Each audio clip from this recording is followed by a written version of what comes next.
استكشف الشات والتايم لاين وتسوق من متجر التطبيق. الليدر بورد على تفاعلك بالتطبيق، والجوائز الأسبوعية والشهرية على نظام النقاط تنتظرك. STC بلاي، مهما كان جوك هذا محلك.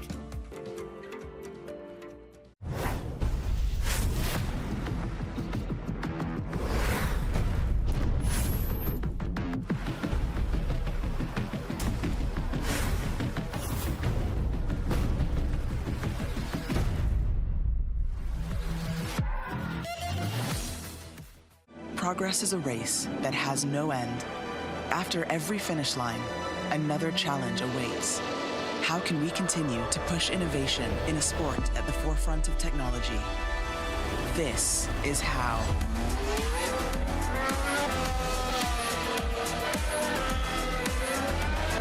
Discover how Aramco and the Aston Martin Formula One team aim to meet Formula One's sustainable fuel targets.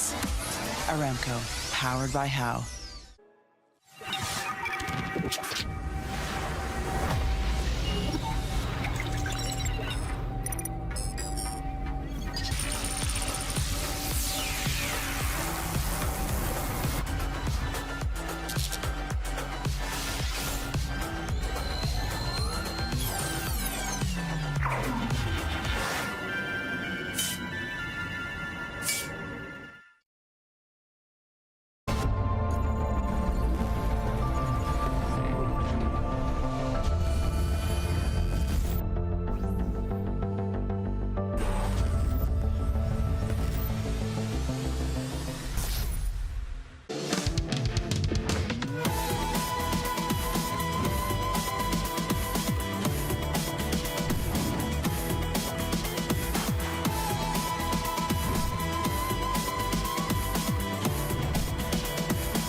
عايز تترجم راب؟ تعالالي. ملوك السين دي انا ملخصه في سطور، بس مين يقرا؟ فاهم؟ كلام الشارع ده انا هرشه كل المجال حبايبي بروز. وانا كاكازوكو مصدع ايه القي نظره لو على الحلاوه عندي كاستر والاسم عفرت يا عفرت، هتفضل معفرتها ولا ايه يا برو؟ انت مين يا هو ازاي ده دخل هنا يا جدعان؟ نكسر الدنيا الاول وبعدين نتكلم، نعيد من الاول. لا لا لا لا لا لا مش مسجل. اخواتي عشان فاهمين السين، سبوتيفاي عمل لك بلاي ليست الاقوى راب مصري، اسمع ملوك السين ببلاش.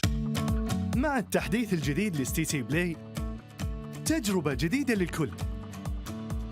لو جوك دايم تحديات، نافس وانضم للبطولات. استكشف الشات والتايم لاين وتسوق من متجر التطبيق.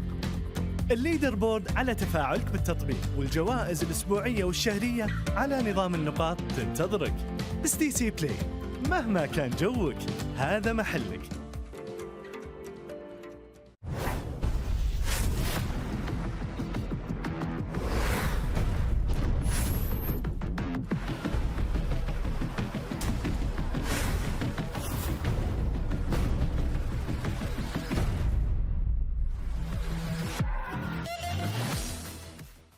Progress is a race that has no end. After every finish line, another challenge awaits. How can we continue to push innovation in a sport at the forefront of technology? This is how.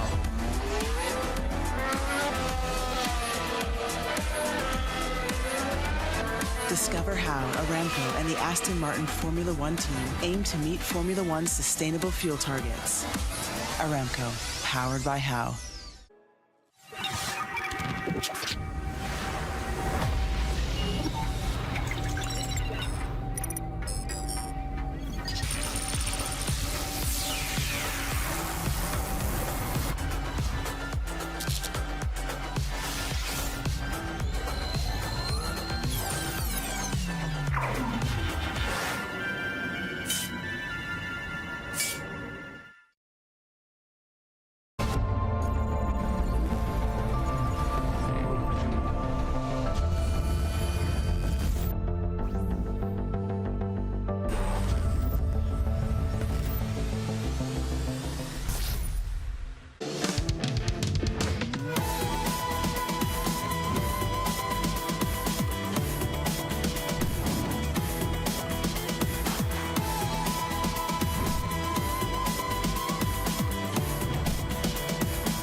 عايز تترجم راب؟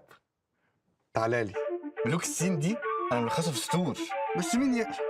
فاهم؟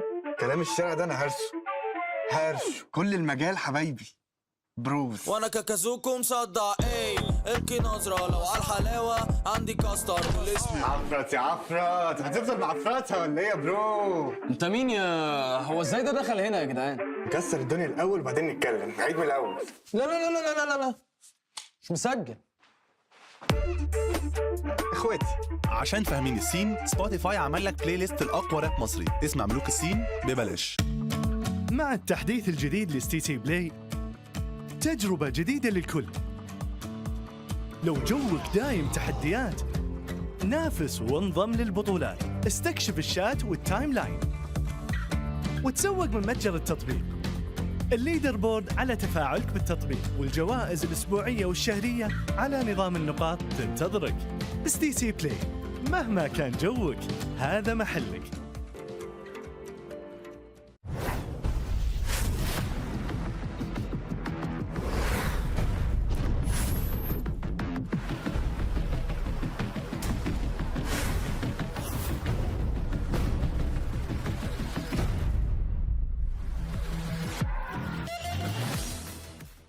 Progress is a race that has no end. After every finish line, another challenge awaits. How can we continue to push innovation in a sport at the forefront of technology? This is how.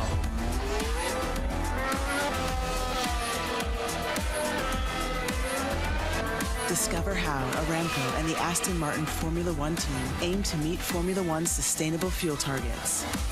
Aramco, powered by How.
عايز تترجم راب؟ تعالى لي. ملوك السين دي انا ملخصها في سطور، بس مين يقرا؟ فاهم؟ كلام الشارع ده انا هرش كل المجال حبايبي بروز. وانا كاكازوكو مصدع ايه القي نظرة لو على الحلاوة عندي كاستر والاسم عفرت يا عفرت، هتفضل معفرتها ولا ايه يا برو؟ انت مين يا هو ازاي ده دخل هنا يا جدعان؟ نكسر الدنيا الاول وبعدين نتكلم، نعيد من الاول. لا لا لا لا لا لا لا مش مسجل. اخواتي عشان فاهمين السين، سبوتيفاي عمل لك بلاي ليست الاقوى راب مصري اسمع ملوك السين ببلاش. مع التحديث الجديد لستي سي بلاي، تجربة جديدة للكل. لو جوك دايم تحديات، نافس وانضم للبطولات، استكشف الشات والتايم لاين، وتسوق من متجر التطبيق. الليدر بورد على تفاعلك بالتطبيق، والجوائز الأسبوعية والشهرية على نظام النقاط تنتظرك. ستي سي بلاي، مهما كان جوك هذا محلك.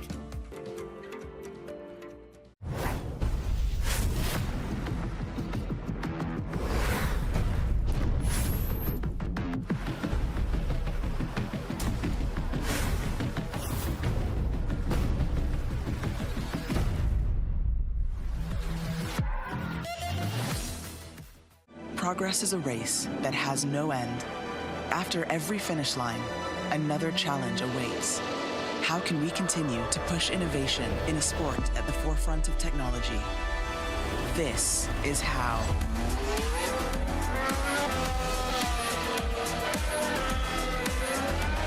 Discover how Aramco and the Aston Martin Formula One team aim to meet Formula One's sustainable fuel targets. Aramco, powered by How.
عايز تترجم راب؟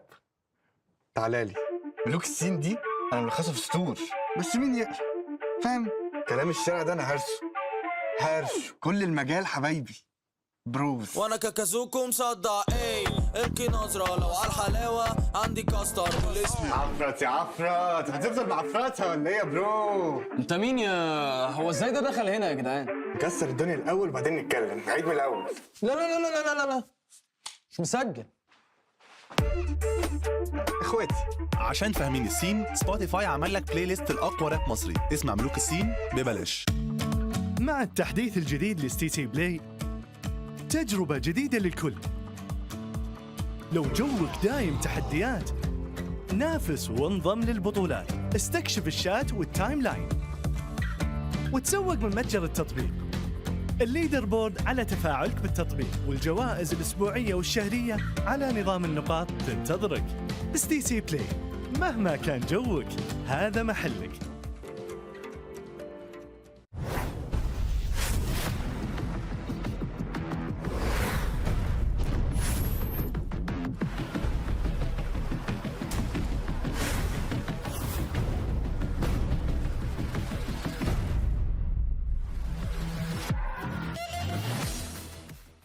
Progress is a race that has no end. After every finish line, another challenge awaits. How can we continue to push innovation in a sport at the forefront of technology? This is how.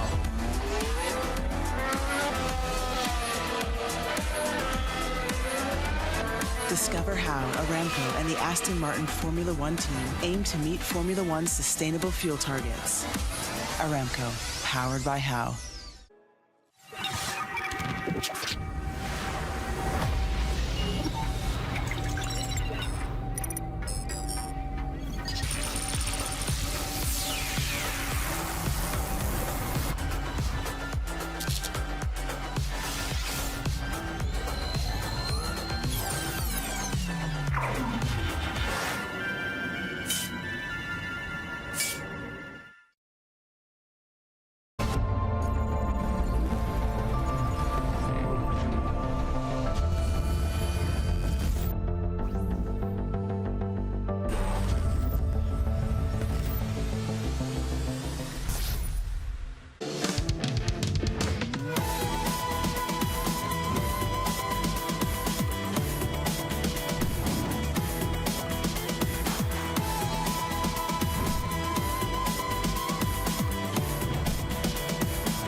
عايز تترجم راب؟ تعالى لي. ملوك السين دي انا ملخصها في سطور، بس مين يقرا؟ فاهم؟ كلام الشارع ده انا هرسه كل المجال حبايبي بروز. وانا كاكازوكو مصدع القي نظرة لو على الحلاوة عندي كاستر والاسم عفرت يا عفرت، هتفضل معفرتها ولا ايه يا برو؟ انت مين يا هو ازاي ده دخل هنا يا جدعان؟ نكسر الدنيا الاول وبعدين نتكلم، نعيد من الاول. لا لا لا لا لا لا لا، مش مسجل. اخواتي عشان فاهمين السين، سبوتيفاي عمل لك بلاي ليست الاقوى راب مصري اسمع ملوك السين ببلاش. مع التحديث الجديد لستي تي بلاي، تجربة جديدة للكل. لو جوك دايم تحديات، نافس وانضم للبطولات، استكشف الشات والتايم لاين، وتسوق من متجر التطبيق. الليدر بورد على تفاعلك بالتطبيق، والجوائز الأسبوعية والشهرية على نظام النقاط تنتظرك. ستي تي بلاي، مهما كان جوك هذا محلك.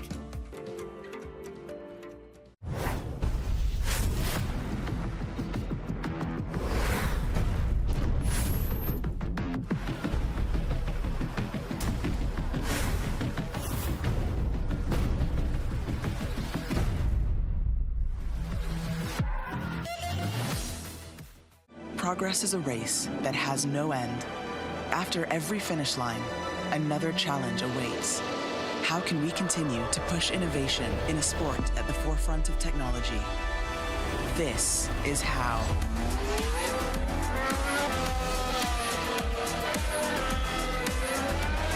Discover how Aramco and the Aston Martin Formula One team aim to meet Formula One's sustainable fuel targets.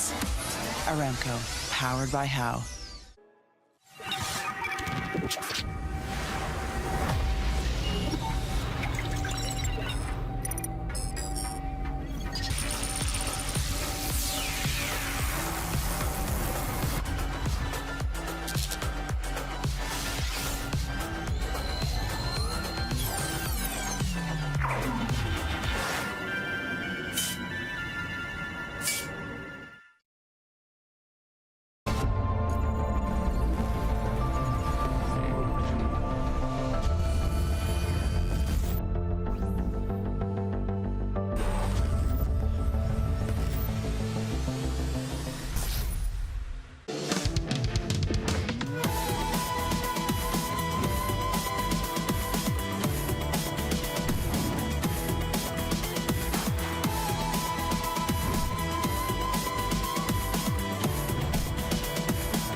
عايز تترجم راب؟ تعالى لي. ملوك السين دي انا ملخصها في سطور، بس مين يقرا؟ فاهم؟ كلام الشارع ده انا هرسه كل المجال حبايبي بروز. وانا كاكازوكو مصدع القي نظرة لو على الحلاوة عندي كاستر والاسم عفرت يا عفرت، هتفضل معفرتها ولا ايه يا برو؟ انت مين يا هو ازاي ده دخل هنا يا جدعان؟ نكسر الدنيا الاول وبعدين نتكلم، نعيد من الاول. لا لا لا لا لا لا لا، مش مسجل. اخواتي عشان فاهمين السين، سبوتيفاي عمل لك بلاي ليست الاقوى راب مصري اسمع ملوك السين ببلاش. مع التحديث الجديد لستي تي بلاي، تجربة جديدة للكل. لو جوك دايم تحديات، نافس وانضم للبطولات، استكشف الشات والتايم لاين، وتسوق من متجر التطبيق. الليدر بورد على تفاعلك بالتطبيق، والجوائز الأسبوعية والشهرية على نظام النقاط تنتظرك. ستي تي بلاي، مهما كان جوك هذا محلك.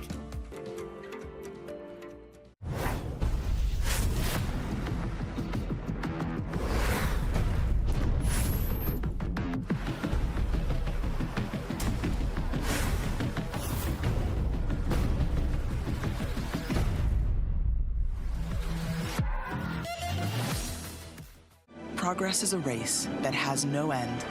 After every finish line, another challenge awaits. How can we continue to push innovation in a sport at the forefront of technology? This is how.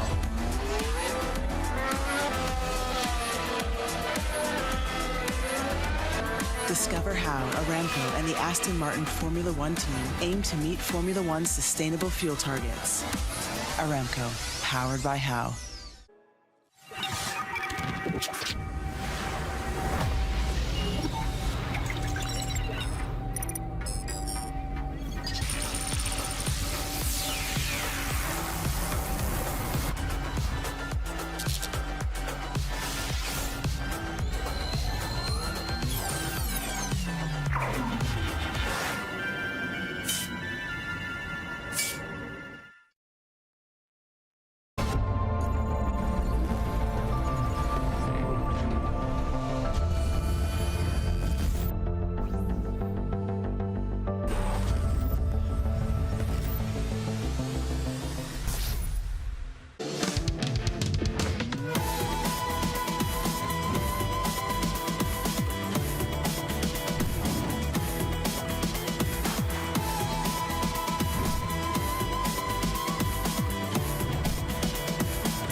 عايز تترجم راب؟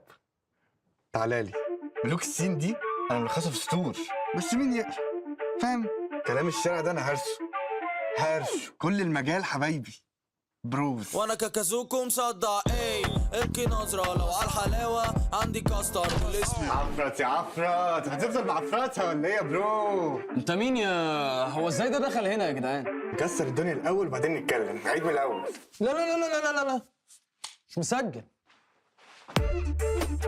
اخواتي عشان فاهمين السين، سبوتيفاي عمل لك بلاي ليست الاقوى راب مصري، اسمع ملوك السين ببلاش.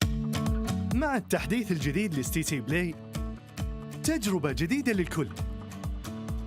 لو جوك دايم تحديات، نافس وانضم للبطولات، استكشف الشات والتايم لاين، وتسوق من متجر التطبيق. الليدر بورد على تفاعلك بالتطبيق، والجوائز الأسبوعية والشهرية على نظام النقاط تنتظرك. ستي تي بلاي، مهما كان جوك هذا محلك.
Welcome! Whoa. Look at that. That's what... No, I lied.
Welcome back to day number 4 of the Riyadh Masters. My name's Killer Pigeon, and alongside me is the magnificent Fancy. حياكم الله أعزائنا المشاهدين مرة ثانية في بطولة رياض ماسترز. معنا في اليوم الرابع، اليوم اللي نبدأ فيه في البلاي أوفز. معكم فانسي ومع كيلر بيجن. نبي نكون عندكم الستيج هوست إن شاء الله في اليوم. The group stage is over, but the playoffs are about to begin. So far, we have said goodbye and farewell to 4 teams. TSM, Team Liquid, Tundra Esports, and Deboosters have all been eliminated. By the end of the day, 2 more will fall. بدينا البطولة ب10 فرق عالمية متواجدين معنا في الرياض، وبالأخير انتهى فينا المطاف أننا نصفي 4 منهم. عندنا فريق TSM FTX وتيم ليكويد من جروب A خسروا مبارياتهم بالأمس وطلعوا من الجروب ستيج، وعندنا في جروب B فريق ديبوسترز وأيضا فريق توندرا إيسبورتس ما راح يقدرون يكملون معنا البطولة، لكن ال6 فرق المتبقية هي اللي راح نشوفها اليوم بإذن الله في مباريات البلاي أوفز. Best of threes begin today, and those best of threes are mighty pricey. Fall here and you will get yourself $200,000, but win just one best of 3 and you go up to $425,000. These teams won't be looking at that though. They want that first place. So let's get ready to break down the action. Let's get hyped for the day because the playoffs begin now. مباريات ربع نهائي راح تكون معنا اليوم. في كل مرة فريق يفوز فيها راح تكون قيمة الفوز هذا أكثر من $250,000 أمريكي، وهذا الشيء اللي راح نشهده اليوم، خصوصا أن المباريات راح تكون جدا قوية، وكل الفرق اللي راح يتواجهون اليوم ما قد واجهوا بعض في الجروب ستيج. راح نشوف أشياء مميزة وكلنا متحمسين أننا نبدأ اليوم الرابع ونشوف مين اللي راح يتأهل لمباريات غدا اللي بتكون مباريات نصف النهائي.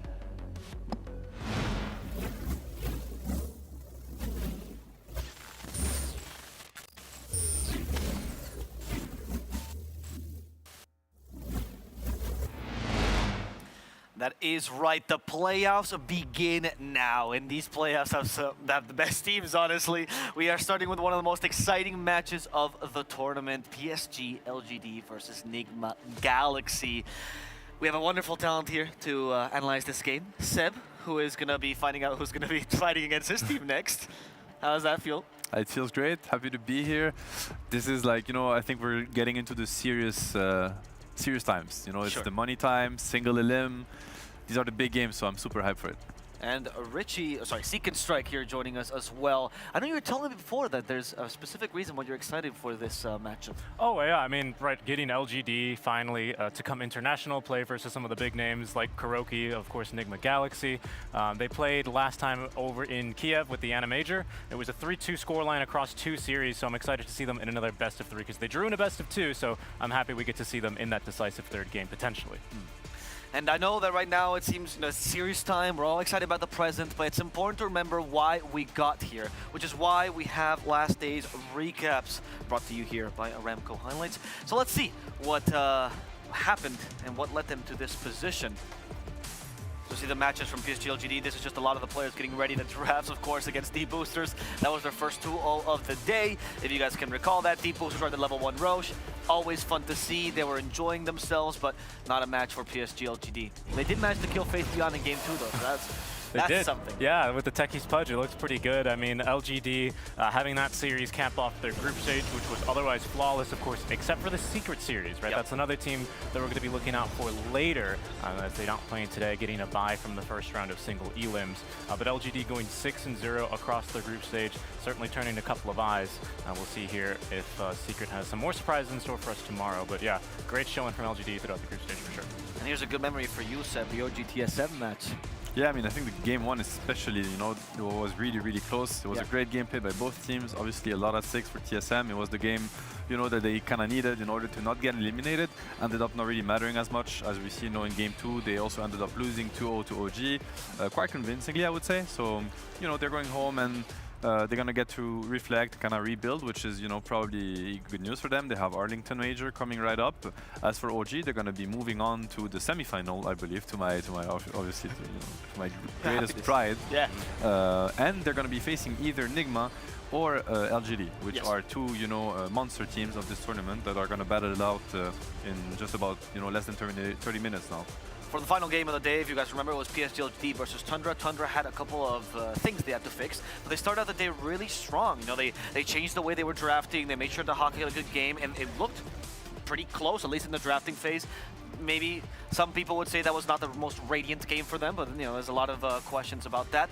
PSG managed to tower over them, especially in that game too, and that's why we see them in the spot that they are today. But now we get to see them against Enigma Galaxy, a team that's been looking incredible. Seb, when we first came in here, before we saw any matches, you were already talking to all the talent about how you thought they were in top form here.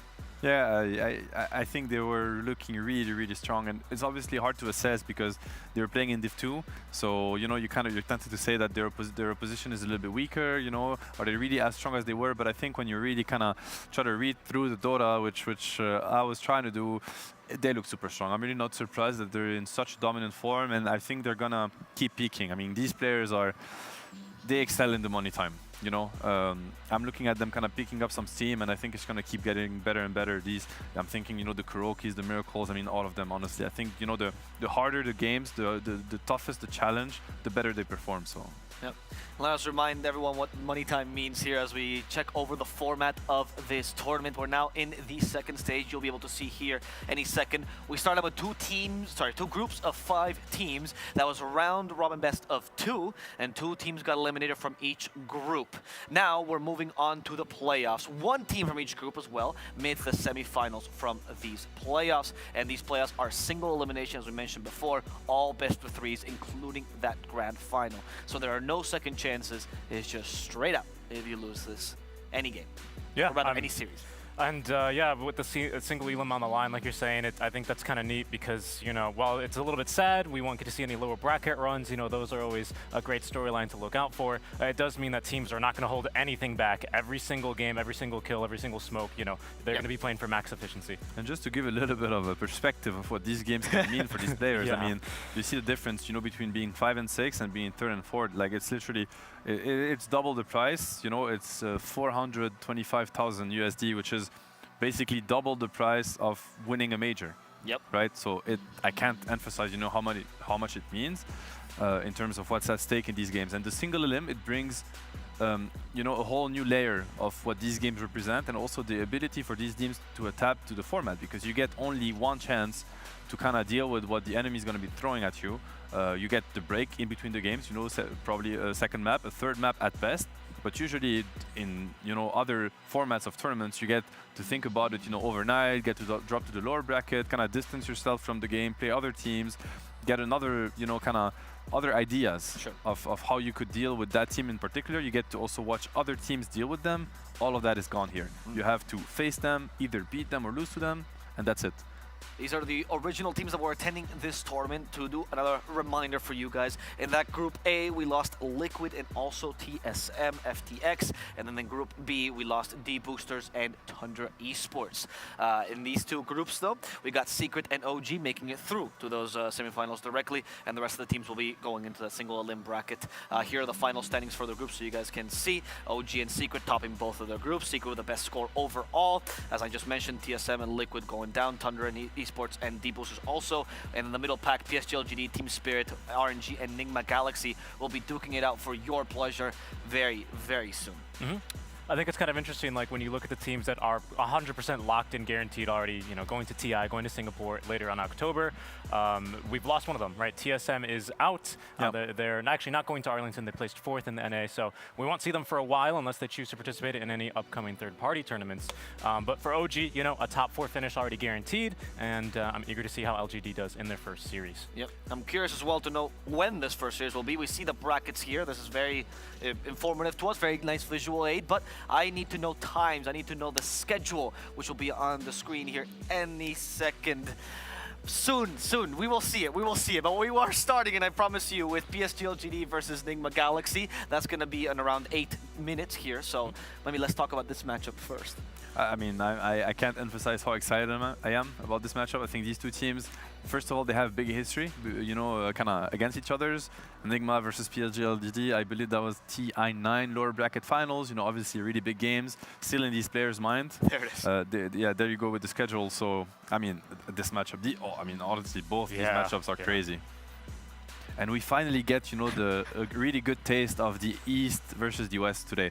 I think we haven't seen, you know, international competition for a while, and now we finally are gonna see, you know, like the big names in China, in PSG, RNG, going up against probably some of the best in EU and CIS, Enigma and Team Spirit. I mean, this is an all-star games, both of them. Indeed. In fact, the best All-Star game, I'd say probably the last one today. I think this is the real star-studded series for today. You see two no-logo teams, you wonder what's happening. This is going to be the show match for today. We have the English talent, if we can call them that, and then Deboosters Reborn. We're gonna have a really exciting show match prepared for you guys. You know, it's a little bit of good fun out of such exciting Dota to warm you, to calm you down, right? It's good after exercise to make sure to do the extra lap. This will be the extra lap that you walk around the field to make sure that you're ready for tomorrow's games as well. It's gonna help you understand, you know, after seeing great Dota, what also could have happened, what the game, you know, like kind of the best the game has to offer, and then the worst the game has to offer. It gives you like a good perspective of, you know, the every layer of Dota. Yeah, you know, like it's like I think at the Olympics we should have like a regular person also run along these guys and try to just for the perspective, right? That's what we're doing for you guys. I love the image and the analogy. That very much sounds like what's about to happen. So yeah, lovely one. Lovely. I'm sure our English talent will really appreciate these comments as we see the trophy here on screen. By the way, this is what it looks like, but I swear, even though however real it looks, this is an AR trophy currently. We have a physical one for the teams to take home when they manage to win that grand final. But now we actually get to talk about real Dota. We get to talk about the match that's going to be in front of us very soon. PSG LGD versus Enigma Galaxy. We've mentioned Enigma briefly, but I want to hear from you, Richie. PSG LGD, they've been looking in top form for the most part of this tournament. One of the strongest teams coming in. What can you tell me about them? I mean, you know, coming in with pretty unstoppable form already in their first 2-0 series versus the rematch, right? The last team they faced internationally was at the main stage TI-10 Grand Finals, right? It was the first match they had here, 2-0, very, very heavy-handed defeats as well to Spirit, who, I might add, have been also really dramatically improving throughout the tournament as well. LGD, right, their only so far kryptonite has been the puppy lineups, the puppy drafts, right, and specifically the play styles. But Kuro is another one of these, you know, ginormous minds in the West, so I'm eager to see how he's going to be able to do here. Yeah, I'm interested. I want to add to that point, you know, because the puppy lineups for now has been this more aggressive lineup than usual, right? They've foregone the tricore to go for full-on aggression. Enigma actually tried something similar as well against OG, so perhaps Enigma could be not necessarily imitating, but they have a similar style to Secret, could be an issue for LGD to deal with. I feel like Enigma is just very versatile, so they're just gonna kind of pick the best weapon they can use against each given team. They're probably one of the, I think these are probably two of the most versatile, if not the most versatile teams in the whole tournament. So it's going to be incredibly, I'm curious to see what they're going to, you know, use today. Okay. With two versatile teams, we honestly cannot guess, which is why we're not going to keep guessing. We're going to go to a small break, and when we come back, it's going to be the draft between Enigma Galaxy and PSG LGD. Please stay tuned for this wonderful encounter.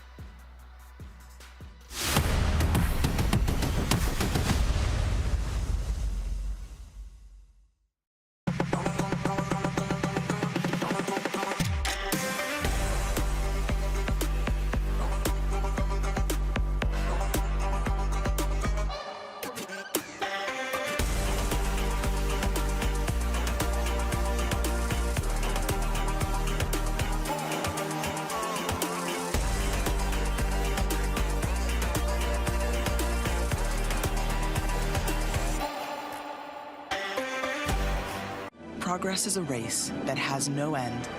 After every finish line, another challenge awaits. How can we continue to push innovation in a sport at the forefront of technology? This is how.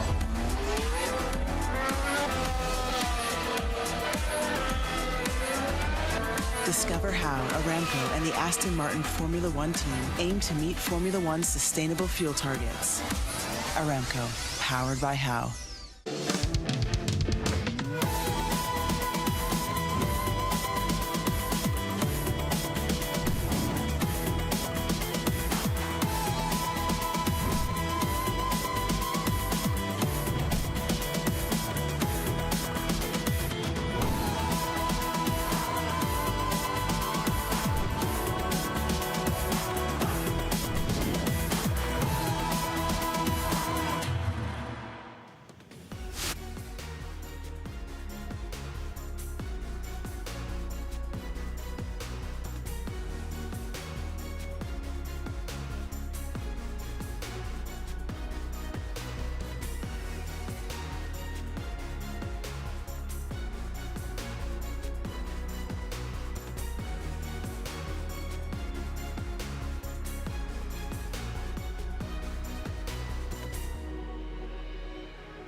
welcome back. The teams are ready to walk out on that main stage, and they're hopefully ready to play some great Dota. So let's get to meet them a little bit more. Let's talk about them briefly. What are your expectations for this matchup? Not results, of course, but what are things can we be seeing here? What strategies do you think these teams can be bringing, Seb? I mean, I think this is some of the best Dota you're gonna get all year. I'm not gonna lie. I think, wow! Yeah. Seriously, I think these are two of the best teams in the world. Really, they always have been. There always will be. I don't know. They still are. That's what I know. Sure. So yeah, I really can't emphasize how exciting these games are gonna be. This is single elim. This is, you know, big money, big stakes. I think it's gonna be crazy. I'm curious of one thing. When you have these teams that are so versatile, you know, most teams usually prepare for the first 2 picks. That's a very big part of the preparation. How do you prepare against a team that can just bring out a new strat completely? I think you have to focus on your own strength, right? I think there's no such thing as countering LGD or cornering them. And Sure. likewise for Nigma, you have to really know what you want to do and make sure that it's going to be well executed. I think that's the most important part. Okay. Yeah, I think we kind of saw that with the, I believe it was the OG series versus LGD. I think I might be misremembering here, but like trying to always like ban out this lone druid, right? Like LGD in their first game of the tournament, just last picking their lone druid, first picking Razor, like they just kind of do what they want. And I think, like you're saying, it might be best to just play your own game and play to your own strengths as a team. It was actually Tundra and Deboosters. Deboosters also did the lone druid ban every single time. And I'm going to see the teams now walk out on the stage, so get ready to witness their glory.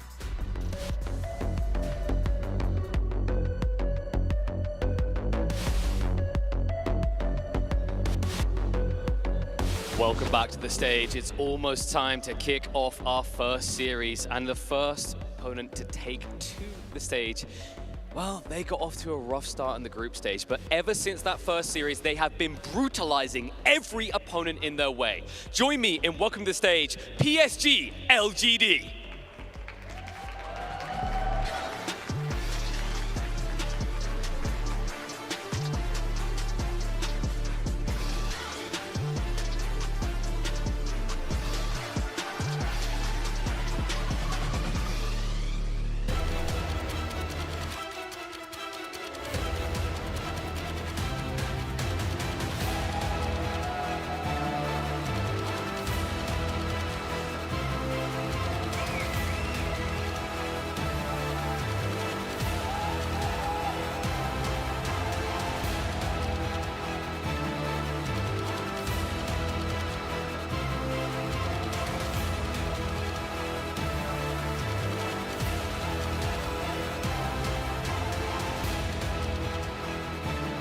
فريق PSG وصل المسرح، لكن خصمهم هو الخصم اللي ممكن قدر يتأهل من الجروب A على المركز الثالث، ولكن قدرته انه يقدر يوصل للنهائيات ويتأهل الى نصف النهائي ويوصل لما الفاينلز جدا جدا عالية. فخلونا نرحب فيهم اعزائنا المشاهدين والحضور، فريق نجما جالكسي.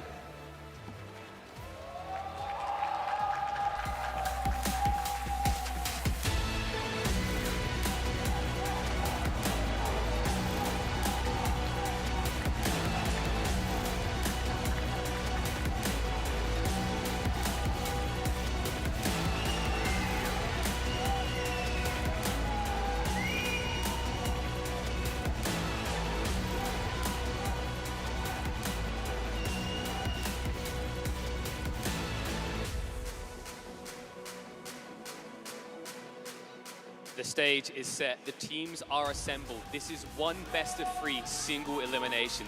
The last time these 2 teams met was over a year ago at the Singapore Major. There, LGD took the victory, but here, Nigma have home crowd support. Let's see what they can do as we head across the desk.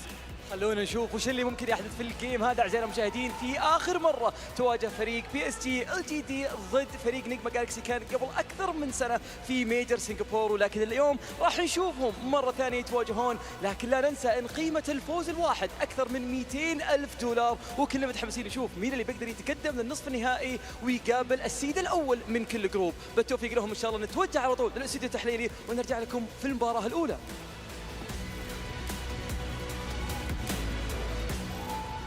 Well, Welcome back. The stage is set. Two incredible teams, a crowd that is roaring. Honestly, probably for Nigma here, because they have a lot of fans. We always see them, you know, meeting up with their fans here. But it's PSGLG that I'd like to talk about first. This team has a coach that at one point redefined what it meant to be Chinese Dota, and this team has been probably the best team in China for the past 3 years. Arguably one of the best teams, if not the best team in the world as well. Seb, what can you tell me about these incredible players? That they're incredible players. I mean, I very much agree with that.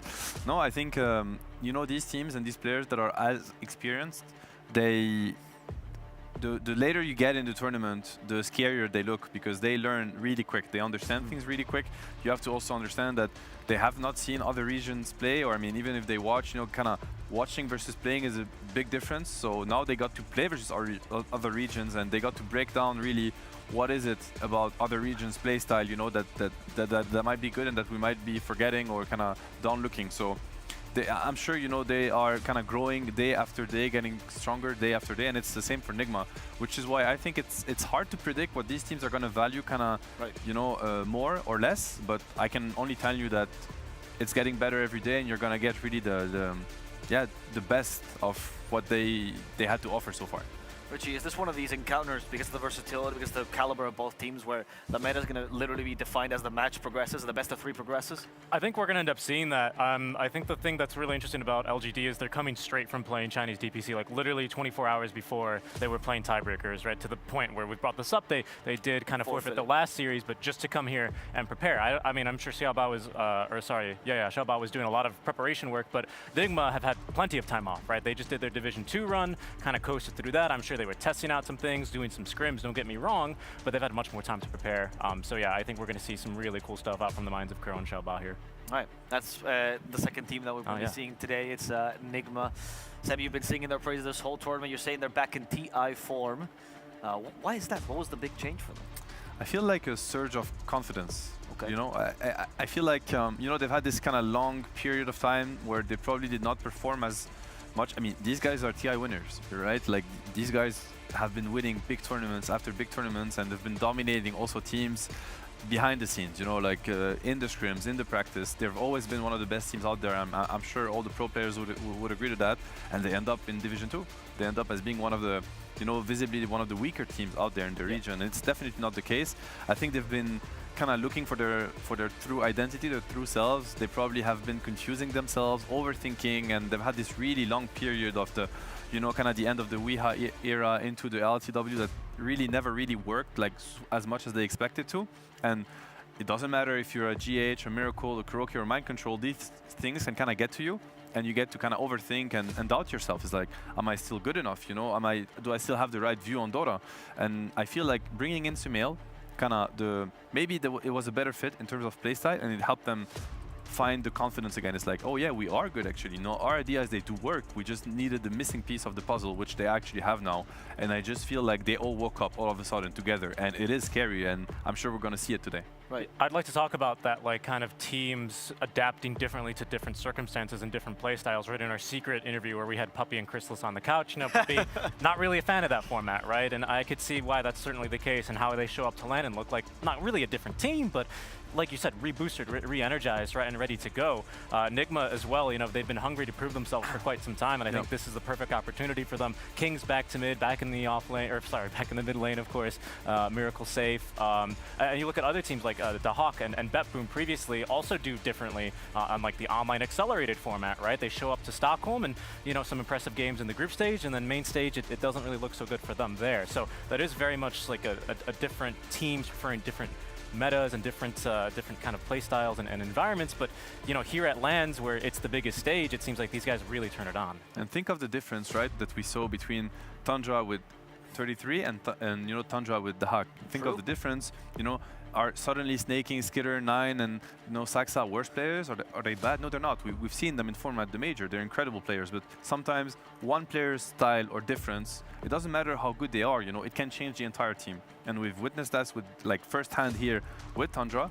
So I think the exact same happened with Nigma. Suddenly you have these superstars that are Kuro or MC like finally enabled, you know, they can kind of play the game, how they view it. Sumail supports that. He, as they even said in interviews, he's gonna bring even new ideas, maybe even better ideas. So not only does he enable that, but he probably enhances it.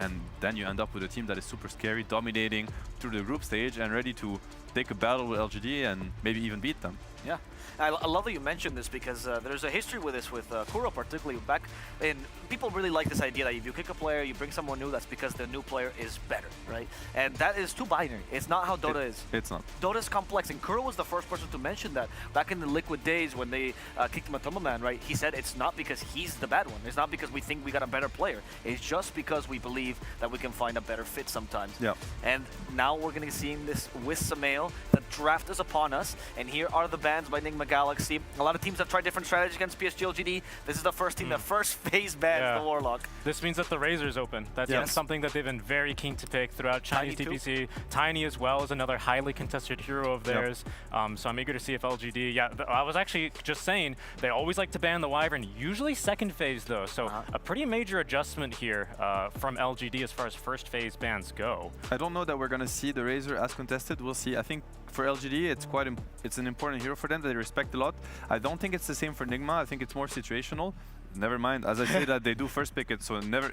I mean, it's always Nigma, they probably have more to their playbook, but it's also a good take for teams to sometimes kind of choose the weapon that also takes it away from the enemy, right? It's just always better. You could decide to be picking, for instance, a Coddle that you're very comfortable with. If you're as comfortable with the Razor and you know that LGD were looking at it, then why not, So they're going to go ahead and first pick the Razor. Obviously, a lot of heroes that both teams like a lot are open. This is so classic LGD. I mean, it's not even LGD, I'm sorry. This is just Wings, guys. Like, at this point. I mean, out of the blue, 2 heroes that haven't been touched in the first phase for the entire tournament, and you get them right away. That's the beauty of Dota. That's why I'm a fan of that team. This is a very, very similar opening as well that LG used versus Team Aster when Aster swiped the Razor from them first, right? Interesting. They wanted to go with the Warlock, but that was banned against them here, so they're going to pick up a different 5, but they very much value the Faceless Void. Maybe it's for the lane, maybe of course the matchup is quite good, Chronosphere, and beat the crap out of them, right? But they did also first phase this hero. I'll be honest, I feel like this Void pick reminds me a lot of their Bristle pick second phase. Like, they are exposing the Void a lot. You can do this from first pick, and that's what I mean, right away. MC is like, Void +1, Ami, are you serious? Then he's just gonna profit the Void.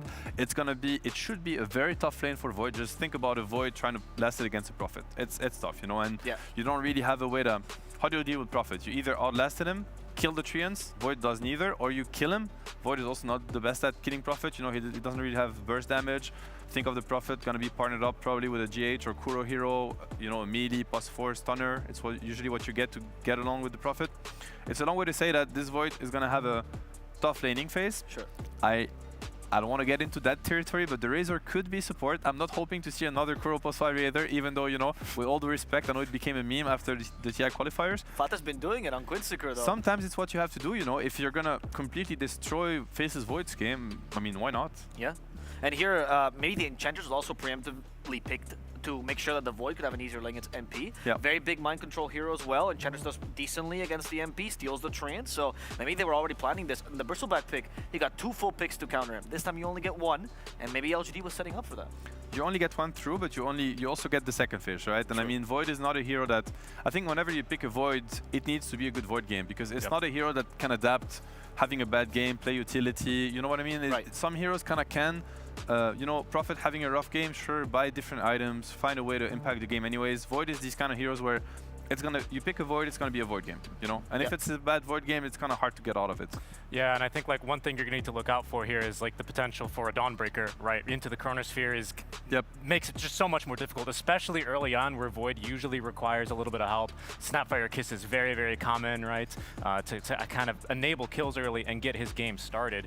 The Dawnbreaker ulti in could be a serious problem for that. That is, I mean, so many teams have been looking at this Razor, right? You think of OG, you think of, RNG also have first pick the Razor, so I'm sure all the teams right now we're getting into kind of the final stage of the tournament with the best teams that are staying, and this is a big test for everybody else is watching. It's like, this first pick Razor has been winning most of the games, if not all the games, and now you have, one of the best minds of Dota being like, we think that counters it.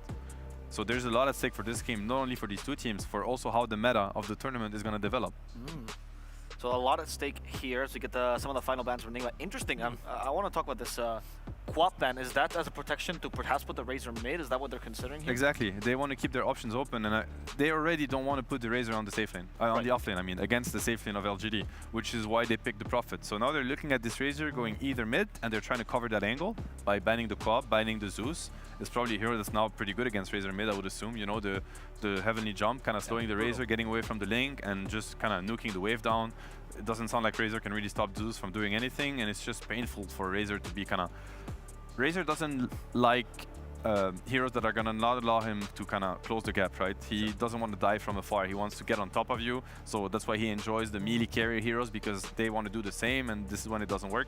So the Zeus, the Quaps, these heroes are naturally good against the Razor, so that's why Enigma's trying to cover. It's either gonna be a safe lane Razor or a mid Razor, but knowing Miracle, I'm sure he's not probably the biggest fan of the Razor kind of heroes. He likes the farm-heavy, flashy ones, so... Yeah, there's the Marcy pick. I just want to quickly comment on those last two bans out from LGD, in particular the Nyx. I thought it was maybe something to do with potentially like a Dawnbreaker, hence like Nigma ban Zeus. They don't want to play against like a full global lineup while the Faceless Void farms and gets online. Maybe that was something they were considering, but it seems like they're going in a different direction here with the Marcy pick. I think they're banning also heroes that are gonna pair well with the Prophet or the Razor on the offlane, which, you know, the Tusk, the Nyx, these are the more popular heroes, and I think these are GH heroes, Kuro heroes, these are heroes that also Nigma has played with quite success in the tournament. It's gonna kind of corner Nigma into picking heroes that they probably are not as comfortable, or that LGD don't care as much about. I'm thinking a little bit about the clockwork for Nigma. Of course, you're probably not that happy against the Void, but with the new change to Battery Assault, it's probably a better hero against Enchantress. There's the Dawnbreaker. Dawnbreaker CM. That is a very strong and scary lane to go up against, and that's also the beauty of what Nigma usually does with drafts, is they try to keep it open for as long as possible, because you still don't know where Dawn is going and where Razor is going. It could be either way. Right. And now we have LGD having to kind of pick in the dark, right? Because they don't know these positions, they don't know how to set up these lanes. What would be the options here to set up for Marcy's success, Richie? Do you think you pick up an offlane with kill potential to make sure Marcy is a good lane? Do you use that Psychic more? I think if you're LGD, you need to pick ideally a Faith Beyond hero that lanes well with Marcy against both Razor and Dawnbreaker. That's probably your best option right now, knowing that it could be the last hero coming too. So, I mean, a lot of heroes do the job, but you just need to pick something that's kind of stable, good for the game. I want to say, I think it's still a very good Void game so far. Of course, he might have a little bit of a slower laning phase, but at the end of the day, he does have an Ench, one of the strongest supports to secure your lane, no matter what you're up against. And I don't see Void as being cornered. I think Void, when he gets, you know, when he's gonna get to critical mass this game, he's just gonna win this game, right?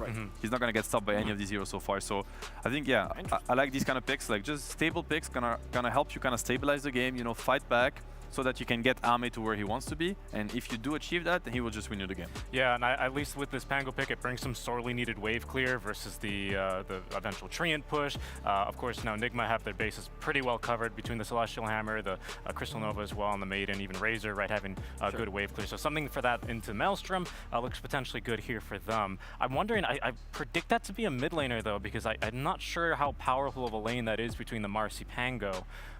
Something as well that needs a little bit, can give more damage into Chronosphere is still what I'm looking for early on. Especially into a Dawn CM lane. I can't think of a stronger lane than Dawn CM. I think it's dump CM lane. You know, it's like almost nothing can contest it. It's just too strong. The power spike at level 2, Frostbite, you know, Crystal Nova into the 2 Dawn spells. It's like nothing survives it. Pango, sure, he might not die, but think of him every time he goes for last hit, he's gonna tank the 4 spells, have to buy a salve. It is obnoxious. So what's the best options against these lanes though? Like when you have a lane that's really hard to beat, are there offlaners that can lose the lane and then have impact in game? I mean, I would maybe look at Enigma, these kind of heroes that are like, you're gonna slow them down a little bit by denying creeps. I have a feeling that it's still too much for Eidolons to even sit in the lane, you know, too many spells like between the Nova. It's hard. I mean, Dawn does one-shot Eidolons. I'm not sure. I think that's I mean, sometimes it's just too strong of a lane. You're not gonna find something that beats it, so build on the game, accept that that lane is going to be rough. You know, look at heroes that can rotate better. You know, just like open up. That could be an idea, right? Because they need something to open up their map. Right now, these 4 heroes for LGD, outside of Pango ganking a lane, it's not really any heroes that like kind of set up in a lane and then like make space for this Faceless Void. Yeah. Like that's my biggest concern. Whereas Nigma, they can speed up this game. They're all over the map now with this Dawnbreaker ulti being online. Razor's running in, NP's TPing in behind, right? Like it's actually kind of terrifying right now how quickly Nigma can take control of the map. I think LGD, they need a little bit of that for their side. And that is Nigma's comfort and probably so far LGD's weakness. You know, if you think about the Secret Series again, they lost to this, okay, we got rough lanes and we're just getting rolled over. It's what happened against Secret, you know, with the Dawn, with the Zeus, kind of the same, right? Global presence into the Chen, grouping up. And you could see the same happen here. I mean, if Razor has a good lane and they start grouping up around him, the Prophet kind of forcing the fight because he's taking down your towers. You have the Dawn ulti. I think LGD, they really have to respect this early tempo that Nigma can decide to put on the game. And I don't know that they have the answers yet. I mean, and I think those were 2 very good heroes, right, that Nigma just banned out. The Viper, of course, a fantastic lane with Marcy, one of the better ones, might even be able to fight into this Dawnbreaker. Great laners, great early game heroes, tempo controller, and that is exactly what, you know, LGD needs right now. This is going to be, I mean, I don't know where this Bristle is going. Is this going to be a Razor support? Perhaps a Dawnbreaker support? It could be I think it might be a Razor support. I think it might be. I mean, it could be still a Razor mid, for instance. Dawnbreaker position 4 with the Prophet. That's a very good lane. I think Dawn is also quite good against Ench. You know, he's very strong, good stats. He can fight back the Ench early on. Okay, they do go for the Death Prophet, so I mean, it could still be a Death Prophet position 3, right? Yeah. They could still swap it up. I mean, Faith Beyond plays both heroes. Probably for the tempo of the game, the Pango mid is a little bit nicer, and the DP matches much better into the Bristleback. It's just a good lane for DP. We've seen it yesterday with Rezo playing the DP against actually Ami's Bristleback, if I'm not mistaken, and that turned out to be really good. So yep, and I really like the DP pick. No matter the position, really, it's going to give you a lot of Roche control, Roche potential, tower siege as well into the Bristleback. Right, that's going to be some really good physical damage. I like that as a last pick overall. Yeah. Super fast-paced lineup from Nigma. I think LGD, they're going to be on the defensive. Yep. They're going to try to stabilize the game and kind of drag it onto the mid-late game. A little bit of a reminder of that Secret game, right? You talked about them being adaptable. It seems like they found that Secret was the strategy, and let's see how they can execute as we go over to our casters for this great encounter. Get ready for Nigma Galaxy versus PSG LGD. That's right, here we are, game 1 of this best of 3. Nigma with some heavy tempo, great lanes. And LGD, it's going to come down to how they respond and react to that early aggression, isn't it? Yeah, PSG LGD, they needed something, some kind of damage to dump inside of Chronosphere. I'm a little worried about the cooldowns that they have, because they have Faceless Void and Dead Prophet, and Nigma's lineup, they rely on no cooldowns whatsoever. They're always going to be ready to go, especially this Bristleback. We've seen it so many times, not just in this tournament, but also in the previous DPC tour, how explosive Bristleback lineups can be. Yeah, I mean, it's difficult to kill him off in lanes. You can't necessarily shut him down early on, and even just a couple of Ancient stacks gets him through those tanky early items, the Vanguard or the Hood, and into the Aghanim Scepter, which gives you that superb item timing in the early mid-game, coming out of that laning stage. Super strong lanes from Nigma Galaxy, because they switch things around a little bit. We're going to see Sumail playing that Razor on the mid lane, and yeah, Bristleback on the safe lane. It's very tempo-oriented lineup, also having Nature's Prophet, so 3 good scaling cores on their side. Even though GH is playing CM, I still think they're going to be laning CM plus a Bristleback, and then have Nature's Prophet laning with Dawnbreaker to be able to have some kind of stun in that lane, to be able to stop them from TPing, and it's super strong lanes from Team Nigma. I'm a little worried for PSG LGD, like they need to stabilize their game and play for the mid game, because their early game is not that strong. Enchantress, sure, strong laner. Faceless Void doesn't provide you with much. He doesn't deal well with the Nature's Prophet in the lane. I'm mostly looking at Nothing to Say Spango, how he's going to be able to perform. He has relatively easy game. There's not many silences, stuns. There is root mechanic from Crystal Maiden. Other than that, he should feel pretty comfortable coming into the fight with the Rolling Thunder. Yeah, and it's only taken a couple of years, but after Mind Control's asked for Kuro to pick me Prophet, he's finally got it. Beautiful little tomato skin as well. We'll see the treants come out a little later on, as they did smoke across to this Radiant Triangle, get an early high ground ward around that top spire, the high ground there. What's the primary idea behind this Observer Ward? Is that just to try and spot out people to get First Blood? It's like a First Blood Ward? Yeah, they also want to see what's happening in there, if there are any stacks, because they do have Bristleback, and Bristleback, one of the better heroes early on to go in and potentially take the stack. So you don't necessarily need the stack for yourself, because imagine them coming in with Nature's Prophet, Bristleback, Dawnbreaker, CM as your cores. It's like super difficult to deal with, especially because like Marcy's damage output early on is really not that big. Nedra's Enchantress, Faceless Void, like he needs Chronosphere. Dead Prophet needs that Exorcism to be able to get the damage done.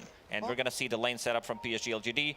Dead Prophet plus Marcy, you need to have, like, once again, something with a stun, and the lanes are going to be as we expected. Bristleback plus Crystal Maiden, even though Jade is going to be playing that CM on the bottom. Mind Control on Nature's Prophet, his classic with the Dawnbreaker, Orb of Venom. A lot of slow. Want to see how this lane goes, because Nigma, they will be putting a lot of pressure on Ame, and we can already see, like, forcing him to use a Tango. There is a hammer. Ame trying to dodge.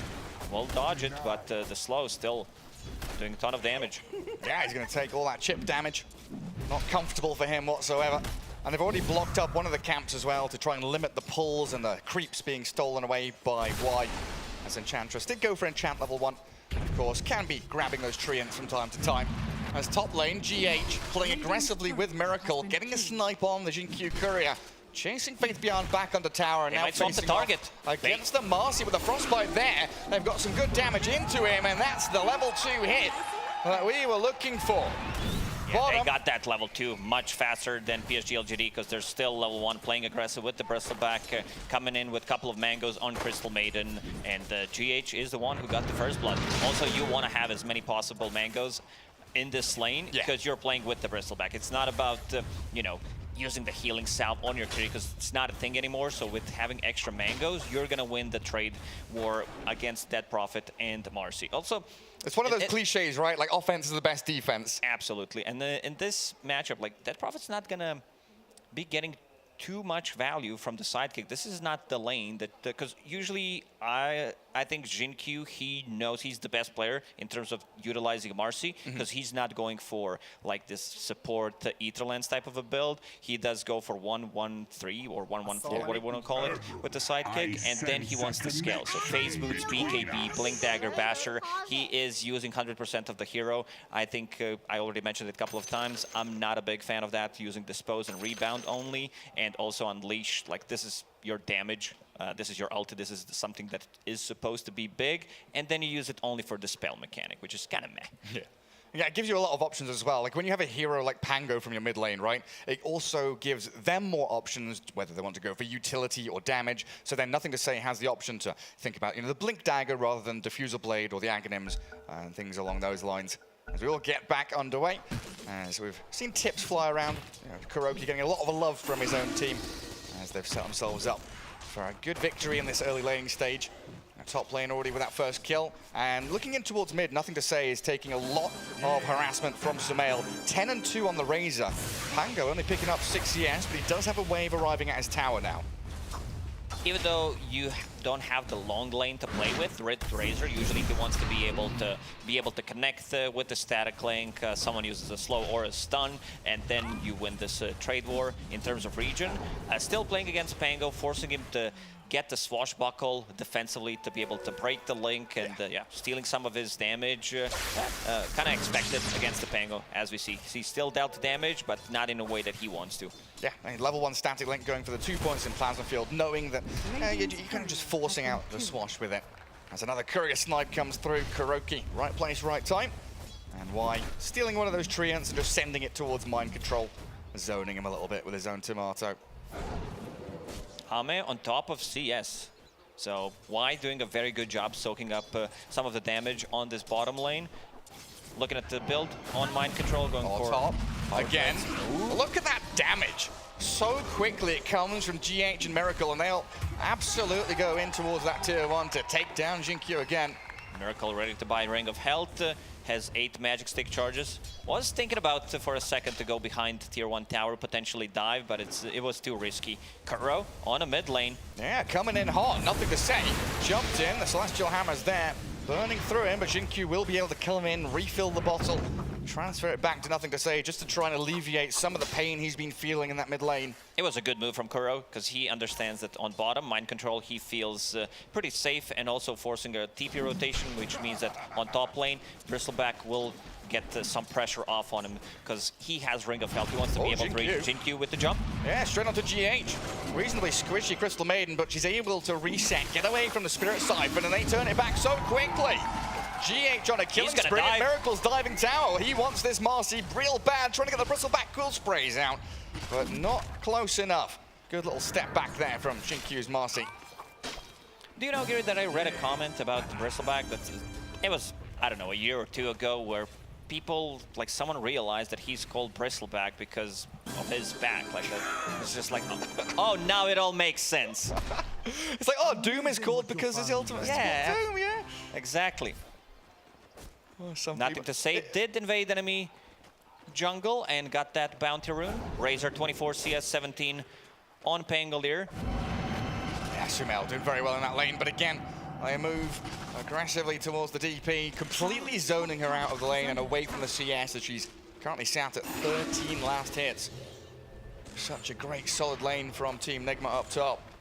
And as we expected, Marcy going for more points and rebound, because you don't benefit from the sidekick in this lane. GH level 4, they're going to try to go for him. Out of position, dragged back in towards the DP. Does get a couple of spells off, but GH about to die.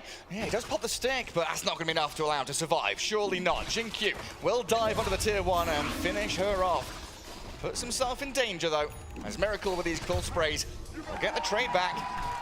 GH was so close. It was like half a second for him to use the Frostbite, and this still benefits Nigma quite a lot because they are getting solo levels on a Bristleback. Why? Trying to make a rotation. Let's see the Hurricane. Can he pull him back? Yeah, looks like they should be able to. Sumail gets out of the field and they don't Hurricane him around. Why going to get frostbitten? Came in aggressively to play this mid lane. Sumail dies, there's nothing to say. Gets the swashbuckle in towards it. It looked like Nigma might have been able to withhold that and get just the Enchantress kill, but don't underestimate this Blightstone swashbuckle. Yeah, Hurricane there on Pango instead of connecting onto Razor, but still a good trade, I would say. Nothing to say, getting the levels, and they got the kill before he used a Rolling Thunder.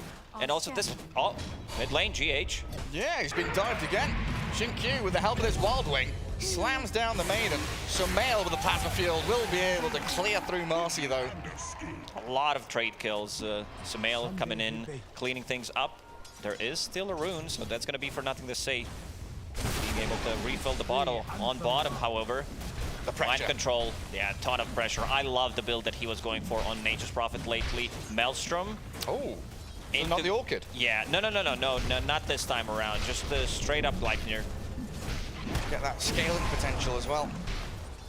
So much damage onto this tower with the catapult wave arriving. Jin-Q is sitting in the trees waiting for his moment to strike. I just don't know if they can do this. Arme nowhere near level 6. Yeah. They might need another one to come here bottom. There's the here dispose. they come, nothing to say. Nice Starbreaker though. Nothing to say. Will be able to take down Kuroki though. And that will deal with the catapult wave while Exorcism up top. Miracle is having to contend with a large camp and the ghost flying around him. Quill sprays galore, kills off Y, but Miracle will, in the end, die. Yeah, Exorcism still, dealing full damage, not affected by damage block. And in mid, nothing to say, can't swashbuckle away from Sumail. Charging towards Jin-Q, keeping him away from the tower, and this is the thing, right? The early oh, he's going for more, he's going to get a kill! Sumail knew where his limits were, and he pushes them absolutely perfectly, unlocking that mid-tier 1 with the arrival of Mind Control as well.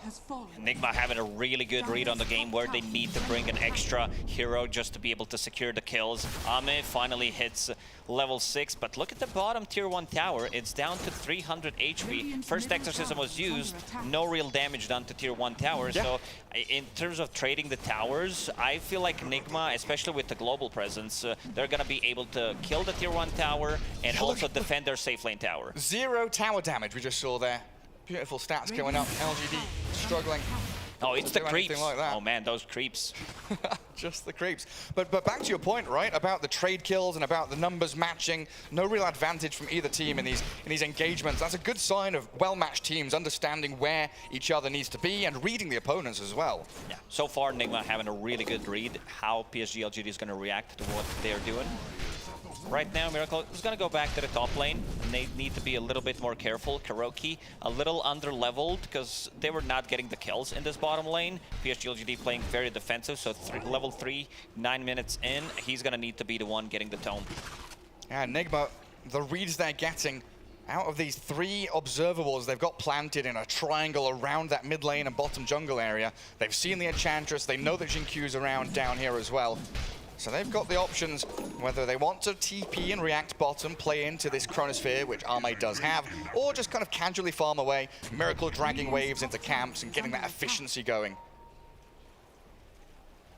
Sumail, very interesting build. It's all about the efficiency, like how much return you get for the gold invested. LGD, hold that thought. Trying to force something and get the drag back with 2 spells, Hurricane and the Dispose, but GH from the high ground, Freezing Field comes. Wrath of Nature bounces across them as well. But it's just going to zone back LGD as they hold their aggression. A kind of wasted roll there from the Pango. He needs a bash here. He does, but look at Sumail's arrival. Chrono comes onto the 2 of them, a defensive one First fully. one, it's the zoning one. They even give him move speed, so for 2.5 minutes, they're not going to be able to play Sumail. What a bro, helping out mind control, and this should also result in a tower, because this... look at him go! Here. Oh. He's TPing in behind him. Arme, he doesn't have Time Walk anymore. Frostbitten, blasted by the plasma field. Arme's going to jump across and he'll back up. Ever so close to finding the takedown on the Void as Fate's Piano arrives with the Exorcism and nothing to say. In on top of Sumail, and Xinqiu arriving, should be able to find a kill on the Razor. A big one for LGD if they can finish it off. Sumail so speedy though, and with another link in the body blocks from the Treants, nothing to say with a shield crash. At long last gets the takedown, and Nigma lose 3 heroes. PSG LGD brings everybody down. They understood we need to save Ame, and Ame TPs to the top lane immediately without having no Chronosphere. Like, his contribution was not there. Getting the time walk off and managing to survive. Big W for PSG LGD. Nigma, a bit greedy. They wanted to get more, getting behind enemy lines. They still took the tower. Yes. That's something that we mentioned. They will be able to defend their towers. Top lane, harassment, forcing him to use the time walk. Nigma now with that wide open space, right? They're able to control the bottom jungle with the tier 1 mid and bottom gone. And Miracle's also farming Radiant Triangle. We've talked about this a lot recently, thinking about the resources on the map of Dota 2. It's not about necessarily being fully efficient on your side, farming your jungle, but taking things away from your opponents to limit their potential. Because he feels relatively unkillable, I would say, without Exo. Maybe with the mana burn, once you get to that Diffusal Blade timing on Pango and bringing like 3 heroes, they should be able to bring him down, but it's gonna take a while. GH hiding in the trees. Yeah, no. Kuro about to hit level 6, need 1 CS. Let's see if he can come in time. Oh, he does get it. Solar Guardian allows GH to survive. Nothing to say, blown up as Miracle arrives from the triangle back up to top lane and hunting Xinqiu down in the trees. No stuns here in towards Y, so a quick TP will allow his safety and return to Fountain. I was looking at bottom. Literally, he needed 1 creep on Dawnbreaker to be able to get the ulti, and he gets it immediately. TPs, saves Kuro, and they get 2 kills. So this should also be a tower. This is something that we mentioned because they rely on cooldowns. Yeah, Rolling Thunder, not the longest, level 1, 80 seconds, but it's about the Exorcism, it's about this Chronosphere. So once they misuse their Chrono, I feel like Nigma is just gonna go, when I say misuse, even if they get a kill or 2, they're still not gonna be able to contest Roshan, because Nigma Galaxy, they have all the tools. Yeah, look at the heat map. A little bit in enemy triangle, a little bit here, and Ame just made it 1 big spot. Like 1 big blue dot. He has not moved so far. TP to the top lane for a little bit and then move to the bottom. Miracle creating that barrier in front of his own jungle. Nigma will hit big timings with this Aghanim Scepter about to be done in 1500 gold. I feel like PSG LGD, they need to take 1 fight before that, because Diffusal Blade is about to be finished in 200 gold. Chronosphere and Exo is up. Oh, that's huge, yeah. 7.6k net worth on Miracle. A massive performance coming out of him on the bristleback. 7,700 total. I want to go back to the point that I was trying to make, but you stopped me. There were things. Sorry. No. Yeah, you needed to hype it up. Let's see about this one. Oh, big one. Use the Rolling Thunder. But you see that physical damage Mid from lane, Miracle. Razor in trouble, has haste. Yeah, but it's got been dispelled. Enchantress slows him down with a freezing field. GH, he lets it go. Why? Chased down by the Dawnbreaker, slammed into the ground, and Faith Beyond with Jin-Q trying to run back to the high ground, but look who's waiting for them. It's Mind Control with a Solar Guardian. They can't get the Marcy though, she's out. They want the Faith Beyond DP instead. In comes the Swash. Faith Beyond, and nothing to say, bursting through them, and Miracle, he's nearly dead with the bristleback, keeping him alive, ever so barely. Slipping out of danger while Mind Control is left stranded. This is the fight that I wanted to mention. Like, go in. They didn't even commit with the Chronosphere because they're gonna hit like a little earlier timing. That Prophet almost 4,000 damage in that fight, allowing him to survive with the Yule Scepter. Like he doesn't have a single like tanky item on Fate Beyond. It's just the Yule Scepter, but he had the Spirit Siphon charges in that fight, which did enable him to survive. So. Still pretty good. Faceless Void does have Maelstrom right now. Still Chronosphere ready. So even if Enigma Galaxy decides to go inside Roshan with the Aghanim Scepter on Bristleback about to be completed 900 gold, PSG LGD will still take that fight. Yeah, it's absolutely disruptive as well, knowing that Enigma want to be using these timings and continuing the steamroller that they've built up. So continue charging forward. Having a team fight win as LGD there. Now, might bust Enigma's morale a little bit, but you've got to realize they'll pick themselves up and understand they've got to keep this moving forward. Mind Control sat up top currently, being eyed up by Jin-Q, but he doesn't have any teammates nearby currently. Killing off a Hellbear that's slapping his tower. Sumail died 3 times in this game. Like, ideally, you would want to have Bristleback Ags and Razor's BKB synced up, because that would be your big timing. They might still wait until Sumail has a BKB, just so that he doesn't get burned. I think he was baiting there on a mid lane, but maybe underestimated positioning of Enchantress to be able to dispel that haste. Is Y just sending creeps to every tower? He sends a Hellbear top, he's sending creeps down to bottom, he's like backdooring towers non-stop with this Enchantress. Been a little bit naughty. Dire Glyph comes out. Maybe thinking about a play into mid, stopping Faith Beyond from farming freely anyway. Now DP heading into a BKB of her own, but Sumail out in the open in the river. Speedy enough to get up the staircase. And Mind Control currently just holding objectives. I think you're right, they are very stalwartly just sitting in front of their objectives, making sure that LGD don't have any freebies while they're waiting for this Aghanim Scepter and BKB synchronized timing. Still PSG LGD, they will be ready to strike back. Exorcism is level 2, so 2 times more damage. Thinking about going on Ame. He's being frostbitten. Chrono defensively once more, and the Dawnbreaker Solar Guardian lands. But he's got Time Walk again in a couple of seconds. Mind Control spots him, sprouts him. In the fog, we go with Arme now. Celestial Hammer to close the gap, and the body blocks from the tree and allows another Frostbite. The Faceless Void destroyed by Enigma. Not only did they manage to get a kill, they also managed to bait the Chronosphere. So, so far, in terms of Chronosphere usage, I believe this is the second one. We still haven't seen the full potential of it with Exorcism running and then going in and dealing damage. I think it's time for Enigma to go inside the Roche Pit and force a fight. And we were talking at the start of this about how LGD reacts, responds to this aggression from Enigma. And so far, it's been to run away and defensively use your spells. Why? Chased down by the Bristleback, Jin-Q and Faith Beyond. I don't know if you can fight into this. You Ghost and you Unleash, sure, they'll do a little bit of damage here and there. But with Kuroki's arrival and Sumail and GH closing the gap in towards them, the Enigma Galaxy side have the advantage. Great roll in, but they're struggling to get a kill. Finally, Miracle falls, but look at Sumail go. Clears through Faith Beyond. Jin-Q will follow him into the grave, and nothing to say, has to TP home. Yeah, Miracle took one for the team. He decided to go in just so that the rest of the PSG LGD chases him, and still a pretty good trade. So Exorcism down for 2 minutes. It's all about paying attention on these big ultis for PSG LGD. Someone needs to time it, because they will have every single time like a minute, even more than a minute, to be able to react, get some stuff going on the map or force Roshan. You see that, the big difference between those cooldowns. And we saw that bottom tier 2 getting destroyed by the little treants, right? Unlocking the outpost in that bottom jungle for them.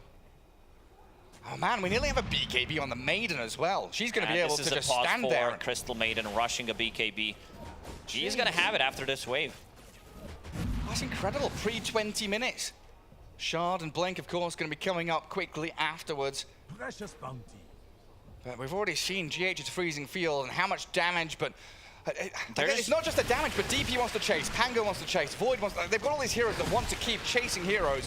Freezing field just doesn't allow you to do that. 15 seconds until Chronos, 60 until Exorcism is back online. I don't think PSG LGD can contest this one. And they see Arme. Arme might try to go for a steal play.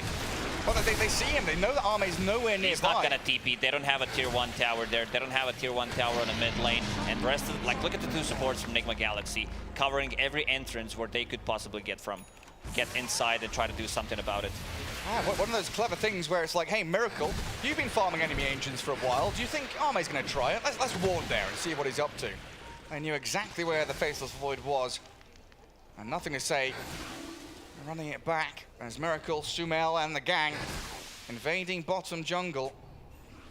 Nothing really objective-wise to claim here, so yeah, they change tact and move in towards mid.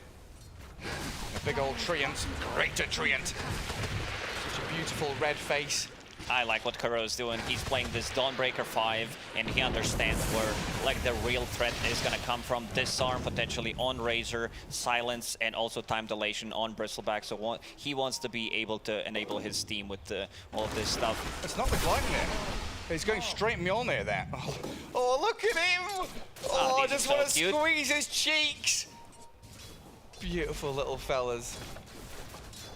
Yeah, I guess the reason why he's going for Mjolnir this time around is, yeah, the Ghost, so it's gonna proc a lot more, like even time dilation. On top of that, Pango, he does tend to get a lot of instances of damage in the team fight. Is this where, I don't know, do you consider like a Blade Mail on a DP? Because there's so much spill damage from Razor, Bristle, the Mjolnir. I don't think that item is viable right now. Okay. This is a good one. He's also going for Lotus Orb. Oh, mid. Hello! Who have we got here? Mind Control, healed up by the Solar Guardian, and GH, he's just going to straight up BKB freezing field. Y says goodbye to the world of the living. Jinkyu dead to Sumail as well. It's very difficult for PSG LGD to commit even to one of the supports. Like, they try to go on Crystal Maiden, he pops a BKB. You know that there's going to be big Wrath of Nature coming in, potentially TP, and also ulti. Ooh, that's big damage. Still does not want to commit. 3 minutes faster than Dispatch fastest. I mean, this is GH we're talking about. He's been involved in 14 out of 18 kills. Oh, really? Yeah, very active on Crystal Maiden. Incredible. Hey, what does LGD do to try and come back from this? Is it like, do they just try and wait out Aegis? Do they want to go for a team fight with when Exo and Chrono's ready? PSG LGD. Like, we need to talk about them getting a perfect Rolling Thunder, because there's still nothing that can stop the Rolling Thunder. In the fights, you still need to respect damage from the Bristleback. It's pretty similar to like Medusa, where the damage becomes overwhelming at one point, because if you're in a fight for that long, the quill sprays, they're gonna stack up. Problem is, there's gonna be so much chaos in the front line. Razor with the BKB, using the static link, forcing you to drop an ulti, potentially like forcing them to use this Chronosphere in a way that they don't want to, and then Nigma Galaxy has like pretty free opening into the team fight. What's wrong, JJ? What have you seen? He's showing the shard that Crystal Maiden has queued up. So you can move, cast spells during the freezing field. Crystal Maiden doesn't need to be afraid of anything once she picks up the shard, other than Chrono. So you have BKB, and you also have 20 extra armor against the Dead Prophet's Ghost. So you should feel almost invulnerable if you're not caught inside the Chrono. Miracle. Gonna come and clear out this top wave, helped out by the Treants. Y getting TP'd on. No stuns, I don't believe. Oh, now he misses. That was not the Mjolnir. It was the Gleipnir. A little bit slower on the DP's BKB, not by much. That's why they're losing those average. 16 seconds on average. And we see 50 seconds faster on Bristleback. He was thinking about going for a different item build, SNY on Bristle, but seems like BKB being able to dispel things on his own, not just relying on Dawnbreaker to be able to get it. And his backpack for now, but can switch that in for the Aegis when it expires in about 45 seconds. LGD just trying to find pockets of farm where they're reasonably safe. Mind control, time dominated, double bashes, but a Solar Guardian not going to help him.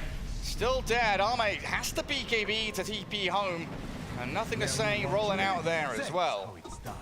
Sumail getting a ton of farm on his Razor, about to finish Refresher, so double BKB, double Static Link, getting tons of levels is what we're talking about, you know, getting that level 20, potentially getting level 25 as well. 30 seconds left on Bristleback's Aegis, and yeah, his next item, pretty natural progression, I would say, going for full Abyssal Blade and the Basher to be able to deal with these split pushes, BKB TPs out to double damage here. It's getting scouted. Oh, the Pango wanted it. He's going to roll up and try to TP.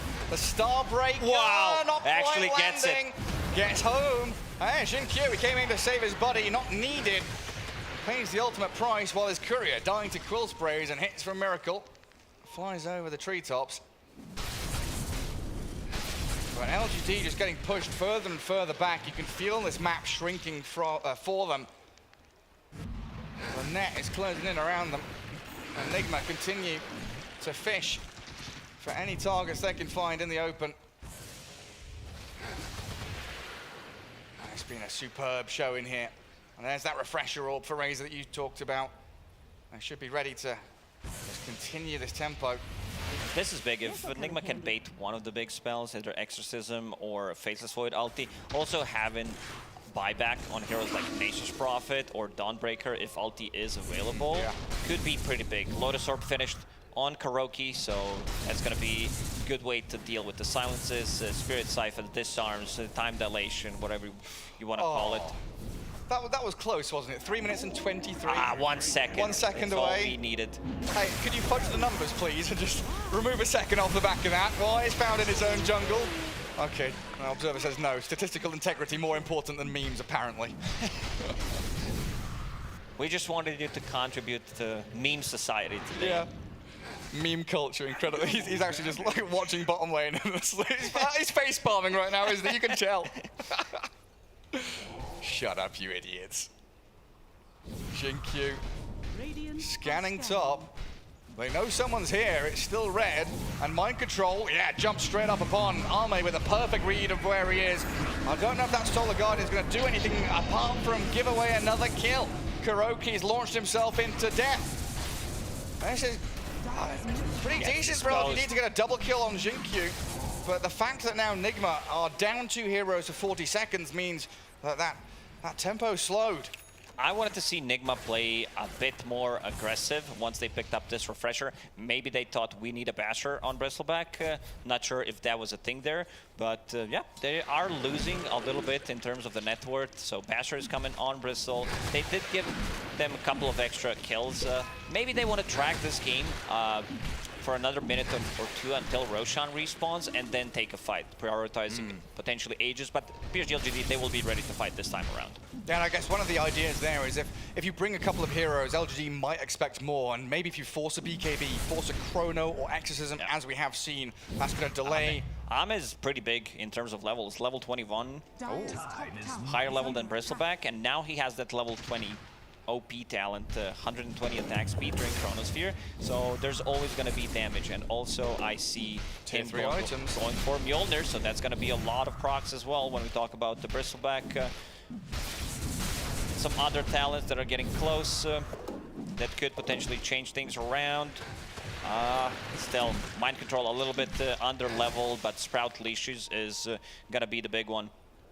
Still needs 4 levels. Has BKB coming to him, so that's also a big item. On the other side, that Prophet's still far away from Lotus Orb. Pangolier did finish off Lincoln Sphere, so that's going to be way of protecting himself with potential like Frostbite and also throwing that onto Ame.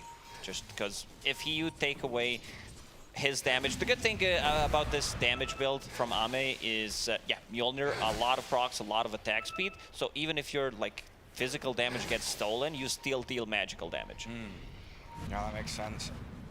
It was one of the ways to like try to counter. I remember one specific game where Troll Warlord playing against Razor did build MKB. We were casting it. Yeah, we were casting it.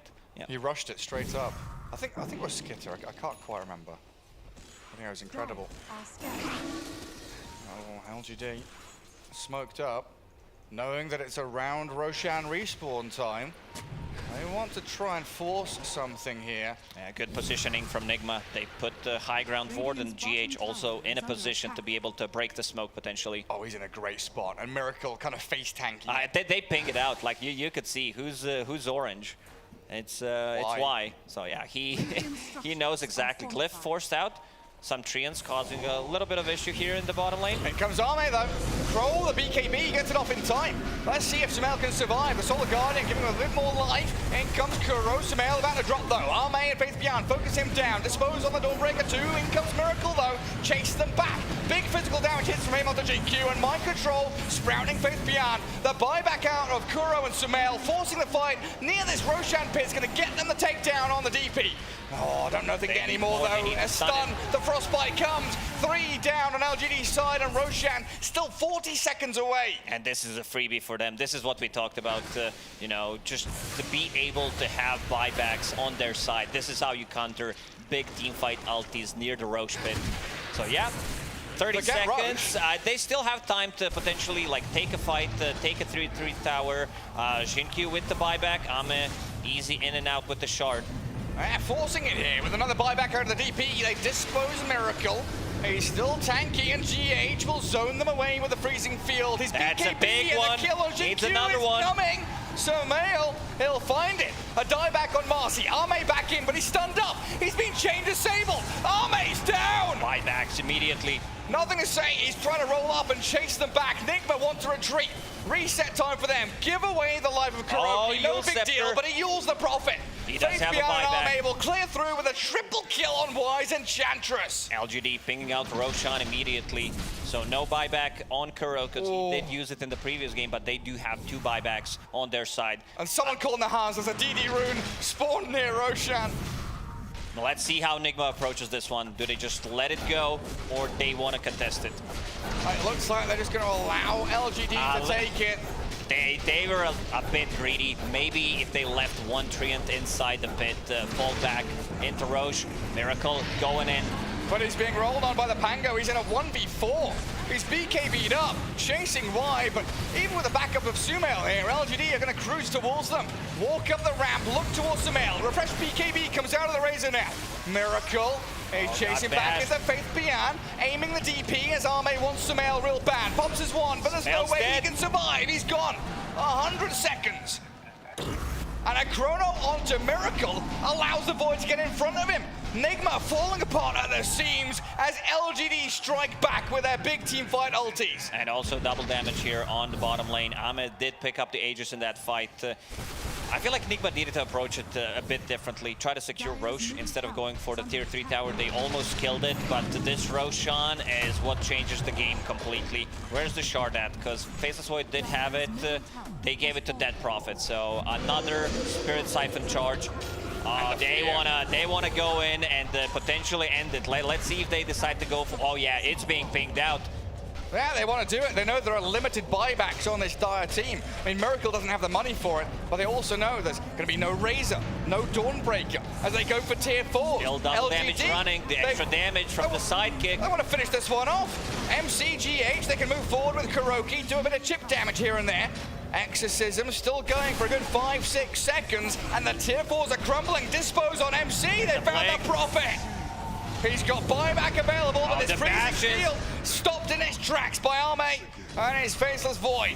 GH, your BKB's not going to save you here. Nothing to say, we'll find the takedown on him.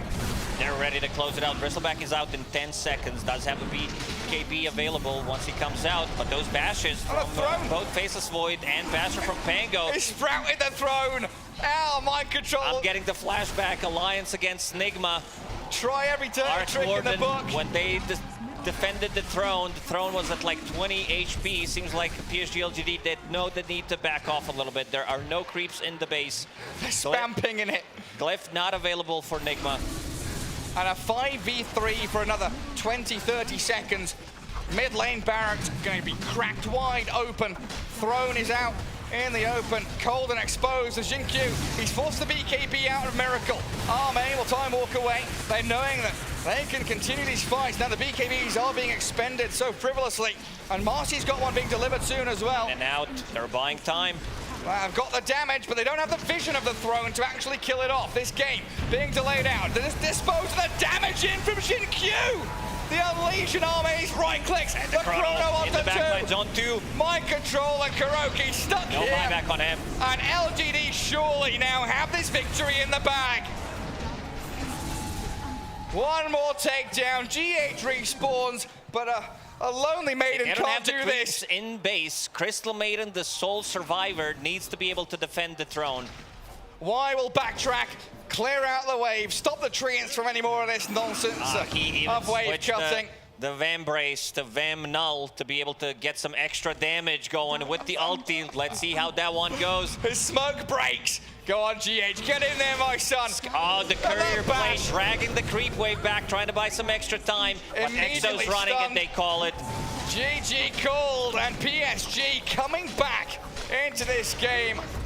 It looks so good from Nigma up until that Roshan hit, where LGD defended their high ground, had the buyback advantage, and took that second Rosh away from them. I wanted to see Nigma play a little bit aggressive with the advantage that they had, try to force a fight. It felt like they played so aggressive, and at one point they just stopped. Like they got, I think they gave too much credit to Faceless Void Chrono and Dead Prophet out. It's super strong combo, but maybe try to force one, try to force them to misuse it and then take a fight. Like Jinkyu on Marcy, I said it when the game started, like his itemization, this is the type of Marcy I want to see in the games, where he gets the phase boots, gets the blink dagger, then goes for the BKB to be able to scale. You saw how much damage he deals, but also positioning yourself, because you blink in, you dispose, and then you get out of the fight. So you're not that tool that goes in and dies. Yeah, one of those drafts from Enigma that if you do slow down, you know, you need so much more force and strength to build that momentum back up. You hit that wall, the inertia stops, and all of a sudden LGD, they are ready to hit back, as we can head over towards the panel to talk about game one a little bit more. Hello, welcome back to the Analyst Desk. Aramco highlights are playing on our screen as we just watched Nigma lose that first game. It was a rough one, that high ground push especially. Yeah, it was a really close game. I think honestly, I think you know, the Dota was indeed delivered for that game. Many great sequences, many great plays. I think, you know, both teams really played their draft really well, honestly. Yep. Obviously, we knew that Nigma were going to be, LGD, sorry, were going to be a little bit more on the defensive, trying to, you know, slow down Nigma's aggression in the early game, which, you know, happened. Nigma played extremely aggressive, you know, won the lanes, transitioned that very well into the mid game. LGD hold on, and there was this very crucial Roshan fight that really turned the game.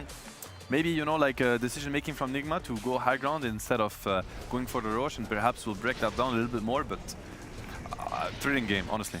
Yeah, definitely. I think Nigma, you know, bringing the tempo with that last pick, Bristle, the DP pick, really ended up working out as well very nicely under the trustful hands of Faith Beyond. But what I really thought was, you know, we were speaking in the green room, and I was like, could the MP have considered a different item this game, right? Going straight into that Maelstrom when maybe they were thinking they needed a little bit more damage, more right-click damage and crowd control, and really it ended up kind of being the catch they needed. Which we can see in our scoreboard brought to you by SDC. Yes. Yeah, definitely. It felt like the mind control item build did not pay off. So obviously, you know, it's we're Captain hindsighting this. So yeah, definitely. You know, maybe he had an idea and it would have worked, but it didn't come into play. It definitely felt like there was something that was lacking a little bit, because LGD were able to kind of fight back, even though they were at a big drafting disadvantage, I would say, for that moment of the game, and just a big economy disadvantage because of how the laning phase went. But still, they were able to kind of, you know, get a little bit, some trades, you know, some trade kills in the fights. We saw the pickoffs also on the Prophet especially.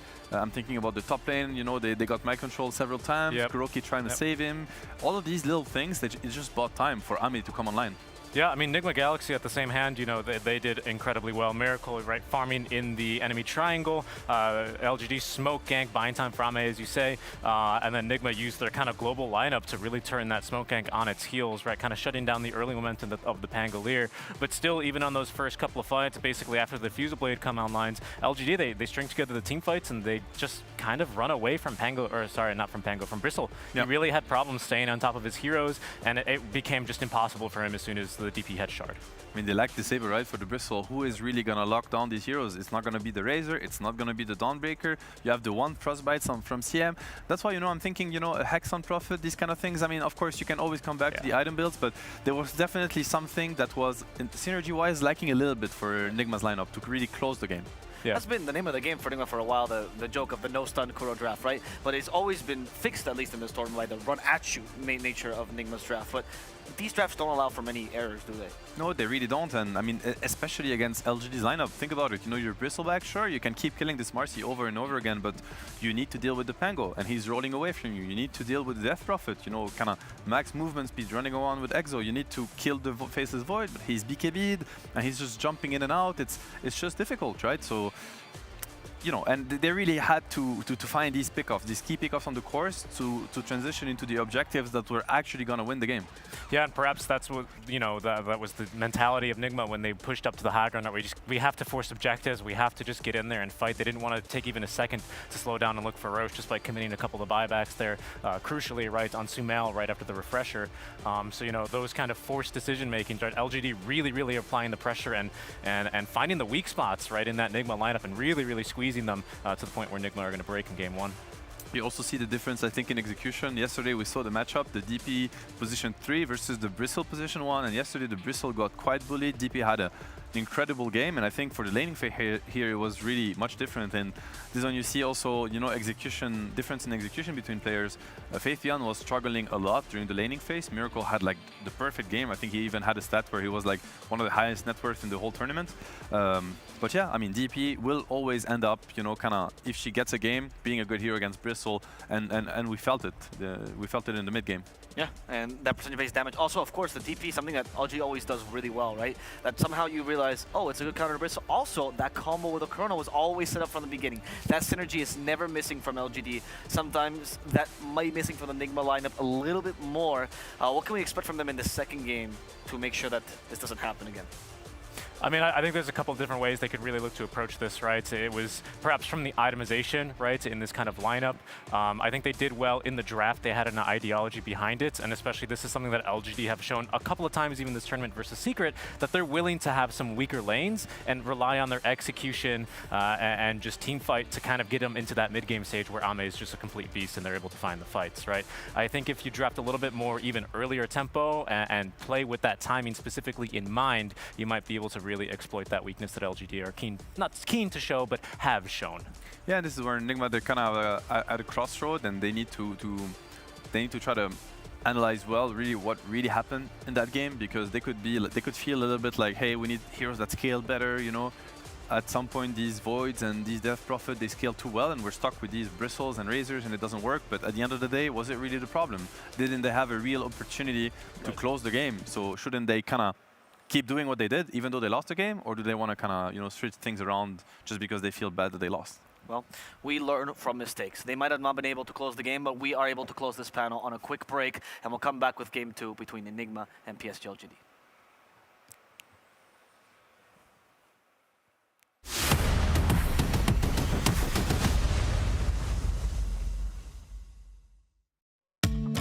مع التحديث الجديد لستي تي بلاي، تجربة جديدة للكل.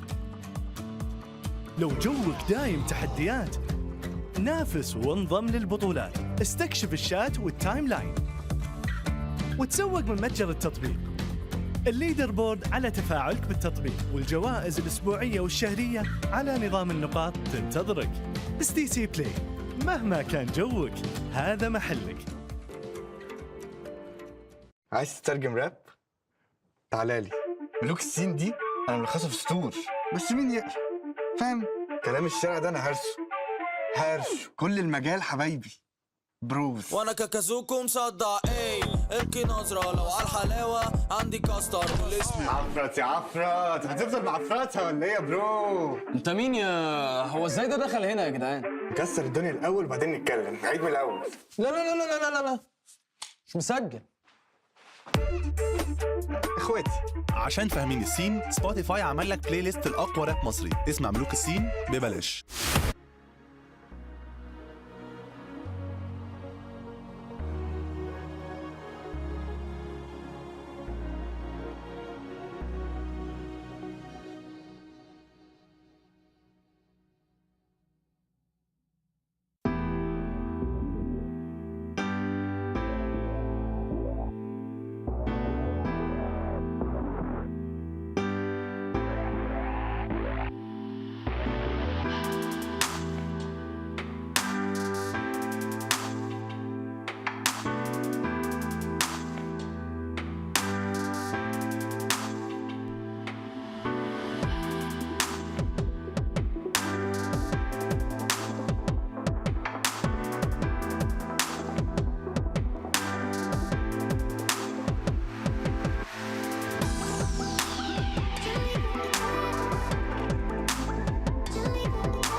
Welcome back. Game 2 is upon us, but we're still talking about the game number 1 between PSG and LGD versus Nigma, because we've talked about how this series will evolve, and as Seb, you pointed out in the beginning, this is the wings draft, right? You try something completely new, you never tried it in the tournament, and now we're going to see how Nigma responds to it in the second game. And it worked, right?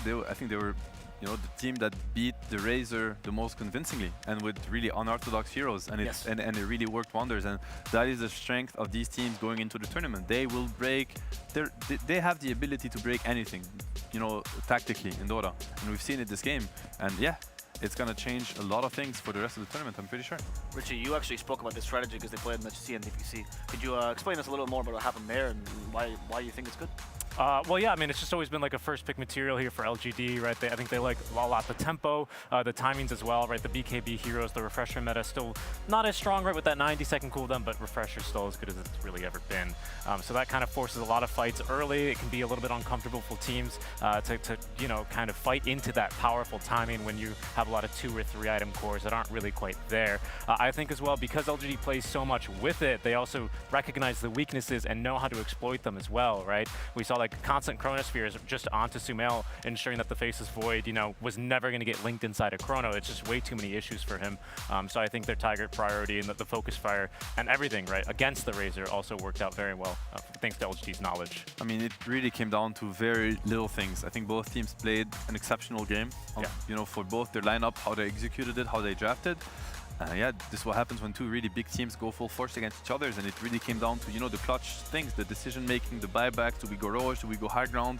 And then all of a sudden the game turns from being dead even to over 3 minutes later, because these teams know how to find an opening and how to exploit it fully. Exactly. And we'll see what the plan is now for the second game, because once again, there can't be any openings for Nigma if they want to go for the same strat. And now that's my question. Richie, do you think that Nigma is going to be trying out the same fast strat again? I don't know. I mean, there was just like something that didn't quite click there, right? Bristle and Razor both kind of want to do the same thing, right? They want to run at heroes and abuse their item timings, right? Acceptor specifically on the Bristle, and then BKB, and then again Refresher on Razor. Problem is, neither of them really possess the catch. You know, yeah, they've got some decent slows, but as soon as BKB's Dispels and Mobile Cores are online, like, there's just really no chance for these guys, right? So they could maybe try and do that again, and then if they do, they'd need probably a little bit more control on the rest of their lineup. I'm sure they hoped for like a Lion or Rasta. Somebody hex this void, please. I swear I will kill him in 3 hits. Just do it for me. You know. But then they're stuck with a CM, a Dawnbreaker, a Prophet. You know, with Mjolnir. Nobody can really do that. And yeah, I mean, your point is very true. It's like Razor was strong enough to take over the fight. So was Bristle. But it's overkill. You know, you don't need to kill 10 heroes at this point. You only needed to kill 5, and they could do that. They just needed a little bit more help to lock them down so that they could dish out the damage.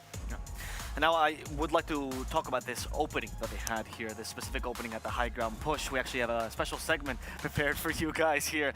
You know, previously Danag's been our weatherman, but as they say, you have a weatherman, nous avons un météorologue. That was very well put, very good French actually, much better than my first illustration, but I'm gonna try to, you know, have a better shot at it. I mean, what's really important though about this sequence is that I think this is definitely the turning point of the game. At that point there was a big Roche fight, and Nigma did use several buybacks to try to salvage the Roche fight, and as you can see, they make here the decision that is really common in Dota. They end up going for the high ground push instead of, you know, waiting for the Roche that is actually about to respawn in just 29 seconds, as you can see here. And you know, this is a classic decision that is quite important in Dota. Do you go Roche into high ground, or do you go high ground into Roche? And as you can see, Sumail ball back, Kuroki ball back, Nigma go for the high ground push. And it's a very intense moment of the game, because they could win the fight on the high ground, get the racks, and go back to Roche. And LGD, you can see their decision making, instant buyback from the Marcy. They want to take the fight because they know that if there is any chance they win this fight, the Roche will be theirs and the game will probably be over from there.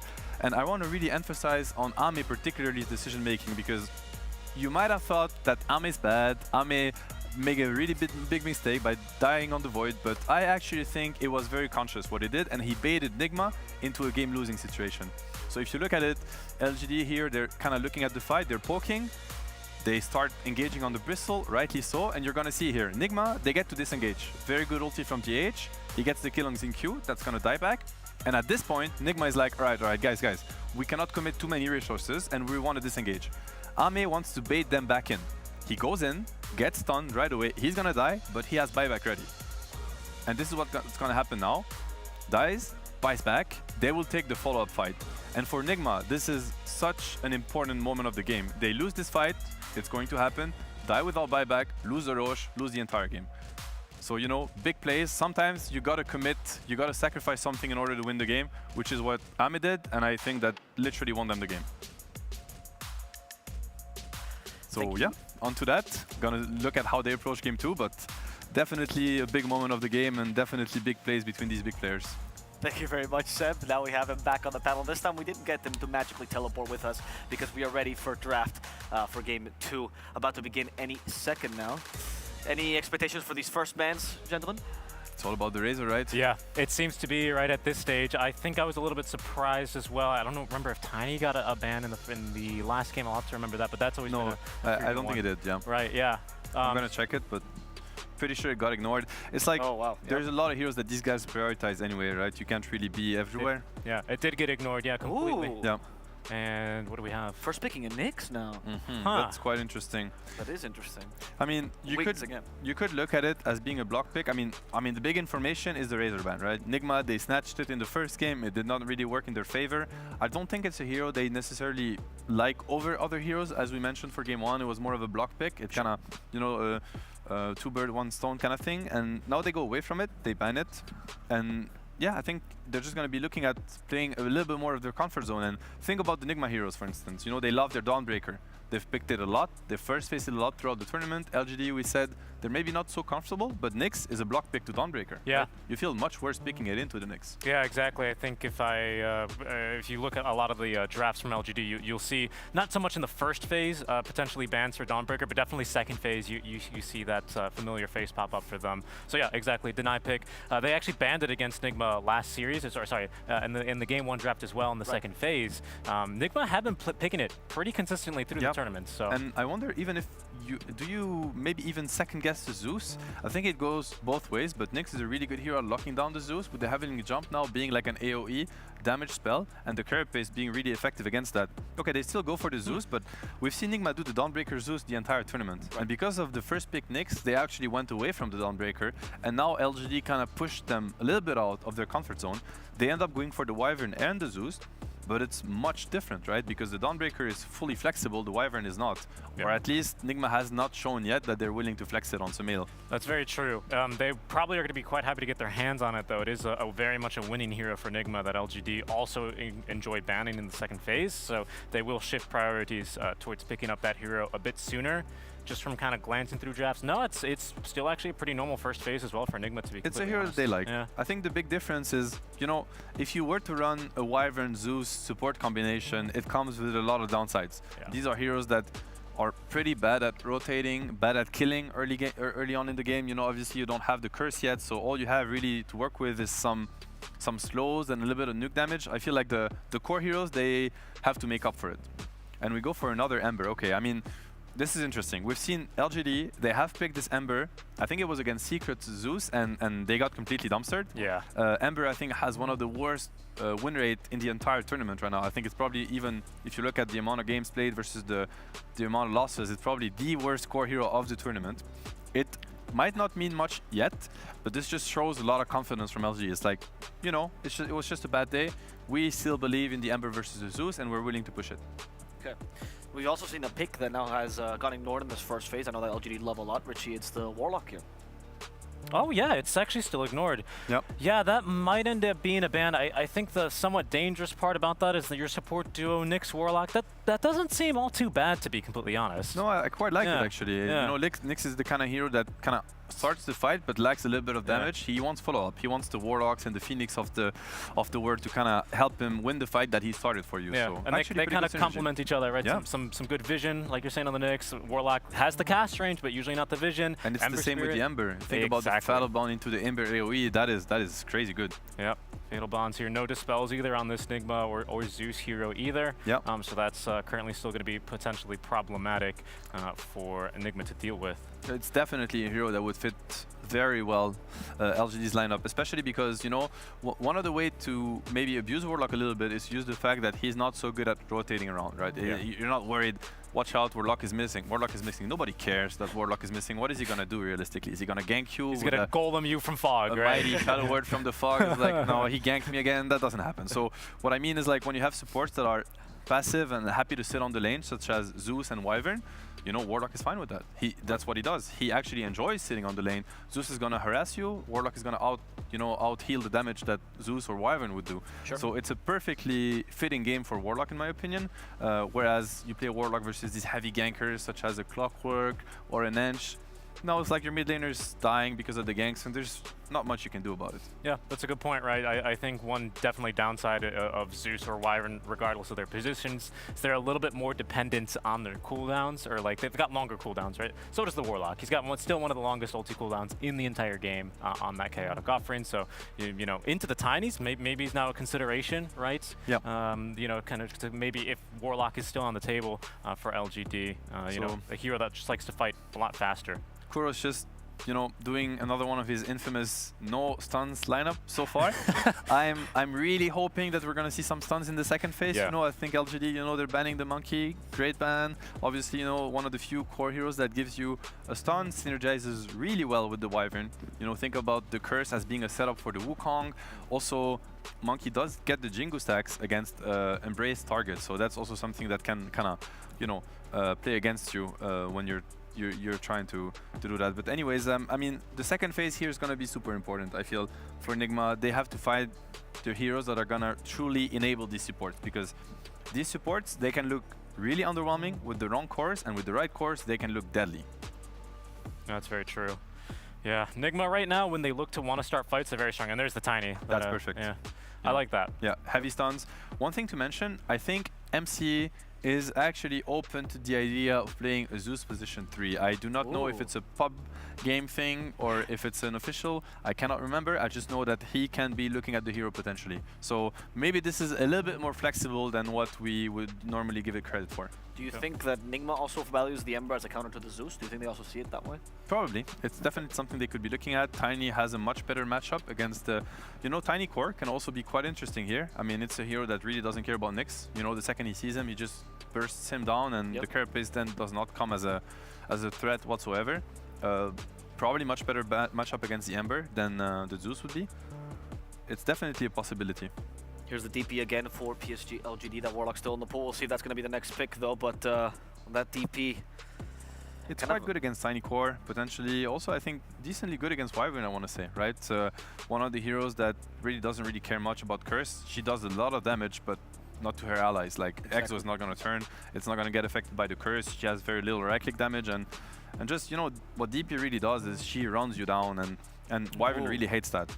Phoenix. Yeah, some very weak egg hitters, right? Tiny infamously so, 0 agi gain. Literally none. Yeah, no. so that's going to be quite There's the egg concerning. hitter. Yeah, but there is indeed the egg scrambler. It's still the Nyx assassin, right? So the lane is fairly favored for the Nyx. Simply wait for the Carapace, wait for the Blood Rite to appear, and then Carapace last second to make sure you can return that pure damage.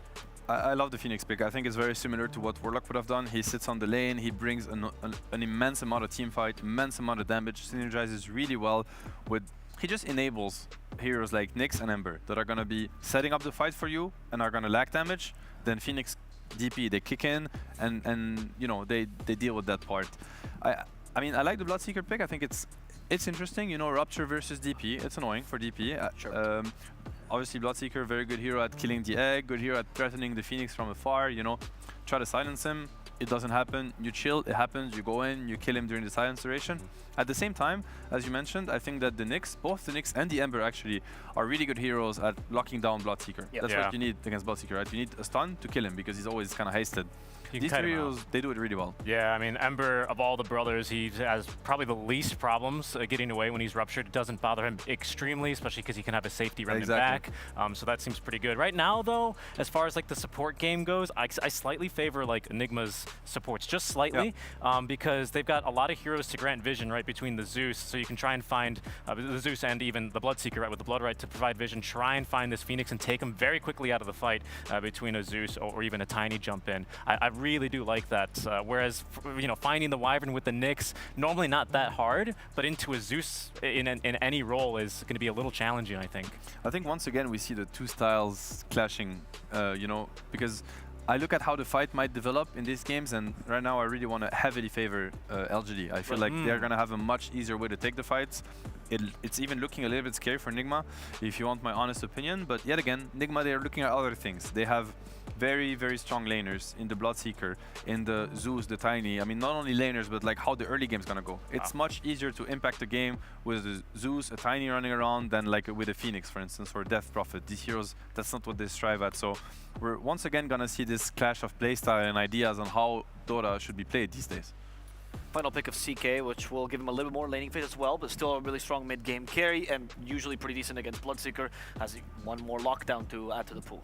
Yeah, pretty good against the Tiny as well, right? It's the 0- armor strat. You just get right in there on top of him. Tiny hates being jumped first. He would much rather do the jumping. Hero that can blow up a Wyvern, a Zeus with great ease, and doesn't really care for being silenced. But into the Dawnbreaker. It's the last pick, Dawn, still even into the Nyx. That's interesting. Into the Nyx, into the Phoenix also. I think Phoenix is a great matchup against Dawnbreaker, both on the lane and in the game. He just places the egg, and Dawnbreaker ulti cannot really turn that. Actually, he kind of sends himself into death, into a stun. I like the CK for enabling the Phoenix. I think Phoenix, what he needs is, early laning presence so that he doesn't grief the lane himself, and so that he can transition smoothly into the game. So, very good pick in my opinion. I mean, I like where this is heading for LGD. At the same time, this is perfect comfort zone for Nigma. Right. Richie, this comfort zone, is it going to be enough? Do you think it actually counters the LGD style well here? Well, I'd say, you know, the CK is certainly not as weak and exploitable of a laner as, say, the Faceless Void was, so there is some concern there to be certain. And again, the catch between the Nyx and the teamfight follow-up from the CK could be very punishing because they kind of need all these heroes alive for Nigma, but the lanes, again, are looking quite favorable for them, even if they have still this Nyx Assassin to interrupt. It is their style. They could get it done. Definitely. It's going to be interesting. I think both teams are a little bit adapting, you know, they're kind of shifting up a little bit of what they did before, try to have less exposure to what the other team's throwing at them, so it's going to be a tight one. Okay. We'll see who is capable of taking game 2 and if Nigma, more importantly, is capable of forcing a game 3. And to cast this great encounter, we have a classic combo. Bring it together, the cost. That's right, here we are as Nigma changed things up a little bit. A lot of heals, a lot of reset tools for Nigma's draft. And LGD also mixing up a little bit. That CK for Armay as the last pick. A hero that has fallen out of favor a little bit recently, but LGD looking to bring it back. Yeah, some slight adjustments from both of these teams. Nigma, again, having a little bit of more global presence with the Dawnbreaker, with the Zeus. Also, I've seen a lot of teams, not just in this tournament, but also previous DPC, trying to go for Zeus and the Bloodseeker. We're providing vision for the Bloodseeker so he can connect onto the target. And there are a couple of counter picks that we usually, like, it's the other way around that people do pick it, but yeah, panel mentioned about like Phoenix as well. Nothing that can kill the egg except the Bloodseeker. So these other 4 heroes are so-so. Also want to see what the build on Sumail is going to be, whether we're talking about the Echo Saber or it's going to be something that Mickey has done in one of the games. Blink into Aghanim Scepter straight away. Also, this was Dawnbreaker into Nyx Assassin. Yeah. So that's a bit of a tricky one. I don't know if they feel like they can burst him down immediately with the Zeus Tiny combo, because this is the mid-Tiny we're talking about. Also, like, I'm slightly favoring PSG LGD because of their like support duo, because Nyx, Phoenix, they do scale incredibly well. Not as strong in the first 10, 12, 15 minutes of the game, but once you get the ball rolling, these heroes are insanely good at team fighting. Missed stun. Jin on the run. Also a few little swaps around as well. You know, GH is going to be this bottom lane support with the Winter Wyvern. Also, the reason I like PSG LGD supports more is because it's Phoenix, Nyx. All right, of course, there you go. That's your one for the day. Back in the dungeon you go. Yeah, this is, you know, elimination game we're talking about. Got to be more serious. Just had to get this one out. Zeus will be paired up with the Mind Control, something that Nigma has been doing lately, where GH plays the safe lane. It's a lot of, like, because it gives you a lot of damage, Arctic Burn, plus later on Blood Red, because he did start with the Thirst, and yeah, Nyx Assassin doesn't provide you with much in the laning stage. It's one stun. Then you're done. And then you're done, pretty much. Nice rhyme, Gary. Thank you very much. Already Wise, you know, zone Kuroki back out of lane, but Zeus will return. Get some denies going for himself. And GH zoning Jinkyu out, who's dragged the wave, melee creeps only. Ranged one has gone on a bit of a wander elsewhere. At least Mind Control in this top lane is not going to be playing against Nyx, because you would have 2 melee heroes on the safe lane and 2 melee heroes on the off lane. Maybe if they had it like 3-1 in terms of melee plus range combo, I think they would be able to make an adaptation. But with this heroes, I don't think they can do much. So you're just going to have to suck it up and play the laning stage. And what about this mid lane as well? Ember against Tiny. Is Sumail going to come out on top with his physical prowess? Or is there something and nothing to say he can do to this is a very skilled matchup. We're talking about 2 extremely skilled players in the mid lane. I expect this to be pretty even. Like, I've seen this matchup go both ways. I don't think this is a matchup where one is going to stomp the other one. Pretty even in terms of farming, and this is the big one. Jinkyu silenced. Arctic Burn slows him. He's in the river and he's dead, sinking down. The next Assassin's corpse falling as GH spills that first blood. Why, though? Dead to the zaps of Kuro. Yeah, something we mentioned, like the supports on PSG LGD early on, not really as strong. You need to get the levels. Mind Control, thinking about going in. Oh, mate, just resetting himself, get that composure back. Does have the Phoenix arriving again, and Mind Control misses out on his Starbreaker. So nice to have the Zeus in your lane, though, is continually securing range creeps, getting your experience, and zoning out the opponents. And why not able to really pull this wave back and get any pulls off? He's always being chased, and Tiny tosses nothing to say under tower, but no aggro on him. The avalanche and the punches are good from Sumail. It's a good harassment, nothing to say. Does have a healing salve. Sumail doesn't have a tree to potentially cancel that healing salve. Needed to pick it up. And a good usage of the glyph. Yeah, usually it's the mid laners who get to use it. But so far so good at this bottom lane. Miracle off to a really good start. 16 CS, a lot of kill threat. They're sitting at half HP. How's top lane doing? Both full HP. Like, when you have Bloodseeker on your safe lane, you want to play aggressive on the off lane. And Faith Beyond forced to head left. Get away from the blood right, gets out his Spirit Siphon. Now with the boots of speed, Miracle will chase him down. And 7 stick charges. Hunted down up to his triangle, he'll TP home knowing there's no stuns coming. And yeah, that glyph usage, I'm not sure who it was, because it was very good for bottom, but it was also very good for mid lane as well, stopping nothing to say from securing any last hits while Sumail put pressure on him under his tier 1. Usually you don't get to sync up the glyph usages. Yeah. It's all about like, oh, was very can I do it? Probably can. Mid lane gets the priority, or sometimes off lane when they play so aggressive that they get to manage to like push the wave, get deep inside the tower, and then go for the kill. Ame sitting at 16 CS, a lot of denies there, but this bottom lane does not look too hot for PSG. Wait, turn it on him though. Ame, he got jumped on, and now Kuro in trouble. Kuro looks Ame dead. and Y, they're getting a lot of damage into does he? Kuro. Oh, he's gonna get them both. I thought there's going to be a Chaos Strike coming out from CK, but Kuro, level 4.5, really enjoying himself here. No messing around from God Kuro. This is huge, you know, getting 2 kills, getting a couple of CS, and also getting levels. We're talking about Zeus potentially hitting level 6 at the minute 9 as a support, which is pretty big. Avalanche toss from Sumail. Nothing to say, had the Flame Guard up, and Wise rotation in, looking to kill off the Tiny. Good dive forward, secure that takedown, but Faith Beyond is being left alone down bottom, inside the blood right, and the chase from Miracle, looking to secure the kill, but these Spirit Siphons just keep him healed, while GH's Courier killed off by the Nyx deeper in the jungle. You need to have these Spirit Siphons when they decide to dive. Also Miracle moving at almost 500 move speed, having Orb of Venom on top of that, and also slow from Arctic Burn. Very difficult for PSG LGD to play this lane. I'm really surprised how much they're getting from it. 21 CS on Faith Beyond, even though Jin Q died once. Let's see if they want to play aggressive. Yeah, Jin Q looks very dead. Trying to bait out some spells. I feel like they're going to go and dive underneath the tower. He had to carapace a little earlier than he really would have liked to, but Miracle pops his wand to continue to fight. Decides it's not worth chasing any further. While Zeus is brought into the mid lane to try and burn through the Flame Guard, goes up to the dire high ground. Sumail doesn't want to get too involved with this. Kuro. Maybe now he'll jump back in with the Avalanche and the toss coming. They'll find the Phoenix. Nothing to say, wants to grab a one from this. There's no way Kuro gets out of this one. Get over here, Kuro. So a trade out in the mid lane from the 2 supports. Leaves Ame alone top, but this is kind of where CK wants to be, right? He's going to keep himself sustained with a Chaos Strike. And Mind Control doesn't have the same luxury.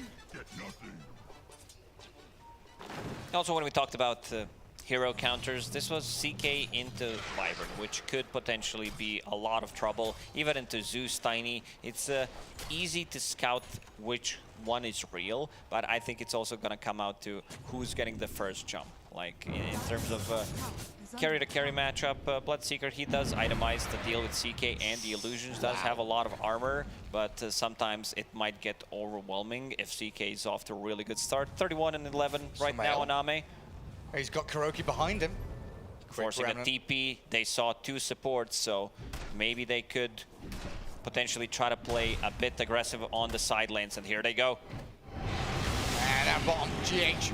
Cold Embrace comes, allowing Miracle to... Nyx looks very dead. Shred through the Jin Q Nyx Assassin. Wyvern survives the onslaught. And we did see Mind Control cutting wave top, drawing the attention of LGD up towards north. Kuro looks like he might get slight. Now, Kuro's the mid laner right now. He's like, please don't TP mid. I want my level 6. I want that experience. Oh, I thought he was going to go for it, potentially with the Chain Lightning, stealing away some CS. Nothing to say, 34. A lot of denies in this game. Yeah, 11 on 12. Bloodseeker, 12 on CK, 13 on Tiny. Sumail still level 6. Nothing to say, and Jin Q. They're not going to get the chain stuns as they would have liked. The Avalanche will hold the Nyx back as well. Carapace on time. Doesn't come out in the right timing, and Kuro is going to jump back across, try to defend his Sumail Tiny, forcing back the rest of LGD, killing Y and looking towards the DP as well. Miracle's joined this with everyone such low HP. He's sprinting around. Nothing to say, he's behind his tower. Safe for now. And will Remnant TP. Different type of the games. You know, when we get close to elimination, you know that the carries are going to be much more active, especially if someone is playing hero like a Bloodseeker. So a good rotation from Miracle to be able to defend his Tiny and also get a kill. Carapace not on time to be able to just get another stun on Tiny. I don't think it would matter. I'm not sure if they would be able to close the gap. Mind control. Playing behind enemy lines. A lot of heroes showed on the mid lane. Yeah, it just feels like he can't face off 1v1 against the CK. But he'll get the same amount of farm. You gotta respect the mind controls, level 6. Even Zeus is level 6, something that we mentioned. Zeus level 6, 9 minutes in. Kuro pretty much dominating this game, involved in 6 out of 9 kills. Nice. Yeah. 2,000 net worth as well. A great spot. I mean, he's basically playing position 4 this game. Grouping down bottom, looking for Jin Q. GH won't be able to do too much there, so him and Kuroki looking for a place to call their own. Looks like they... How do they pressure towers, though, here, Lacoste? It feels like Bloodseeker, these two supports, not really that great at shoving towards objectives. They need to outnumber opponents. It's all about the global presence, play with the catapults, get 2 kills, outnumber, and then try to go for it. Tiny deals like decent amount of damage, nothing spectacular, especially early on. Nothing to say. Wants to get on top of Sumail. Stuck down in the river. Region as well. Faith Bian's come in, but the Solar Guardian and the Thunder God's Wrath looking to zap down the Ember Spirit. Mind Control arrives, and Faith Bian stuck here inside the Blood Rite. Sumail with Miracle joining up. The 5-man grouping by Nigma proving indomitable as LGD just didn't have the numbers to fight. Nor did they have their level 6s yet. They need to respect this global presence. They try to play around it. Still, picking up the region rune. Ember Spirit did get cut down in the end by Mind Control. Difficult fights. They need levels, as you said, on supports. Why only level 4? Next Assassin level 5.5. Where's the Tome? Someone's got to give it to him. Get that Supernova going. It is their big team fight ulti, alongside the Exorcism. As Mind Control chased down by Arme, nothing to say, but they realize with the snap TPs and the reactions of Nigma, there's no place for them to be up top. Retreat back to their tower, give up on that kill. Well, you have drawn up a number of heroes here. That gives them a little more room in the mid and the bottom lane to try and get the levels and experience they need. Arme is still the most farm hero in the game on CK. 1 death only in the laning stage. Armlet already done, going for the Echo Saber. Pretty, I'd say, similar to the previous game where they want to get stuff done in one fight. It's not going to be aggression coming on from PSG LGD. They might try to go for a pick-off, but they need to bring at least 1 extra hero because Dawnbreaker ulti, Zeus ulti that could scout them out. Things are going to be, I'd say, a little more difficult for PSG LGD. Especially with the way that Nigma are playing this 5-man group-up squad. Like right now, they are spread wide open across the map. It's like a straight line from top down to bottom of these Radiant heroes. You can see the colors on the map. Now a double fairy strength at Jin Q. But when they're ready to fight, they are ready to fight. Toss back, Jin Q, Carapace is up, gets the chain start in, but the Solar Guardian's there. Supernova, it's down in the river and no one can focus it, but with the Zeus ulti, they get the takedown on Jin Q, and there's no team fight to be had anymore. Winter's Curse on the Phoenix now. Maybe he can dive away, but the perfect chain stun from Mind Control comes in. And Kuro has enough damage to help the team bring down those 2 dire supports. LGD will need to have another another hero, another core, because two supports, they do deal decent amount of damage right now. Good like team fight presence. It's just that they need Dead Prophet or Ember Spirit. And here on the bottom, another one for Miracle. Mega kill right now. They need Death Prophet to not die like that down bottom, completely exposed to their Sumail and Miracle pairing. I think what they're waiting for is CK getting his Echo Saber, and he will be ready to join. Some kind of big smoke, right? We've seen this from LGD.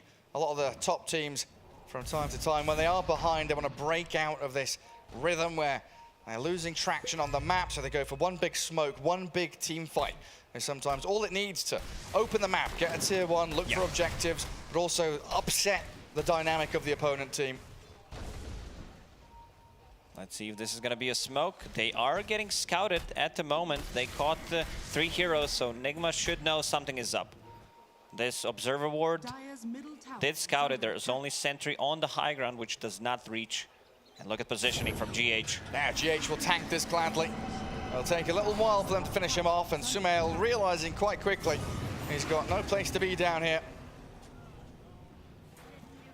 That's not the big kill that LGD were looking for. I'll see if they can transfer this into just a little bit more with Kuro standing on the staircase, wide out in the open. A lot of heroes showed bottom. He whiffs the stun. Miracle comes in. He's got the Blood Right Rupture on him. Nick's down. LGD looking for that bottom tier 1 as Nigma will gather up for the mid. We talked about the 2 supports from PSG LGD being very greedy. Oh, Nigma, they want to defend. They have a good setup and mind controls here as well. Yeah, the silence comes out just a little too late. Time to bail. They mind need control to get out. With GH, they're going to get Faith Beyond. Sunray from the Phoenix, not going to do anything as Y, Faith Beyond both die, and the Soul Guardian Winter's Curse there. Resets the team fight, aim towards Army, Relative back into the Starbreaker where they 2-man stun them. LGD going to get wiped off the face of the map at this rate. Sumail and MC chasing nothing to save with another tiny combo. And Miracle's not done.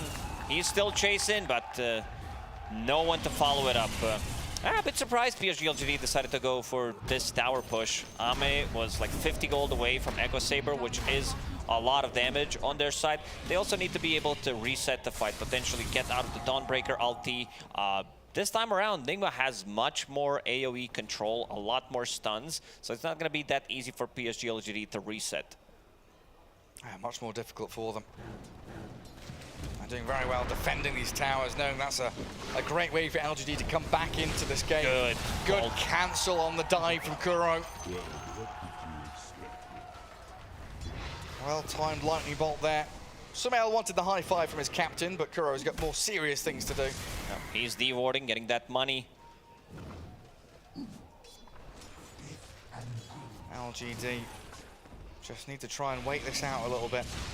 They can't really defend that mid tower, just let Nigma have it. And this smoke, Jinkyu is going to try and scout it, but he'll have to spend his life for that information. Kuro jumps in front of him with the heavenly jump. Jinkyu pinging, they have a sentry, which they do not. Smoke broke, and an instant reveal from Zeus. Zeus is more farmed than offlane DP. That's really concerning. Faith Beyond definitely falling behind. Needs to pick things up a little bit. Still a fair distance away from his Yules, then he'll need the BKB afterwards. It's going to come down to LGD kind of cutting waves, trying to manipulate the map with little dirty tricks to find openings. As Nigma, mind control, sat down bottom alone for now, but the TPs start coming in. The route from the chains. And the quick zip back to the Remnant. LGD, one of their favorite moves, right? They bring someone bottom, they force reactions, and then they look for where else they can play on the map. 2 supports from LGD managed to get 1 level each in the last 6-7 minutes. Oof. That's not ideal, and why?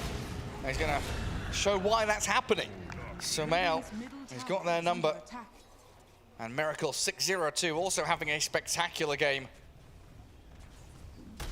Miracle pretty much having a perfect game.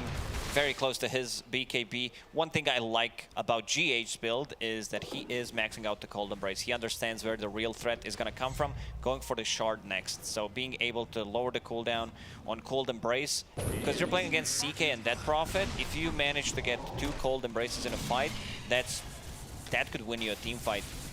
Yeah, it sure could. Like the primarily physical damage, even sleight of fist, going to be protected against by this Cold Embrace from GH. Nigma has all the vision in the world. They see all 3 lanes, especially for the top. One behind the tower, one near the outpost. So whenever PSG LGD wants to make some kind of a move, if they want to go for the smoke, it's going to be very difficult. And it's also in your head that they have global presence. We go on one hero, Dawnbreaker will ulti. One of the reasons why this hero has been so popular lately. Yeah, you spot 1, you expect 5.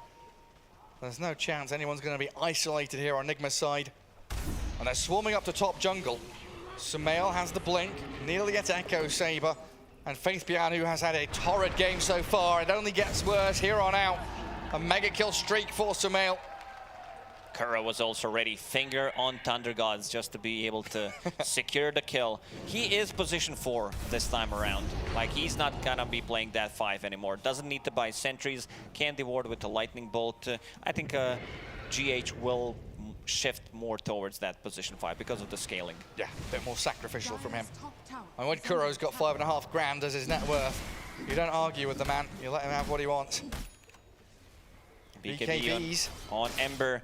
Ame has his BKB as well, buys the recipe, disassembles Echo. I think they might need to force a fight. Everyone's got their BKBs though, like Mind Control's picked one up, Miracle, look there, yeah. CK's gonna have his delivered soon as well. 2 heroes per side with that magic immunity. Gonna make an awful lot of chaos in these team fights and make target attribution a little more difficult. But it's not difficult when you do it like that though. Knowing DP is so squishy. Zeus and Tiny immediately removes the ward. He knew something was up. Nothing GH to say. And wanting this Wyvern. Trying for the solo kill, but again, the TP reactions and the Solar Guardian. Nothing to say, trying to force these abilities out. But look at Sumail, just diving tier 2s. You're making noise and nonsense in one lane. You're bullying and cruising towards kills in another. Seems like LGD does not have an answer for this one. We haven't seen Exorcism being used. Jin-Q, oh, misses the stun. Wouldn't matter. Still dead regardless. Oh, a real difficult one for LGD. 26-5, reminiscent of their games up against Team Secret. A 6K lead for Nigma as well, putting them in a good spot to take this one home. And looking towards this tier 2 mid. Now, when do you start thinking about Roshan for Nigma? Is it after a team fight win, or can they sneak into the pit? I don't think they need to force a fight, maybe get 1 or 2 pickoffs, because their pickoff is pretty insane. We're talking about Zeus, Rupture, Tiny, who's pretty massive, does have Echo Saber going into BKB next. Dead Prophet, damage output, very limited. 1 point in Exorcism. And we see a bit of an adjustment from CK, going for Mage Slayer next. A lot of magical damage from Tiny, from Zeus. Makes a lot of sense, doesn't it? Yeah. It really does. Actually, you had the Echo Saber. These professional e-gamers, Gary, I'm telling you, they're Cyber very Sporters. smart. Mid-tier 1 for LGD. It's glyphed up by Nigma. And they are bringing a couple of supports in towards that zone.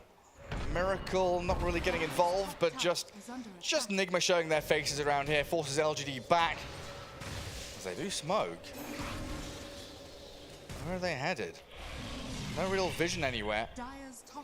They've got 1 ward in the triangle, but Miracle shows up top around the outpost, suddenly surrounded by Dire heroes. Hey, BKB's up. Nigma coming in to try and fight around him. He just straight up kills the egg. Miracle. Beautifully done. Now the silence and the Solar Guardian onto LGD. Armate trying to stick on a target, but he can't do it. His BKB is worthless. Sumail tosses him across. Phantasm comes. MC jumps in towards them. Still with his BKB going. Enigma clearing through LGD. 1 by 1, they topple like dominoes. They just called GG. Well, when I said this fight is done, I didn't mean that the whole game is done. But yeah, Nigma. 22 bloody minutes. It was I'd say only 8k gold lead, but PSG, they felt they could not take the fight. They needed some kind of damage. I'm not sure if Ahmed Alti was not available or if he didn't get it on time. I don't think it would matter considering how aggressive Nigma was in this one. Like, they managed to win the lanes, 2 supports, no real impact in the laning stage. Like, bottom lane did get crushed, and also, like, they got, what? one level in 7 or 8 minutes on both of the supports. So a bit rough for PSG LGD. But Kuro, man, what a greedy player, especially in this game. You know, he was the one more farmed than, I'd say, 2 supports combined on PSG LGD. He's a Greek god in real life. Why not role-play in game as well? But yeah, honestly, the difference between Game 1 and Game 2, it felt like Game 1, they were playing aggressively. They were on the front foot. They looked amazing. And then one slip-up around a Roshan, things fell apart. This one felt slower, more calm, smoother. So I don't know what the locker room talk from Kuroki was, but he's got his lads in shape, that's for sure. Yeah, it was very difficult to match aggression from Team Nigma. They could not outnumber them because both supports did get, like when I say supports, I mean Zeus got early level 6, 9 minutes in, and also Dawnbreaker from the offlane, relatively early level 6, and then you're just like, how do we deal damage? Like, our damage output is very limited. They did manage to shut down Dead Prophet in the laning stage. Ember Spirit try to go for some moves, try to go for the ganks, but felt like it was never enough. Yeah, and it didn't feel like it ever mattered that they picked Dawn into Nyx or anything like that. But after such a quick game, the desk is ready, scrambling to their stations as we can pass it back to Arvo. Yes, as we watch these are Aramco highlights. Nigma, what a game. This is what we saw last time, except no mistakes this time. Perfect execution and a quick closing in of the game. Instead of pushing towers, which they didn't have much push, they just choked the enemy to death and forced the GG out of them. What a performance, sir. I mean, Kuro, relax. Yeah. Please, man. Show some mercy, relax. I mean, not just Kuro, right? Yeah. I mean, Kuro in the first opening minutes up until like minute 10, absolutely, right? But then he immediately passes the baton to Miracle, makes a ton of great plays, who passes the baton to Sumail, who's getting pickoff after pickoff. I mean, it just felt like LGD were dropping like flies all over the map. I think that game, honestly, like, I hate to say it, but I think Nigma just played so much better than LGD. Like, the Nigma players, they popped off. Yep. You know, we said, like, Kuro, he's just tiling on them. Miracle, he's crushing his lane. He's TPing mid, you know, like, at the exact right time. Collects all the kills, you know, negates the pressure. GH with the sick cold embraces. You don't even have time to notice because the other ones are shining so much. But the cold embraces, they were so on point. And obviously, Sumail just popping hero after hero. All of them. And mind control, I mean, he didn't even have to play. You know what I mean? I mean, of course he did, but... Hit the lane, right? It's too much. Like, they played so well, all of them. So well. We can see this in the scoreboard brought to you by STC. I love it. I'm just going to abuse my power as a host to talk about Bloodseeker for a second. I just was so impressed by Miracle. You see the Nyx Assassin, okay? And as most people say, as Richie, you said it in the panel, Bloodright countered by the Spike Carpus. But he did this incredible thing in the early game that Bloodseeker spammers will know. You buy the Orb of Venom, not the full Orb of Corrosion, and then you force the Nyx into 2 choices in the lane. You hit him, and he either has to wait for your Bloodright to hit and stay in there so he can Spike Carpus it back to you, or he uses Spike Carpus early, eats the Bloodright. There's no chance there. And look at the Nyx score. He knows. Yeah. You know, I'm sure he did not enjoy that. You know, he did not have fun.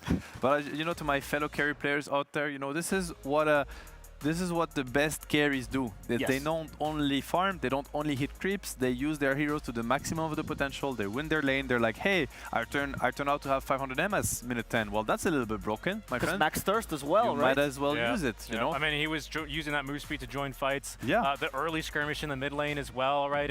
And that's where I think, even though mind control, you know, obviously, when you say he didn't have to play this game, you're exaggerating, right? Of course. But because of how well he does top lane, the supports, and how well Miracle plays bottom, the supports have no experience whatsoever for that mid lane skirmish, right? I mean, it was like, if there's a Supernova there, if there's a Vendetta onto one of the backliners, maybe they can make some plays. They just have no moves to make for how strong Nigma came out of the lanes. Nigma supports, they were both level 6 without the tome. Sumail actually ate the first tome. I mean, it's Sumail. No, but he could. His supports, they were doing so well. And on the other side, even though they ate the tome, they were still level 5, right? So it's really hard, you know. And then Nigma, they for sure identify that, and they're like, well, they cannot fight for the next minute or something, so let's just abuse that. And they forced them into these fights over and over again, and it just snowballed out of control. Unfortunately for LGD, the only hero that was doing pretty well, had a stable game, was the CK, but he is so countered.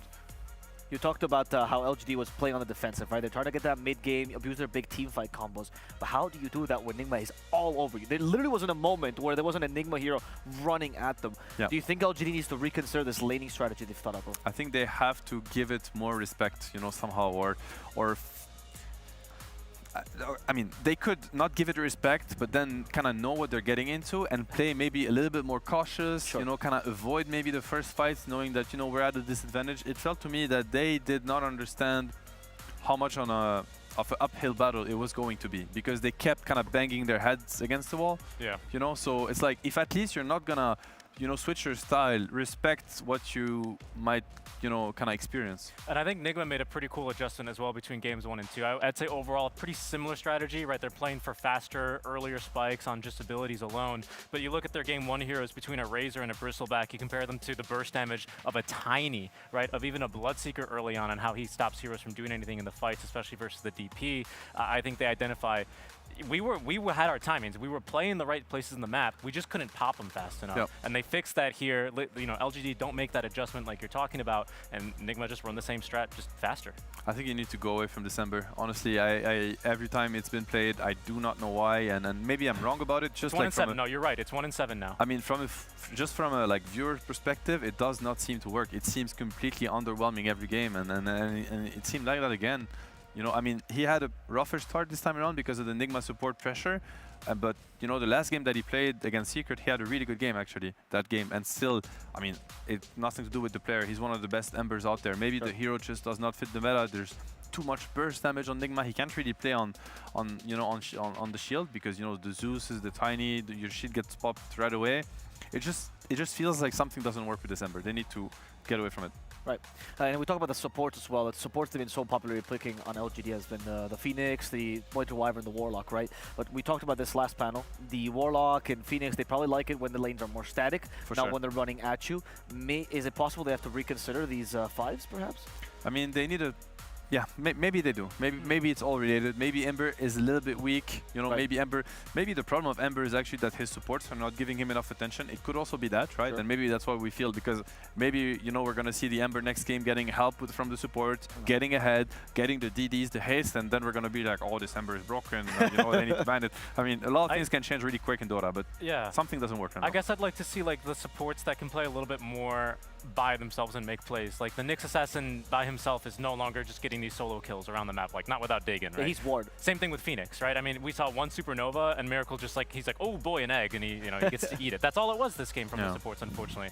Yeah, I think maybe a little bit of change there might be in order. Yeah, you got some extra Shuka, you know, really something for the region here. And for now, we are going to give something to you guys, which is a break, as we'll come back with Game 3 between Nigma and PSG LGD very soon. Please stay tuned as we wait for that final game to begin.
We're ready for Game 3. This is the decider match. We've seen the meta this best of 3 evolve. To a degree, LGD decides to evolve at every game. You know, they just go, oh, new evolution. This is the new draft we're coming up with. But what will be their solution to this fast Enigma tempo?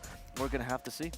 A break from the Ember? I specify Ember because last time I said that you actually gave us a break, like a, you know, an ad break, but a break from the Ember. A break from the Ember. That would be great. Yeah, no more Ember. Okay, that's step number 1. I like it. Perhaps more laning. Or do you think this team fight strategy can work, like you said, if they can avoid fights? Or heroes that are good at doing that, perhaps?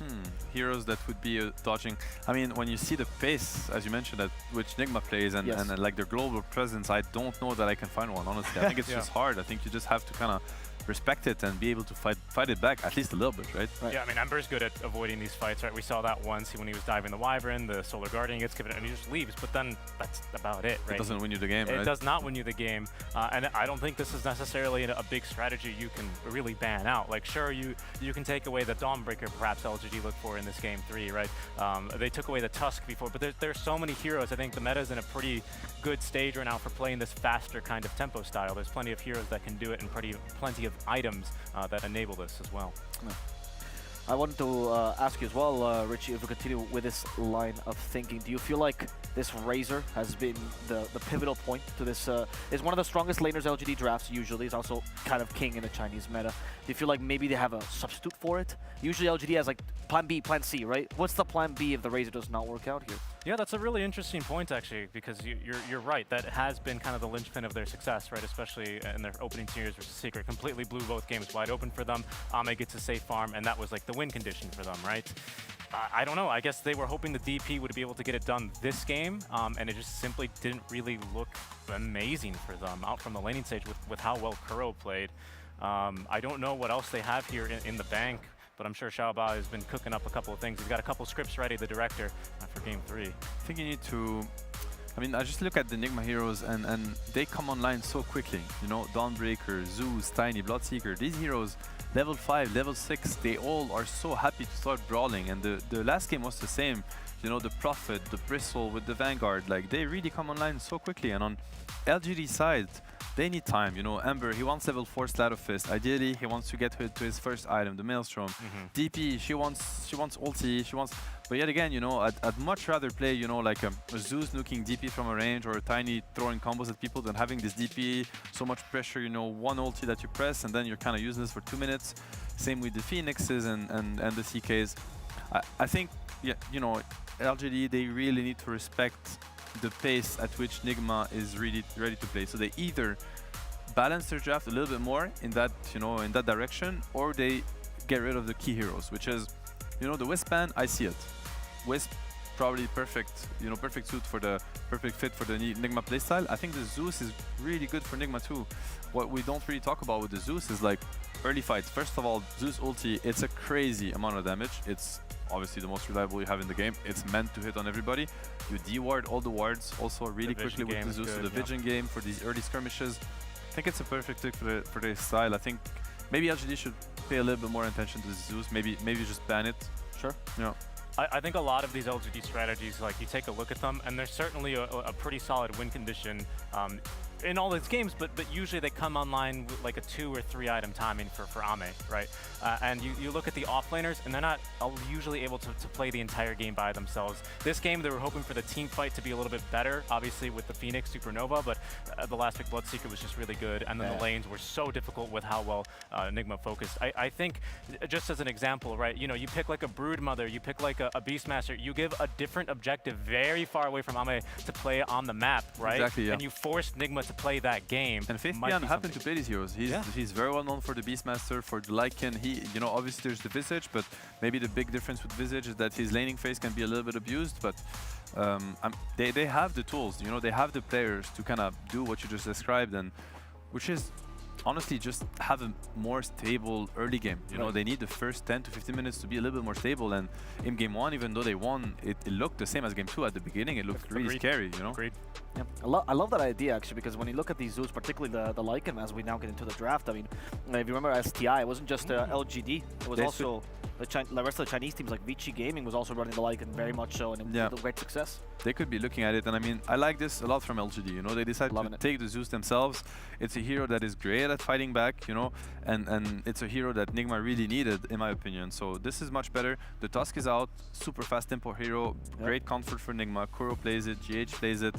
The Wisp, obviously, you know, one of the best Nigma heroes in the history of that team, and then they get the Zeus themselves. We see the Wyvern, the Tiny. I'll be very honest, like the Wyvern is still a question mark to me, not in the sense that it doesn't work. It seems to work greatly. I just don't know what makes them, you know, rate this hero that high yet. Maybe they just think the Wyvern spells are just too good, you know.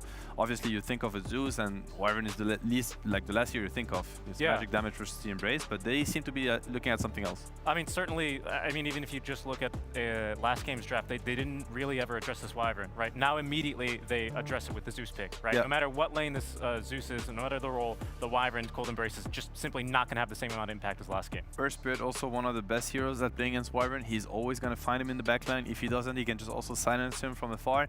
You know, obviously, tons of magic damage, natural vessel buyer, so great answer to the Wyvern. And Earth Spirit, I think, you know, one of the best heroes, actually. I really like the adaptation here. Zeus Earth Spirit. Think about the brawling that happened. These heroes are super happy to brawl early game. This is actually what they're kind of designed for. You know, they have these repositioning mechanism. They have a ton of damage, a ton of lockdown, of silences. So I like that from LGD, you know, like this is much more aggressive, much more fit to fight into Nigma early, and you know that Nigma, they will do it.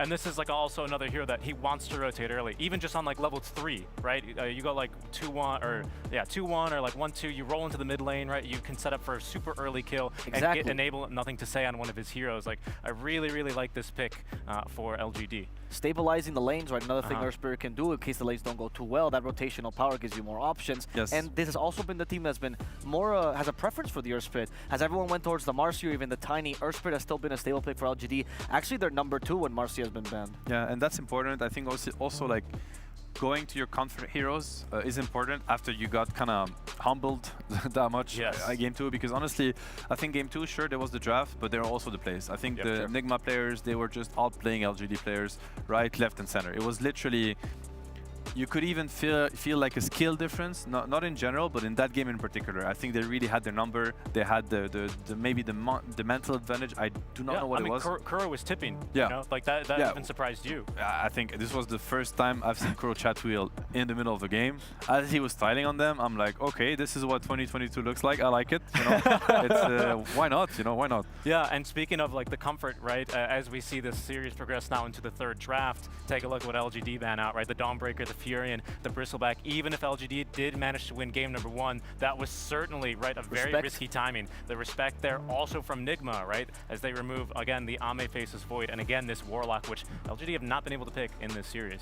I mean, hey, I'm a Dota fan, right? So I hate 20-minute games. I want, you know, I need longer games. I need more Dota, more spells, and I love that from LGD in that aspect. They are getting rid of all the Nigma, you know, super high tempo heroes. You know, the Dawnbreaker, the Prophet, as you mentioned, the Zeus is on LGD side. I think they're really pushing Nigma away from what has been working really well for them. Obviously, Nigma, amazing team. I'm sure they have plenty of other ways to play, other heroes maybe to kind of, you know, keep that playstyle going. So they're gonna find the answers. But I like how LGD adapted. I feel like this is the first game ever since the Secret Series.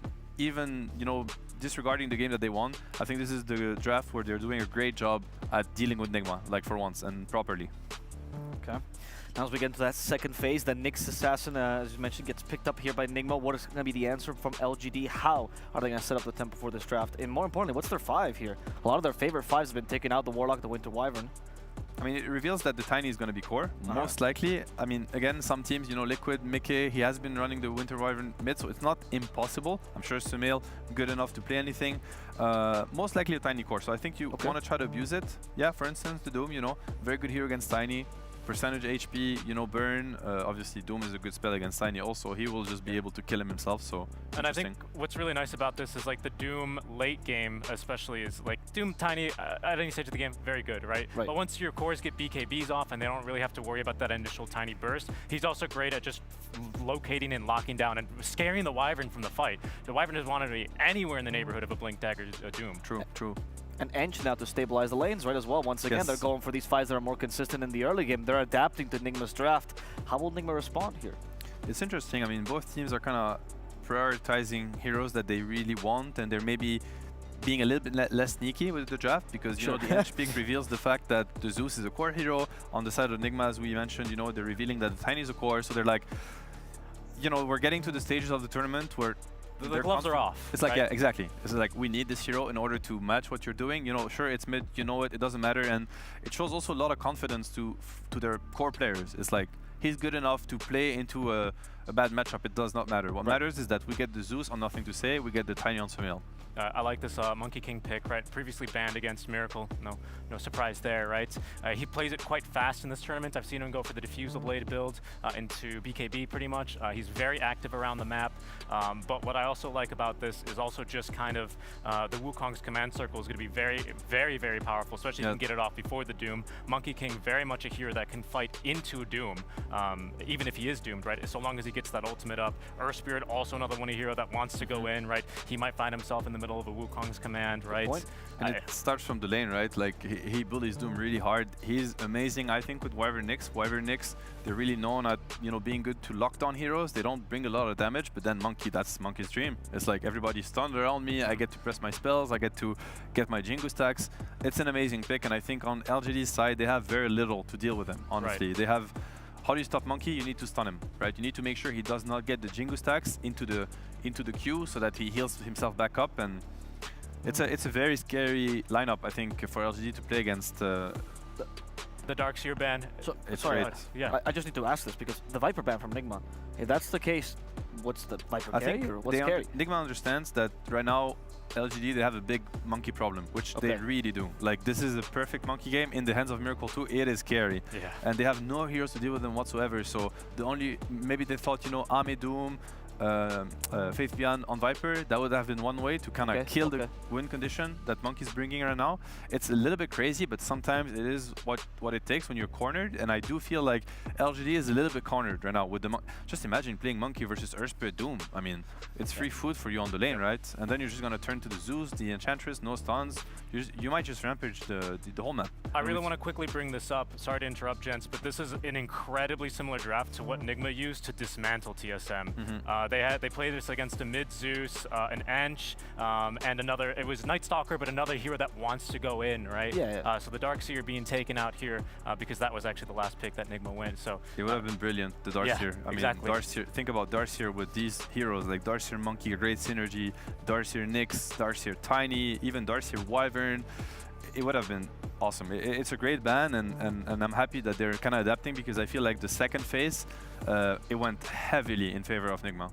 Yeah, and that was the TA. TA was actually the solution that TSM proposed against them, but Nigma finished that game so fast that Tomato just didn't have a chance to get online. Okay, and they go for the Jugger. I mean, it is a really good Jugger game when you think of the Nyx, when you think of, you know, maybe even the Tiny to kind of also add to the grouping up together, you know, Healing War. Jugger doesn't mind joining his team early, using a level 4 Blade Fury. You know, he's one of these carries that can join fights and not kind of slow down his game by doing so. But once again, I look at this Monkey, and I'm scared. I think it's such a good monkey game right now, and they still have one more pick, which is most likely going to be an MC hero, I want to say. Yeah, that's what I was just looking at here. I'm trying to see what he would want to go for, looking at what Nigma are lacking. Again, like last game, it wasn't an issue. Their tower push wasn't amazing. We didn't bring that up in the draft. I do see a DP available potentially for them into the Juggernaut. The spin may be a bit scary, but I do like the tempo she might bring. Yeah. I mean, maybe what LGD, what Nigma's gonna lack is some sort of way to sustain. I mean, I'm trying to think, you know, this Earth Spirit, this Zeus spamming their spells. At the same time, they have the Nyx to catch them. I think they'd have a lot of options open. For some reason, I feel like Nigma could win the game with these heroes already without the last hero. It does feel really good. Yeah. Like this last pick can just be the cherry on top. Could you just go for a pick that makes sure Juggernaut has a terrible lane? Just sacrifice for that, you know, make sure there's no chances now. Yeah, kill his tempo completely, because he's one of the heroes that if he has a really good game, he can man up and kind of deal with the monkey himself, you know, run up to him, trade the Wukong for the Omni Slash. Obviously, you don't get affected by Wukong and you kill him through the armor, because usually they go for the Maelstrom kind of build where you have a lot of like heavy magic damage. Yeah, slowing down the jugger would be great. I feel like that's one of the jobs that MC could come up with. Prophet is banned. It would have been a pretty nice Prophet game. Okay, he goes for the Beastmaster. So, I mean, maybe not the best. I mean, when you think about it, it's quite crazy. He actually goes for Beast into Ange. So it's maybe a little bit scary. And he's gonna get the roar at least. Into Jug.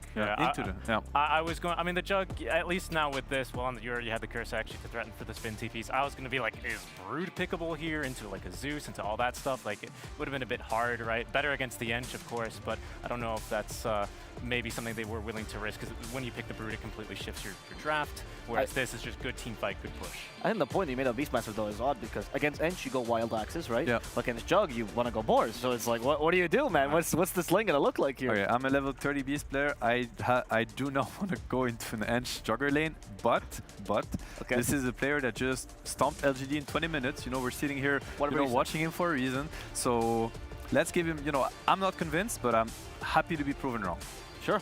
And does this mean that, let's look at the other 4 picks, right, that Nigma is still looking like the stronger tempo draft. Do you feel like LGD has answered that correctly, though, in this final game? I think so. I think they made a good adjustment, honestly. Okay. I agree. I really like the second phase of bans, and especially the better mid lane pick for them as well. Yeah. Well, this final game is sure to be spicy, but we are a little bit sad because the final time that we're going to see these 2 teams today, and also the final time we get to hear the wonderful voices of Gareth on the coast. Away we go here with game number 3, Lacoste, and the panel convinced that the first 4 heroes, ignoring the 5th one, the Beastmaster from Nigma, enough to take on LGD. What do you reckon? I mean, you and I were talking, I'm like, yeah, they either go for something like a Beastmaster, or they pick up Avenge to have another BKB piercing ability in the lane, usually Beastmaster into Enchantress, as panel talked about. Not what you want to see. A lot of sustain in that lane from PSG LGD, where they have Enchantress heal, they have Juggernaut healing Ward. You can't go for the boar, so that might be a bit difficult. You will need to play with the axes, so that's an adaptation that they need to make. Looking at what PSG LGD has on the off lane, it's 2 melee heroes into Monkey King, so that's gonna be very difficult. Like we're talking about Monkey King, that's gonna have a free time. They need to manipulate the creep wave. They cannot play the lane. Smoke. Let's Monkey see. King first. 2-man Boundless. They've got the spin from Arme. Miracle being focused.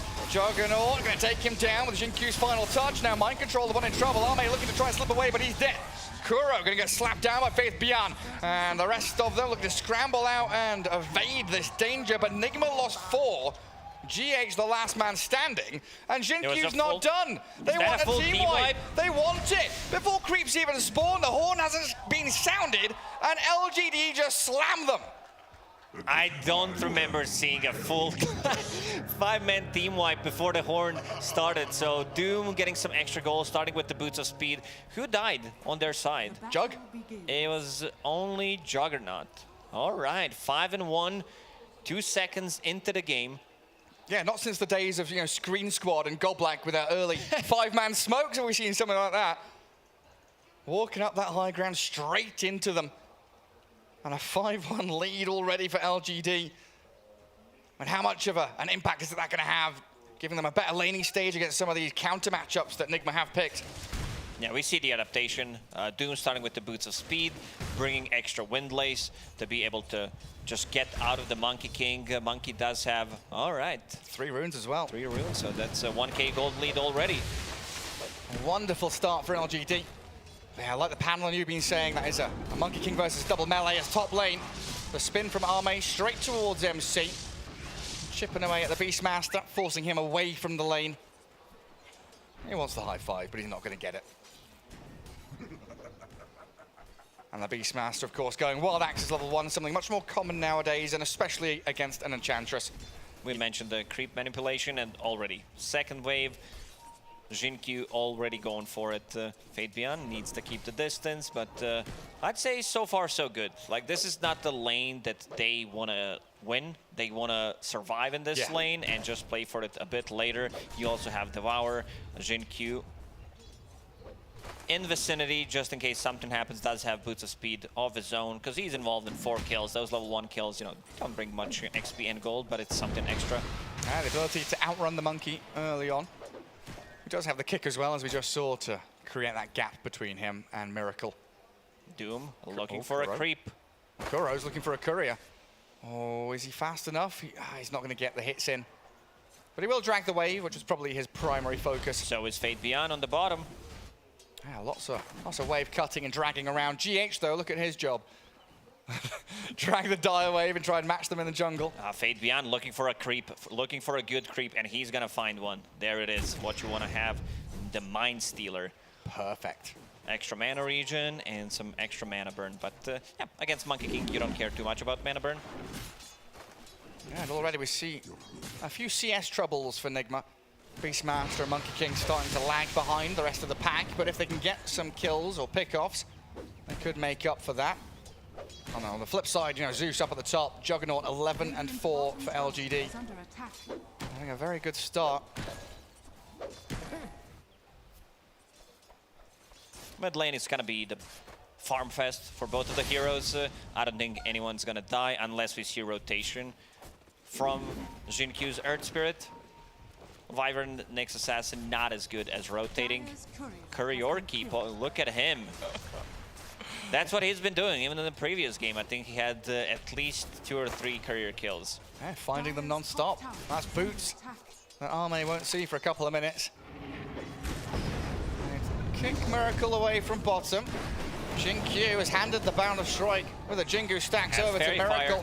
Fairy Fire, not enough. Miracle with a big right clicks. Faith Beyond trying to find this trade kill. Trade. So much damage coming out of that Doom.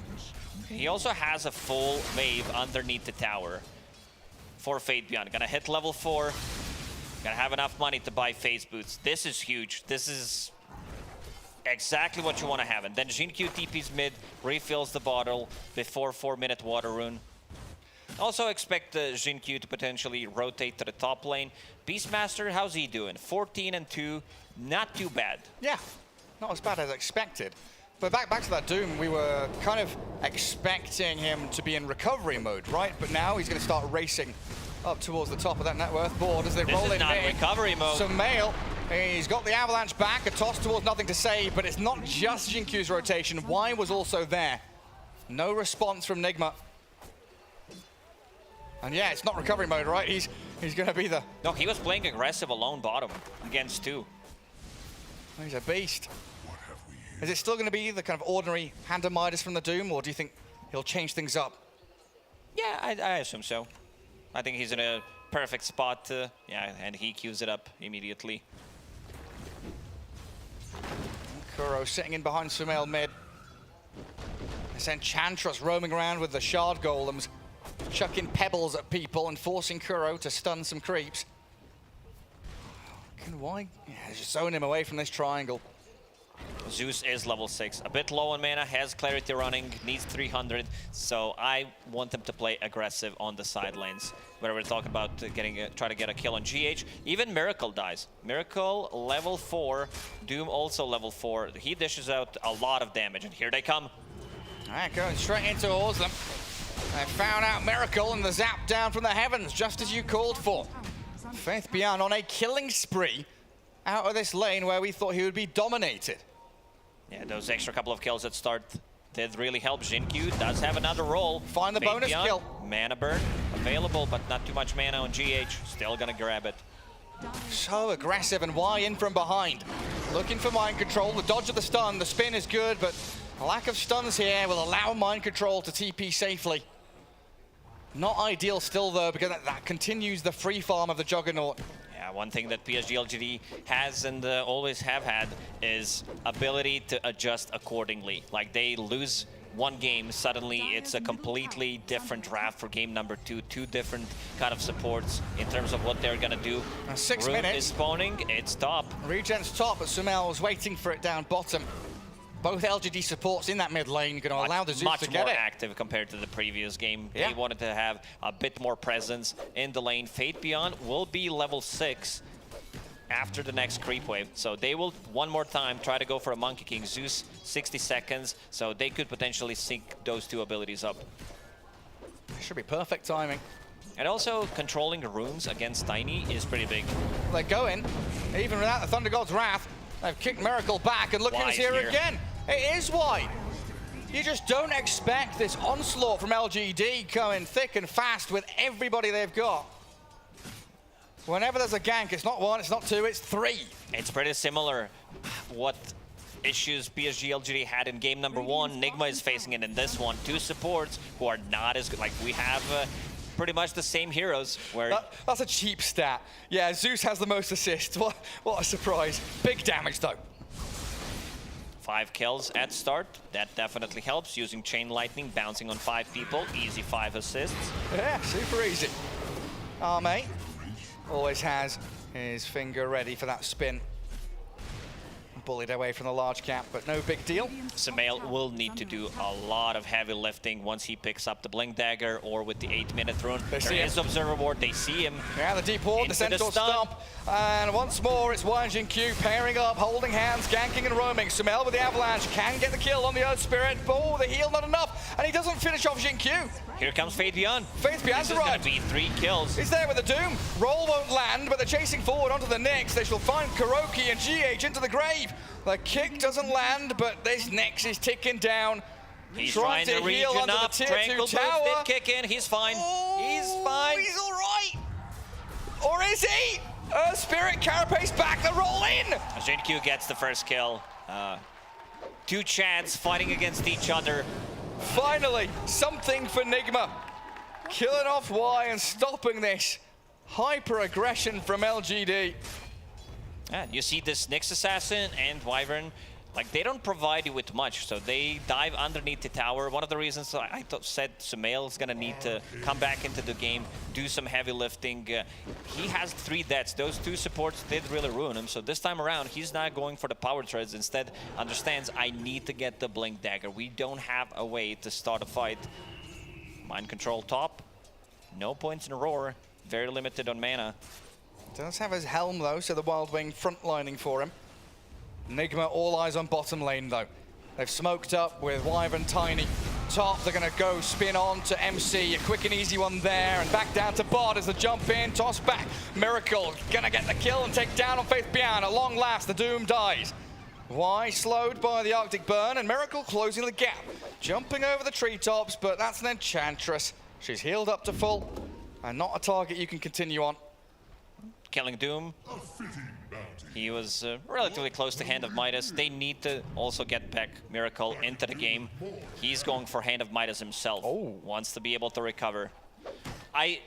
I checked the stats during the DPC for Hand of Midas on Monkey King. It was 0-3 while Monkey King was playing, getting the Hand of Midas. At the end of that day, he was 0-4.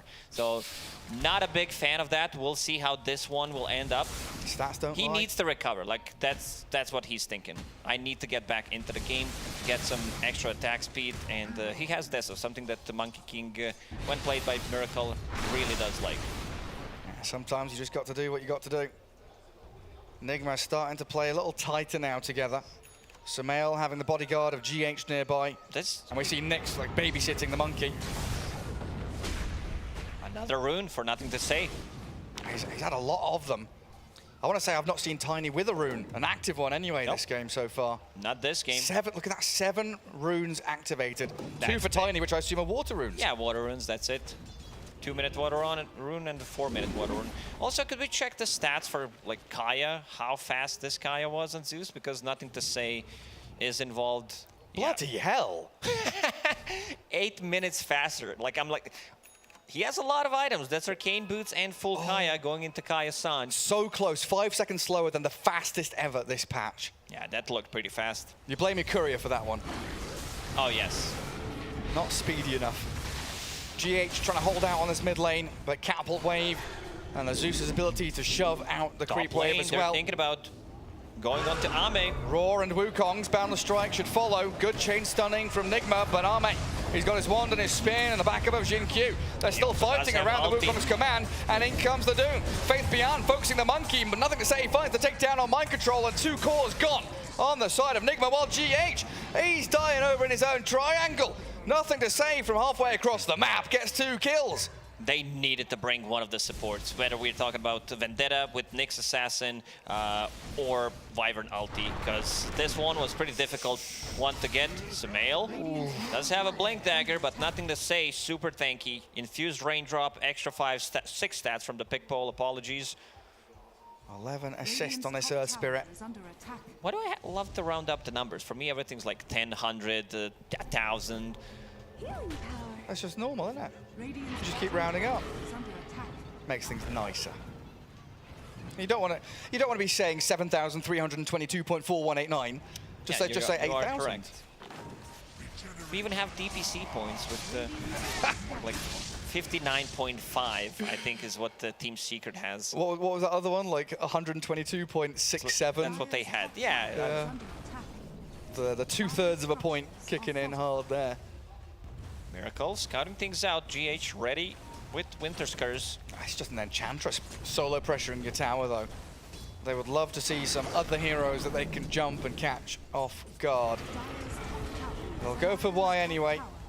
Level 6 Enchantress, very difficult, especially when she turns into a piggy, but Sumail's arrival. They swapped the items. They gave Arcane Ring to Zeus. It's a kill. Miracle gets it.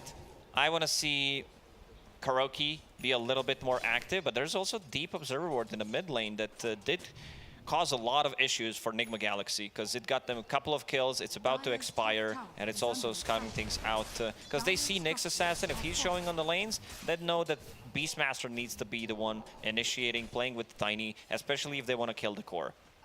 All right, MC's found his home up top, right? Tier 1's down, so he just plays that lane, shoves it all the way in towards Tier 2, forcing some kind of reaction from LGD. It looks like it's going to be Y's job to come clear out the wave for now. But this is very, very calm for LGD. No need to rush into anything. They know they've got the upper hand and they can keep accelerating at this rate. Nothing to say. Waiting in the trees. A couple more joining him. GH scouting things out. He'll find Zeus. He says hello, but here comes the roll. Into GH, Sarts and stunned. The Monkey King cut down from his canopy. Stole, dearie mate. That was not good for Enigma. Sumail wasn't able to make a jump either. They need to bail. Immediately, Sumail decides to TP out. Time to play a different lane. And Arme straight onto the objective. Kuro, he wants to stop the DD from being taken by LGD, but he's going to pay the ultimate price for that. Fade Beyond's like free money. We'll get it. Has that Hand of Midas. In the next minute and a half, 2 minutes, he will have a BKB. This was supposed to be like the bad lane, but Doom on top of the net worth. Ridiculous scenes here from Faith Beyond. An absolute beast. Top 3 net worth, all LGD heroes as well. It's not just him. Tiny struggling after, like you said, the ganks, the 3 deaths he suffered in the first 10 minutes. Beastmaster, top of the net worth for Enigma, as he has just planted himself up top and pushed out this wave. And they were pinging out top tier 2. They want something, an objective to unlock that jungle, the outpost, and maybe the ability to play more aggro. Is that Monkey dying? They just rolled and killed by the Zeus and Earth Spirit. No response from Team Nigma, and Miracle dead again. Kuroki next in the firing line. Can't get his carapace off. He's been silenced and stunned. This Earth Spirit is causing so many problems for them. They're playing underneath the vision, also having Zeus. This is the only hero they can find. They might not even get the kill here. 20 Magic Wand charges on Y. Yeah, good luck with that one. Nigma falling apart in game 3. Just absolutely nothing that they can do. Nothing even on the horizon that they can aim towards. And Hand of Midas is there for the Monkey King now, like, sure, but it's going to take a long while for him to make the money back and actually get himself into a good spot to team fight. Do we have stats on Monkey with Hand of Midas, his win rate, previous DPC? If that's possible. I believe it was 0-4. Maybe someone built it, managed to get 1 dub, but... I don't think I've seen it. Miracle got a lot on his plate. Enigma, do you smoke up and try and brute force something? Do you go as 5 to maybe pick off the Zeus or the Juggernaut? Or are you kind of just waiting for bigger items to arrive? Oh, saying goodbye. No, maybe not. Oh, the status resistance. He just jumps away. And he even gets the kill. Roll in, connects as well. Shinkyu's found the Tiny. Oh, this is traumatic for Nigma. A good curse from GH will buy a bit of space for Sumail, but he's going to get hunted, hounded by the LGD squad. Goes out with an avalanche toss, gets Jinkyu at long last, but found GH. GH is spun upon. The Maelstrom strikes are going to come out, nothing to save, will zap him down. Yeah, the heals coming up from the Enchantress, that extra stats from Kaya Sanj, and also extra status assistance, saving Zeus there. I mean, also having ability like Heavenly Jump does help out quite a lot. 17 minutes, new neutral items are about to drop. A 10,000 net worth lead for LGD as well. It's very difficult. I think having this Helm of the Overlord, the supports don't do well with it. Juggernaut, I don't think he also wants to go and just hit it. So I feel like this is the timing that they could potentially try to go for something. Pushing out the mid wave, let's see if they have a smoke. They feel like they need to do something. Otherwise, the game is just gonna go really bad for them. Miracle sitting on top of the trees, trying to farm up his Deso, has that Hand of Midas that we mentioned. You've got to do something to break this rut. They are stuck deep down in the trenches. Hunting. He's trying to find Monkey King. Let's see if Ame overextends. Usually Ame with the good read. Look at his positioning. Oh, yes. Near the east. Yeah, I was correct. 0 and 4 with Hand of Midas. You're a smart lad, you are. Oh, look at Jinkyu. I don't know exactly where he is. They'll see him jump now and the roll across. Did he get him? He connected. He found him. The curse needed by GH. He still falls down off the trees, though, does the Monkey King. Focusing on the Wyvern, though, LGD will take the easy pickings. A roll back across, and Jinkyu is an absolute nuisance. They've got Lightning Bolt, they've got Roll, so many ways to scout the treetops. What a read from Jinkyu. Not just him, but also the whole squad. You could see Ame's positioning. He understood exactly where he needs to stand. A bit of a different item build this time around on Juggernaut. We don't see the Manta style. Instead, he's going for S&Y just to have that status resistance against Roar, against all the stunts. That BKB comes out in time for Faith Beyond. He's inside the Wukongs, but I don't think he minds. Doom on the Monkey King now, and the regen for nothing to say, just zapping them down. Faith Beyond kills off Miracle, and Team Nigma just have no answer for this. Sumail blown up by Y and the jug spin. Kuro scouted out and taken down as well. In the previous game, PSG LGD, they had 8k gold disadvantage and they called the game. This time around, Nigma with 11k deficit, but they've been known to play the game until the end. They, like, especially in the third game, the elimination series, inside Roche Pit, PSG LGD, they go. Well, LGD not even playing Dota 2 at this point. It's Whack-A-Mole. Dota 3, it's like turbo mode, pretty much. It's Whack-A-Mole. They see someone pop up. There's an Enigma hero there. They hit them with a hammer. Another one pops up, hit them with a hammer. They're not missing a single shot. Great spell casting from PSG LGD. And into Roshan they go. Give this over to Ame. Could even start thinking about high ground 20 minutes in, honestly. Ame is probably like, guys, can you please stop kill stealing? I'm 1-1 and 12. Oh, is he? I want to get some last hits. Oh, bless him. At least they didn't steal Aegis from him. He'll have that at least. And now LGD that wants to play tight. 4-man smoke from Nigma, still looking to try and get anything, absolutely anything. Jinkyu, he'll be the tasty morsel left for them. Try connect with mind control up top, potentially. Could we check the rune control for this game? I feel like there was maybe one rune that Tiny did manage to pick up. All right, 2 extra, but Zeus with 10 runes. That's pretty insane. And now, yep, of course he found it, the big boy Philly, but it's not gonna hold it. Zeus players do go for it. Nothing to say, probably thinks, yeah, I'm farmed enough. I give it to my Enchantress. Why? Earth Spirit takes it this time. Why can just sit in his top lane, completely neutering the Beastmaster. He can't push into this. Faith Beyond's going to arrive, Midas the catapult. And Nigma back to their side of the river. When you see LGD arrive, just cowering. Run back and hide. And here comes the smoke, snapping into action. Doom, Earth Spirit, Enchantress. They're sprinting down across the river into that southern part of the map, and they've seen Kuro. A roll into an Infernal Blade. That next assassin didn't last long. Bug gets squashed. And Ame, he's alone down bottom. This might be an opening for Nigma to play into. Try and TP, but looks like it gets he got the cancelled. silence. He finds the Jin monkey. found him. The rolls in on him. Arme's arrived as well. He's not going to Omni Slash, just going to spin him down. Won't allow the Battle Strike, and the Winner's Curse not helping either. GH blown up along with Miracle by this nothing to say Zeus. Nothing to say. I haven't seen this many kills on Zeus in a while. What is he now, He has 15? 28 kills in 21 minutes. I mean 28 in total, like in terms of assists, but he has 15 It's KDA, kills. yeah. Yeah, it's pretty nuts. And now he TPs to the top lane. This is gonna be Sumail? Faith Beyond's in. He's got the BKB up and they're focusing the tiny Sumail. A mistake to come down to the low ground against this LGD squad. And they are up on your high ground. Still 1-1-14 on Arme, and it's not going to change. Faith Beyond gets the takedown on Kuro.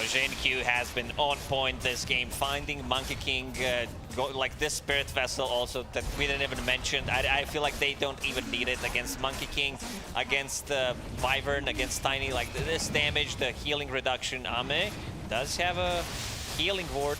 Incredible from LGD, flawless stuff. We saw this from them, day one, day two. Can they save Ame? Yes, they can. Also, Y does have Shard and going for the Holy Locket next. There was one game where he was almost not taking any damage. I remember the fight where Snapfire used ulti on top of him with the Shard. Yes. He's like, I don't care, I'm full HP. I can heal through all your damage over time. No problem for me. Nimbus, the zap, Miracle, killed. He's dead. They pop the Aegis, sure. But now Nigma, they've got to run, turn tail and hide. The roar comes out onto Jin Q. Kuro can turn a stun as well. They'll try focus him down as the curse is on the Zeus. They try and hold them back, but Arme can spin forward. Nothing to stop the Jug, and the Zeus is perfectly fine. Even with the dive bombs from the Hawks. Nothing to say, we'll get healed back up by Y. Just follow me. And yeah, nothing to say, still sitting inside the Nimby. And a healing ward on top of that. 18k gold lead. It's almost 1k gold per minute. We're in, GG territory. Once you reach that, 30,000 damage. These healing done, 14,000. Juggernaut, 12,000. Like you would assume that there's going to be a lot of healing from Monkey, from Wyvern, but never happened in this game, especially in the laning stage. This bottom lane, they completely ruined Monkey. Yeah, that first clash before creep spawned, right? Yeah, the 5-1 start gave them help out quite a lot. The early advantage in the laning stage. Yeah, Locket nearly done for Y. And DD Rune spawns up at top as well, which looks like Arme's got his eyes on. Oh, he's got his second kill, by the way. He is 2-1-15 now. Yeah, very nice of his teammates. Allow him to get... I mean, in this game, the real carry is nothing to say. Oh, Sumail still in the mood to drop the voice lines at least. I'll retake that bottom outpost. And now he's got Blink Echo, so a little extra nuke damage to maybe find the Zeus if they can hunt him in the back lines. Yeah, such a flawless performance from LGD in this one. Like, why? He feels the smoke coming, so he holds high ground. Gonna wander down and try and see if there's anyone near. Stacks up the camp at the same time. Multiple jobs all at once.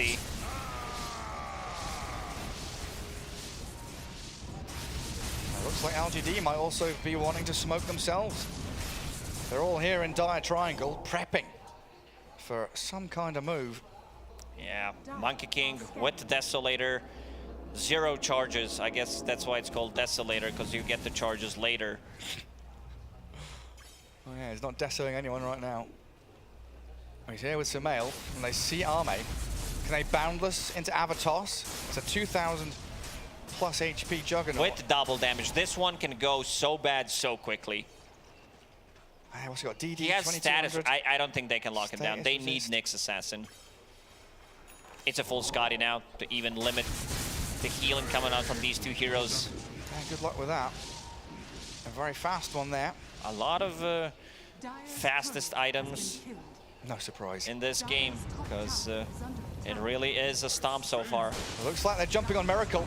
They're finding Sumail in the trees as well. The Doom is there and Miracle's gone. Sumail, he'll get the toss out, but that Nimbus with the Earth Spirit finding picks left and right. Getting kills on multiple fronts. On key heroes as well, that's your position 1 and 2. Not dying to a 5-man, smoke gank or anything. That's a pairing of heroes with just Zeus damage globally. A tier 2 still will has die. that double damage. Tier 3 tower already gone. He pops it for the racks. Shiva's got Doom done on the Doom. Arme just bringing down these high ground buildings, pressuring bottom as well with the rest of the team. Nigma thinking about the high ground top. Yeah, the ancient granite golem hitting away at a tier 3. Some kind of trade. Nigma will take those, but I don't think it's going to change the outcome. The way this game's been going, 24,000 gold to the good now are LGD. 9-38 scoreline. Does not want to heavily commit. Y is going to be the one pushing. Just let him do all the hard work. Tank it up. Nimbus there. The roll in. The Monkey King found and killed yet again. Tier 3 tower gone. Beastmaster trying to go for the split push. Nice curse on Jin Q. But severe lack of follow through. They find the Zeus though. Oh, they've got him. A huge kill for Nigma. The Power Rangers arriving though. The old TP back up the top. Earthspirit dead back near the Radiant Ancient. Beastmaster though, mind control. No running, no hiding. He's going to be spun down by the Arme Jug. Not a bad trade. They got a lot of gold for that Zeus kill. They did manage to kill range barracks. They did lose melee and the range ones. Who got the last hit on it?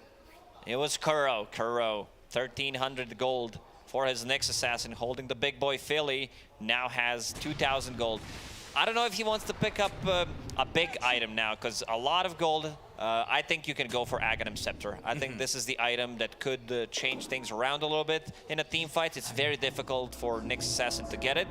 But if you find Philly, you should definitely try to go for it. Because that's one of those game-changing items, right? Like if you buy it up immediately, he knows. If you buy a Force or a Glimmer or a Lotus, it's like, meh. There is an unwritten rule for Nyx Assassin. If you don't have Philly, you can go for Aghanim Scepter. Unless you're talking about the 50-minute game. But you find the Philly, and it gets so much easier. Especially with this big kill on Zeus that they just got. First death of nothing to say. Who wrote that rule? I made that up, but... Fogged copies you. Yeah, we do say it. 20,000 net worth on that Doom as well. Still top of the pops up there. Oh, it sounded like someone smart invented that when I first said it, right? Yeah. And then when you figure out who said it, you're like, yeah, that's really not a rule. You're just talking shit.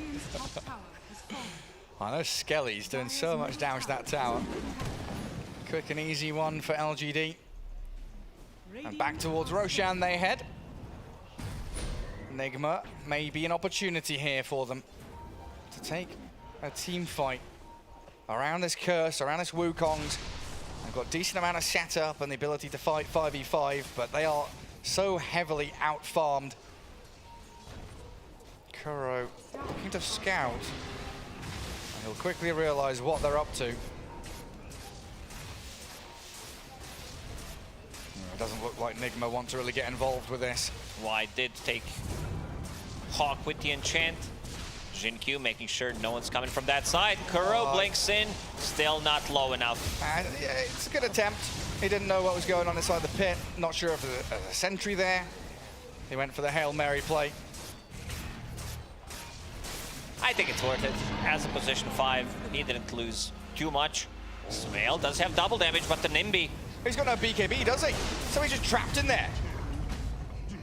Another simple kill on Sumail, who has not had the best of games after going 0-3 in laning stage, now 3-8-4. Full refresher on Fate Beyond. 30 minutes in, on top of Shiva's BKB done, Hand of Midas, level 22, Shard as well. Like, this is super massive. Ah, that Doom's a fatty, look at him. 6 minutes faster than average on that refresher. And LGD looking for the mega creeps. Y and Arme very happy to frontline in front of the tier 3. GH, an Arctic Burn, but Faith Beyond with the Infernal Blade. Monkey King, gonna be held down by the Winter's Curse, but the spin and the hits into Monkey. Already Miracle's doomed. in trouble. Already doomed up. The Wild Axes fly, but Miracle's gonna die. Dead for 50 with no buyback. And LGD, they're just gonna storm towards objectives. Tier 3 gone, racks are falling. Roll in from Jin Q, got his BKB going. The roar is there, but the spin forward will allow them to just shred through. Kuroki buys back, but they're bleeding out. GH dead, no buyback on him.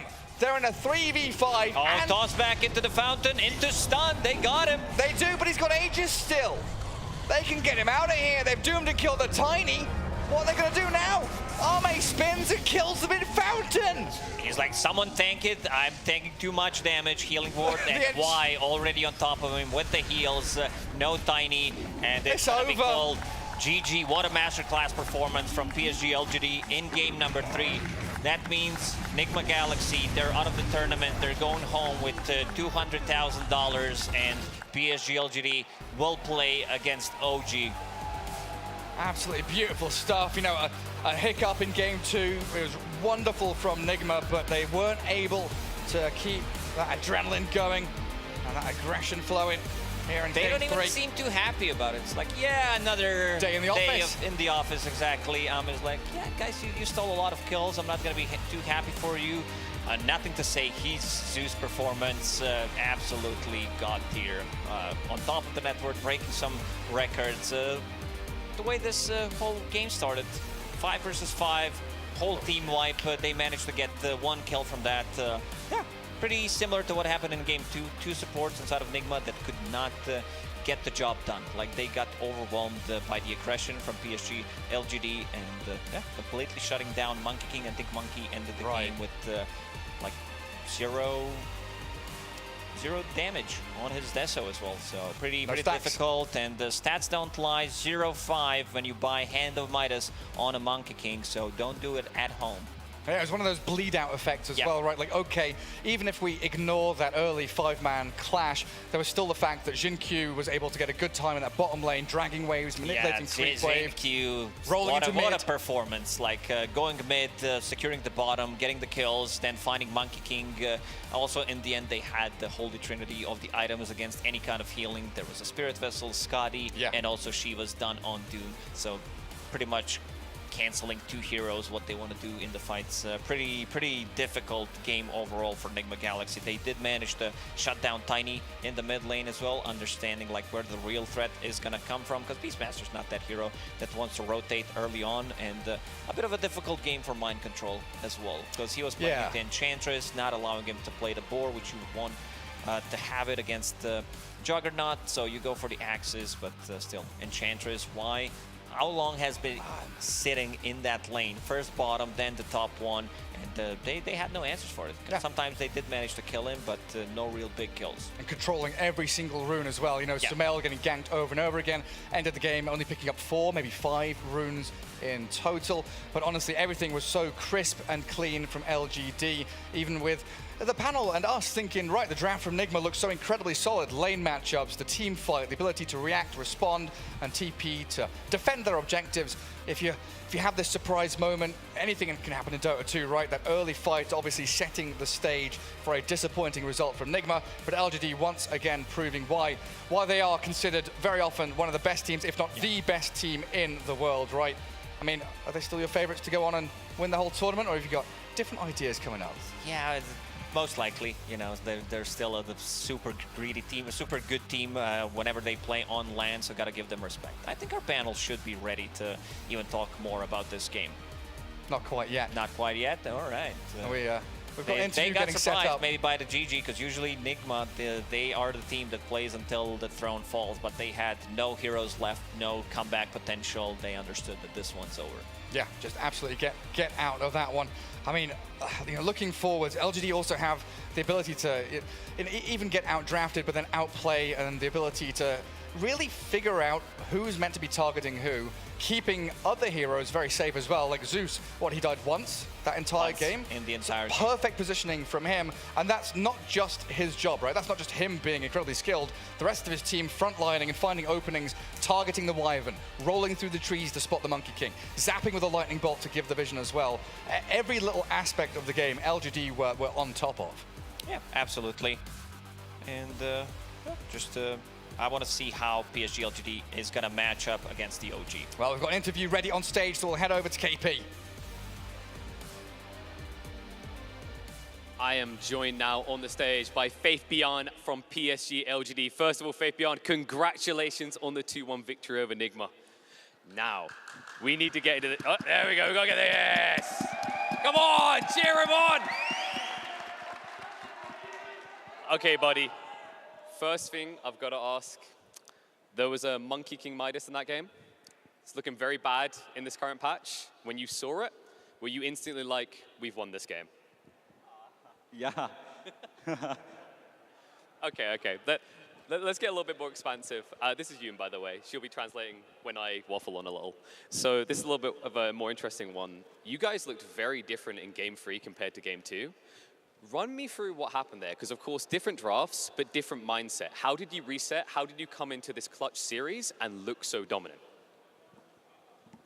你们第3局和第2局的状态非常不一样，因为第2局是尼格玛压倒性的领先，然后第3局是我们压倒性的领先。然后请问在第2局和第3局之间是怎么调整这个 mindset， 就是怎么调整状态的？然后大家说了什么 Okay. Game 2, something went wrong on Xingqiu. So, but in Game 3, he did it. He did a great job. And it's all because himself. He adjusted himself. All right, big shout out to Xingqiu. All right, now, this is where you get to kind of expose it a little bit. Every team has the troll or the joker. Who's the joker on LGD? 就是老干爹队内的小丑是谁？不是小丑 ，Joker， 就是比较爱开玩笑的人。Xingqiu, definitely. What is it that he does that makes him such a joker to you? 为什么他为什么是这样的人？为什么是 Joker？ Because he's a funny guy. Yeah. That's good for morale. Okay, rounding it out, looking forward, looking at the competition list. Is there a team that you're looking at that is the big target? Who do you expect to go up against in the grand finals here? 你们期待在决赛中看到谁？有某个队伍RNG or Secret, because we lost to Secret before, and I want to win them. And I also want to play versus RNG because this means champion will be a Chinese team. And just actually, that leads into one more brilliant question. Talk to me about this. International LAN, China back, competing against other regions. How amazing does this feel? 就是在这个比赛中，中国队表现非常亮眼，然后能够总是赢得其他的国际队伍，然后这种感觉就像我们回来了，一切都回来了，就是这种感觉怎么样 ？How do you feel about it? Very good, excellent. Because we long time we didn't play international games. We didn't play against the other region team. So we feel very good about this game. This 比赛怎么说 Tournament. This tournament, yeah, this tournament. We feel great, and thanks for all the staff and teams. All right, well, thank you for your time, Faith Beyond. It has been a pleasure to talk to you. Congratulations on the win. Good luck the rest of the tournament. Everyone, give it up for Faith Beyond. Okay, that is all for now. We're going to go to a short break, but when we return, there's another series to be decided, another team to be eliminated. So sit around. Don't go too far away, because you don't want to miss the action.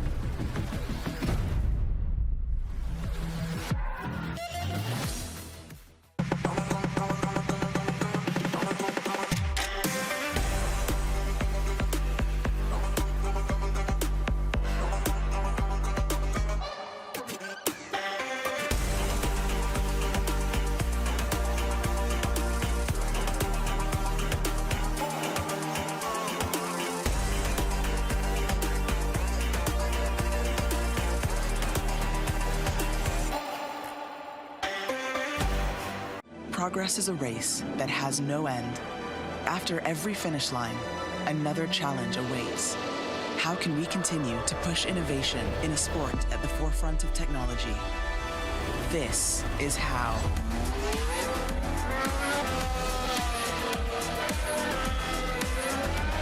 Discover how Aramco and the Aston Martin Formula One team aim to meet Formula One's sustainable fuel targets.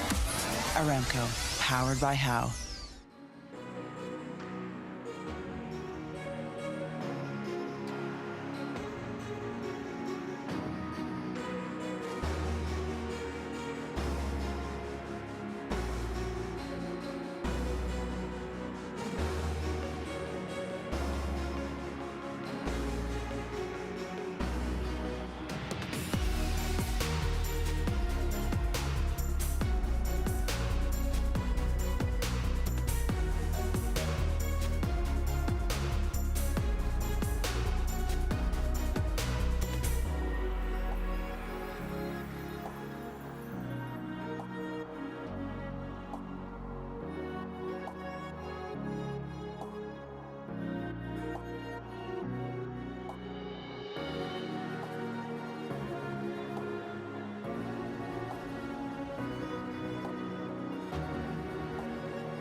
PSG LGD wins the first series of the day. You know, these guys back in full form. We're talking about how Nigma Galaxy was looking incredible. PSG LGD in this last game, I think they showed off entirely. They adjusted as the best of three went on. They adapted, and this is what like they see in Dota. You know, seeing a team that over a best of three changes their drafting style to match their opponents. That is the beauty of this game. It was incredible, and especially it is that more important in a single LM tournament, right? Because you don't get the second chance of the lower bracket, and I mean they really did. They turned up the pace. You know, this Anch, this Earth Spirit. I mean, particularly Xinkyu was amazing. His rotations, his decision making, it was incredible, and I think. Yeah, it fit perfectly against what Nigma had to do. Exactly, like even from the get-go, like we wanted them to turn up the pace at the early game, wiping Nigma at minute 0 before the horn. It's incredible. That has a huge impact, and I think that's maybe something that's maybe not usually emphasized enough on. It's like what happens before the rune spawns. Like this has massive impact on the laning phase. You know, we talked about how the monkey was going to dominate the Doom, but all of a sudden it is a Doom that gets level 2 before the monkey. It is a Doom that gets phase boots at an incredibly fast timing, and now the monkey can't get the stacks. I mean, the whole dynamic of the game is going to change, right? The Earth Spirit doesn't need to help the Doom anymore. He gets to go mid, kill the Tiny with the Zeus. Now he gives Zeus ulti. Now the monkey dies a second time. You know, I could go on for like for half an hour, but like it's the butterfly effect of Dota. And definitely when you lose 5 heroes level 1, well, a lot of butterflies coming your way. We can see this and the highlights brought to you by Aramco as we check out some of the nicest plays of this third game. I did want to point out another thing on top of, you know, the butterfly effect of that initial kill is the importance of 5s that we've seen this series. You know, in the second game, we see Kuroki styling over the opponent. This time, Y as well as Enchantress was crucial. Where does the importance of these supports come from? Is it possible that the meta is going to be changing because of this series here in set? I mean, I think you have to give him some, you know, some attention. You have to think about, okay, he's gonna be playing an Ench, right? He has the Jugger against the Beast. My Beastmaster is not gonna pressure his Jugger. His Ench is gonna be, you know, free to roam wherever he wants. I'm a Nyx. Can I do anything about it? And I don't think it's on Kuro. I don't think the hero you're playing deals with the Ench rotation, right? And then your Tiny's under pressure all of a sudden. The Zeus is popping off. I mean, I don't even know what his core was. I don't even want to know at this point. It's absurd. Like 30 kills in the professional game. Are you kidding me? Like it's like he's just playing a turbo game, you know? Yeah, and perhaps it has a lot to do with the mid laner, and the mid lane especially, right? I mean, some of the biggest changes to the mid lane were around the water runes. All the regen now you get contesting and vying for those 4 and 6 minute runes with the 5-minute wagon. Like maybe that is going to be a little bit more, especially since Nigma and LGD have kind of shown through their games, their wins, and especially their losses in the case of LGD. That early game is maybe king right now. Yeah. You know, I mean, once again, I think, you know, the Beastmaster last pick, I mean, obviously, all the lanes went really bad, really poorly, and once again, he, you know, there was a level 1 situation, so a lot of things, probably too much pressure on his shoulders. It just felt like they did not have the tools this time around, Nigma, to deal with LGD's pressure from the early game. You know, yeah, we talked about how they had this monkey that was gonna be able to pop off, but you know, before that there is, you know, the level 1 spawn, then there's the rune fights, and then there's the laning phase, and if at that point you're at such a big disadvantage, there's not much you can do to come back. Yep, you can see this in the scoreboard brought to you by STC. I do want to point out one item that Lacoste made fun of, but it kind of showcases what this game was. It was the recovery Midas that Miracle was forced to go for because of that laning stage. I mean, that is a sign of a doomed early game. Oh, yeah, speaking of Doom, right, the Doom Midas looking a lot better there for Faith Beyond Yes. in the late game. I mean, that's the thing. Like, I think this draft was really brilliant by LGD, right? I really loved their second phase bans, but even with this pick of the Doom, even if his lane is impossible, even if it's hard, like we genuinely thought it would be this monkey lane, and we thought it was going to be incredible. He is a hero that needs no space on the map, just needs his Midas, just needs a small camp, and he's going to be right up there with the top in terms of net worth. Yeah, definitely, and once again, you know, I don't want to sound like a broken record, but you lose 5 heroes level 1, the whole dynamic of the game is going to change, and if you banked on winning the lanes, then all of a sudden you might not be able to, and it's going to be a different game that you're going to have to play, and maybe your draft doesn't suit that. And that was just our MVP, SinQ, you know, honestly, genuinely the type of game that, like, you watch this on an Earth Spirit and he makes you want to, like, hit play Dota, queue into Earth Spirit, and then you go, curse my slow hands. It's just, yeah, don't you just hate it when that happens? No, that doesn't really happen to me, but I mean, I can empathize. No, truth be told, my Earth Spirit is actually pretty bad. My former teammates are probably laughing at me right now, so no, I definitely see what you mean, man. It's not only your hands, it's like everything. Nothing works. You know, these players, they make it look easy. Yes, like you look at him, you're like, well, this hero, you know, all you have to do is kind of kill everybody everywhere, and then suddenly you win the game. But it is clutch, you know, it's the right timing, the right time, obviously the right spell casting, landing your spells. It was amazing. I mean, I think he just obliterated Nigma with his rotations, and you know, props to Faith Beyond for also giving him the credit. You know, he was like, literally every answer he gave was like, Xingqiu, Xingqiu, Xingqiu, Xingqiu. I mean, nothing to say with the pretty impressive recovery, especially when you consider how Game 2 ended in such a stompy fashion. Like the early GG call, like it does make me wonder, as someone who's just been a viewer and has not really played at the top level of sports, like what happens in between game 2 and 3, especially at LAN? Like what is the impact of like a coach at these kinds of events? I mean, massive impact. I think especially a coach that is so close to his players. In Show8 and PSG, I mean, they went through a lot together, obviously, you know, highs, but also the lows. You'd think of losing a TI finals, you know, of course it's unfortunate, but it creates very strong bonds and very strong trust, especially when you're able to bounce back, which they obviously are, you know, looking at what they did here. So yeah, I think he can definitely change the dynamic, you know, turn the mindset around. They are instrumental to big runs in tournaments. And now we see how the bracket advances as a result of this loss. Unfortunately, we do not have any more games for Enigma Galaxy. They'll be out of this tournament, but we do get to see more of PSG LGD and more of XingQ, Xiaoba, all these wonderful players. They'll actually be playing against OG next. So Seb, how are you feeling about that one? I mean, you know, mad props for Faith Beyond for doing the interview in English, by the way. I really loved that. I think that was very, very commendable. But he did mention Secret as RNG as being his favorite team to face in the final, and every time OG has been underlooked, every time they have been ignored, magic happens. So, you know, I don't want to jinx anything here. I don't want to... I'm just saying, you know, there's somebody on the way before you get to RNG and Secret, and I'm pretty sure they're going to have something to say about you getting to the grand final. Yeah, I mean, OG Liquid, you know, I think no bias, guys. They've played a couple of games against each other. I think a couple important matches for a decent amount of money, which now LGD are going to secure themselves with this win, now guaranteed a top 4 finish, which is looking very impressive, honestly, for the Chinese region, right? That was a big question coming to this LAN. How is Chinese Dota going to stack up against all the other international teams? And yeah, I think so far, I think the region can be proud. 2 of the 10 teams being Chinese now, and one of them top 4. The speed at which they adapted, right? Crazy. And I'm very interested in what the other Chinese team does, because when you talk to everyone in the world, they're like, yeah, LGD probably still in full form. But what happens to the rest of China, who hasn't been able to travel internationally, who hasn't seen that much mix of new players besides 1 or 2 teams? What is RG going to do? How are they improving? And that's what we're going to get to see next, as they're going to be duking it out against Team Spirit in our next series of the day. But before that, a small break, and we'll be right back with another exciting series of Dota 2.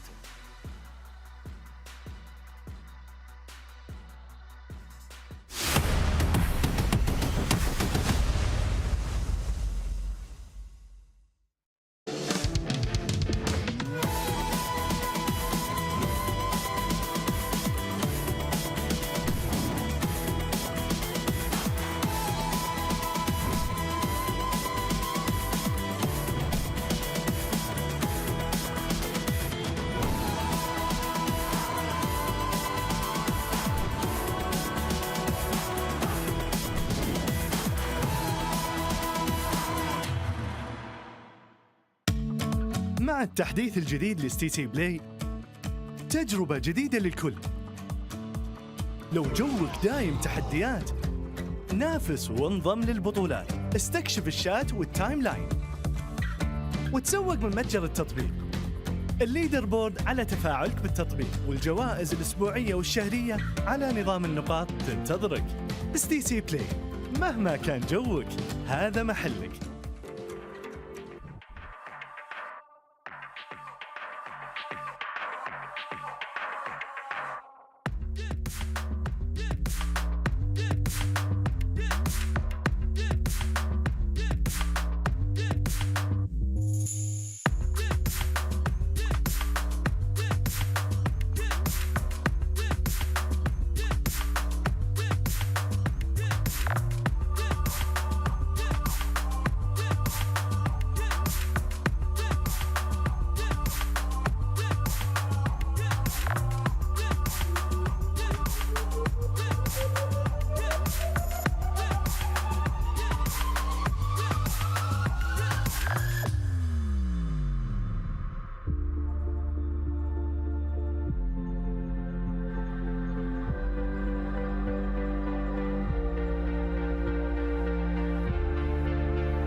We are back with the second series of the day. Yes, it's true. Most of you I know are here just for the last series, for the show match. That's what everyone's waiting for. But this one, I'm telling you, will have much better Dota and much better players indeed. It's RNG versus Team Spirit. Royal Never Give Up versus Team Spirit. A match that will essentially decide if the rest of China, just PSG LGD, is up to par. What do you say, Danog? Yes. Good. I like that answer. Richie? Maybe. Okay, that was weak. That was very weak. Do you see the maybe, the pun? Somnus? Oh, I'm terrible. That was really strong. Wow. Yeah, just wink. Yeah, that's nice. Anyway, Team Spirit versus RNG is upon us. And Team Spirit's also the sole representative from the EU region that we have here. One of the strongest teams for sure. But they have been having a little bit of a slump, you could say. They say themselves they were either, sleeping on the laurels or not finding the right strategies. Hard to say. But this team has always shown an incredible work ethic. And it's time to show it against RNG. Yeah, for sure. I think the big key to their success is just going to be picking up the pace a little bit. I think they haven't been adapting to the amount. I mean, look at that previous series, right? Nigma getting a 22-minute GG out of PSG LGD, right? So I think they just need to play fast. The one game that Team Secret has lost so far this tournament has been when they've played those aggressive style of heroes that are able to convert based off of one, maybe a 2-item timing, your razors, your pucks. These style of heroes that are just able to go, and never have to stop. Richie, on the RNG versus Team Spirit matchup itself, how do you think their styles pair against each other? It's a bit harder to say, right? Because RNG has been kind of like taking these draws against teams. They got the 2-0 over the Team Spirit at the very least. Sorry, over TSM is what I meant to say. As we can see it, I believe that's Spirit walking on in their opponent's Spirit, though. Armchair analysis, guys. Oh yeah, let's see it. Time's to tell me, what does this walk mean? What can you see from their gate? Good question. I can't actually see who's who based on this. It looks like it is Silent that's a little bit over more to the right, away from the rest of the team. So maybe the coach is giving the players some space. Loving it. Maybe there's some tension in the team. Probably not. I'm just reading into this. No, I mean, especially because the team has been improving a lot with experience here. Their first series versus LGD didn't look so great. I think that was like the matchup a lot of us were looking forward to. LGD's first international appearance since the international versus, well, the team that beat them in the grand finals, and they were swiftly defeated 2-0. From there, they've gone back to the drawing board with a couple different ideas, and I'm ready to see here what they bring versus yet another Chinese team here in the form of RNG. Yeah, I am also very curious. What form will they show up today as well? That's kind of the question, right? As you were saying, do you feel like this has been we talk about them? Is it an inconsistency? Do they have up days and down days, or has that just been a regular trend, upwards trend here for Team Spirit? I'd say it's been an upward trend. I mean, just have a look at the team that they've had to play against, though. Sure. They 2-0'd Deboosters, pretty expected. Tundra obviously didn't have the showing that they would have been wanting, and then getting 2-0'd by PSG LGD, but then getting the 1-1 against Team Secret at the very end. So you would say it's a bit of an upward trend, yeah, for sure. And I think that win, the loss would have done just as much for their confidence as the win would, because this is the team that's currently leading the tournament, right? So you just learn so much more from your losses, be able to adapt, find out what's working. And I know from just looking at their pubs, it's really just about adapting, making sure you can try and quickly implement that as much as you can. Here we get to see some of the rosters. RNG here. Thank you. My blind eye could not see that. RNG will be the first roster we get to know. This roster has a lot of legends from the Chinese scene. There's one particular one that I would like to point out. Kaka has been, I mean, he was the probably quintessential piece of IG, right? Yes. Who then dropped completely from the face of the earth. Do you feel like he was that instrumental to that team, or was it just bad timing? I mean, absolutely. You even think about like TI7 Newbie. Like he was the one that was really the one that got them all the way up to that second place finish. And he just does so much for the team chemistry, for the shot calling. It's amazing what he's able to do, especially with someone like Xnova, for example, who is known as being a little bit more of a quiet position 5. So if you can have someone like the old wise Kaka to be able to take the reins, direct how the game is going to go, that's so invaluable for, some of these players, like maybe like Chalice, like Xnova, who are just in the top 5 in their position in the world. Chalice, another player that I'd love to mention. We mentioned him on the panel even when he's not on the team. One of my favorites. If people don't know, Chalice is a very big personality in the Chinese scene, right? He also streams. There's a very famous story where he apparently fought 3 people in a mall when they said LGD was not the best team in the world. When he was playing on LGD. When he was playing on LGD. No, I think it was... After that? Yeah, it was like he was in that low moment and he just thought LGD is the best team. That is a bro moment right there. He is. The story is he lost a tooth there or something. That's what he said. Anyway, Chalice, quite the brawler. He's a man that was one of the first offlaners to move to carry position and start to increase that trend of that active carry that we're seeing so often these days. In the Tricor, Chalice was one of the innovators maybe 2 years ago or so when he did that for LGD. How do you feel like he suits this team in the offlane? Over for RNG. Yes. I mean, it's been nice for the past couple of years when we have been able to go for like some pretty greedy lineups. I mean, it's not as bad as it used to be when we had like a real hard carry, like a Medusa, and then like a TA in the mid lane, and then you'd have like, I don't know, Amar playing Void Spirit off lane. Like that back in the days, like there was like so much gold to go around. I think these days more, it's a little bit more about having some utility, a little bit more catch and team fight on the offlaners, but still having that skill and having the opportunity to always outscale your opponents and having Chalice be able to do that for the team has been a godsend. You know, looking over towards Collapse, however, right, showing in TI10 that sometimes it's about the control, it's about the space making that you can do for the rest of your team, and then from there looking to set yourself up for some, you know, hard-fought wins. Love it, because Collapse, if we talk about him as an offlaner, he has always been the quintessential offlaner, right? Yes, sometimes he's a little bit greedier, but he is that teamfight heavy offlaner that Eastern Europeans are known for. Where are his strengths in that teamfight? Is it just the spellcasting, or is there more to it, Danon? I think there's a spellcasting, but just I think he's able to read people on the map and where they're going to be moving very well. So I think the style of heroes that he really excels on, of course, the Magnus, the CK, the Mars, the Sand King, they're all ones that, yes, if you get that a crazy amount of farm, you're able to get these multi-person lockdowns, but it's really just about finding the one key linchpin for the team fight, spear him back, blink stun in, get that instant lockdown to allow the rest of the team to converge and win a team fight and then snowball from there. Yeah, for sure. A lot of the vision as well is greatly helped out by Miposhka, right? He's been phenomenal at that. We saw even his papers the other day when they were playing. I mean, he's got lots of papers just, you know, looking through stats, checking replays. Warding, we saw that as well. Map, yeah, helps that the map wasn't changed too much since they ended up playing that big old tournament known as TI, but a couple small changes there, and he's been able to so far stay on top there. Just on that point of Miposhka, this is going to be a treat for me as a position 5 player. These two guys, Miposhka and Xnova, in my opinion, are the best position 5s in the world. Like, at least in terms of warding, in terms of their team fight presence, it just... They never give up their life for free, in my opinion, and they always find a way to be able to get these super deep wards that are very hard to de-warded, so I'm going to be looking at that warding battle in this upcoming series. Love that you mentioned that, because Team Spirit, probably the biggest praise they got at TI and elsewhere as well, you know, has been that warding, that vision, you know, Optometrist Miposhka, it's all about vision, vision, vision, and I'm curious to know, Danog, why is it about this team that does it so well? It can't just be the warding, there must be something more to how they play around it.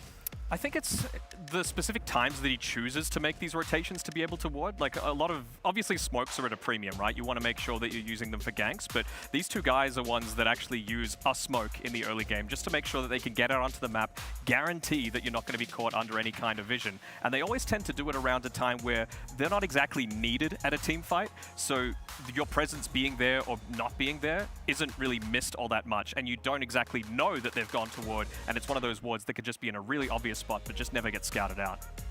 Yep. Richie, as we're getting into this, are you excited to see the warding spots in this new map? Absolutely. There we go. And now let's have the vision, the glory of watching these players descend upon this stage and bless you with their presence.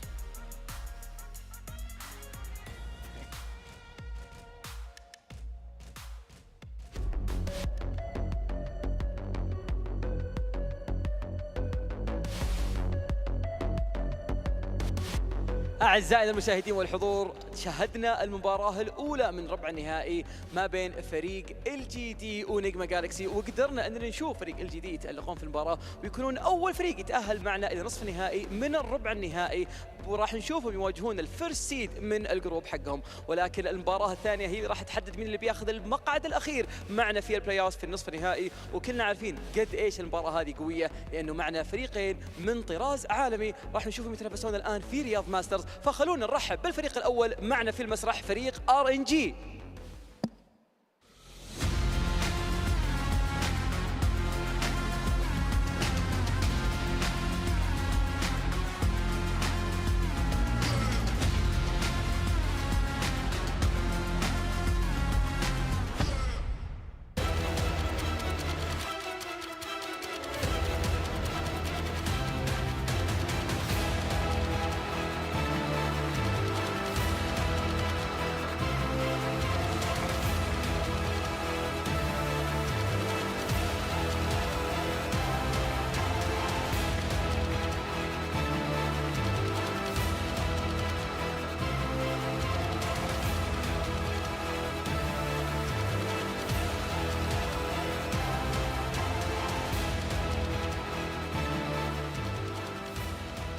formidable opponent for sure, and they need a formidable opponent.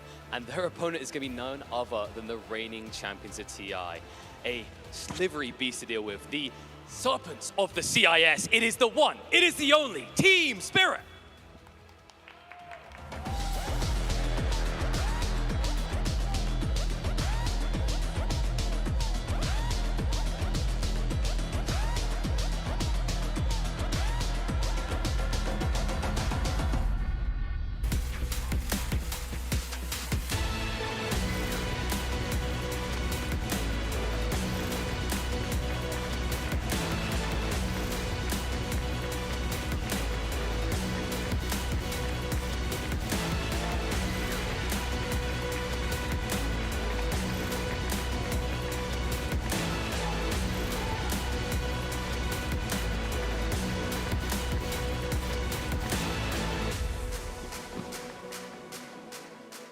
The stakes are high and the teams equally matched. Both teams finishing their group stage 5 wins and 3 losses. Now, of course, Team Spirit going to be confident after a win against Team Secret.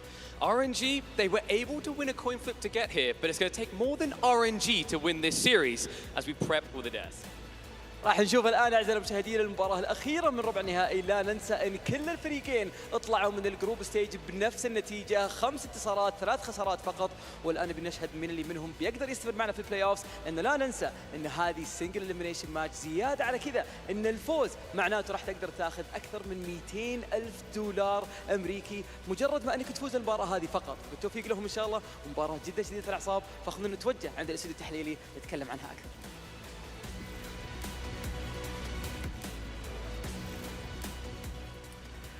The players are ready, the stage is set, and the games are about to begin. Woo. I'm excited. I mean, this is a big opportunity for both of these teams. Team Spirit really to redeem themselves a little bit. And I know that sounds a little bit weird considering they are the reigning TI champions, but you know, it has to be said, in the past couple of DPC seasons, they haven't really put forward the best showings. Same sort of thing at the Stockholm Major. They got out of the group stage, but then again, only one team went home from that. So it's really up to them to be able to redeem their showings up against LGD. They were stopped. They did a good job against Secret, but this is where it matters. Single elimination, playoff brackets, the pressure is on. Okay, I'm sorry if I'm reading too much into this, but did I just see Toronto Tokyo without hair? Without what now? Toronto without Tokyo without hair. He's trying for the Yatoro buff. Is he? I think he did, right? Yeah. I'm not sure. Is this new? I don't remember this from the EU DPC. It wasn't during EU DPC, but it was at least during their like promo shots and media day. He didn't do it just today. Okay, but he did it for the Storm. Okay, yes. so this might explain why Team Spirit has been looking a little bit stronger these days. You know, the less hair you have, the more MMR you gain. The reverse Samson. What is I don't know. It's a myth, basically, right, yes. like an old tale, basically. Sure. But, no, it's. A lot of people out there are saying that Toronto Tokyo is the weak link of Team Spirit. And, you know, he was really good at TI on, you know, his Ember Spirit, his Storm Spirit. It seemed like time and time again, he was able to get away on about 50 HP from a lot of ganks, create a ton of space for the rest of his team that allowed Yatoro and Collapse to be these, like, shining lights without taking too much of the praise himself. Obviously, some of those heroes have fallen off the meta a little bit, but he's been adapting. I mean, his puck's still pretty damn good. He's able to adapt and play these Void Spirits, the Zeus. It really feels like he is starting to come back into his own. Yeah. And for the rest of Team Spirit as well, you know, it seems like they've been finding this draft, they're finding their playstyle a little bit. They seemed a little more lost in the EU DPC a bit, but we're going back to this classic teamfight playstyle that Team Spirit is so well known for.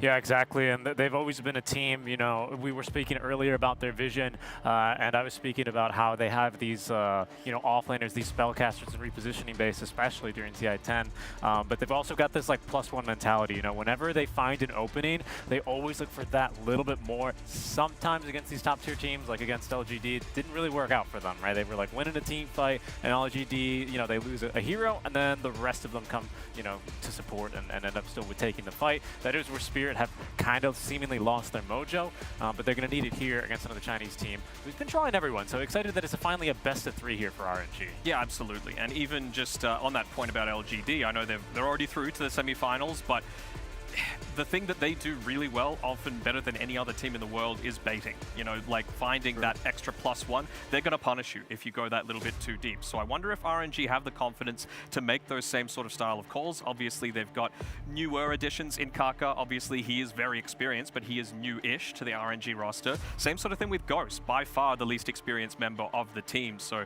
I think it's going to be about, is the trust there for RNG to be able to instantly react and listen to those calls if it's warranted? Yeah. Another point that we saw in the LGD versus Spirit match particularly was the overwhelming pressure that LGD exerted upon them. Usually, we know Team Spirit as being this rare-like game sense. Honestly, Yadaro barely gets caught in ganks. He just avoids all the smokes just because he knows where they are. Do you think RNG is capable of exerting that same pressure that LGD did? Well, it goes back to what I was saying before, the introductions about the warding game, right? Is Xnova going to be able to get on top of Miposhka in that regard? Is he going to be able to spot out Yatoro farming in these areas? Like, he is one of the best farmers in the game, right? But it means that you need to extend yourself that little bit further. Yes. And so that oftentimes means that you get picked off in the tiebreakers in the Eastern European DPC. He died a crazy amount of times going up against outsiders as well as Na'Vi. He was feeding, straight up feeding. So I think if they're able to get on a good space on the vision front, then RNG, they're going to be in a good spot. Okay. What are some heroes that they can use? RNG was one of the other team that was also utilizing the Razor. By the way, little stat, neither of the Chinese teams have yet lost when they've played the Razor. They're 5-0. Who has lost when they've played the Razor? I have to ask you that as Nigma well. and Deboosters. Okay, okay. There you go. But it's true. Secret is also, Secret apparently is the third Chinese team because they also haven't not lost. Well, they've not been losing the Razor. I mean, right, yeah. So. No, that's what it is. That's what makes you... It must be. Yeah, yes. But I'm curious, what are the strategies you think from RNG? Because that's definitely going to be banned. What else can you see in their drafts, Richie? They've been picking, yeah, in their future, yes, I suppose. So, right, they've been picking like a nice mix of heroes, to be honest. They've also kind of experimented with the Lone Druid, even a Spectre once at the start of the season, or start at the tournament, rather, is what I meant to say. So they've also shown that, you know, you can't just ban out their 1 and 2 heroes and then they're completely, you know, the well's dry, right? I mean, they made it through the qualifiers, now all the way to the playoffs of this event, right? Yeah, 3-0ing Boom, by the way. Yep. Just humiliating Boom, really. Yeah. SCA as a whole. That was back when everyone's like, wow, Boom is the team to beat right now. That was right after the Dubai Boom did beat them in the upper bracket. I just got to say, that was a double live. I'm going to stand up for the seed pride here. the whole time. Yeah. But no, they're a very strong team for sure. I mean, there's a reason that they came in first in the Chinese DPC for this season. So yeah, I'm keen to see if they're able to get that W on the board. Again, it's a lot to play for, to be able to move through to those semifinals, a lot of extra money. Again, this is going to be such a valuable experience for someone like Ghost, who hasn't had these big international LAN practice opportunities. I mean, the few that he's had has been in like Thailand and maybe Vietnam and Indonesia, like these styles of places. Back when he was playing on Team Oracle, I'm going to claim him, as Australians do. Anyone that has any link to Australia, I am going to say that is mine. And he was playing with QO, a dual Korean and Australian citizen, as well. Stop the justification. No. I'm claiming it all. I'm claiming it all. One time I saw a Kangaroo and Dan Ogg's like, oi, mate. You're here. And it looked at me this tournament, and I thought, maybe I'm Welcome to Australia. Australia. But yes, RNG, as I said, that is probably the new blood that they're kind of showing off here. And it's interesting because, honestly, I feel like most Malaysian players nowadays, especially the new blood, are just going over to the Chinese teams. There's a lot of Dota for the Chinese, Malaysians particularly, and they've been having a lot of success. Nothing to say was probably the first international one that everyone started talking about, but they've been doing this for years, showcasing that SCA is more of an international region than people give it credit for. Yeah, for sure. Xnova, JT, Ollie, I mean, those are the big ones. Even, again, as an Australian, but KP going over and playing for Newbie. Like, it's not just Malaysia, right? It's a lot of players going to this region. Even Ana, when he originally started, he was playing on IG's academy team. And it was really the learning that he got from that region, the discipline that allowed him to become a 2-time TI winner. Here is the drafting phase already starting. RNG, they get rid of the Marcy, which they highly value together with the Razor and the Viper, as Team Spirit say, no Razor. Yeah, the Viper's a bit more interesting to me. That's not a total stranger to the banning phase, but RNG have only banned Viper first phase against another team with a particularly strong offlane. Can you guess who they banned it against? Deboosters. Secret. OG. They banned Amar's Viper, so they're not particularly keen to play against it.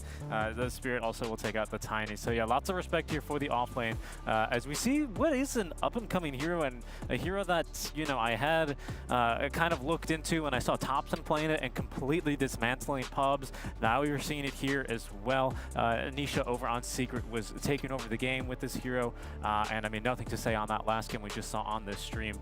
Was looking unstoppable. So this might be the hero of the playoffs, perhaps. Yeah. Zeus. The thing is, I'm really surprised. It's been picked the second most out of this entire tournament, but I still think it should have been picked more. It's crazy, right? Because it's so flexible. You can play at position 2, position 4, position 5. We saw Kuroki play a very great game on it in, I believe it was game number 1 in that previous series, just able to dish out a crazy amount of damage, and your role just changes depending on what situation you're in. You know, you become much more of a D-ward or a map controller in that 5 role. You become a little bit more of a greedy position 4 if you can do that, that's able to dish out a good amount of damage, and then you become a lane dominator, a lane pusher, something that is able to come online before those BKBs start to become a factor if you're playing it from mid. Yeah, and if you ask a lot of mid laners as well, a really good factor for the Zeus is that many people think he actually has a really upper hand now against the Puck matchup, because Puck tries to jump him and he just bursts him completely, and especially with the Kayan Sanj build plus the level 15 talent, Zeus feels unkillable sometimes, and of course a little jump to hop, right? So maybe this Puck that we've seen so valuable this tournament starts seeing less play as the Zeus becomes more important. Here's the response though to the Zeus, one of the best ones in the Clockwork. Yeah, exactly. The key difference here is that Wait, sorry. Danog disagreed with his face, so I want to hear him first. The only thing I was going to say is that stupid Heavenly Jump against the Clockwork. Like previously, yes, devastating matchup, but now not so much. You just press a single button and you're out of the car. Did you know though that when you use the Heavenly Jump, you have to be really careful that it's just not right after the stun for battery assault? Yeah. Because you're actually not moving. It's not that easy to accomplish that. I have faith that they're going to be able to pull it off on RNG. They're a very good team. Okay, fair enough. And here's a bit of weakness, right? One of the strengths majorly of this hero is, of course, now that Heavenly Jump is his third ability, they've moved his old what was it? Static Field. Static Field, thank you. On over to the Shard. And even though the Shard now procs on auto attacks, Zeus isn't still very well known for his auto attack. So the Phoenix pick coming out through is going to be a very high synergy pick with Clockwork. Clockwork can give vision, makes it a lot easier for Phoenix, find the opportunity to go in. Sunray into Cogs, even if it's not onto a Zeus because he presses E and he jumps outside, is likely to catch another hero. And with percentage-based damage to scale, with a team fight bonus, I'm liking this opening from Spirit. Yeah, Cogs plus Supernova has also been a classic combo, right? It's hard to get close to the egg. It also eliminates a lot of potential, like, what are the melee carries that deal with the egg? You know, the Juggernauts have to go through the Cogs, the Bloodseekers, etc., etc. We'll see how RNG responds to their 8th pick. Yeah, I'm just trying to think what Chalice is going to go for. He hasn't picked the Beastmaster yet this tournament, and they actually go for a Nyx Assassin instead. Okay, I mean, there's a lot of uncontrollable damage coming through for sure for Team Spirit. Of course, if you're using the Battery Assault, you're always going to get set up with a stun. Not that the Clockwork's the biggest priority, but the big thing for me is that Sunray. As long as you just walk into the path of the Sunray, press your E, means that the Phoenix is going to need to buy that BKB before he's really effective, and it's one of Kaka's best heroes. What do you think, though, of the Nyx being used as an 8th pick, though? That's what I'm curious about as well. I mean, it's just such a Kaka signature, right? Like, that's the thing. He's able to make so much space on the map, and honestly, it even makes, I'm going to mention him again, Xnova's warding job easier, because if you're needing to worry about a Nyx Assassin and centering up where he's going to be making these rotations, making these plays, like, they stole an Aegis yesterday on Enchantress with Xnova because of a 4-man Impale coming through from Kaka. The man is great at this hero, so it's not your win condition, but it is still a hero that by far can, sounds stupid, win RNG the game, if that makes sense. Sure, I get it. Yeah. Yeah, I mean, he does have a lot of potentially impact right in the game. The weakness of him is that, you know, when you're kind of getting ran at, he's usually unable to give you that kind of vision, right? He is kind of one of those heroes. I'm starting to see more and more, and just absolutely more of him. I feel like he's also kind of one of these heroes you pick up as a deny pick to the Dawnbreaker. You know, we kind of went through this when Snapfire was like all the rage, right? Everyone would kind of just pick up the Nyx Assassin and they wouldn't want to ban Snap as a result. Then Snap started getting other playstyles and the Shard changed, blah, blah, blah, blah, blah, right? I wonder if Team Spirit are going to go for a Lycan here. They've banned out the Bloodseeker. Nyx Assassin Lycan is the best matchup against the Nyx Assassin, and if you can just run on top of the Zeus, sure, you can heavily jump once, but you're still going to have that shapeshift to provide you the extra movement speed. I think it'd be a pretty solid pick, but I think the bans are going to tell us the real story. Yeah, right now the single targets, at least from the picks we can see from RNG, is extremely good.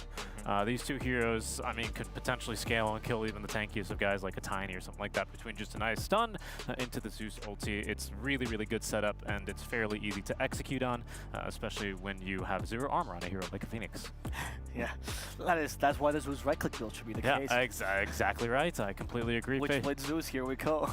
It's going to be the hard carry Zeus. He's going to go for the never-before-seen item of Yasha and Kaya for sure. Oh, that's true. That item is incredible. Yes, you actually can combine the two. I think only Coddle was getting it, I think, when he just wanted the extra movement. Remember OD used to do it a while back as well? Bit. Anyway, we gave you enough filler time now. You probably have some smart idea to give us now. No, not really. I was thinking about how I was checking out Ana's Dota 2 Pro Tracker, and he played a position 1 Nyx Assassin and made it work. He won the game. Fascinating. That is probably, I hope, not what we're going to see today. Definitely not. Okay, they banned the Juggernaut, so they got rid of the 2 egg hitters regardless of the Clockwork, which is surprising because it feels like it defeats the purpose of the Phoenix and the Clock as the first 2 picks. Yeah, I think what they're scared of is just like this really strong jug lane right now, or like the DP especially, right? That is constantly one of the ways you can look to punish a Phoenix pick. Even though, as well as Taiga has played the hero, nailing pretty much every single Fire Spirit. He was like, I saw one game, he had like the maximum, like in a game with like a Zeus or something, he had even more damage than a Zeus, which is incredible, just off of Fire Spirits. That's incredible. It was incredibly talented. The lane still is definitely somewhere where you can make this hero feel a little bit worse. Also, you know, the DP ban would have solved the potential issue that RNG have, which is currently, they've got absolutely no tower push in these two heroes. Collapse Mars, let's go. I'm excited. This was the hero that he was really known for. He burst onto the scene back in 2020, I believe, back at ESL 1 Germany. Still an online event, but that was when Yellow Submarine at the time were making their big name for themselves, and it was all on the back of Collapse. So I'm keen to see what he's able to do. The bans that have come through as well, you just look at them. You got the Razor, you got the Juggernaut, you got the Bloodseeker, 3 heroes that are great against this hero in the lane, and they're also just these heroes that really fit the tournament's meta, which is get a couple of items, be really effective. I wonder if RNG are going to go into something like a Lone Druid or an Ursa to be able to combat this a little bit, because you're going to have the jump specifically for the Ursa to get out of the cogs, you're going to have the attacks to be able to kill the Phoenix Egg, and even just in the lane, it's pretty devastating going up against this Mars. Sure. I do have one small doubt though, Richie. Maybe you can help me solve it, which is that usually when they pick up the Collapse Mars, they've been very big fans of getting a strong laning partner. You know, we've seen a lot of the Io plus Mars to make sure they dominate the lane. And here, either Clockwork or Phoenix, they both seem right? Is it possible that RNG could punish this and stop the impact of this hero? As they just did now. Yeah, I was about to say, yeah, I mean, the Lifestealer pick sure is a good start there, right? I mean, the Clockwork not really going to be the biggest fan of playing into this guy. At least, even if it's not the Jug, right? Rage TP, very similar. You have a cancel for him, so he can't just get, like, absolutely free farm all over the map. But it is a scary pick here, both against the Phoenix. I mean, honestly, 2 melee strength heroes, 3 strength heroes overall, 1 with no armor. Like, it's a pretty good Lifestealer pick for sure. It is, and I'm just thinking as well, like, more often than not, you're going to see the Phoenix paired together with this Mars. So what they need to be thinking about on RNG is, right, we've got this Lifestealer that's almost always effective. You're very not reliant on any kind of cooldowns. Like, you might get 1 point in the rage just so that you can't get speared back. So this is exactly what I wanted to see. An aggressive position 5 that's able to take advantage of the fact that Phoenix, Fiery Spirit's such a long cooldown. You're going to have these big peaks and troughs in the lane for Team Spirit, and it's all going to be on RNG to be able to identify the times where Fiery Spirits is on cooldown. You don't have the ability to lessen the damage that's coming out, so that's really where a lot of the action's going to be early on into this game. Could we turn on to Tokyo this Mars and give Collapse a different hero, Richie, to make sure that the lane doesn't feel that bad? He has played the hero in the past. No, he certainly has. I'm just a little bit concerned about the mid lane matchup. If you were to do that into the Zeus, I can't imagine that's going to feel super good. Just because the Zeus easily outranges you. Zeus never really in a position where Spear can be used in a, you know, super fantastically. I'd be a little bit surprised, to be completely honest. I would, if they're going to send any hero mid that we see right now, it would maybe be the TA even. I don't know, I feel like TA is also pretty weak. I do like the TA carry though. Yeah. Right, Denog? That's a great matchup against the Lifestealer here. It is. I'm sorry, I'm just trying to think, like, how is RNG going to scale into this game? How are they going to be able to push towers? Like, of course, Zeus is going to be able to do a ton of damage. It's just what Zeus does, right? But where's the push coming from? Lifestealer still needs, like, a couple of items before he can really get active and being effective. I don't think there's going to be enough pressure put on the map for the Enchantress to do stupid Enchantress things, like, you know, get the Dark Troll Summoner, use the Skeletons to be able to push. So I'm really looking to see a hero for Chalice coming out here that's going to allow him to be a little bit more of that attention bringer, I suppose, to his lane. Something like a DK, perhaps? I mean, they need team fight. I don't know if I agree with the DK. They need team fight right now. They are like only single target at this moment. What gives you team fight and push is what I'm thinking from the off lane. A Tidehunter could do it. An Enigma could do it. Against the TA, it's pretty terrible. I don't like the Enigma, no. I'm just saying. You asked the question, then potentially, I mean, Beastmaster's still in the pool, isn't he? I mean, that's single target though. Could you Veno it? I mean, that's not really the best team fight. I don't want to see a Veno this game, for sure. Absolutely not. Yeah, I'm still thinking whatever hero I said before is DK. Yeah, that's the one. I do agree. DK is also a chalice staple, right? I actually think it's fine. You just play the early game, and then since you scale so much on Lifestealer Zeus, it seems to work out here. Yeah, even just the Breathe Fire for the damage reduction to make the TA not as big of a threat, of course. It just means that you can standard fight a little bit more easily on your Lifestealer, you know, commit to a lot of these engagements. I just want to see the push. Oh, actually, the Darkseer was fantastic pick. Darkseer was genius. Yeah. Because you beat the TA in lane, you'll bring that team fight, right? You have the Nyx Darkseer combination. Yeah, that was actually, I think, the pick. That would look really, really good. I mean, the thing that I want them to have is like something like a Jakiro, but I don't think they're going to do it. You know, it's like, could they? You know, it's actually a Jakiro offlane. I wouldn't be the biggest naysayer about, to be honest. The biggest concern there versus Phoenix. Well, that's the thing, right? That's what I was going to say. You've got Lifestealer for that, but all you really need to do is place the egg a bit too defensively, where the Lifestealer is not going to want to rage all the way to the egg and then kind of be left defenseless after that. I think there's a little bit of counterplay there, but I actually wouldn't be against it. Maybe an offlane Snapfire could work, or just the Furion. Okay, that's push. It's not like crazy teamfight control or anything like that, but you know, if it gets to the later stages of the game, you use the level 20 talent, you get the Sprout, suddenly Phoenix, if you're able to catch him, can't just dive away because he's leashed. Yeah. It's not horrible. Yeah, that's true. However, this does make your draft a little bit slow for RNG. Like, you have a lot of green in this draft, right? I mean, it depends how you're playing this Nature's Prophet, right? I don't want to see them playing it like Dahak was playing it previously. No flame Dahak, Sure, yeah. but he was just playing on his side of the map, you know? He was playing a carry style. I want to see you pushing towers constantly, playing around this Enchantress, using the +1 and the global potential that they have with playing together with the Zeus plus that Wrath of Nature. It's a crazy amount of damage that you're able to output. So how do you punish this if you're Team Spirit? I think I don't know. I would want to play a little bit faster in this. Lifestealer very much like a 2-item hero, like you were saying. I think the Zeus is an early game hero for sure. Ooh.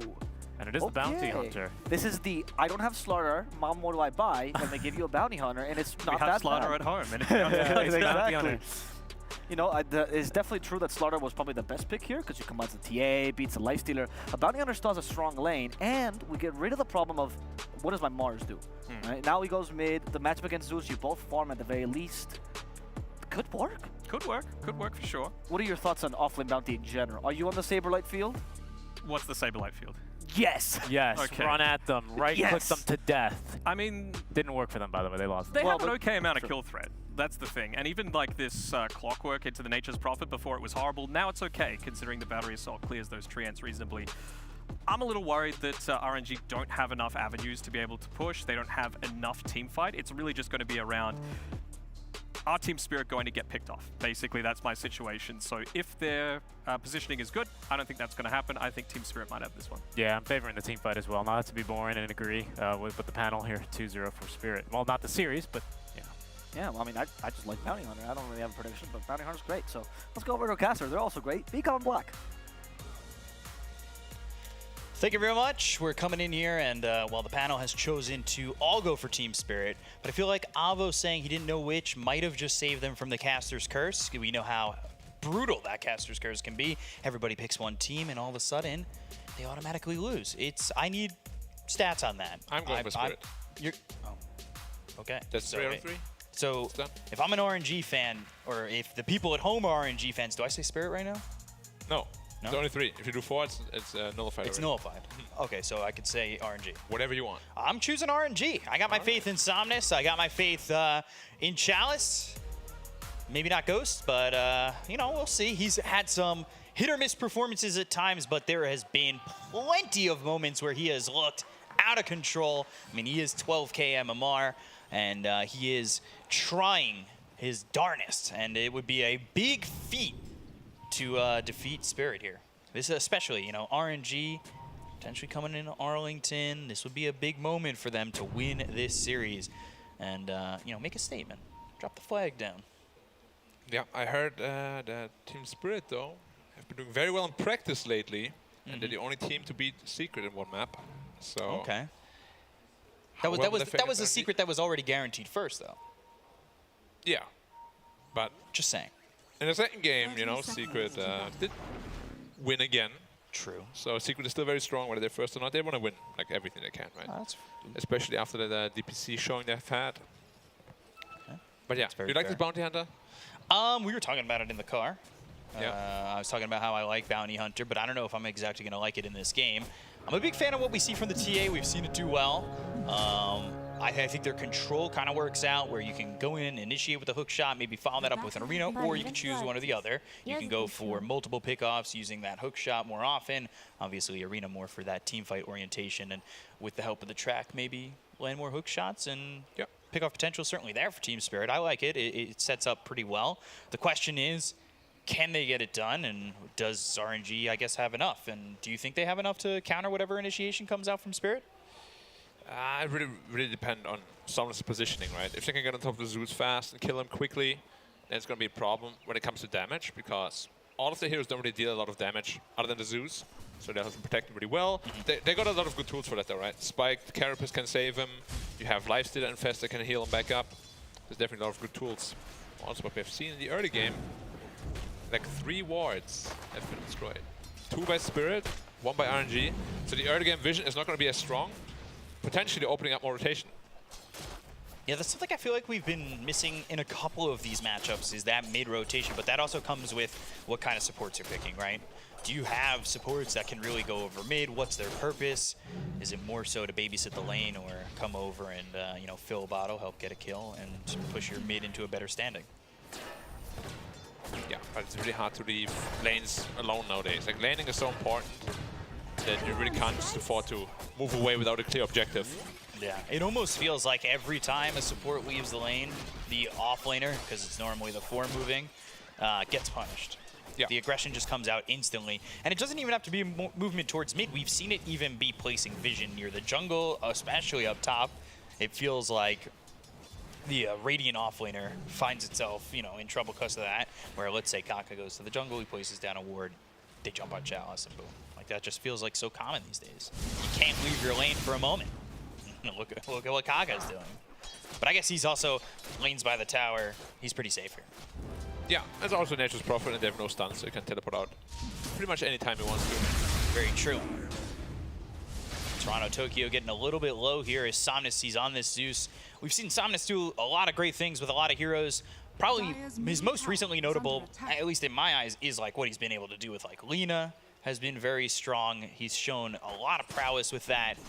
Do you like him here on the Zeus? Does this scream Somnus to you? Does this matchup look good for him? I mean, he played Zeus in the DPC, and I think he had like 10 kills. What was it, like 11 or 12 minutes? So it's definitely in his wheelhouse. But if you play middle for as long as Somnus has, like, you have a massive hero pool. So 100% his Zeus is going to be up to par. And right now he's winning the lane pretty handily too, doubling the CS of the Mars. Yeah, Toronto Tokyo, a little bit of a struggle at the moment, and again, maybe that forces somebody to come over from the side of Team Spirit towards this lane, because you know, you're not that tanky if you're Somnus on this Zeus, but you do have potentially just a heavenly jump to get away. Yeah, but Bounty Hunter's over here, you really want to make sure that he can lane and get level 6 easily. Right. So once he has his Vanguard, then you can leave him alone, but until then, he's going to need some help. We'll see what this bounty ends up getting done in this game, and how Ghost is going to do. He's always my biggest question mark with the RNG team. He has had both sides of the spectrum when it comes to the kind of games he's shown. Yeah. It's been either his actual 12k MMR, or you know, sometimes he gets a little bit scared and the fear pushes him back. He gets a little bit uncomfortable when he's fallen behind a little bit. Yeah, which is something that happens to a lot of not so experienced players, right? So this LAN is actually an amazing opportunity for him to gather some much needed experience. Ghost is definitely not one of those guys who's got a ton of international experience, that's for sure. So here begins the water battle. There's Xnova coming over. So Xnova's going to try and heal through it all. Battery assaults there. He's got the cogs down. He's trying to maybe just buy some time for everybody else, but he is giving up first blood to Toronto Tokyo, which doesn't exactly feel great for the Zeus that's over mid. Yeah, especially, you know, you work really hard to eke out a little advantage in the lane, and one support rotation, suddenly Mars gets first, but now it's top of the net worth. Gonna get a level 6 pretty fast as well, and then they can start pressuring the Zeus. Yeah, you want to see Zeus kind of snowball out of control. You don't want to see him get stopped, because is Zeus someone who, without map presence, can really come back, or is he stuck behind once he kind of falls from it? You can definitely catch back up courtesy to Arc Lightning. It's nice flash farming ability, but you don't really ever want to be behind with Zeus, because you have the global ult, so you're looking to win the side lanes with that, and just get rich off killing heroes in the side lane via your ult. So, Ghost, he's played in the Saudi E-League before. He took second back in 2021. But, you know, just looking at his, and thinking about his international experience, he doesn't exactly have a lot of Tier 1 teams that he's played for. Maybe the closest to RNG is their academy team, which is Sparking Arrow Gaming. And I don't think exactly they were going to LANs or anything like that at the time. They did have a good roster at one point. So getting this experience is big for Ghost, right? Like, international teams, pulling from this, again, especially before Arlington. So we'll see how much this helps Ghost. Maybe not now, but towards the future. And Xnova, again, he's got the heal. He's trying to survive. Battery Assault. It's going to be used again, and it won't kill the Enchantress this time. Yeah, Enchantress is very hard to be killed by Solar Clockwork. Yeah. Maybe with higher levels, but yeah, the Enchantress heal is known to be a little bit too strong, perhaps. One thing we really haven't talked about, especially because the arena was used, it didn't find anything with it, but was Kaka on the Nyx. This is a pick that RNG have gone to the well a lot with, and I mean, he's shown why, right? Kaka's considered probably the best Nyx player in the entire world. Yeah. They're running into problems now, though. Bounty Hunter finished his Vanguard, as we spoke about. Right. And Ghost is actually getting bullied out of lane. He chose to go for face boots rather than the Helm of Iron Will, so the laning is not going to be easy, and they need like at least 4 heroes to kill this Bounty Hunter, the Vanguard. 9 armor plus Vanguard, very tough kill. Spike Carapace, they're going to look over at Vaposhka. They've got the Thunder God's Wrath, so Somnus will get the cleanup kill there. They're also looking towards bottom with the Enchant to try and get a kill out on the Collapse, but yeah, with the Vanguard, this just does not look viable at all. Yeah, look at Ghost's net worth too.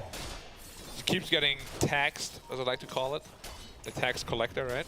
Yeah, he's the tax man. If you drive a car, he'll tax your seat. He's level 6 now. So every auto tech has a crit on it, of course. Might be even looking to dive him here. Track, he is 1v1, certainly bullying Ghost to the point where he has to infest the creep. That doesn't feel good at all. And leaving him by himself, it could be costly. They're going to come over with Toronto Tokyo. They'll look over at Chalice, but the Impale is on point from Kaka. Oh, the Sprout Chalice! Okay, moves over. Probably still dead. It was a cheeky move to start, but he's trying to juke the trees. Nice tree block, too. And the tree block is there, too. I said probably. I don't deal in absolutes. They've got the 2-man Impale. They've also got the Zeus who's hit by the spear. You've got this Clockwork moving forward, and, well, they will at least find one on Kaka. The Nyx Assassin goes down, trading his life as Mira. So not exactly perfect from Team Spirit, where it looked like they certainly had more headway on that exchange. Not perfect, but certainly still good, because Ghost just can't lane bottom. He's getting completely zoned by the Bounty Hunter, and they will have to deal with him eventually, because if a snowball, I mean, if a Bounty Hunter offlane snowballs with a fast Agate Receptor, which he's also going for, right, these team fights become incredibly hard. Like, every Shuriken toss is like 500 damage. And they're going to 5-second cooldown as well. They're going to try and take this top tower, and by try they do. Yeah. Try if you will, but you can't stop the push. It's a good win. But yeah, where's the space from Ghost going to come in? Because Lifestealer is not a hero that's good at all with no farm. Could it come from the Nature's Prophet? Just the pressure? Right, he's also a map absorber, though, rather than a space maker. At this point, if he's going for the tier 2, isn't he absorbing, the opposite side of the map. He pulls down towards the jungle, maybe opening up some space in the jungle of their own for Ghost. Yeah, but Bounty's never gonna rotate there, right? He just wants. Like, his mission is bully lifestealer forever and get the bot tower, and then TP to some fights eventually. Arena down. Somnus in trouble. The spear lands. They've got the battery assault to follow it up. There's no chance for Somnus to get out. And Mira and Toronto Tokyo tag team there and find themselves an easy one. Bottom tower is under attack. They are starting to expand that lead. It's only 1,000 at the moment, but bottom is free to the point where Collapse is solo taking a tower here. Also top of the net worth right now. Oh, yeah. Again, battery assault, Cogs around, X-Nova. Well, Cogs, they attract the spear.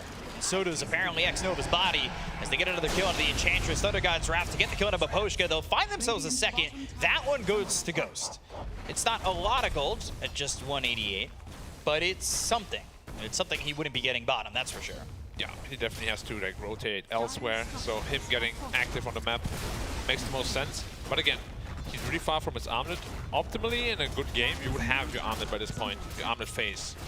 And he's still a good 1.2 pick all away from it. Now bounces to peek middle. Wants to come over, but Kaka from behind has the impale. Again, the lack of damage just with that Vanguard. So Ghosty's here, the hookshot's in. They've got the Cogs around on two, the Sunray on top of it, but they'll break out pretty quickly. They've got a lot of heroes here, the Icarus dive, and well, he's only level 5, so there is no Supernova to throw right on top of the fight. They go after Toronto, Tokyo, they'll take the Mars. He's in the wrong city. It's not Toronto, it surely ain't Tokyo, and now they're gonna go for the rest. They've got Collapslo and Maposhka retreating, and RNG are gonna give it up there as they take out just the Mars. Yeah, their team fighting is not incredibly strong, especially without that arena. It was a nice hook shot, but it was sort of an anti-timing because the arena was on cooldown for like 10 seconds. Like if that connects together, that team fight is one for Spirit. Bit of an anti-timing too with Phoenix not having the Supernova, right? Yeah. You wait a little bit longer, and all of a sudden, Arena, Supernova, that fight seems super one, especially with that hookshot and the Cogs surrounding two heroes. Yeah. Master's looking for a kill on the bottom now with the arena though. Chalice sniffs it out. Going to be just fine. Yeah, no blink, so no long range initiation. And they see Somnus. They definitely see Somnus. Rocket Flare flying over. Meanwhile, you've got the bottom tower still being pressured thanks to the enchanted Dark Troll Summoner. Keeping those creeps there. Yeah, it's kind of silly that it just tanks for like 30 seconds. So much health, so much armor. Kind of ridiculous. Gonna use Arena for the end. Yep. Yeah, he does. Arena and the Spear. It's only level 1 heal, and they've got the hookshot to follow it up. So X-Nova's dead, but most of the time when you're 5 position, they've used Arena, they've used hookshot. Sure. Kill is a kill. Now the problem is with Bounty Hunter, he hasn't really been involved at all, and obviously want to make use of the track. Right. But RNG's doing a good job at not really giving track kills away, like at all. He's 0-0-0. Very uncommon for a Bounty Hunter. It's more like a creep hunter. Ain't getting those bounties, that's for sure. That was funny. I laughed. I give you a giggle. Thank you. I got one. I appreciate that. I'll also give you one clap in the chat. There you go. Dire's bottom tower has fallen. It's more of a ha-ha moment. Yeah, probably. I mean, I'm not looking. Please don't. Kaka, he's got Vendetta available. He's going for that blink, and we've seen what Kaka can do with this blink. And maybe I'm overplaying it, but if you watch Kaka on this Nyx, it really is disgusting. They also got the tier 1 tower over bottom, so not really a lot of space for Yatoro to survive under if he were to be caught alone with a +1 or 2 here for RNG, which, you know, they do have the global presence. You TP in with Chalice, you've got the Thunder God's Wrath. When an Axe is picked up, Zeus will have that Nimbus, but they've now found Kaka. They've got the hook shot, he goes with the Spike Carapace, but the spear is there from Toronto, Tokyo, and Kaka ends up meeting his demise. It's not a great welcoming to the side of the Dire, but it is one, that's for sure. Yeah, I'm wondering who does a slow game favor more? Probably RNG, just because Bounty Hunter is a pretty snowball reliant hero. Right. And again, hasn't gotten a single bounty yet. Just stealing gold of Ghost. Yeah, still charging that tax. Forever. Never stops. I mean, there's also, of course, the possibility of Bounty just farming the entire time until he gets his axe, and then he starts team fighting, but it's really not what you want from the hero.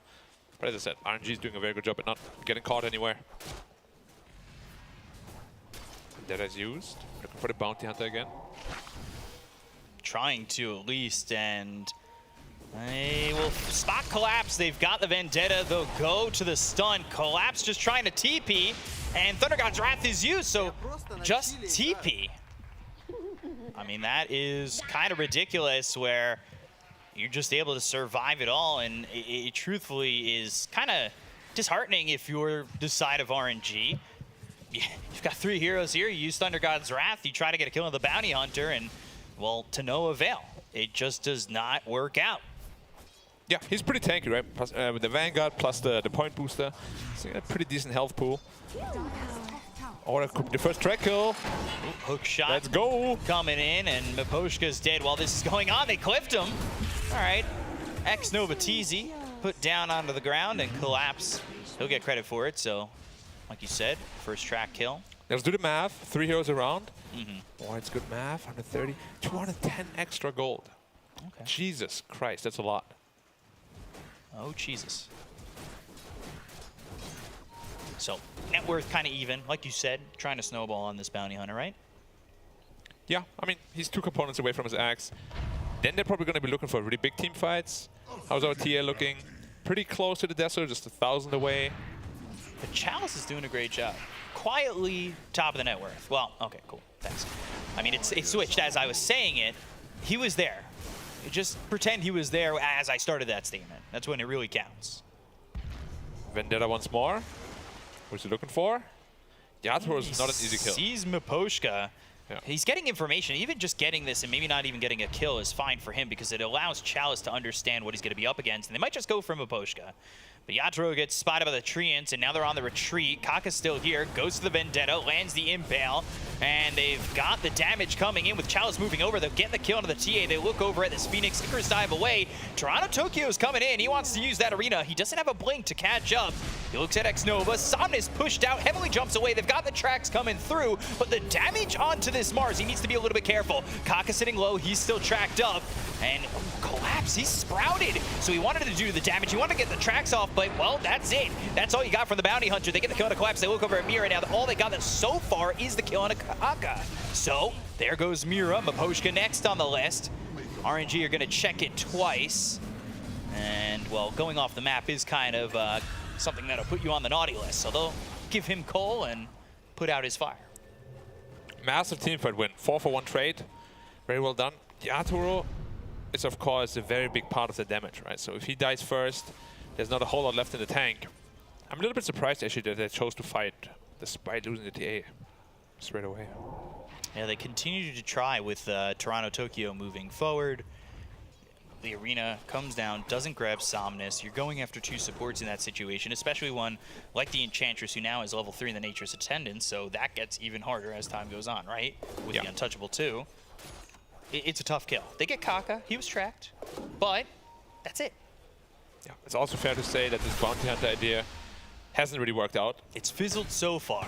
Yeah. But does it ever unfizzle if you're behind like this and you're not snowballing? It is a comeback here for sure, because track kills in a team fight can just give you so much gold, right? Right. But again, he's only had like 1 track kill so far. Doesn't have his Ags yet. Like, he was really hoping to be... He wanted his Ags, but like minute 15, 16. Yeah. If you can make that happen, your team fight damage is ridiculous. It's disgusting. Yeah. Then you don't have to be as forward in these fights as he's been, right? Yeah. Especially if you can start to really output the damage from afar. Chalice is getting really rich as well. Yeah. Almost into his BKB already. Back to top of the net worth. They've smoked, they've infested, and Collapse. He is up here. X-Nova's tracked up, so they might just bait out the Enchantress. Again, a hard hero to kill if the Nature's Attendance goes off. And you can see Kaka right behind him. Was it blink? And it's just smoke. He doesn't have the Vendetta yet. They reapply the track, so Kaka, at some point with this infest, can maybe go in with Vendetta. He's just going to walk forward. They'll go to the pop, and now the Vendetta is going to be used to kill off Collapse. With the help of Chalice, he used it perfectly. Didn't need to immediately pop it. Lands the stun first, Vendettas, and then uses the extra damage. That's well done. Yeah, very worried for the Bounty Hunter. More and more so. He made like 50 gold in the last 2 minutes. That's not a bounty, that's for sure. And that's the problem with Bounty Hunter. If you don't snowball and you always like get carried around, they don't give you those teamfight opportunities, you are basically just the same as a +4 Bounty Hunter, right? You're missing that offlane right now. Right, you have like your 1, your 2, and then like a 3.5 maybe? Yeah, and a 4. Yeah, like he's slightly more farmed than a 4 Bounty Hunter would be, but not nearly as farmed as a 3 should be. And the thing is, you start to look at the net worth. Ghost is catching up. He's now ahead of Toronto Tokyo, who was over mid, who's being beat by Somnus, who's had himself a good game. He's going into the BKB, so he's gone Kaya. Thinking about the BKB, holding off on buying the components a bit. Kaka's been tracked and he's in trouble. Those Janata shots are no joke. And you take too many, you fall down, and well, that's where Kaka's at right now. Yeah. And you can see, just did 1 kill alone with a couple of Janata hits, 600 gold straight away. Yeah. So 2 more of those, he's gonna have his axe. Ghost is waiting for his opportunity. They've got a sentry down, they see collapse. They'll go to the hook shot, but Mira completely ripped apart by Chalice. They go to the BKB on the Nature's Prophet too. Toronto Tokyo again moving forward, trying to land an arena. Finally throws it, but it's only on X Nova. Is that really worth it? They'll get the kill out of the Enchantress, and now RNG want to go back around again. They'll spin you right round, and right round they'll come as Toronto Tokyo will fall to Somnus, who's now dominating. And with this fight happening right by the pit, it puts Roche on the table. The question is, can they check out with it? It's very slow. Very slow. And there's a trap in there too. They didn't bolt it yet. No, they did. They have a sentry down, so it's going to cover the entry point for Collapse to want to get in there.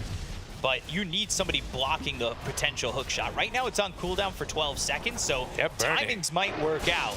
Oh, they're going to go with the Thunder God's Wrath. Kaka, well, he's got that Blink Dagger, and they'll get the kill on a Collapse.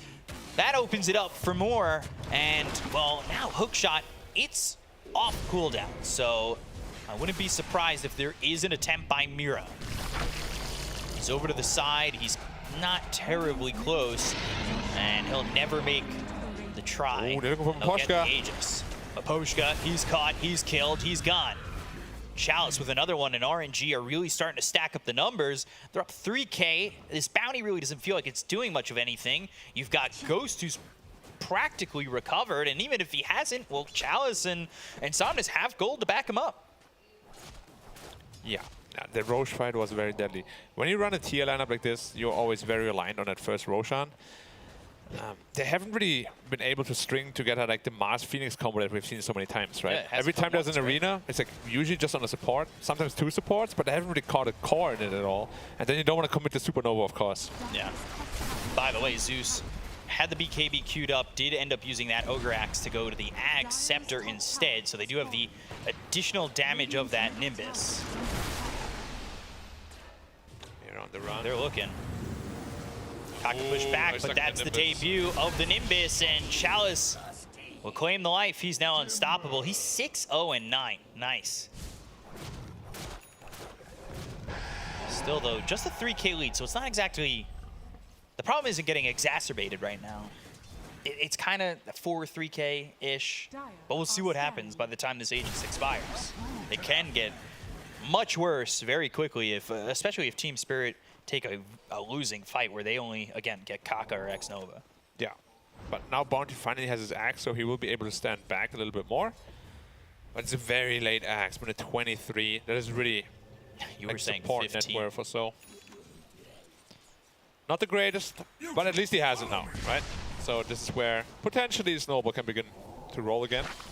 But I say again. They get baited by that illusion. That's going to feel pretty bad. They drop the Nimbus, Thunder God's Wrath. They move forward with the Infest pop. They get nothing out of it. That is something that is certainly going to allow Team Spirit to turn around, right? Like, now you feel kind of confident. You know a lot is on cooldown. Yeah, but then again, Zeus is also not super reliant on the ult, right? No, not at all. But it's also the Nimbus, too. These fights are not easy right now. There's a BKB on Chalice, you have Lifesteal, of course, who has Rage. And you don't have a BKB on TA, so he's always going to get hellbirded by the Lifestealer. Yeah, right now the only BKB, I believe, is on the Mars. Yeah. So bottom lane, looking to take the tier 2 tower, and it's gone. Easy. The big tree is doing so much damage there. They're looking to pressure high ground? Yeah, potentially looking to go high ground. Oh, they're looking for a fighty too though. Smoke behind. I mean, they've got the blink. Kaka can make something happen, but let's see. The rest of Team Spirit. X-Nova's in a decent spot. The courier flies over. They're taking the long wrap around, trying to find them out. But look at Somnus's position. Actually, there's no trees there, so they kind of see him. They're going to look over the heavenly jump with the BKBB pop. Somnus in some trouble. The Belt Strike comes out of the chalice. The hook shot is there. They've got the lockdown on a Ghost. They'll take out Somnus. Supernova drops, and it'll stun up Chalice as well as Kaka, who's trying to run. But look at that. Oh, the Shuriken! Oh, the Shuriken it stops Chalice's TP, and he's going to be caught there and killed off. They want more. They want X-Nova. He goes over the high ground, but that ain't happening. Collapse with this axe has collapsed on RNG's dreams. They found themselves Toronto, Tokyo, but only for a second. Ghost trying to fight. Now he'll go to the TP attempt. He just skirts his way out. Kaka, he's under the guise and shroud of Vendetta, so he's A-okay. Invisibility is invincibility for him at the moment, but that is a great fight for Team Spirit. 4K lead. Well, back to even. Trying to go for Mira, and the stun lands. He's going to lose his life potentially on this. He is tracked up. There's no way to run these Shuriken tosses. Don't think it was worth. Like, it was tracked out for everyone.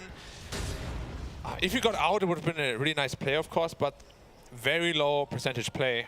And now they're actually in the gold lead against Team Spirit after the team fight. Yeah, Bounty Someone got has to be so careful. Yeah. 1,500 gold off that fight. Throwing Shuriken 4 times, and that doesn't include when he got it twice on the Nyx. So 6 times with that Shuriken. I mean, that is disgusting. Probably more than 6 even. Like, the cooldown is so low, 5 seconds. He's going to keep throwing them out. He's going for a BKB next. So does he become the high priority target? It's just so much damage, right? It's so hard to kill him though. He has that shard, which gives him, I think, 35% damage reduction. While he's under the Shadow Walk, how are you going to kill him? 2.5k health, 35% damage reduction. Not easy. No, not easy at all. Zeus, though, we spoke about it, right? Every time Zeus dies first, they lose the fight. He's the main damage. They take him out, they lose. And he doesn't have that BKB. He was thinking about it, goes to the Ags. I don't really dislike the Ags. I'm not going to say that was the wrong item choice, but when he gets BKB, it's certainly going to work out a little bit better. They're going to look for Toronto, Tokyo. Infest, right-click damage, but the TP is in time. Easy does it, and Spirit get away with one. Long BKB cooldown, though. 90 seconds, so they won't really be able to team fight until that's back up again. They're still searching. Sentry down as well as the Obs.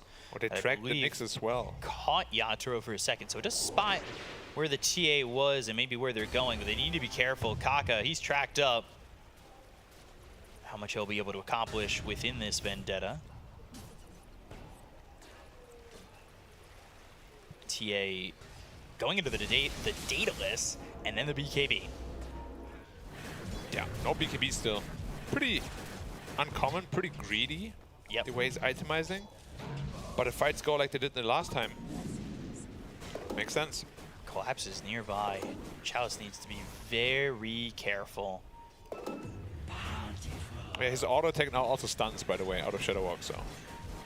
Ooh, boy. That sounds great. Right click out, there's the first Shuriken. He's been tracked, Collapse on the run now, just the other way for safety. And if they come and chase him, they've got Miposhka nearby. That's an AC Dando on the Prophet.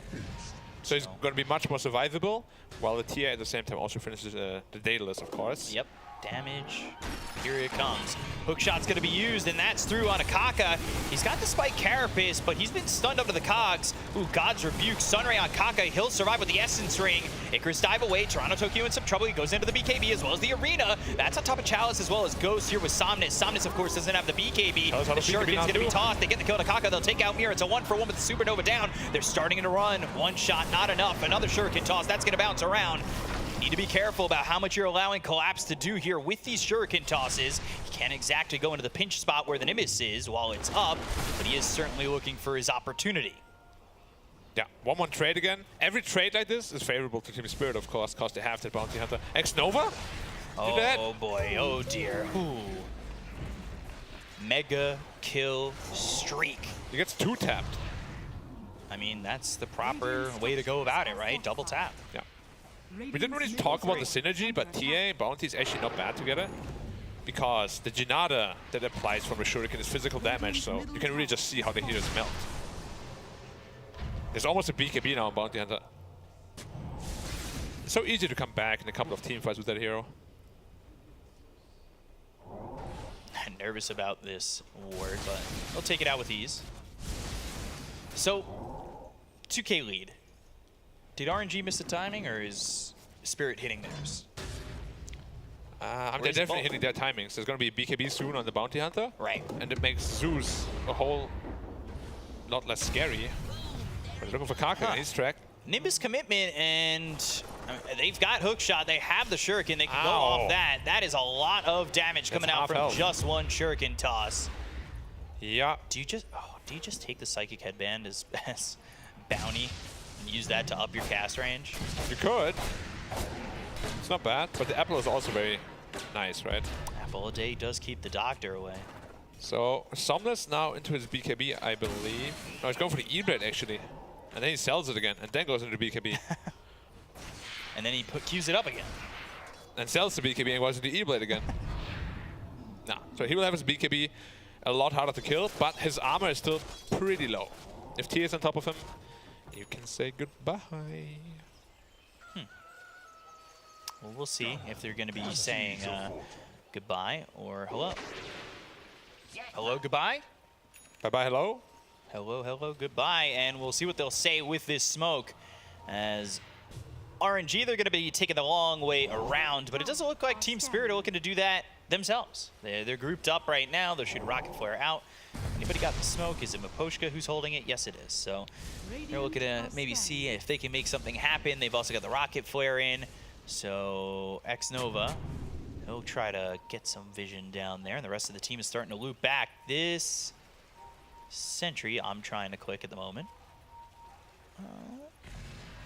There's now also a refresher on Mars. Around 20 gold there is. And we spoke about the Bounty BKB already. He has a gem as well to identify any sort of threats. Ooh. Orchid also on TA, so Kaka's life becomes a whole lot harder. Yeah, and we've seen what he's been able to accomplish. It's not big on the numbers just yet, 2, 6, and 7. The refresher on Mars is going to be absolutely massive. These wards in the river, it spots all of RNG. You can only assume that Kaka's there too. And they've got the Sentry, so they know he's there. Hookshot in as well as the Arena. They've got the Spear, they've got Ghost locked up. Another Arena comes down, it's gonna wrap them up once again. They'll take out Kaka, they'll take out Ghost, they'll look for a +1. It's X-Nova right by Roshan. All right, that is so dirty. Like, double Arena is just way too good against range shields like Prophet. And good against those heroes like Ghost, especially if you catch the Spear first. Yeah, and the Orchid also so perfect, right? It was a blind pickup on the Orchid, so the Ghost didn't know about it, gets Orchided, gets hookshotted, as you said, under the vision of that ward. Everything is falling apart for RNG. It's going to be like an 8k lead, closer to 10k after they consume that shard. Yep. And what do you have left in the tank? Your Lifestealer itemized purely for survivability. You have no damage. Physical damage, 0. Here comes the rat. Here come the trees. That's the only thing I can do right now. Here comes the beat. Look at the team fight again. Hookshot, Orchid, double Arena. Woo. What do you do? A little Venn diagram there. That little part that's crossing over, that's good players and, I don't know, confidence maybe? I don't have the other You mean thing. great players and good great players. players and good players? Yeah. Okay, and then they turn into ultra good players. Yeah. And that's the middle. Okay, cool. Middle tower. I'm glad you picked me up because I had nothing on that one. Hook shot comes out, X-Nova in trouble. Sunray on top of him. It's another track kill. That should go their way if they catch him. What? It was 1.2k gold swing or something. It's ridiculous. Oh my gosh. The track is so mental. Like that ability, once it's level 3, he gets 320 gold himself, and every ally gets an additional 120 on top of the kill bounty. They just got like 2k gold from one Ench kill. I've never seen an Ench be so valuable. You know, the way X-Nova actually plays is very hard to pull off against a bounty hunter because he likes to just run and give vision, but every time you feed to a bounty hunter, it's actually a big deal. Well, you remember the days of X-Nova on the Witch Doctor, the Dazzles, where he would just place down this ridiculous vision across the map. Nice Orchid one, that was real fast. That was very quick, and Kaka, well, he's going to get tipped. And they're also going to tip Yatra and make sure, well, hey, good job. Yeah. No, guys, Yatra didn't hack. He actually didn't like Orchid him straight away, you know. There was like a little bit of a delay. He's got the but Twitch will be like, whoa, you're speed. so hacking again. No, we're not hacking here at all. Yeah, I don't think so. I would never put that in the viewer's mind. take the outpost, grab the bounty, clean up. 30k lead with a lineup that is very strong against what RNG have. Oh, he saw him with the gem. He saw Kaka, but he didn't track him. Oh boy. Kaka's fast, man. He's like a race car. Don't go for the courier. Don't get baited. He's 550 movement speed. It's Do so it fast. and TP out. Go. I'll make him man. He wants to turn back.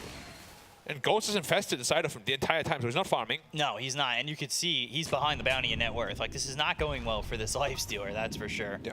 They need to be careful in these fights, too. With that Roche that they took earlier, they put the shard on Templar Assassin, and that shard is vicious.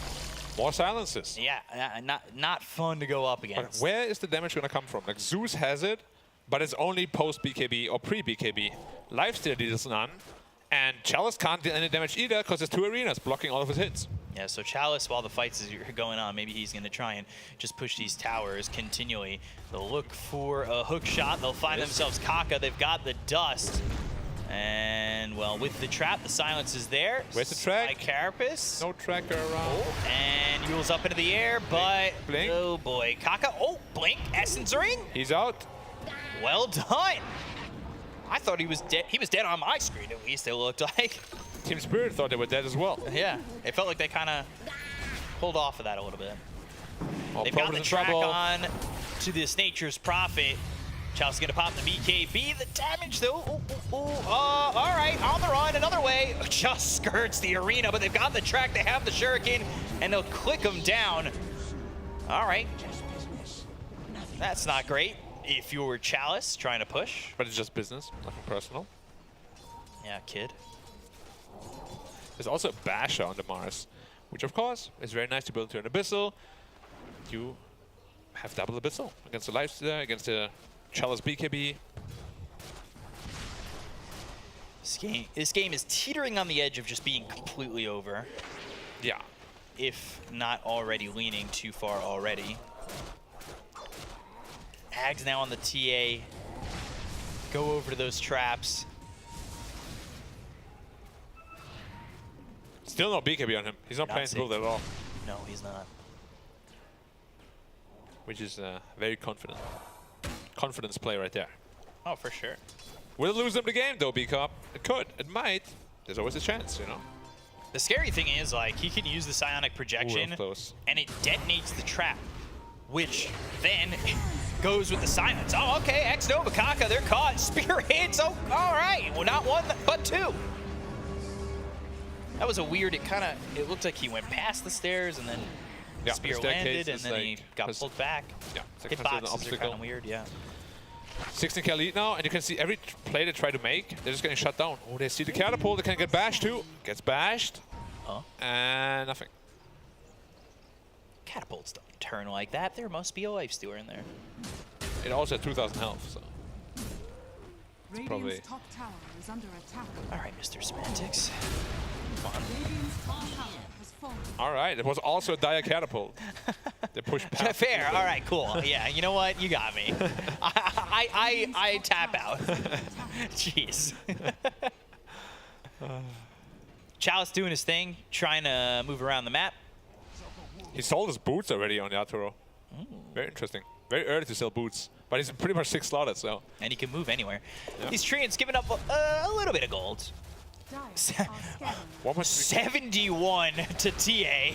Now it's more. Oh my gosh.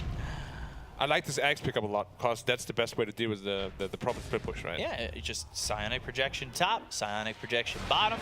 Don't need boots if you have that. Yeah. Ninja gear on TA now. Goes very much hand in hand with not with having the lore boots. as well. Oh. She's a ninja of the hidden temple. Probably. Thunder God's Wrath. And the hook He's shot. in deep. Jetpack. Yeah, jetpack. He's in the air, and they're going to pop the infest. Try to get the kill on Tamir to start, so they've at least got themselves one so far. It wouldn't be unlike Team Spirit to still go for this initiation, though. However, Chalice, he's going to get the kill there on a Baposhka. Tracks on the Chalice. Shuriken tossed. Hits. He's got good aim. Oh, what a team player on a bounty. He didn't go for the Jinada Gold Steel talent. He went for the Vision talent instead. Which is pretty massive. 600 vision around every track target is ridiculous. Because it can also mean that you just track another person next to him and you just keep it going forever. Very annoying to play against. And BKB popped. Okay. He was scared of his own illusion. He's like, oh my god, he's gonna spear me. He hurts. I mean, sure. Be scared of your own illusion. Ah, it's scary. BKB, that's a big commitment, though. Not gonna feel great. Yeah. 100% win rate on the track vision tell. Gave away that they had a sentry there. 100%. 100% win rate? On the track vision on talent. The track vision talent. One more time. Oh, yeah. See? Right up there, 100% win rate. That's perfect. I love that. Win rate's actually 30%, 33%. Radiant's bottom tower I think we read it wrong. Oh, well. Our eyes deceive us. I was never good at reading. I'm more of like a kind of doing guy. That's like, you know, there's people that learn from reading and people that learn by doing. Yeah, you sure you don't live in NA? I learn by doing. Okay. And Xnova doesn't learn by doing. Oh gosh. Did you get one tapped? I'm gonna take a look at the death summary. It was 3 shots. 3 shots. Okay. Looks like it. Unlucky. Didn't get the crit. Still though, who needs the crit when you could just get the kill anyway? 3 shots. It's fine. It's not efficient. It's great. It's fine. It's good. Someone gets a tome, wants to get up to level 25. I haven't seen anything from Somnus at all for like the last, 20 minutes. Yeah, we haven't really felt just can't do this anything. But also RNG hasn't been trying to look to fight, right? They've just Well, they sort of have been trying to look for pickoffs and stuff. Yeah, they've bided their time. They're looking. Zeus is Kaka trying to go for the again. refresher. Kaka trying to use the Vendetta to make something happen. He's going into the Aeon Disc as well as the Ghost Scepter. Chalice, meanwhile, he's going Satanic, but he can hurt. Hook shot comes in. They've got the cogs, but there's the Nimbus down.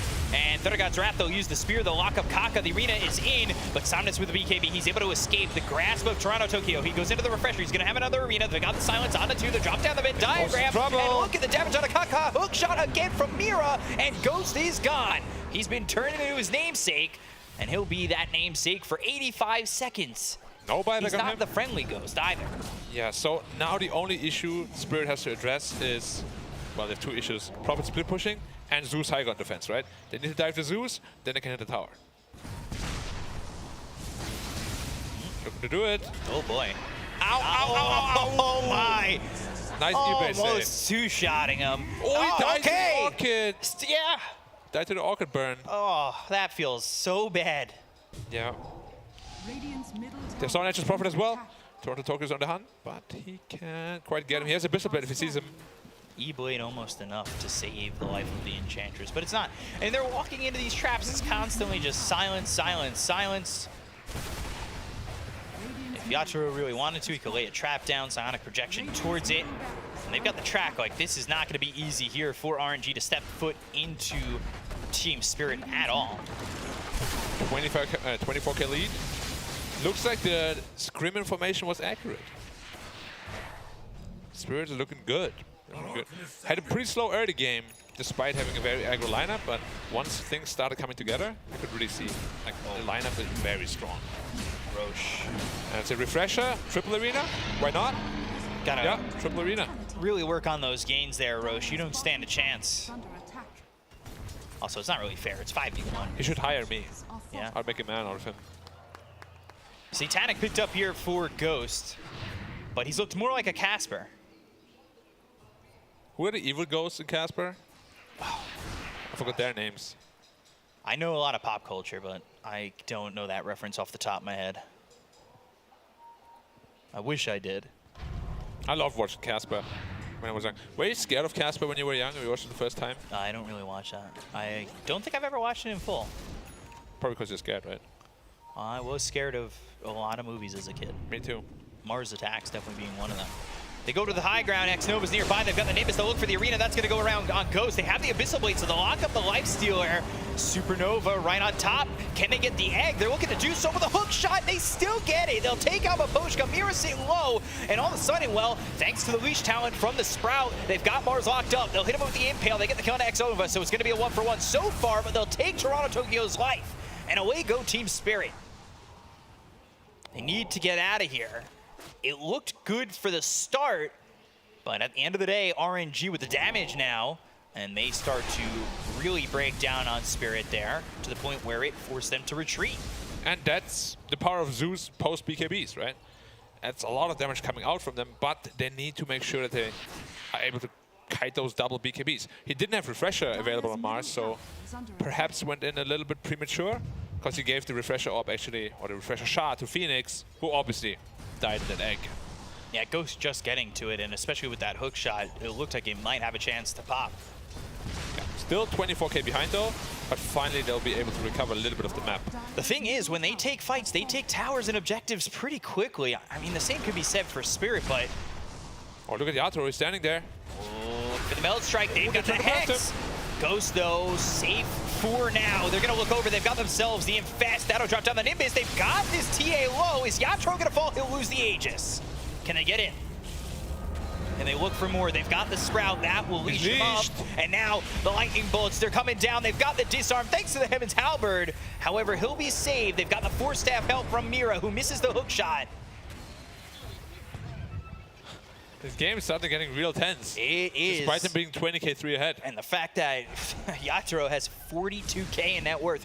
He bought that Ag's Blessing. Yeah.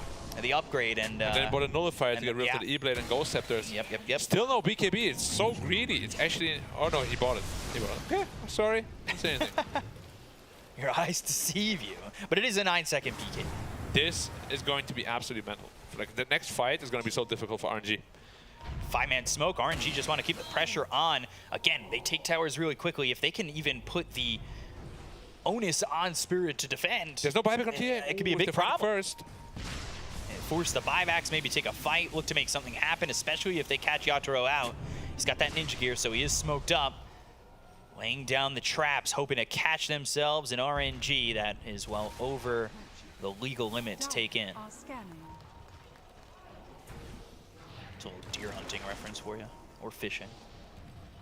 Looking to make the jump. They go in, and they've got themselves an Nimbus. Mira's gone already, has buyback with a BKB being popped here by Yatoro. He's still leashed thanks to the Sprout. Chalice has his BKB, but the Nullfire was almost in trouble. The Abyss Blade was there from Toronto, Tokyo. They go to the Life Zero, they go to another arena. It's down onto 2. They'll lock down Chalice. They'll take up the Nature's Prophet. The Eagles up into the air by Kaka. Silence thanks to the trap, and the damage is there thanks to the items that Yatoro has. And it's a triple kill as they finish off Somnus. They bought back on Ghost. And all of a sudden, RNG, the aggressors, are, well, the ones destroyed in that fight. They don't have buyback on 2. They have Chalice available with his. It's going to be tough to hold. Yeah, he probably will have to use this and start trying to split push somehow. But this was the power of the BKB on the tier, right? They didn't expect that because he didn't have it previously. Suddenly he sold something, bam, got it. And the fight was really, really easy. Yeah, the Abyssal Refresher, Abyssal Blink, then another arena. Used really well there by the Mars. It's so easy for them to kite out the Chalice Prophet. He did so much damage, but once the arena is down, obviously all those right clicks get blocked. So they have to try and play it right. And unfortunately for them there, they didn't. And look at this. Yatoro was already there pretty quickly, but he'll TP back. Psionic Projection right back in bottom. To get the leveler. Bottom is going to go. It looks like they're going to concede it. I mean, they don't have the Zeus. Somnus is gone for 40 more seconds. This is 2 sets of racks. Do they push for more? 35k gold lead as well. If you look at TS Nebula, it looks kind of stupid. He's got 2 shuriken toss charges. Hook shot, Ghost, caught again. The Cogs, ooh, actually, some space that might have saved him. Got Force Staff. Yeah, X-Nova had that Force Staff ready to go. There's still a Refresher on the Phoenix as well. It's so hard for Ghost to get in position to hit that egg. Oh, an Octarine Core. Yep. That's the bounty build. 2 charges, Octarine Core. Now keep throwing them. You have a Hex as well, so that's going to be super long range. Boy. What is the amount of damage that's going to come out? Disgusting. Well, you say that, but the Yatoro's doing even more. True. And then you have Toronto Tokyo as well, who just deals a ton of damage himself. I mean, this is what happens when you're 40k behind, right? So, everyone deals a lot of damage. Everybody deals damage, but you're hoping so do we, right? Yeah, but Ghost really so far, 0 damage items. I guess the Titanic can sort of count as one, but like no Silver Edge or Daedalus or like a Desolator, anything. Kaka short a little bit of gold to get that Aeon disc to try and survive. which isn't even going to be that good because there's a nullify already. Yeah, well, it's if he wants to use it on him, of course. You said E-Blade would be the target, right? Whoever's E-Bladed.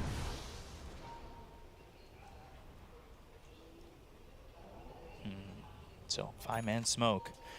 And they've got that ward over bottom. They're going to go high ground. We're all hush-hush here. If they catch Ghost, the game is over. Can they find their opportunity to go in? Chat, get quiet with me. They're Patience, smoked up. They're patience. trying to be hush. Who's going to break the patience first?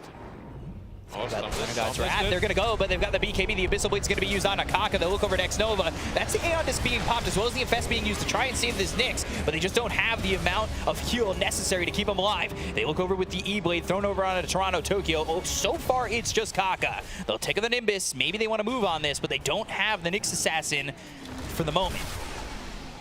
Mars has Abyssal already, but no refresher, no arena. And look at the damage coming out from this bounty when it's available to him.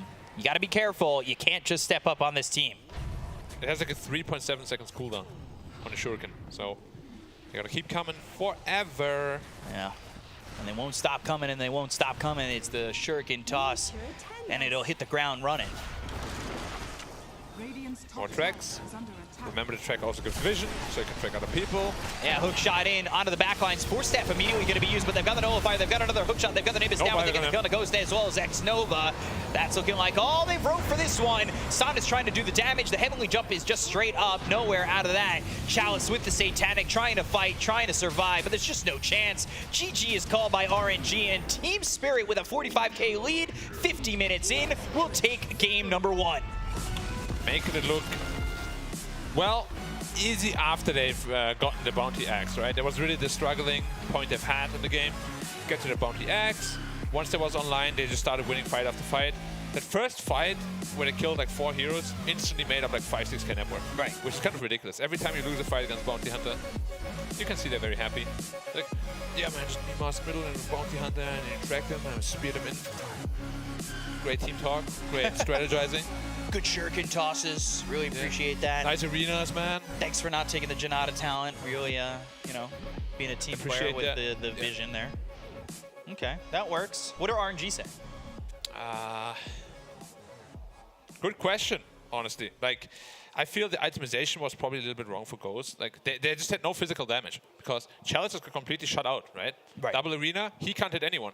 For him to be able to hit something, he needs to kind of dab into the arena. He's like, yep, I'm walking into the arena. Then suddenly he's in melee range, his BKB is about to expire, and then what? He will just die, right? So there's no real play for him to deal any sort of damage. Ghost doesn't have any, and they're under BKBs. So who's going to do much of anything?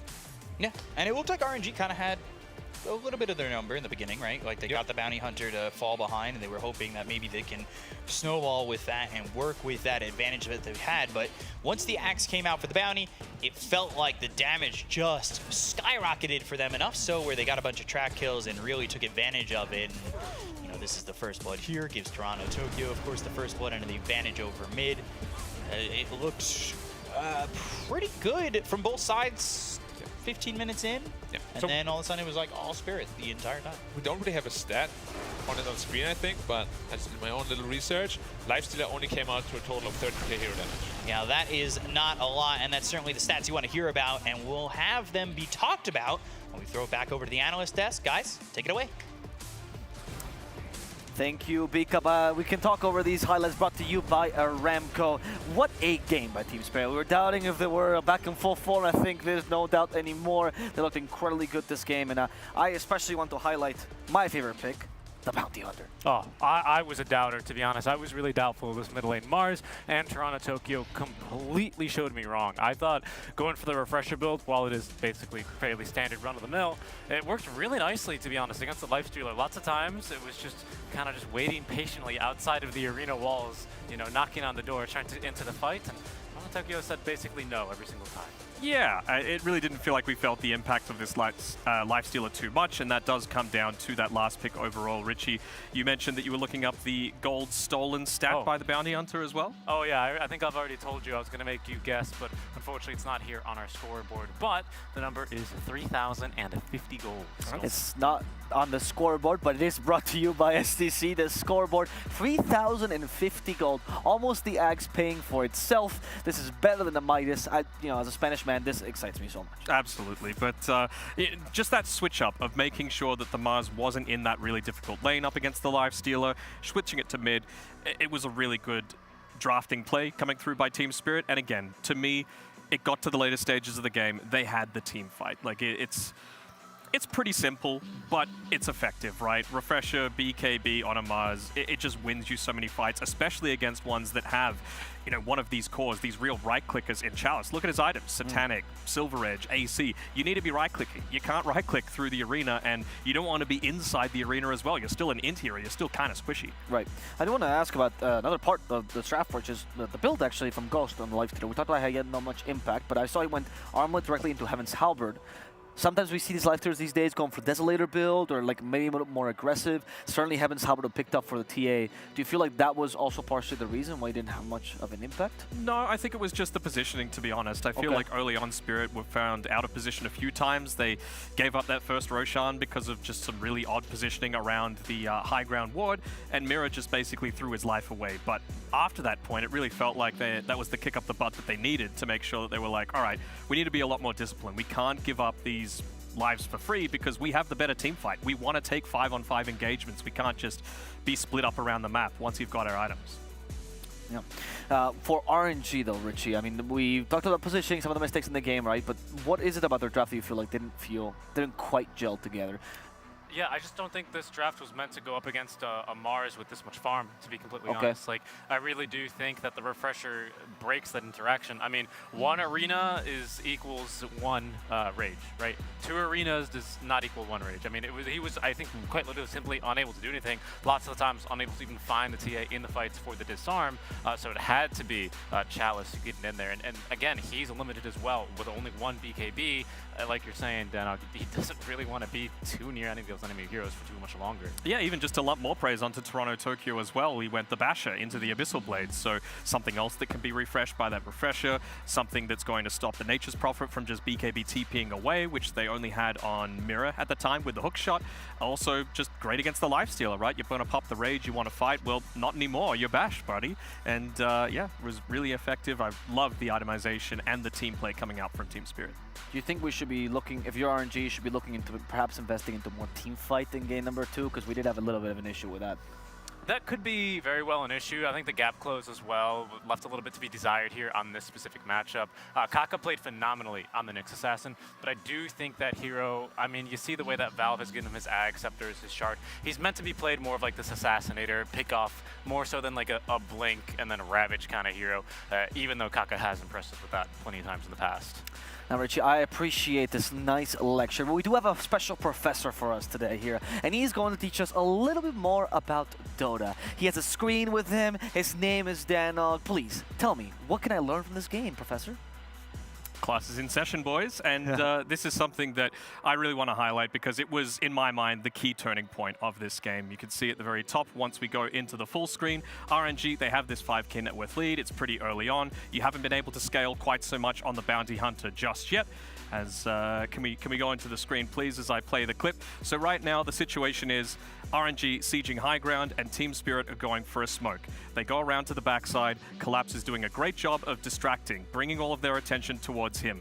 But once we move the camera over, we'll see Xnova, he is in the prime position to be able to break a lot of these smokes, but it's the full wraparound, and it's actually his courier here that gives away a lot of information about his position. So Team Spirit know what to dodge. They don't want to go onto the Enchantress. The key hero here is Somnus. With his Zeus, he is the main damage potential that RNG have. I think they realize something is up at this point, so they look to retreat as a team. Again, watch the path that Xnova takes. He wants to make sure that he's the one to pop any kind of smoke first, so he makes sure to lead with himself.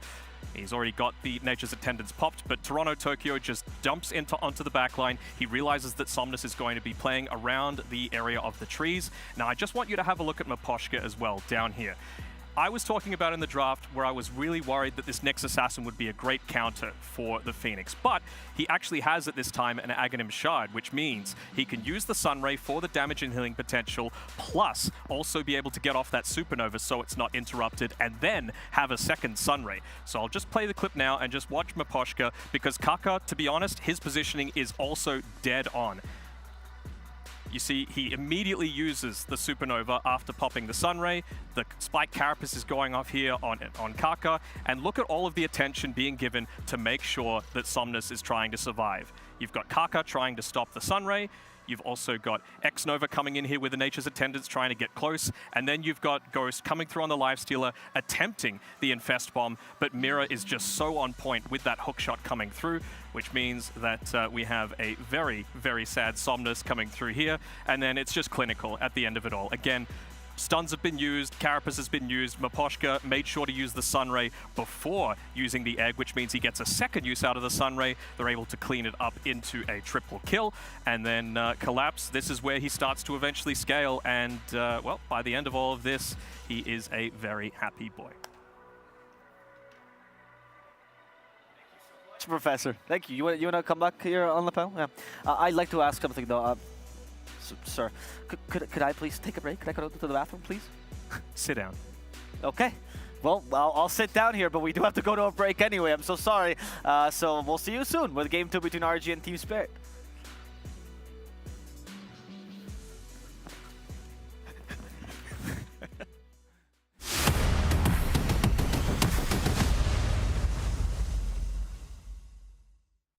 عايز تترجم راب؟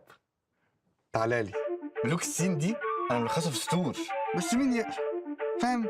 كلام الشارع ده انا هرشه كل المجال حبايبي. بروز. وانا كاكازوكو مصدع القي نظرة لو على الحلاوة عندي كاستر بالاسم. عفرت يا عفرت، هتفضل معفرتها ولا ايه يا برو؟ انت مين يا هو ازاي ده دخل هنا يا جدعان؟ نكسر الدنيا الاول وبعدين نتكلم، نعيد من الاول. لا لا لا لا لا لا مش مسجل. اخواتي، عشان فاهمين السين، سبوتيفاي عمل لك بلاي ليست الاقوى راب مصري، اسمع ملوك السين ببلاش.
Welcome back. We're here about to witness Game 2 between Team Spirit and PSG LGD. Sorry, Team Spirit and RNG here.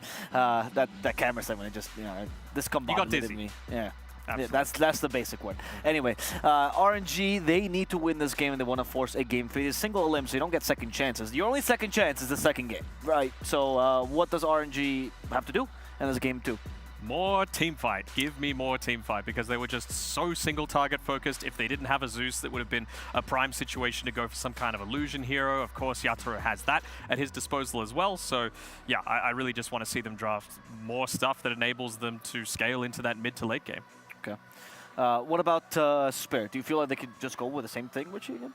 I actually thought they responded very well to what RNG was drafting, especially with that last pick, Bounty Hunter, right? Sure. They were able to take advantage of what ended up being a pretty weak lane, right? The Bounty was able to have a decent start and then quickly managed to farm up the gold, ended up stealing quite a bit as well out from the coffers of Team RNG.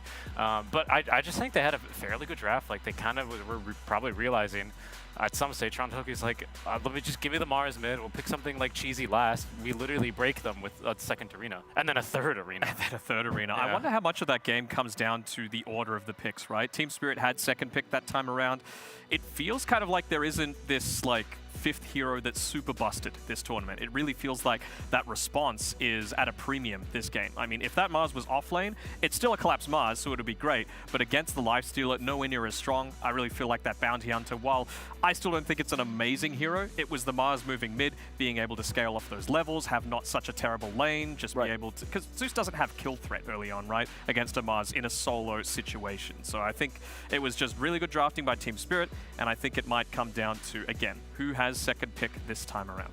And with Bounty Hunter, I think it's something that we talked about also in the Enigma matchup, where it's not always about, is this the best possible hero for the game, but is it a good lane against Lifestealer? Undoubtedly, yes, right? And that's all you needed for a draft that was already looking pretty good. The fact that Team Spirit identified that honors them, because in the case of Enigma, for example, they got a little bit confident with that Beastmaster pick.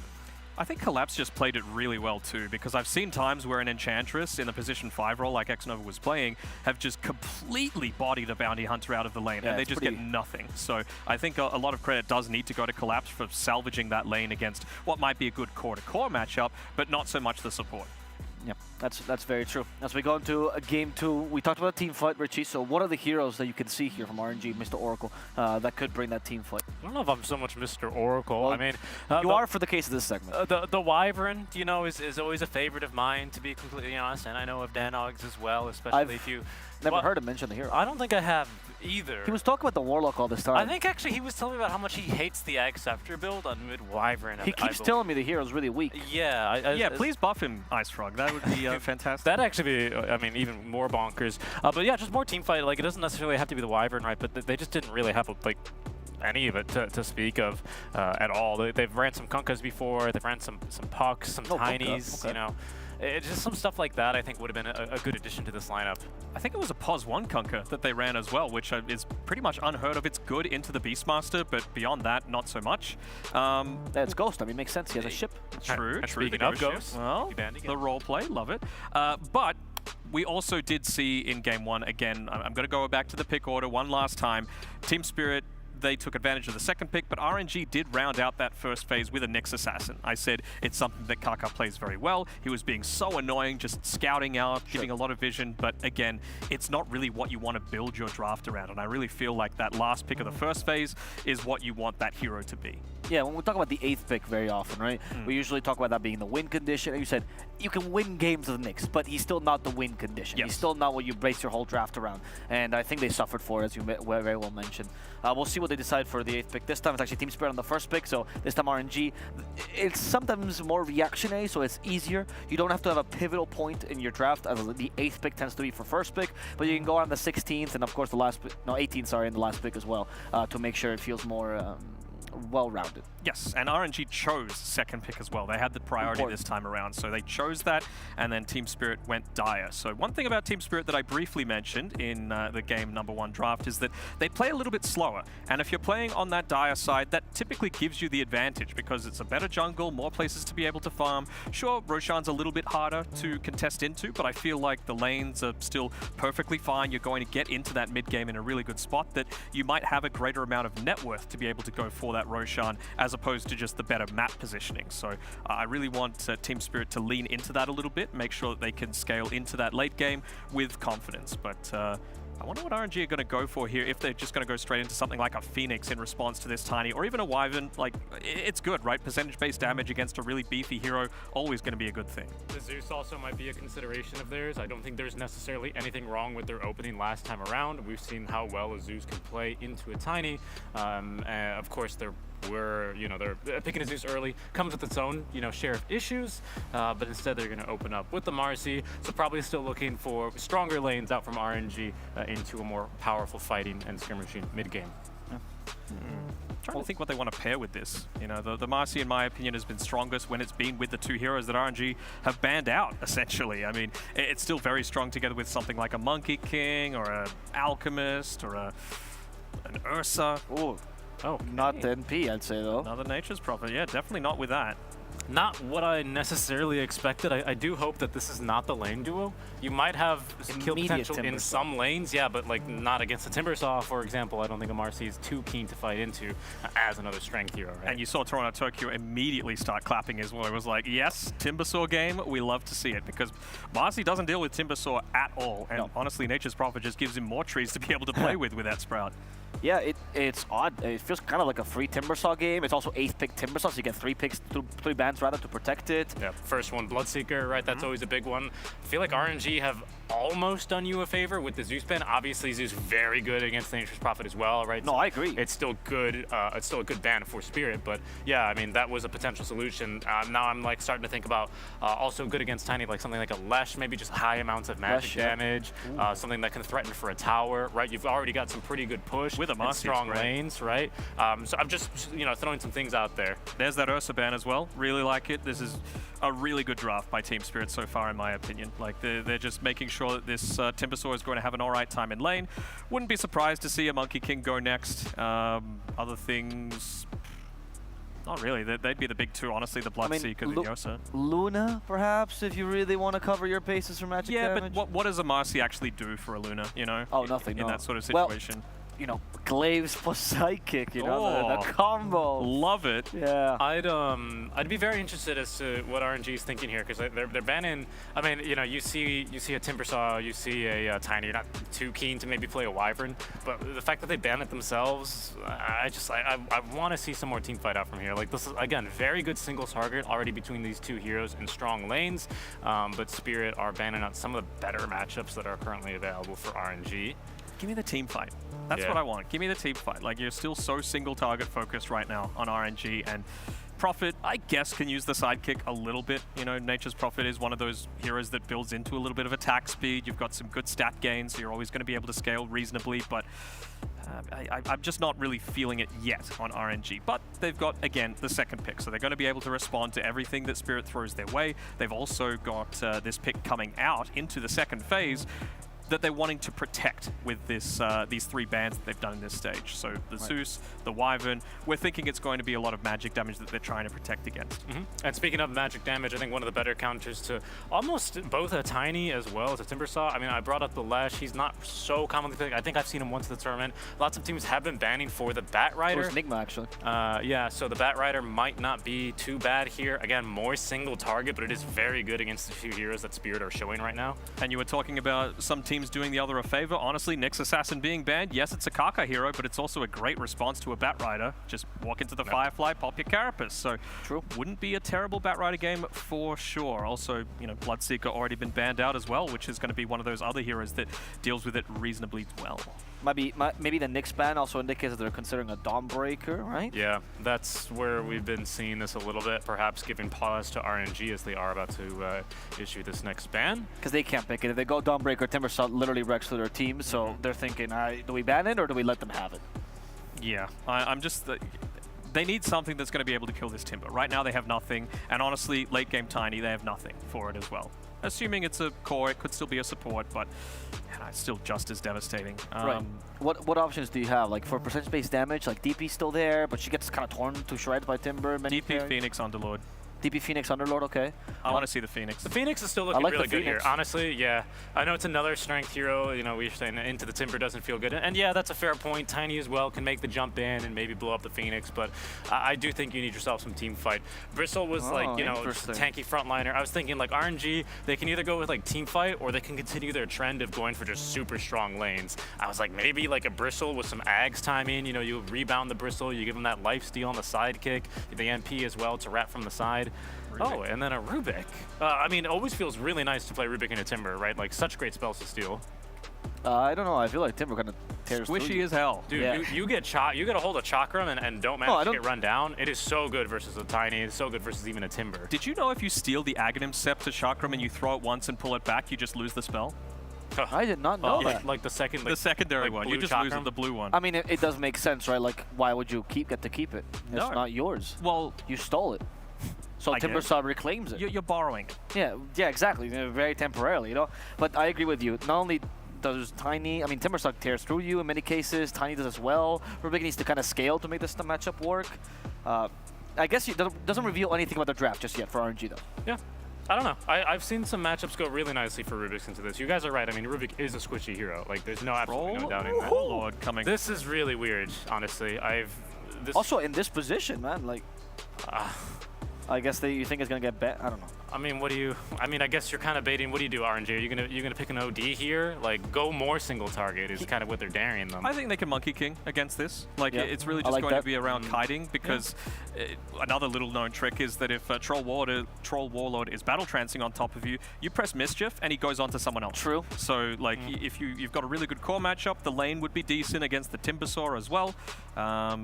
Maybe we might see something like a Morphling come out, but they've got a lot of burst damage, so I'm not quite as confident about that. I do really like the Monkey, man, but... Monkey's perfect, because it's good against Troll as well, as a hero who has to run in and keep at you, right? The stats just keep hitting you. You can't raw effectively. Yeah, the lane's good versus the Timbersaw. Exactly. That. A disruptor. It's like they just took a page of this major and went, you know what, we're back in Eastern Europe. Go with the classics. That is true, actually. That is pretty funny, but the Disruptor is still a potential very powerful pick into the Monkey King, right? The Glimpse is going to give you vision when he jumps into the trees. Kinetic Field also gives you vision of all the trees. Static Storm for a possible mobile, I don't know, Puck is banned, but like none of the spirits are, you know, potentially, so. I mean, even just if Marcy's trying to be stupid and unkillable with the rebound, if Prophet's trying to TP away, just glimpse him back. You can at least dispose people out of kinetic field though, right? You can, but you can't rebound on it. It's like... Oh, you can't go inside the kinetic field. Yeah, that makes sense. So your dash gets blocked by the kinetic field, but the jump doesn't. Right. It's really weird. I mean, this is a good game then for +5 Marcy. We seen some Marcys go for full save. There's the Monkey. Hey. Nice job. I mean, it's just solid, right? With Monkey, you typically, if this is a position 1, you want something that's able to just stand and man fight. Honestly, even against like Tiny when it was in his busted state, you could pick Monkey King against it because you drop that Wukongs, you get all the extra armor, and you're just life-stealing and man fighting. Troll Warlord is very much the same situation, and like I said, with the Mischief, you've got that out where you're able to say, well, actually, I don't want this. Marcy, take the aggro, and then just rebound away. I get why the Monkey King got picked here, but I still, and I hope you explain this to me, don't understand why the Troll got picked. Yeah, that's what like, what can you tell me about this hero? He's good against MP in lane. That's the one thing I see. Like, he does beat MP in lane, one of the few carries that does. But besides that, I'm thinking maybe Troll Warlord Yatoro, he's going through his all-hero challenge, you know? He was the most... maybe MV DM'd him. He's like, I'm thinking of coming back into Dota. Yatoro's like, don't worry, I got you, man. I got you, bro. Oh, goodness. Goodness gracious me. Yeah, I'm not seeing a whole lot in favor of this hero either. Like, honestly, when I was looking through the untouched heroes this patch, I was like, I don't know, like maybe a Mirana. Mirana not picked or banned. You know, definitely expected a Mirana before a Troll Warlord in this tournament. He got banned a couple times before, though, against Spirit. Oh, did he? Yeah. So he has been banned before. I mean, when I see this Troll Warlord, I just think back to a Western Europe game where Liquid were playing Matu, fantastic player. He picked a Troll Warlord, they were dominating that game, and then he just ultied and got kited completely. And I feel like you've got plenty of ways to be able to kite this Troll Warlord with his ultimate out. Sure. Yeah, I agree with that. We still, though, have not really addressed one problem, because yes, Monkey King has a good lane against Timbersaw, but that's still not enough to destroy this Timbersaw's game, and usually Timbersaw can play against it. So do you think RNG needs to pick another hero to make sure that Timbersaw can die? Is it an OD game now? I mean, now that the Lesh is gone, is it an OD game? Honestly, it's a very good OD game. It's good against the Troll. It's good against the Timbersaw. Beats Tiny mid if that's the case, You know, right? genuinely, yeah, it's looking pretty good. I mean, they banned the Nyx even, which is like the best hero against OD, full stop. They have the Rubik as well, which is another fantastic hero. And they have last pick as well, so you can't counter that OD. It's looking, yeah, I don't know, maybe the OD's a consideration. They don't have a huge amount of stuns as well, so you should be able to get off, you know, the Meteor Hammer combination. Do you go for that build on the Witchblade builds any people are doing these days? I think you need some kind of steroid to enable you to farm a little bit, so Meteor Hammer's always kind of nice. Get rid of the Pango. What does that indicate to you? They think it's a core Tiny, which fair enough, I believe, like a mid Tiny. They just wanted more stuns. No, they wanted to prevent more stuns rather. Right, exactly. They clearly think Tiny's 4, right? Because the Pango. Oh yes, thank you. Sorry, I had reversed my logic there. Yeah, what I was thinking was like I was just also surprised. Like I could see a Troll, not necessarily with a Wisp, but like some sort of like really buffer hero, like I don't know, like a Lich, like he runs in Chain Frost with Battle Trance against all this physical damage. That looks pretty good, for example. But yeah, well, that's that is a buff. Hey, you know what? That is a buff actually. Well, it's a mid Tiny maybe, or a mid Timbersaw coming through, or support Docs here. Is that possible? I mean, it's possible. Anything's possible, and you just might get kicked off. I think Spirit is going to ultimately get to decide. Yeah, there's the OD. Okay. Brought it up earlier. I actually can't believe it actually happened. There's another hero. What did this draft evolve into? The whole point of the draft was like, okay, the guys, they got a Timbersaw. They have no interest in Timbersaw. And then they're like, Troll, Dark why did this go this way?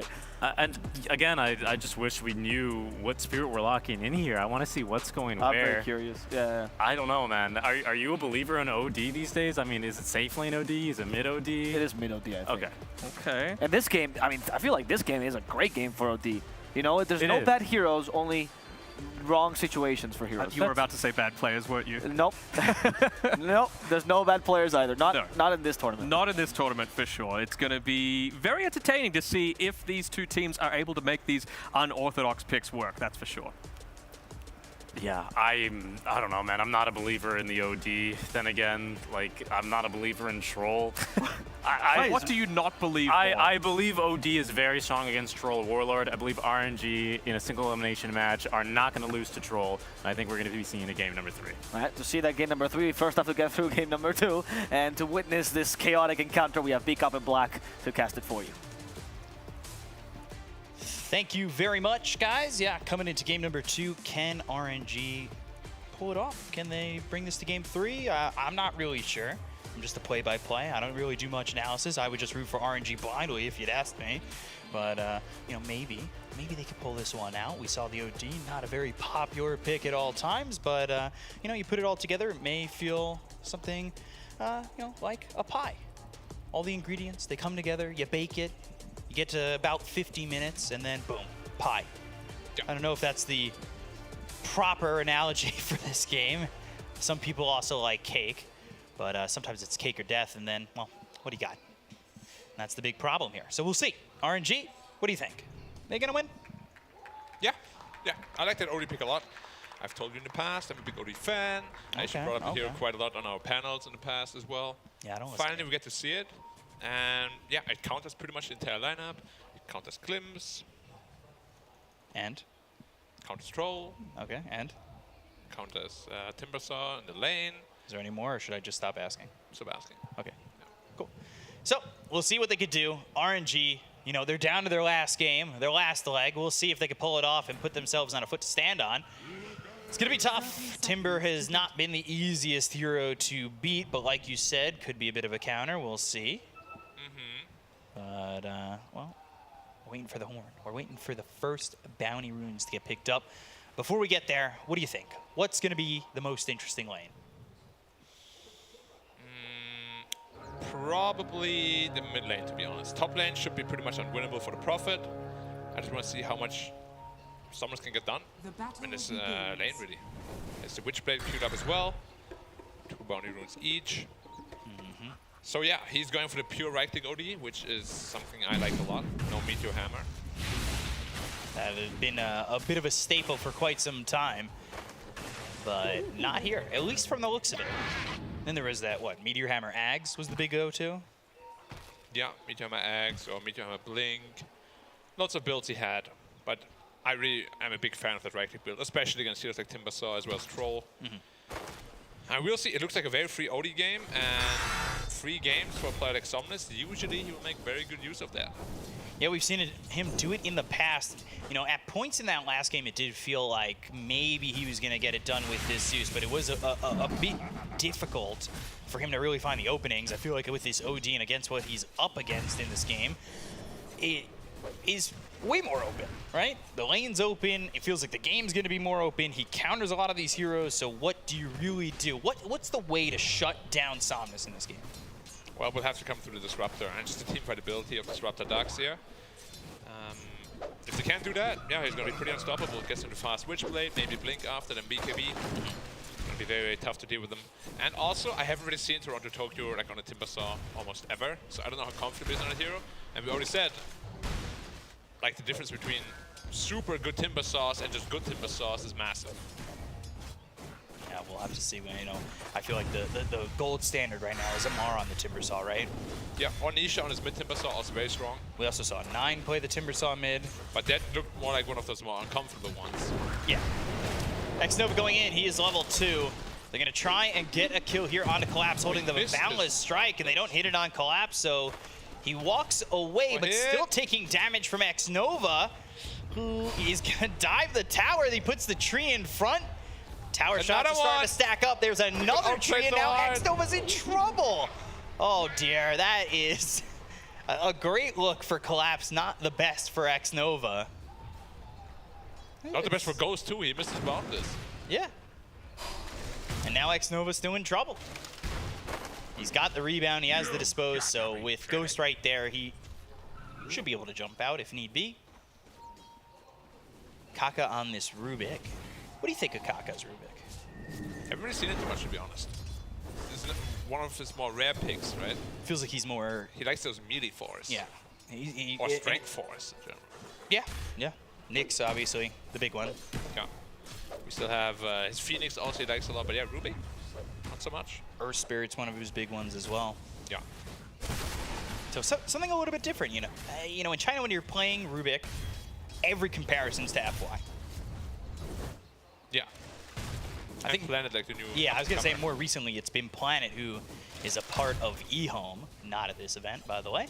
But they've certainly played well in the past. We've talked about those guys on our own time where you've got Shiro and Planet, a lot of those guys potentially the up-and-comers of the Chinese region. So will guys like Kaka still be valuable if guys like Planet can do it a little bit better? But we'll see what Kaka can do with this Rubik.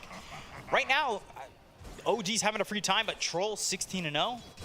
Yatro, yeah, having a fun time. OD free farms, Troll free farms against the Nation's Prophet. But yeah, mid lane is going to get really ugly soon. The more levels you get into AWP, the less the cooldown is on that, the less you can deal with it here.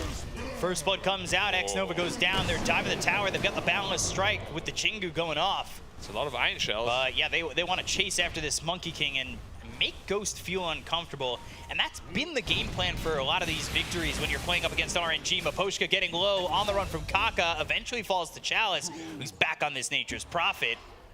So that goes well for RNG, but again, that bottom lane is where the concern comes out, because if Ghost finds himself, scared in lane and scared in this game, we've seen how it affects him going further and further out. They look to get the kill on a Toronto Tokyo. The right clicks are in, but the damage isn't. Almost had that orb again. Probably would have finished him off, but unfortunately for Somnus, just wasn't there. So how do you lane now? Level 3 in the orb already. You're super low HP. Every time you come back, you're just going to get orb down again. Maybe level 6 with the Chakram spam, but he's pretty much out of mana and he can't really afford to use the Soul Ring at all.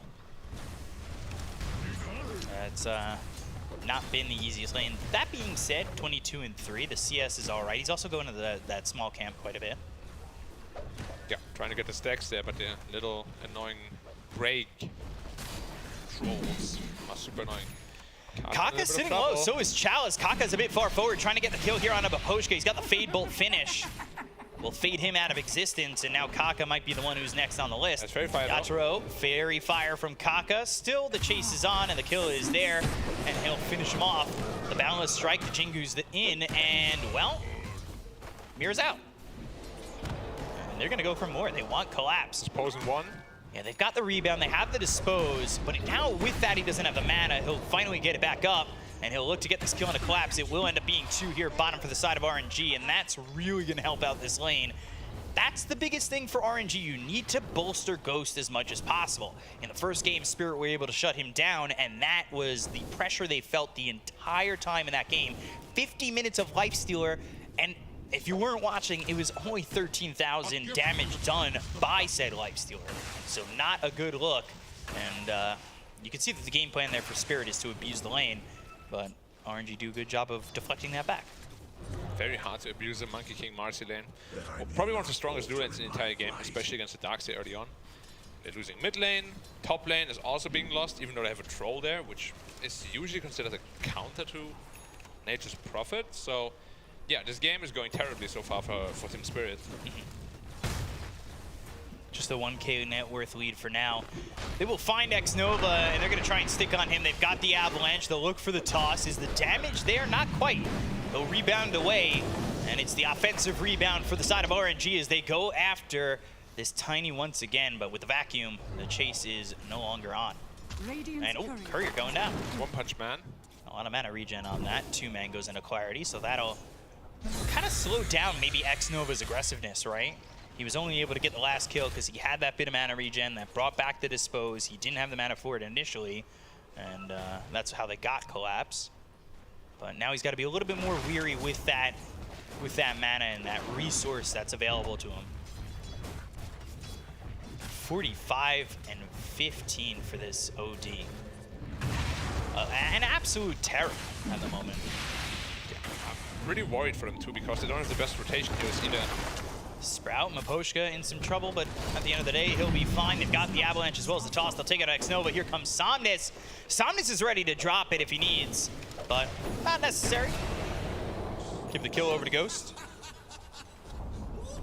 Some space for Timber, but top tower gone. Like, you're still losing all 3 lanes. And again, I don't know who's going to rotate for you. Timbersaw can't really rotate. He's not the best rotator. You don't really have stuns. The only slow is going to be the Chakram. Darkseid can't rotate. It's really all on the Tiny. And maybe the Disruptor. So where does this game go for Spirit? Like, what's the way back in? They're only down 2K right now, but that is certainly enough to make you start to be a little bit more cautious, falling further behind. RNG can take advantage of this lead. You gotta play defense if you're Team Spirit. Play a lot of defense because they will just run you over if you're being aggressive. Sprout again, Somnus is in. Another time he comes over to the side lane, but this time it's more so the jungle. Yeah. And welcome to the jungle, Maposhka, because, well, Somnus, he's got the kill. It ain't fun in games, that's for sure.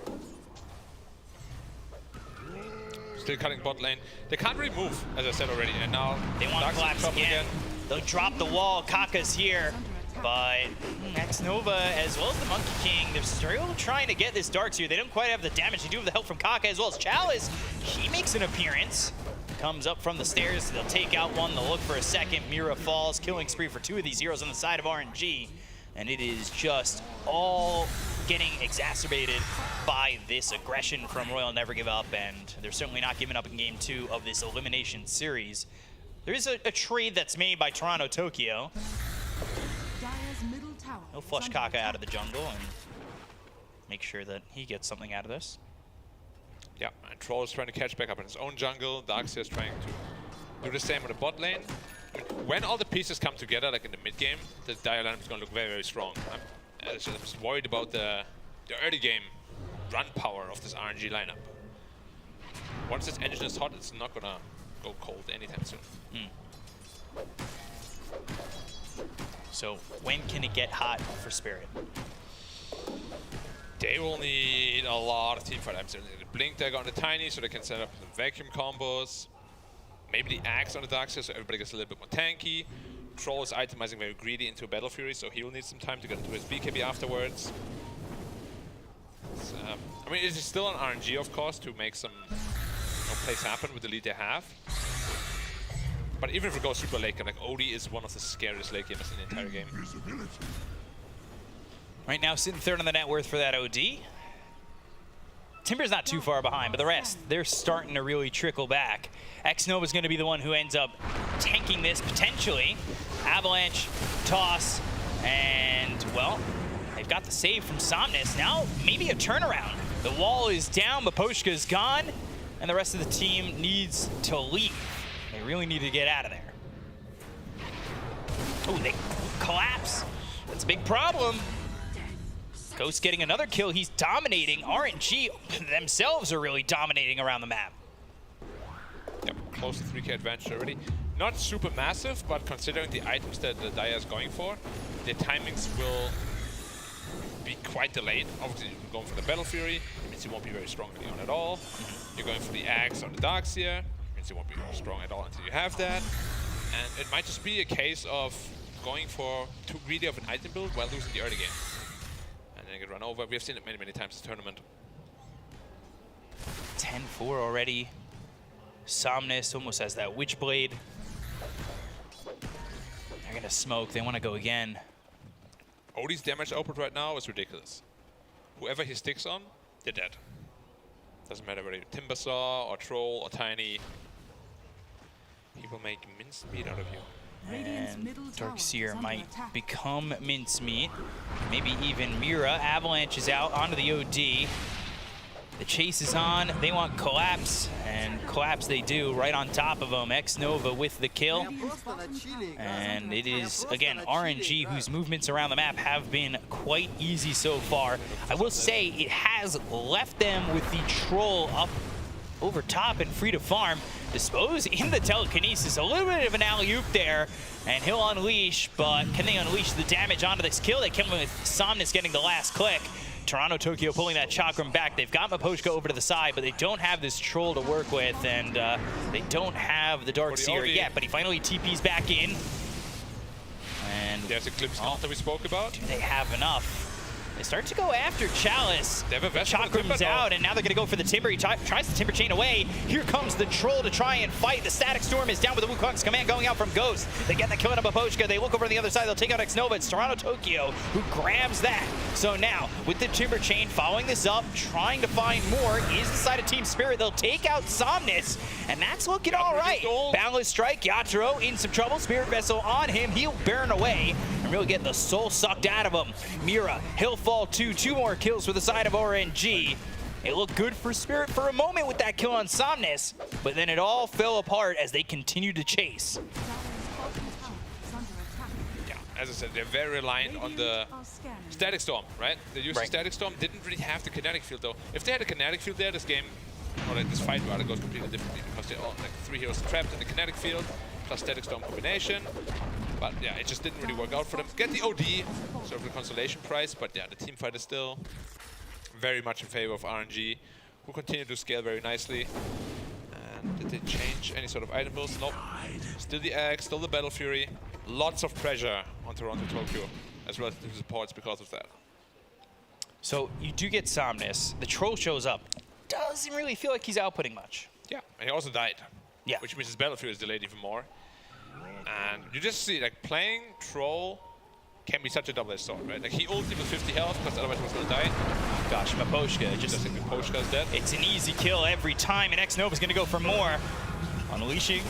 Once again, they'll steal the Avalanche. Collapses in, and he's close, so he does have a wall in a second.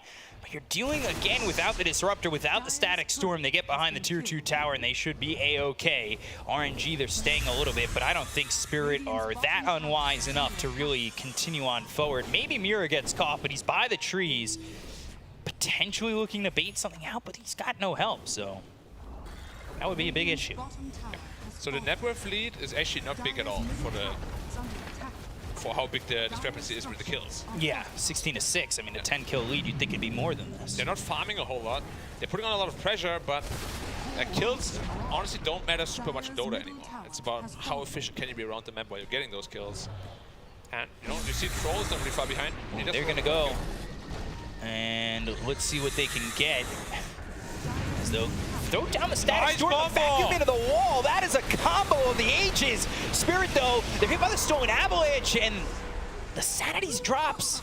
They lose themselves, collapse. Damage question. Mira, he's going to fall 2. The Avalanche onto 3. They've got the Chakram landing only on Akaka.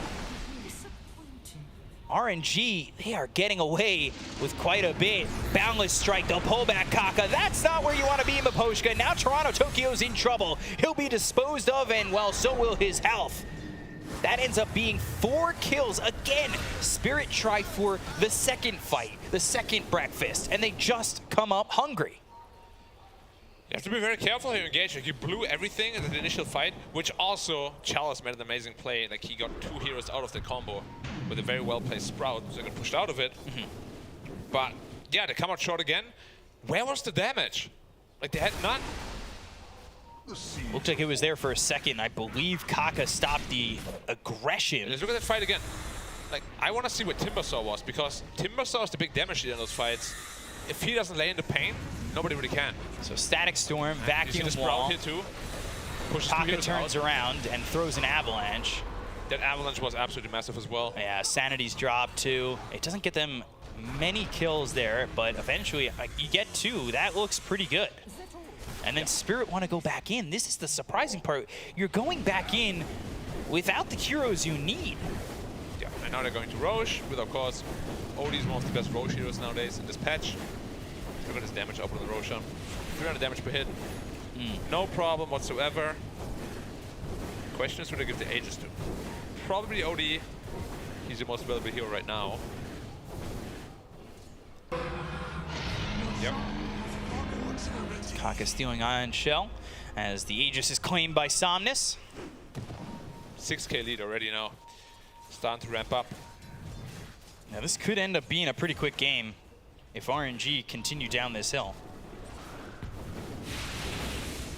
And they're really snowballing out of control, and there aren't many answers for Spirit. We've seen glimpses of hope, but just those glimpses of hope have been thrown back at the Wolves. Yeah, the problem is, soon those glimpses won't really be there anymore, because BKBs are on the horizon already. Monkey King has his already, and Odie is just like 1,500 away from his. Once those are up, they don't really have great instant stuns. They have 1 Avalanche, that's it. After that, BKBs are king. Radiant's middle tower is under attack. BKB King stands supreme. Dire's top tower is under attack. So they'll go top, they'll pressure the tower. Of course, they've got Chalice again on this Nature's Prophet, so they've got the Treants coming through with that shard. Sprout again, Treants again, here we go. And nobody from the side of Spirit here to stop this. Simple and easy, and the outposts available. Radiant's middle tower is under attack. Yeah, good news is items are about to come online for Spirit as well. The BKB on troll, about 2,000 gold away. Axe almost down in the darks here. But yeah, those BKBs are gonna be really, really scary. High ground. Mira's dead. Oh, look at this, Mira. Just no chance to survive. They want to go high ground, they want to push for more. They've got the Aegis, why not? They don't have great deep push either. And Timbersaw isn't there right now. And the Treants are just clobbering the top tower. Lost 1.5 health already. Not good if you're a fan of Team Spirit. And they're going to 4-man smoke. They're looking for a troll. Look at that building damage. Obviously, Prophet just leading, but by how much? And there's just none on Spirit. Yeah. Zeros across the board. I'm actually surprised they got the bot tower. It was creeps only. Yeah. Holy smokerinos, bros. That was epic. Sometimes creeps do help. Oftentimes, in fact. Yeah. They Usually give you best gold. friends. They fight with you. Look at Yatoro. They push with you. So just outplaying them. Staying in the trees where it's safe.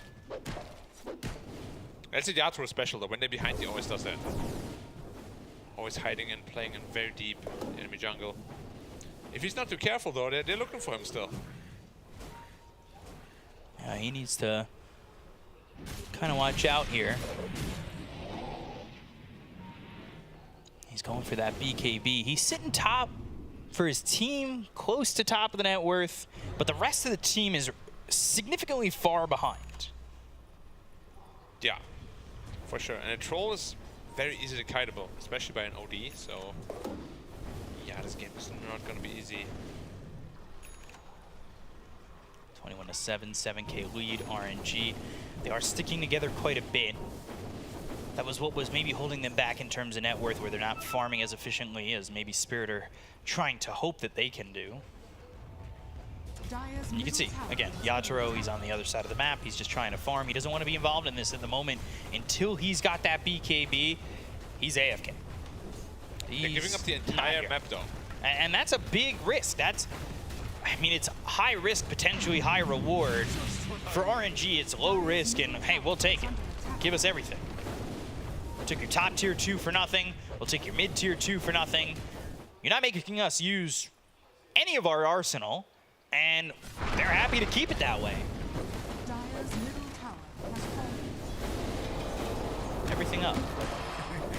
They're gonna knock on the high ground again, at least force some rotations. They could also just go for the top because the tower is pretty much already down. Yep, that's what they're planning to do. Yatra as the stacks try and finish off the recipe and finish off the BKB, but here come the Treants. The Chakram is out. This time Toronto Tokyo is here. They throw out the kinetic field, but Chalice doesn't care for that. They still look in. They get the tier 3 up in the top lane. This could be the final fight if they're not too careful, and they've already lost Collapse. BKB was popped by Somnus. He's still working with the Aegis in his hands. They've got themselves the glimpse into the kinetic field. No. Astro Imprisonment is out by Somnus, so that'll keep X-Nova close. And that's going to be a full set of racks over top, all in sacrifice to get this BKB finished here on Yatoro. So you gotta hope that, again, you're rooting for Spirit, that this is worth it. But it is such a high risk. They've given up so much for this. It really feels like they're going to fight one time with this BKB, and then if they don't have it, they're never going to have it. I mean, he already had his BKB. They just chose to give up that Rex because they know without Darkseid they can't really take any team fight. Even with Darkseid, I would say they can't really take a team fight. Where the stun's gonna come from, there's gonna be a BKB soon on Toronto Tokyo, so that's probably when they're gonna try to smoke up and take a fight. But yeah, or they're actually already smoking up at 4 before they finish the BKB. They're looking for Ghost, who never used his BKB, so how did they kill him? God knows. Maybe he doesn't find his BKB button? Maybe they just catch him in the trees. Or if they cut down the tree, that's like the only way. And they'll try for it. But now the balance strike is out. They turn this around. They've got the Spirit Vessel through. The Avalanche is in, but the BKB's been popped by Ghost. They've got Toronto Tokyo low. Astro Imprisonment, that should be it for the Timber. He's going down, and he will be saying Timber. Somnus with the killing spree. 10K lead here for RNG. I mean, they really don't use much to fight back. And Spirit gave up. The second that Toronto Tokyo was caught out by himself, they knew with the Spirit Vessel, he took so much damage so quickly. Why fight? We don't have it. And they're going to back up again, and RNG will continue to take over the map and continue to farm and push this lead. Is it going to be bad? I mean, he's building into a bash on a troll, so once that's up, maybe there's a way they can kill these BKB targets. But until then, they have absolutely nothing. Like, if they knock on the high ground right now, I literally don't know how to defend. They're just waiting for the Monkey King BKB, which is up in 40. Then they're probably going to push again. And Roche potentially up in a minute 21, so that might be the timing as well. You're confident enough to take Roche. I don't know if Spirit really feel like they could defend that. They could try, but that might be where the last fight takes place. They have to, they have to. They can't give away another Aegis. The shot as well is very powerful in the Heroes of the Radiant. Yatoro needs to get into his Basher before the next teamfight starts to have a chance. A Surge Troll with Basher BKB can potentially make a big difference. I say potentially, because there's a lot of kiting potential as well. Oh yeah, for sure. They have the Rubik shot, they got the OD Astral, of course, they have to dispose. Rebound for extra movement speed. Even Sprout can be super annoying because you can't use any items while you're battle tranced. They're smoked up. They don't need Chalice here. They can look for a fight. They can come anytime. OD's just hitting for like 450 damage per hit. More. So here they go. Spirit over into their own triangle.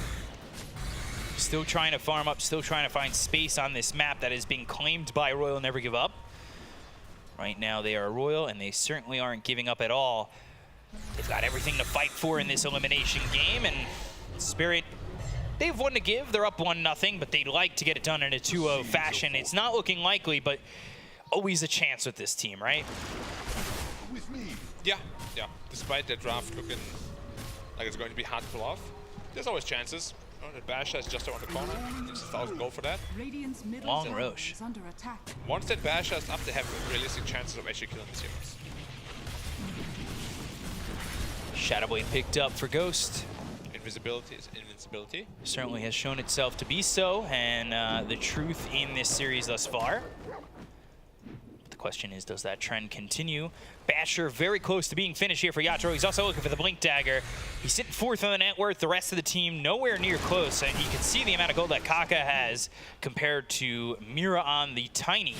It just isn't even close, so Kaka's got a lot of utility, especially with that shard. He's got the telekinesis upgrade, and I don't really know what you expect to get done if you're Spirit in these fights. The kiting potential, like you've been saying, it just really is there for RNG. Sprout, as well as the Astral Imprisonment. Basha's done. They're going to be looking for a fight here. 5-man smoke. The lanes are pushed in, so it's very obvious the smoke, but if you're not too careful, might still get caught off guard. Ghost could be the one, and that might lead to... He's still farming, you see him. Potentially get Roche, but the timing doesn't exactly work out. It's still down for 50 more seconds. They want to go. They want to catch him with Glimpse. They've got the Blink as well as the Avalanche. Now with the BKB being popped, Ghost. Ooh, Bash. That's one. They're looking for more. He goes invis. They've got the Dust. They drop the wall. But the Astral Imprisonment is on to Yatoro, so he's able to escape so far on Ghost. But the BKB gets popped by Toronto Tokyo. They look for the Glimpse. It's over to the side. It's on X Nova. They found themselves Marcy while the rest of the team is in. Toronto Tokyo, he'll TP away. They get the kill onto the Marcy, and that's just one. But is one enough? Roshan 20, and Spirit still grasping at straws to try and get their way back in. They're going to need a full hay bale to really make any sort of comeback. Roshan's about to respawn. They still have a buyback on Marcy, so it should be the biggest issue that he's on the sidelines right now. Even with Marcy, I feel like, or even without Marcy, I just really. Also without BKB also. Yeah. He's gonna get 4-shot. That is on cooldown for another 50 seconds, so Roche is up. He doesn't have it for 45. Very if you're RNG, you know that. And you might just be willing to go in. Very fast Hex pickup on the OD, so he's going to be... If you get Hex before you BKB, you're just dead. Right. Like, OD's damage output right now is absolutely mental. And Spirit, they've been sticking together, and they're going to smoke together. Found a Quiver as well, of course. Goes onto the low ground with the kinetic field. They've got the stun, the telekinesis. They'll cliff Yatoro. He's going to need some help.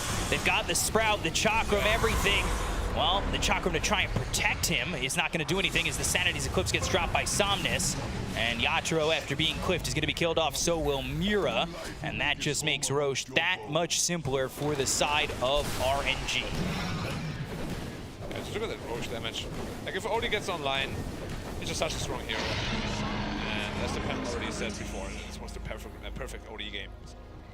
Somnus also is known for his OD. I also believe this style fits him much better than this, like, me to hammer OD. He definitely likes to put in the pain much more. I mean, Yatoro is up on 30, but they might be down another side by then. And then I guess the benefits of being down two sides is what you're going to have. You know, they're going to come through that third side, right? Potentially. Or just end the game. Yeah, or could come through the other two sides with the smoke. Lots of plays to be had. I just saw the troll. He got 3 hit by the OD. Like, Avalanche, toss, Static Storm. Kaka certainly want to get if they can finish him off. They've got the Glimpse. That'll send back Ghost. A kill is a kill. And you'll take anything you can get at this point. Yeah, but this isn't really going to give you too much map back. Toronto Tokyo is building into a Hex, so maybe after that they can start fights on their terms. There's like a lot of like ifs and whens for Team Spirit, but they're not just going to sit back on RNG and allow them to farm on the timings, right? Right. They will probably be looking to end the game relatively soon.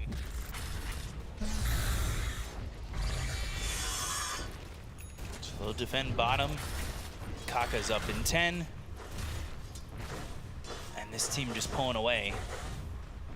Going for the Blink Dagger next on the OD. He's got the Hex, he's got the Witchblade, and Aegis for 3 minutes, 22 seconds. Like Chalice's build, Solar Crest, Spirit Vessel, Drums, Force Staff, going for the AC. It feels like he's doing everything that's necessary for him and his team. He's certainly been there in times of need. And Yatro's over to the side. Do they make the jump here on RNG? Looks like Team Spirit are anticipating a move like this. The ward will be placed down. They've got themselves the telekinesis as well as the hex. That comes in, and they'll get the kill out onto Toronto Tokyo. They'll look towards the rest. Somnus moving forward, looking for Yatro. They had the Solar Crest on him, and the rest of the team backing away. So just Toronto Tokyo, but again, kill's a kill, and especially for RNG, it makes it harder for Team Spirit to defend and puts them even further back. Yeah, and as long as Team Spirit is not moving out of the base, RNG has nothing to lose. So they're stuck in the base. RNG is going to keep farming, keep growing, keep getting stronger. Blink Dagger on OD now as well, so he has the power to initiate. They're going to go in. They've got the telekinesis. Can they get this kill on Tamira? It's pretty simple. They did pop the BKBs with the wall placed down, and they'll glyph, but glimpse, they'll try. They're not going to get it. The Astro Imprisonment is just so simple. There's never really a chance to think that you are going to bring somebody back with that glimpse. The OD last pick has certainly showed to be a thorn in the side of Team Spirit and has been the ultimate counter so far. Bot tower down. I mean, there's just not a whole lot Team Spirit can do at all. They're just sitting in base and waiting for the inevitable end. Or hoping that RNG makes a very grief mistake, but they don't really seem to be committing any. There's no BKBs right now, so it's probably the best time to try and look for a fight. But in 40 seconds, those are back up. Right. And your winning chances are down to 5% again. So let's see, does RNG continue to hold this high ground in the triangle?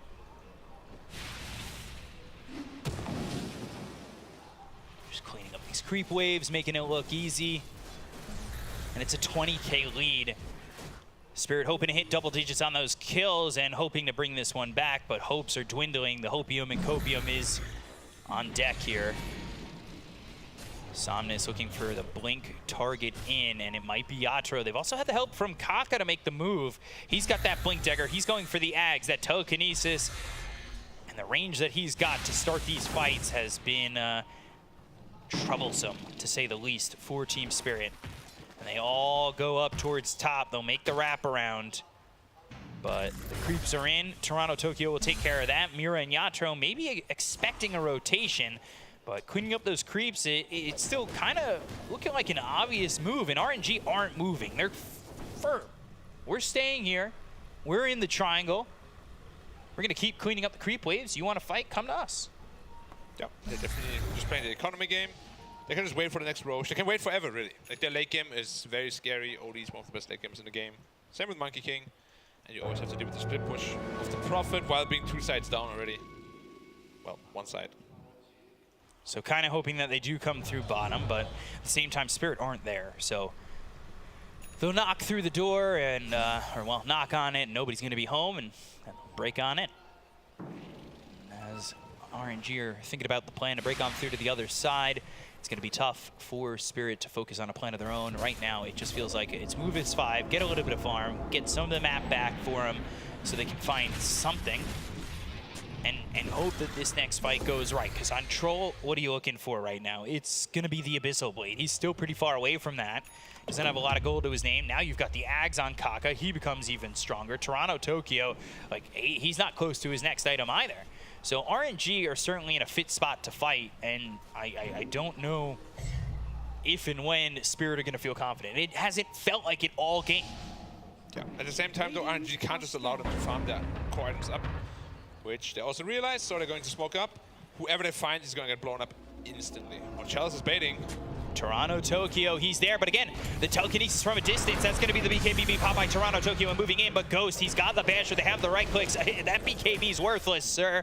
It's all physical coming your way. They've got the Hex, the right click in. Now they're going to move. They're trying to get this kill out onto Somnus, but the Force Staff's away. They've got the Sprout. They'll toss him up. They'll bring over Yatro, but he's going to be killed off dead for 80 seconds. No buyback. Looking like the beginning of the end here. Maposhka in trouble, drops down the Static Storm. 2 dead on the side of Team Spirit. They'll look over Toronto Tokyo to get themselves another. Collapse with a normal punch as well as the wall down. Chalice trying to fight. The Boundless Strike is in from Ghost, and they will finish off this Spirit lineup. There really isn't much left in the tank. They've fought back on everybody. They've got the Avalanche coming out onto Kaka. The tree gets tossed, and Toronto Tokyo finally takes care of Chalice. But there's the Sanities. There's another kill for Somnus. They look over Toronto Tokyo once again. They said, wrong city, sir. They'll go for more. They'll want Mira. They've got the Hex. Collapse can just watch. It's an hourglass on his back, but it's not going to turn back time for the time of Team Spirit as they'll take out Mira. He'll buy back, but there it is. Sprout again, Astro Imprisonment, toss up by Mira, finally getting the kill on Somnus, but it doesn't matter. It's just a tiny. What can this little pebble do to the side of RNG? It's nothing. The answer is nothing. You get nothing, except, well, now the crowd, they get game 3, because this one is certainly in the books here for RNG. Kaka, telekinesis, really hoping that soon they'll tap out, but they can finish the job themselves. A 4-staff back, a Spirit Vessel on him. The Treants hitting the tier 4s, and the throne is exposed. All Mira can do is hope, but there's the Wukongs, and there's the GG. RNG take game number 2. They force it to a game 3 elimination decider, and they look good doing so. The complete turnaround from that first game. Yeah, but all on the back of like a real strong outdraft. Like, Spirit had like the correct idea. Troll looks really good against the Prophet, against the Monkey King. Nice matchup there, but that last pick OD caught them completely off guard, counted all the lanes. And I still didn't find my answer how comfortable Toronto Tokyo actually is in a Timbersaw, because when you lane against OD, you have no game. Yeah, he really didn't have a game. OG had a great game. Somnus, again, proving to be probably the strongest person on this RNG side, and he is really just laid down the flag in game number 2 and hoping that now this opportunity in game number 3 is going to go their way. And it's always fun. Elimination series, you see game number 3, you see what you do from games 1 and 2, and hope you see a little bit of a mix, especially when it's one-sided affair and then another. You're hoping the 2 sides collide and we get something a little bit closer. Yeah, which potentially can happen, but again, the outdraft was really big in this game. I think Spirit, they still tried their best to get into the game, right? What's his name? Ayatoro, he farmed very well on the other side.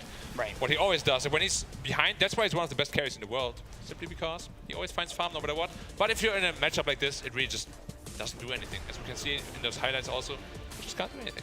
Yeah, so to break it down even further, to talk about this game that went the way of RNG, we've got the analyst desk. Guys, take it away. Thank you very much. As we watch these Aramco, these highlights brought to you by Aramco. You know, when we finished the draft, we were dubitative about the effectiveness of this OD, but it proved itself. I think that RNG would probably call themselves gruntled with this draft, perhaps even whelmed by its effectiveness. And, you know, even though Team Spirit, they tried to keep it couth, they were unable to seize victory with the Troll Warlord, weren't they, Danog?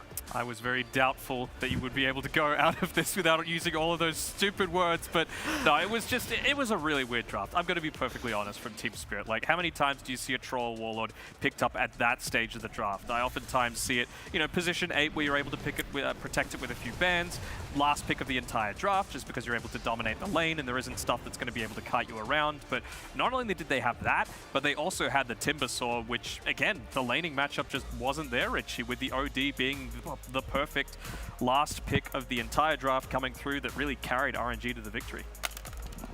Yes, we see the scoreboard brought to you by STC.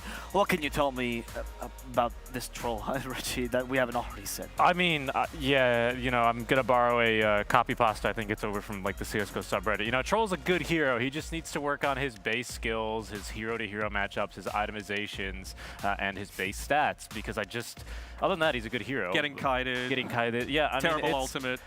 I just think the hero just kind of needs a rework. You know what I mean? Like, he's just in no state to be played, in my opinion, without like really super enabling him with like an Oracle or a Dazzle. I suppose so. Then in that sense, there is a place for him in the draft, but it just seems like he's got one of the biggest flaws in the entire game, with like not the biggest strength to overcome it. They even had like 2 repositioning spells and 1 like supersonic speed. Like they have the surge, they have the toss, they have the glimpse, right? Ways to prevent him from being kited, and he still got kited just because, again, they had this OD that could just use the astral imprisonment, and then suddenly, well, that's not really all that useful anymore. Right. So I mean, like, honestly, Dan, you show me that one clip of the fight where he gets tossed onto the cliff and dies, and I go, that's typical Troll Warlord contribution. Like, I'm sorry, but this hero just doesn't feel good right now. I think there's a space for the hero, but not then. It has to be said, in both of these games, second pick has won, and it's been on the back of the draft, in my opinion. You know, game one, RNG did not have enough team fight. They were very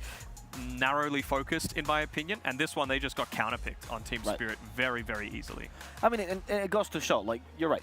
Troll might not be the best hero right now, but I think, Denog, you're onto something. There are spaces for this hero. Yatoro has shown the hero to be successful sometimes. People are banning it against him. Exactly, but is 16th pick Troll the best place? I mean, look, when you look at LGD, they lost the game with 15th pick Bristleback, which is, again, kind of similar when it does, and it also got a mega counter. At that point, is really that the place for your soul win condition that's easy to counter? Yeah, I mean, the other thing is, as well, just...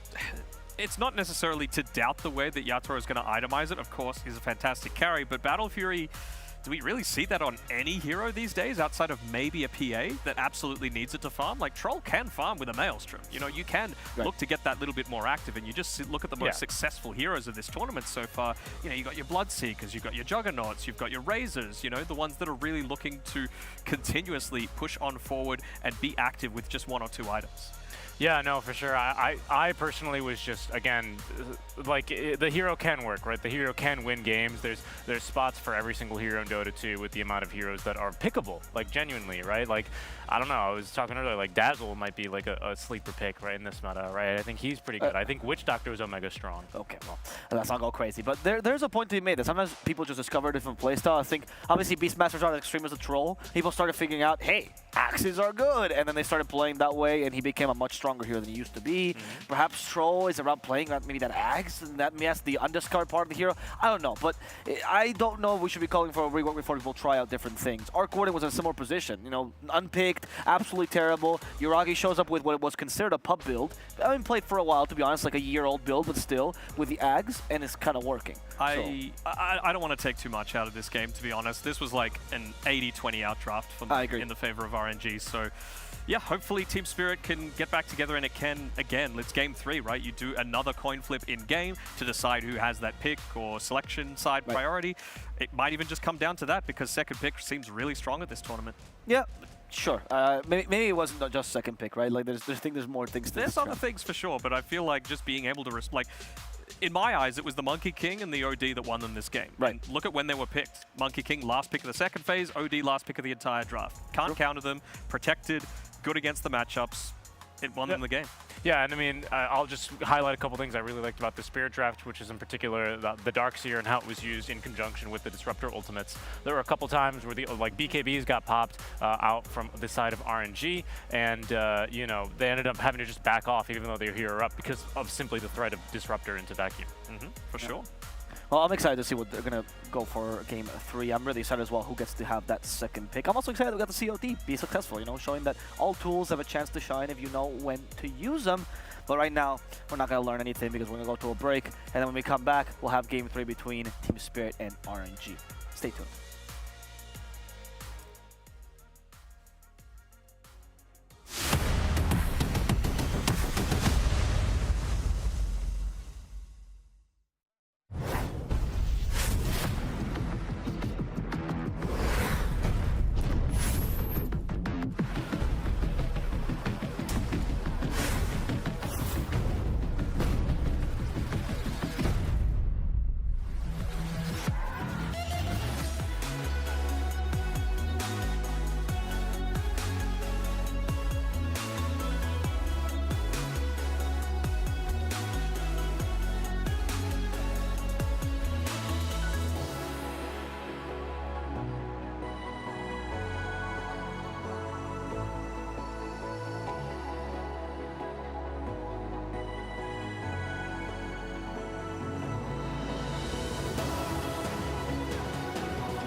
back for the last good game of Dota of the day. The third game of the best of three. What's happening here?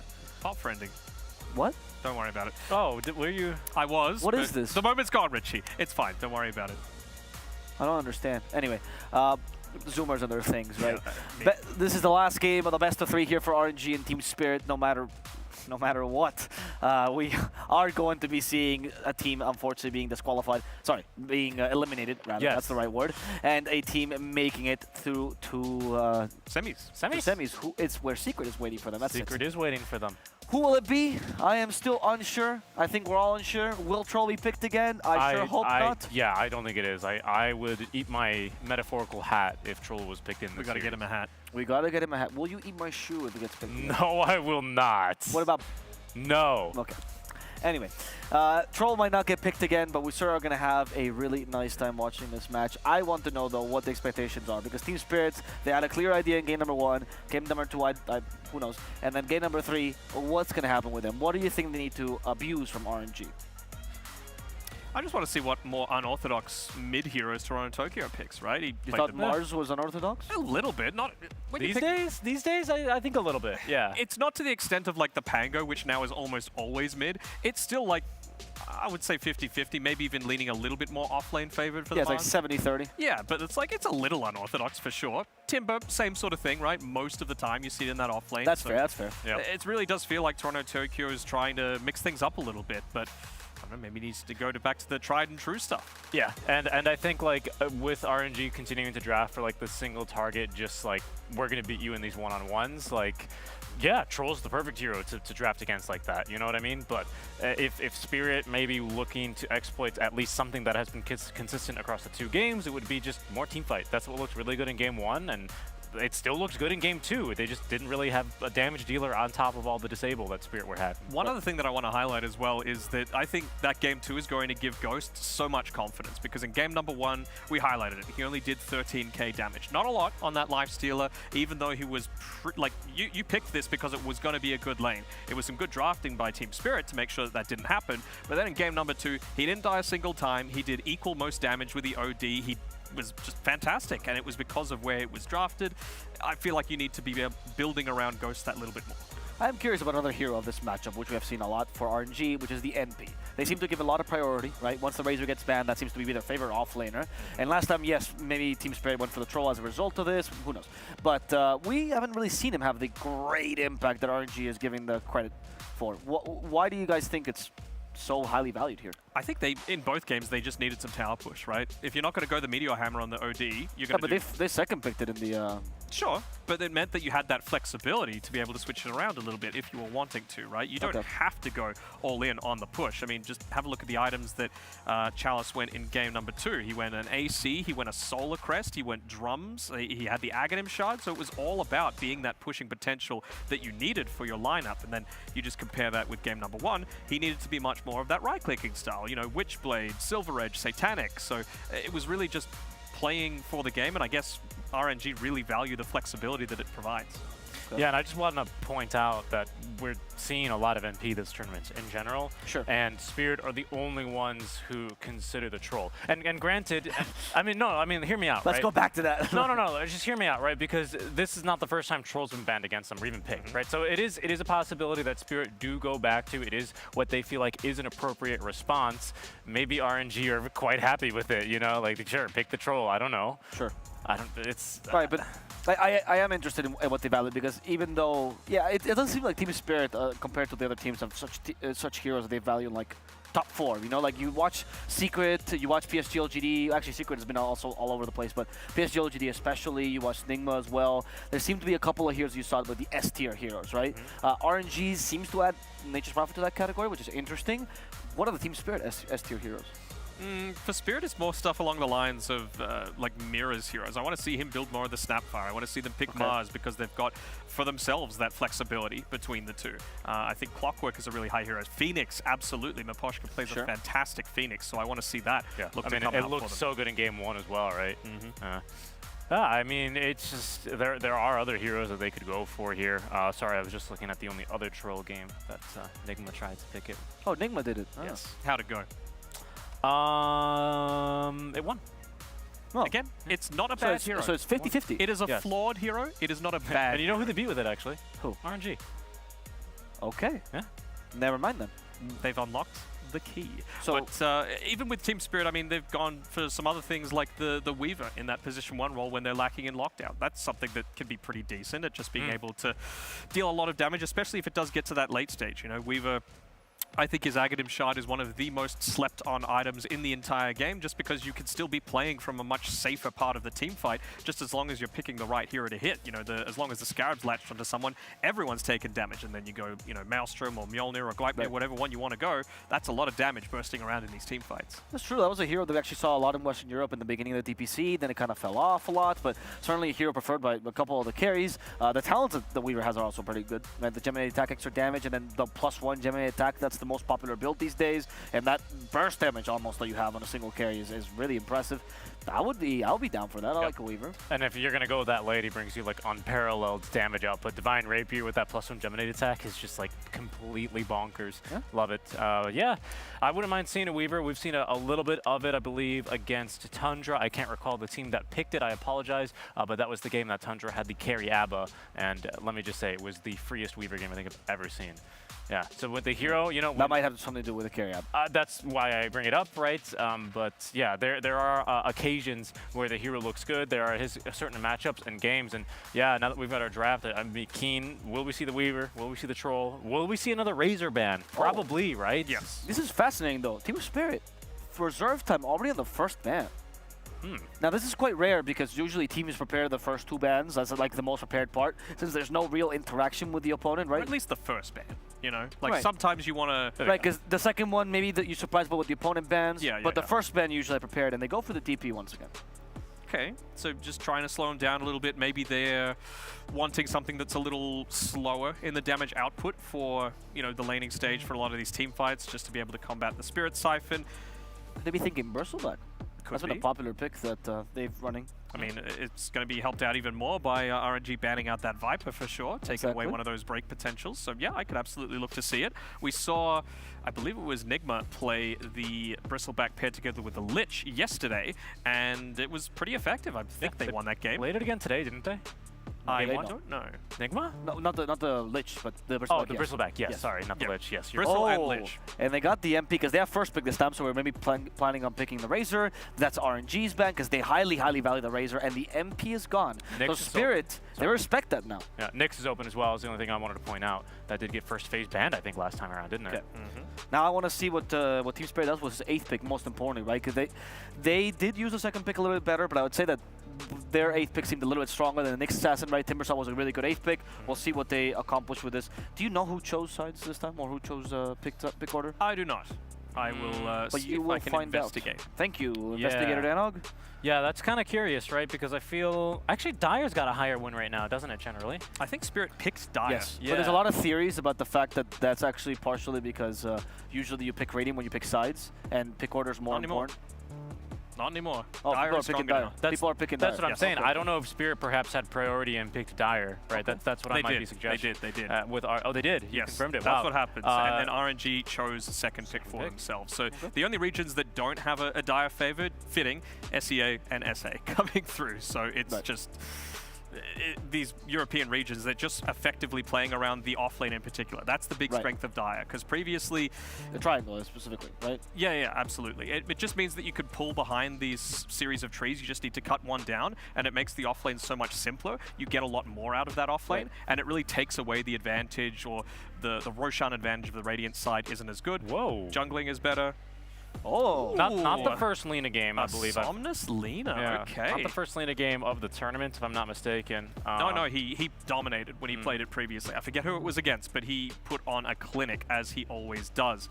Now, I feel like there was a previous game, maybe it was game number 1, where I felt like, this is actually a pretty good Lina game, but then they had the clockwork, and I was a little bit more hesitant about it. Maybe they feel more confident picking it up now, just because you've got that Marcy. You've got the ability to just dispose the Lina out if she gets caught by any of these combinations that are set to come through. But Somnus Lina is one of the scariest things that you can come up against in that mid lane. Yeah. I'm curious now. Really, this 8th pick I think determines a lot for Team Spirit's draft. Once again, the Timbersaw seemed really good last game. Whatever happened afterwards, let's not talk about it. But let's see what Team Spirit decides to be their win condition, or perhaps the first hero they're going to play around. What are some thoughts? Now that you see the Lina, are there any offlaners or any mid laners you're thinking about here?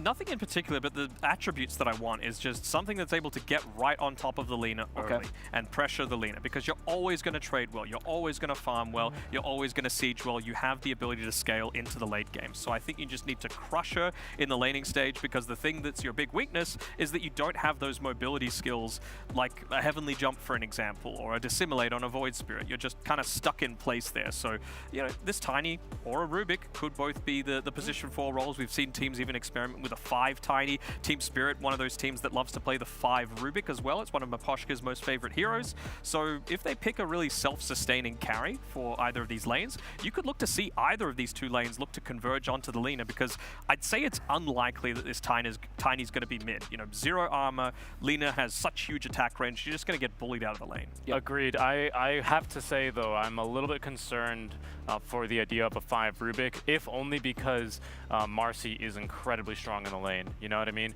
Rubik, he's not really famous for his impact in any lane. He can be good rotating, actually. That's not exactly true, right? But that's why you're saying you need a strong, self-sustaining safe laner to enable the Rubik to rotate away. But even a strong, self-sustaining safe laner might struggle to stay alive against a Marcy +1 combo.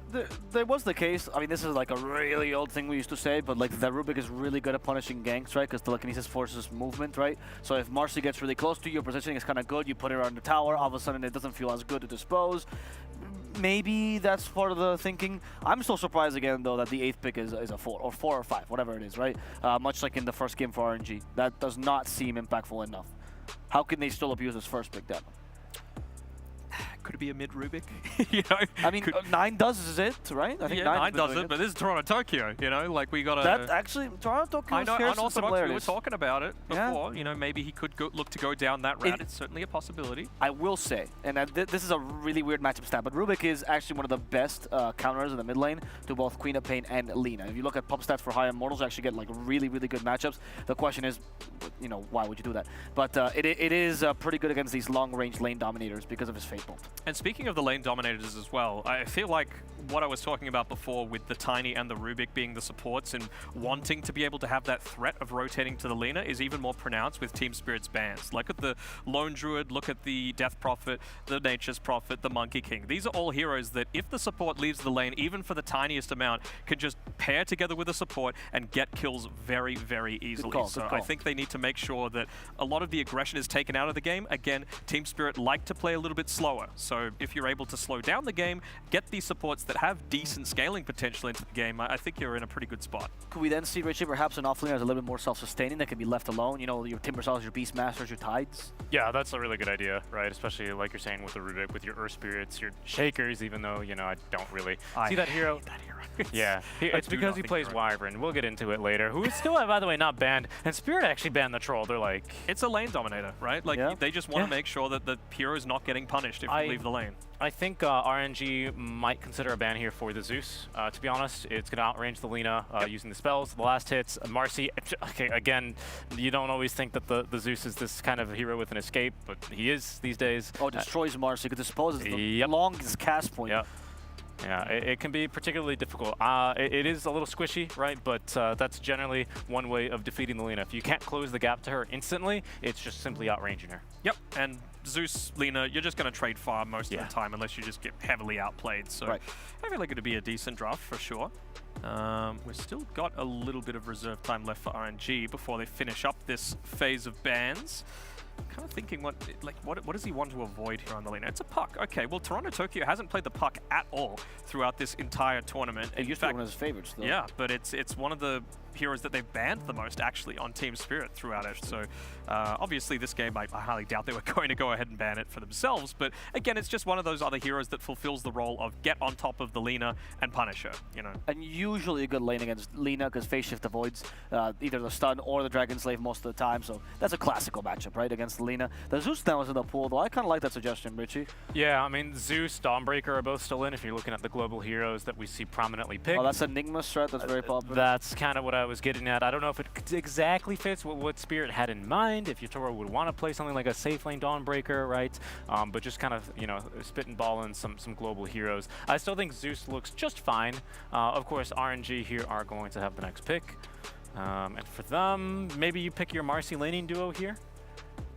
Maybe. Maybe you pick a Phoenix for yourself as well. A Lion instead, okay. That is a Kaka special for is, sure. for Anything with a spike, he likes. True. The next assassin, the Lion. Any other spikes around? The Bristleback, Magnus? I guess? He, you know, years ago, he did used to play the pause 4 Tide. That was like a thing he used to do, because it was part of it, you know, you have to. But I'm interested by the line. Are they predicting like a very...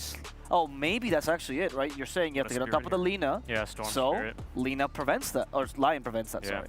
Yeah, lots of the spirit killers, right? And then again, I'd like to say, I mean, it's fairly straightforward theory, right? But against the spirits, against your very flashy and, you know, reaction time-based heroes, Hex is going to be the ultimate counter to them all, right? You just need the Hex, and then you set up for everything else here for RNG. Also, if you have Finger and Laguna Blade, like, so that bursts. It's a lot of damage, but it's a pretty dream game for the Rubik, though, right? So many great spells to be able to steal so far with these 3 heroes, and they're going a Slardar instead. Wow, I'm kind of surprised about this. Not knowing the lane. Not knowing the lane matchup. Not knowing the lane matchup. I guess they're feeling really confident that they've banned out the big heroes that they're more worried about in the laning stage. Like, even an Ursa can't really trade that well against it. So what ranged heroes are there really that you can look to deal with this? Maybe not really a sniper. There we go. We get to see the Mirror Snapfire come through, maybe. Or is it a mid Rubik? Or is it a mid Tiny? We don't know yet. This is exciting. I would love to see a mid Rubik. But I see your point, right? Like, what are the heroes that you're left that are ranged? I mean, Drow is terrible right now, right? Yeah. So it's just Sniper. Has China tried to carry Sniper? Yeah. A little bit.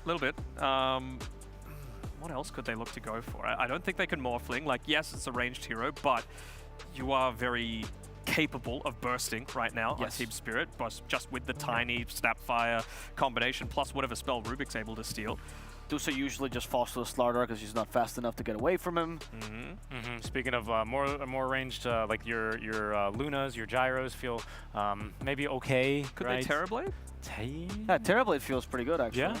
Into the Slardar, lots of armor. Again, you've got that meta to make sure you're able to farm. You just need to ensure that you're using it around the time that you're expecting one of the supports to rotate through to try and punish the Lina. It gives you 2 great abilities for being able to push. Marcy, able to just dispose someone back into you if it is a 5 Marcy. Yeah, I really wouldn't hate seeing the TB. Yeah, and there's the difficulty, of course. Like Snapfire Tiny do bring a lot of magical damage to the table, but you know, TB can deal with that most games. Yeah, get an earlier BKB. And I think Kaka is meant to be here like the Hex, you know, breaker on like anyone who jumps immediately on like a Tiny, and maybe even going and hunting the Snapfire to prevent the kisses from, you know, completely nuking down someone as squishy as a TB early. Beastmaster then is going to be the duo lane here, likely with the Lion, likely with the Marcy. What are we thinking here? I would say the Lion, just because, again, the Marcy probably wants to be paired together with a ranged hero that's going to be able to deal with the Slardar. Yep. And now I feel like you can go, like, this is a lot of tempo that you've got on RNG. You can make early rotations with the Lina, you've got the Inner Beast aura, you don't have something like a Doom or a Enchantress or a Night Stalker that's probably going to be picked up by Team Spirit, so you can even afford to go down the Boar route for the Beastmaster, and I think you could probably even get away with a Medusa this game for RNG. Like, I don't think the lineup is fast enough yet on Spirit, and I feel like you've got a lot of protection for it in terms of vision and in terms of your ability to counter-initiate. Okay. I agree. I like the idea. I do also want to add, right, there was a team picking Lina at the Stockholm Major, and it was T1, I believe, against OG. Lina went for a quite interesting deviation in the normal item progression with an AC. Amar was playing a Slardar into it, and then there was probably like a 10-second highlight of Amar just trying to beat through a Lina, and Lina taking like approximately 25 to 30 damage. Literally no damage. Yeah, literally no damage, right? So yeah, you know, this is not really as bad of a matchup, I think, for the Lina as it used to be. I think that really convinced me that even if you can get on top of the Lina, it's sometimes you need even more, right? We need a carry for Yatoro. They got rid of the carries that can probably deal with boards best, right? The PA, the Weaver, they're pretty decent at that. PA would have been really nice here. Could they Alchemist? Oh, PL? Wow. That's okay, dealing with boars. You can Spirit Lance them, you know, combine it with Rubik, doesn't feel too awful at dealing with boars. Feels like a pretty good Lion game, I'm not gonna lie. It's a great Lion a great game. Lion game. His Shard, of course, which gives the triple mana drain, as well as, of course, giving him magic immunity, is really value here. No area damage just yet. Lena's much more single target in the physical build, so we need probably a carry that deals with this PL. So are we thinking like this kind of takes Terrorblade off the menu because PL one of the best matchups against the Terrorblade? They go a Juggernaut instead. Okay, like it's a strong enough lane, but again, it's a Juggernaut into a Slardar most likely, which isn't the easiest time. I guess maybe just thinking that eventually you might be able to get some kills again. Marcy Juggernaut level 3 on the Jug, it's pretty decent. They've got good tower push on RNG. That's one thing that I really like about them so far. But this certainly isn't a weak Spirit draft either, so it's a lot more even than games 1 and 2 in my opinion, but I think RNG might just have this one. Oh, wow. I think that Spirit have adjusted really nicely too, the way that RNG have been drafting here. They didn't really hint at or really ban anything super obvious that was like, hey, we're about to pick this Mass Illusion hero. And that's been something that we were kind of discussing over the last 2 drafts that RNG has very, very much lacked, right? The ability to deal with these Illusion heroes. Maybe Spirit was, had this all in mind, and with this kind of last pick are going to be able to potentially take this game. I quite like this PL pick, and I don't say that all the time. Yeah, well, you do have a Juggernaut, right? The Aghanim Shard build is so much more common. You're going to go on Maelstrom, you're going to get a lot of those procs, so you have ways to clear the illusions, plus the Lina, lots of AoE damage. You talked about the Lion before, so it's a decent pick, but I feel like RNG can address it here. Okay. Now, my curiosity as well is like, what's going to happen with that mid lane, right? For the tiny mid versus Lina, that seems terrible. Maybe they're thinking of a Snapfire mid. Maybe this is the Rubik mid we talked about. We won't know. We never know. But the casters do know, which is why we're going to go over to them for the final game between Team Spirit and RNG.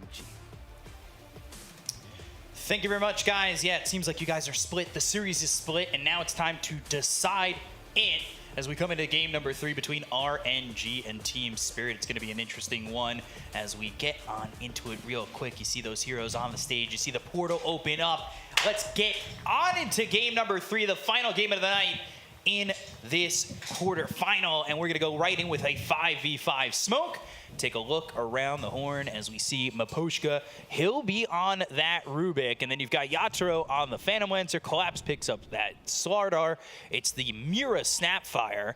And Toronto Tokyo playing that Tiny. So is this what you were expecting when you initially saw the draft come out from Team Spirit? Yeah, that was really, I guess we've seen some with Rubiks, some with Snapfires, but it makes the most sense that you have the mid-tiny plus the Slardar. We've seen a combo already, the 3-volley plus the Corrosive Haze from OG, I believe, and they absolutely shredded everything with that. However, I gotta side with RNG. I'm just not a Phantom Lancer believer. I feel like that hero is, even when it looks good, it just loses, and you're like, yeah, well, why is there Phantom Lancer in my game? True. It seems like, though, it has showed up in important spots in the history of Dota, right? Yeah. But usually he would be like in a better spot. I still feel like Phantom Lancer just by design is a very strong hero. Should be very strong in this game as well. It's just always doing very poorly in the laning phase. And the laning phase in Dota is just so much more important now. And we always talk about it, right? Level 10, you have the talent, permanent plus 40 agi basically, which is just makes you farming so much faster. Right. And we'll have to see what Yatoro is able to pull off on the other side of the river here. It is Ghost, who has picked up this Jug. This is one of his go-to heroes while we were in the DPC. So the question, again, is always on Ghost, what he's going to do in this game. They had a very good second game.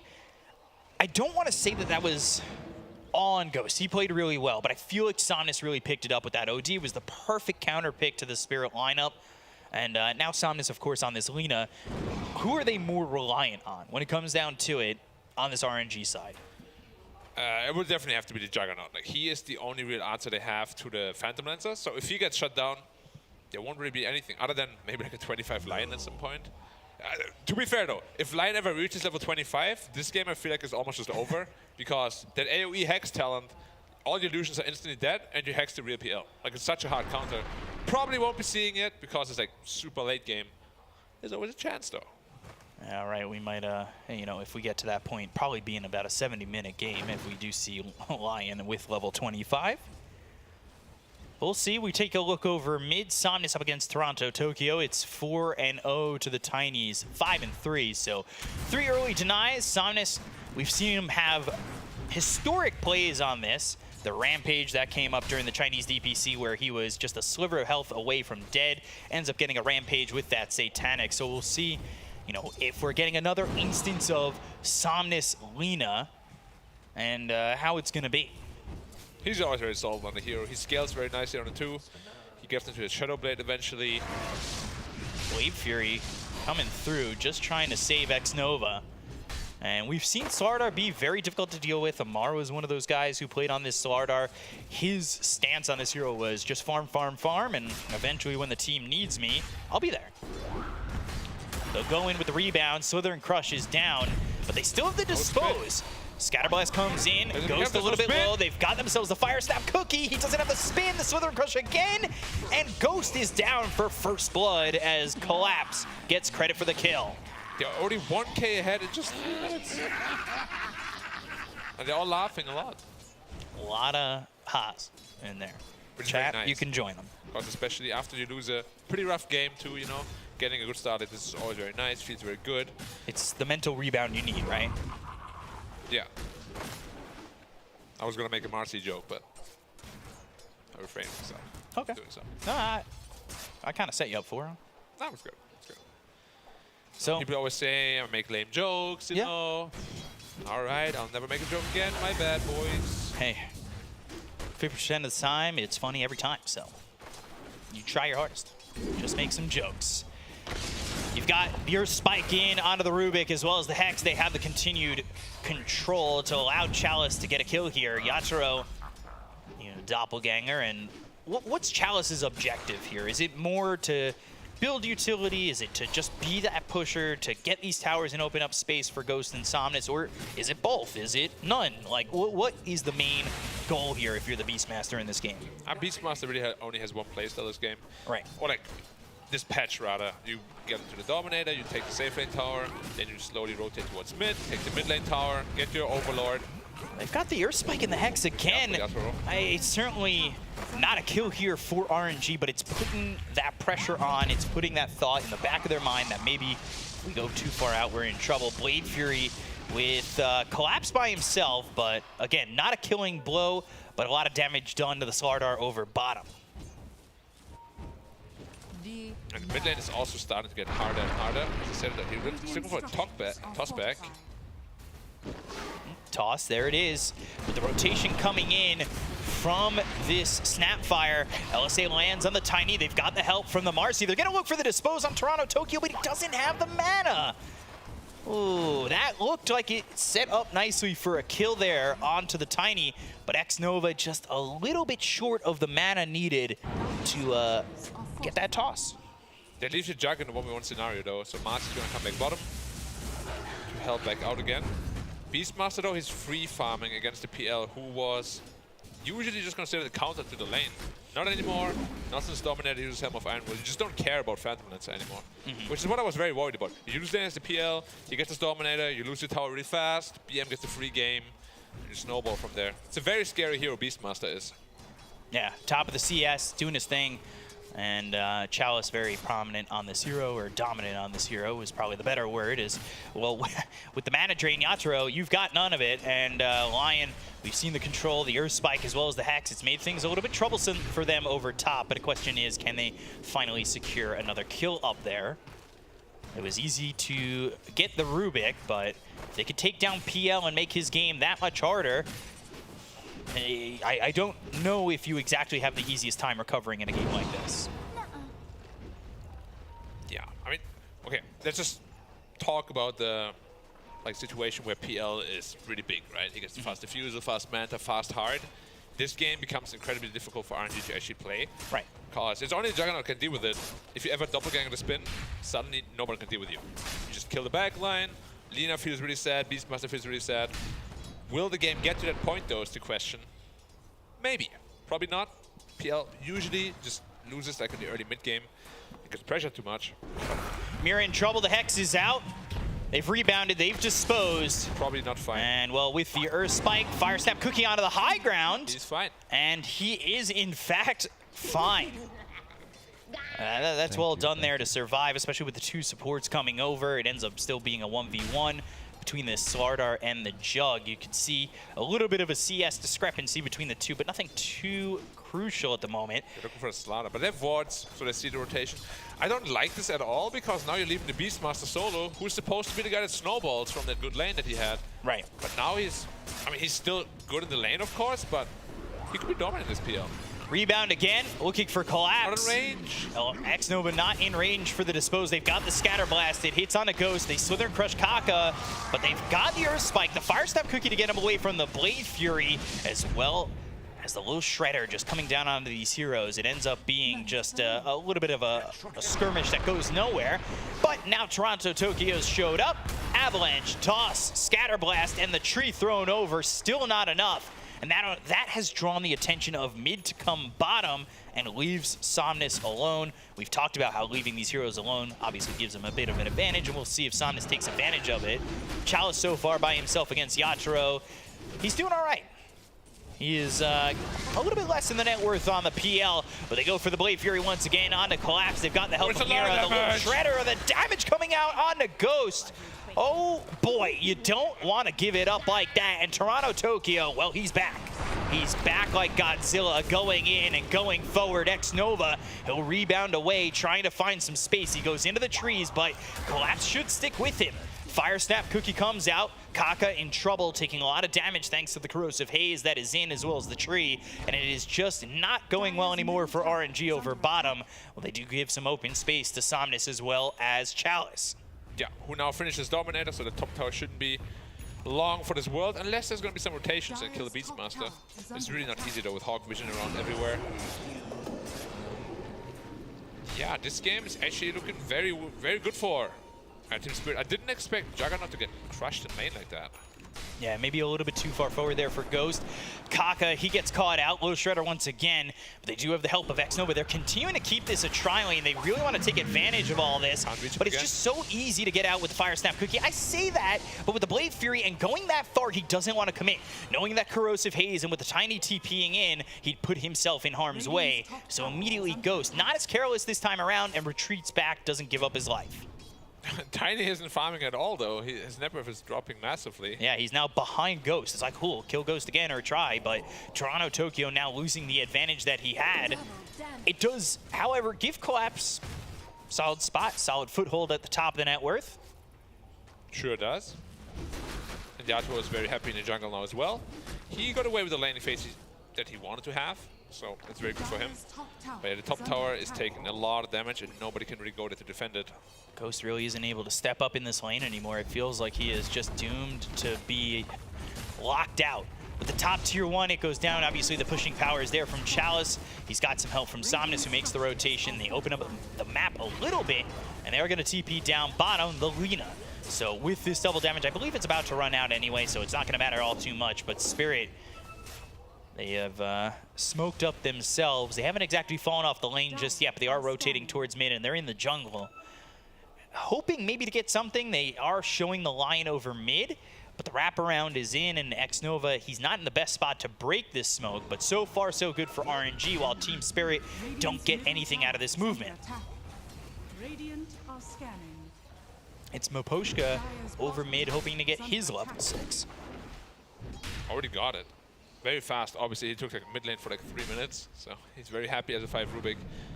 They're looking for X-Nova, but he has a rebound. Never gonna happen. Cookie off the mark. Yeah, I'm a little worried for the Tiny. Like, it's not a hero that comes back into games easily. It feels more like a rich +4 right now than a mid laner. Stealing the Hawk. They're trying to go. They're trying to get Moposhka. Ghost forced out of the lane. Kaka's moving forward, and, well, for a second gets blocked by that Centaur. They've got the Hex, they'll hit the stun. Avalanche on it too. X-Nova behind him, but there goes Kaka.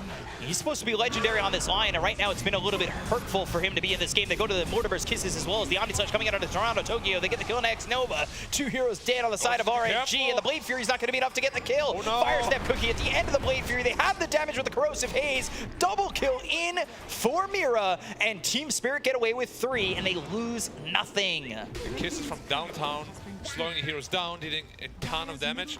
And Ghost was kind of like, he could have just walked away, but instead he chased, right? But he only half chased. Like either you go for the kill and then die after. Right. But he went half, he didn't get the kill and then died, which is like the worst case scenario for him, unfortunately. Very indecisive play there. But very decisive play by Team Spirit. Yeah, they're very confident with their movement so far. And yeah, Toronto Tokyo, he's still behind Somnus, but at the moment, with all these movements, it's opened up PL to be top of the net worth. The way Collapse is playing, he's second on the net worth.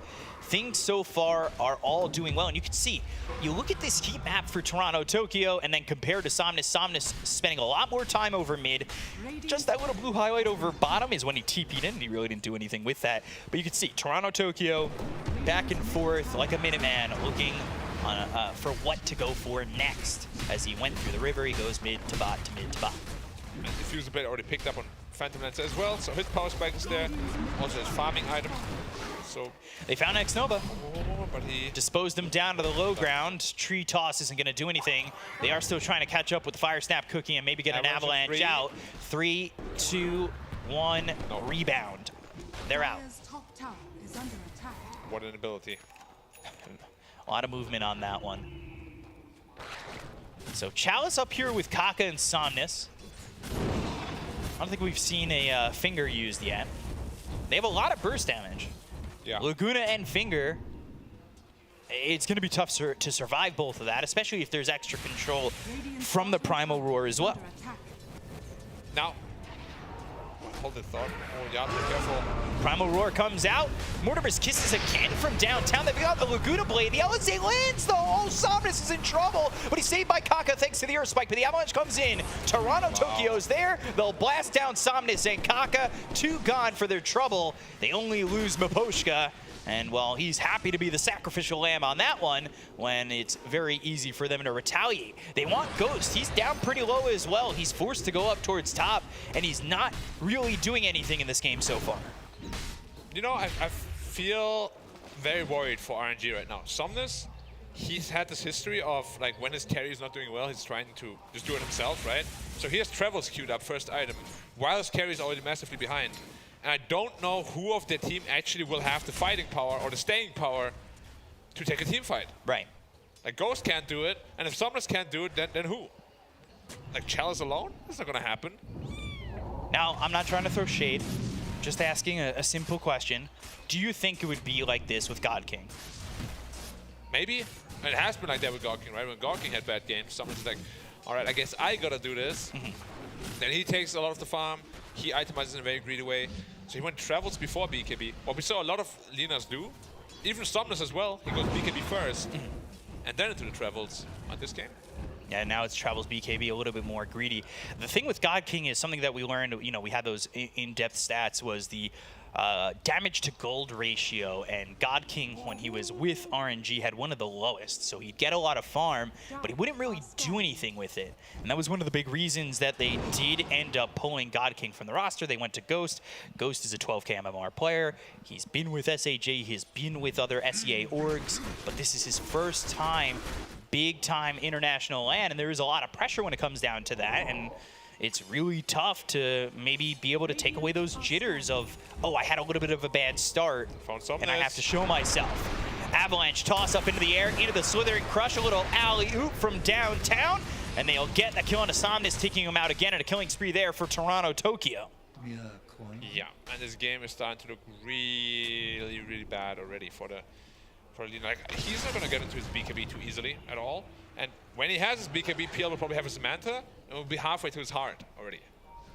So, game's looking very rough. Chalice will somehow have to salvage his help with the Overlord. Like, that's the timing they're looking for. They'll have a Maelstrom at the time as well. You cannot farm your way back into this game. You're gonna win some fights. Like, PL, we spoke about the timing. Once the heart is actually there, he will be unstoppable. And by unstoppable, I mean, illusions are running at you, and you kill them, and then more illusions are running at you, and it never ends. So they're gonna try and smoke. They're looking for Yatoro. He just TP top there, so he's a little bit boxed in. Got Ghost up there too. He's got Omni Slash. If they can get Yatoro with the Primal Roar, there it is. This is a big kill to get it if they got it. Omni Slash committed. They want to make sure that they take down this PL, and that's exactly what you need to do. Collapse is coming over to try and maybe get a little bit of a rebuttal, but it's not so easy. Maybe if they catch the two TPing next to each other. Toronto, Tokyo, it's a little bit late, but the idea was there, that's for sure. This kind of kill is exactly what they need. For sure. Now they get the Overlord. Now they can pick up the pace a little bit more. You know, I did go on a little bit of a spiel. I do want to say that Ghost, he has come back from situations like this, and that's why RNG have put their continued to support into somebody like Ghost, right? Especially in Division 1. They won the region. Technically best team in the region. Technically. If they lose here though, not internationally.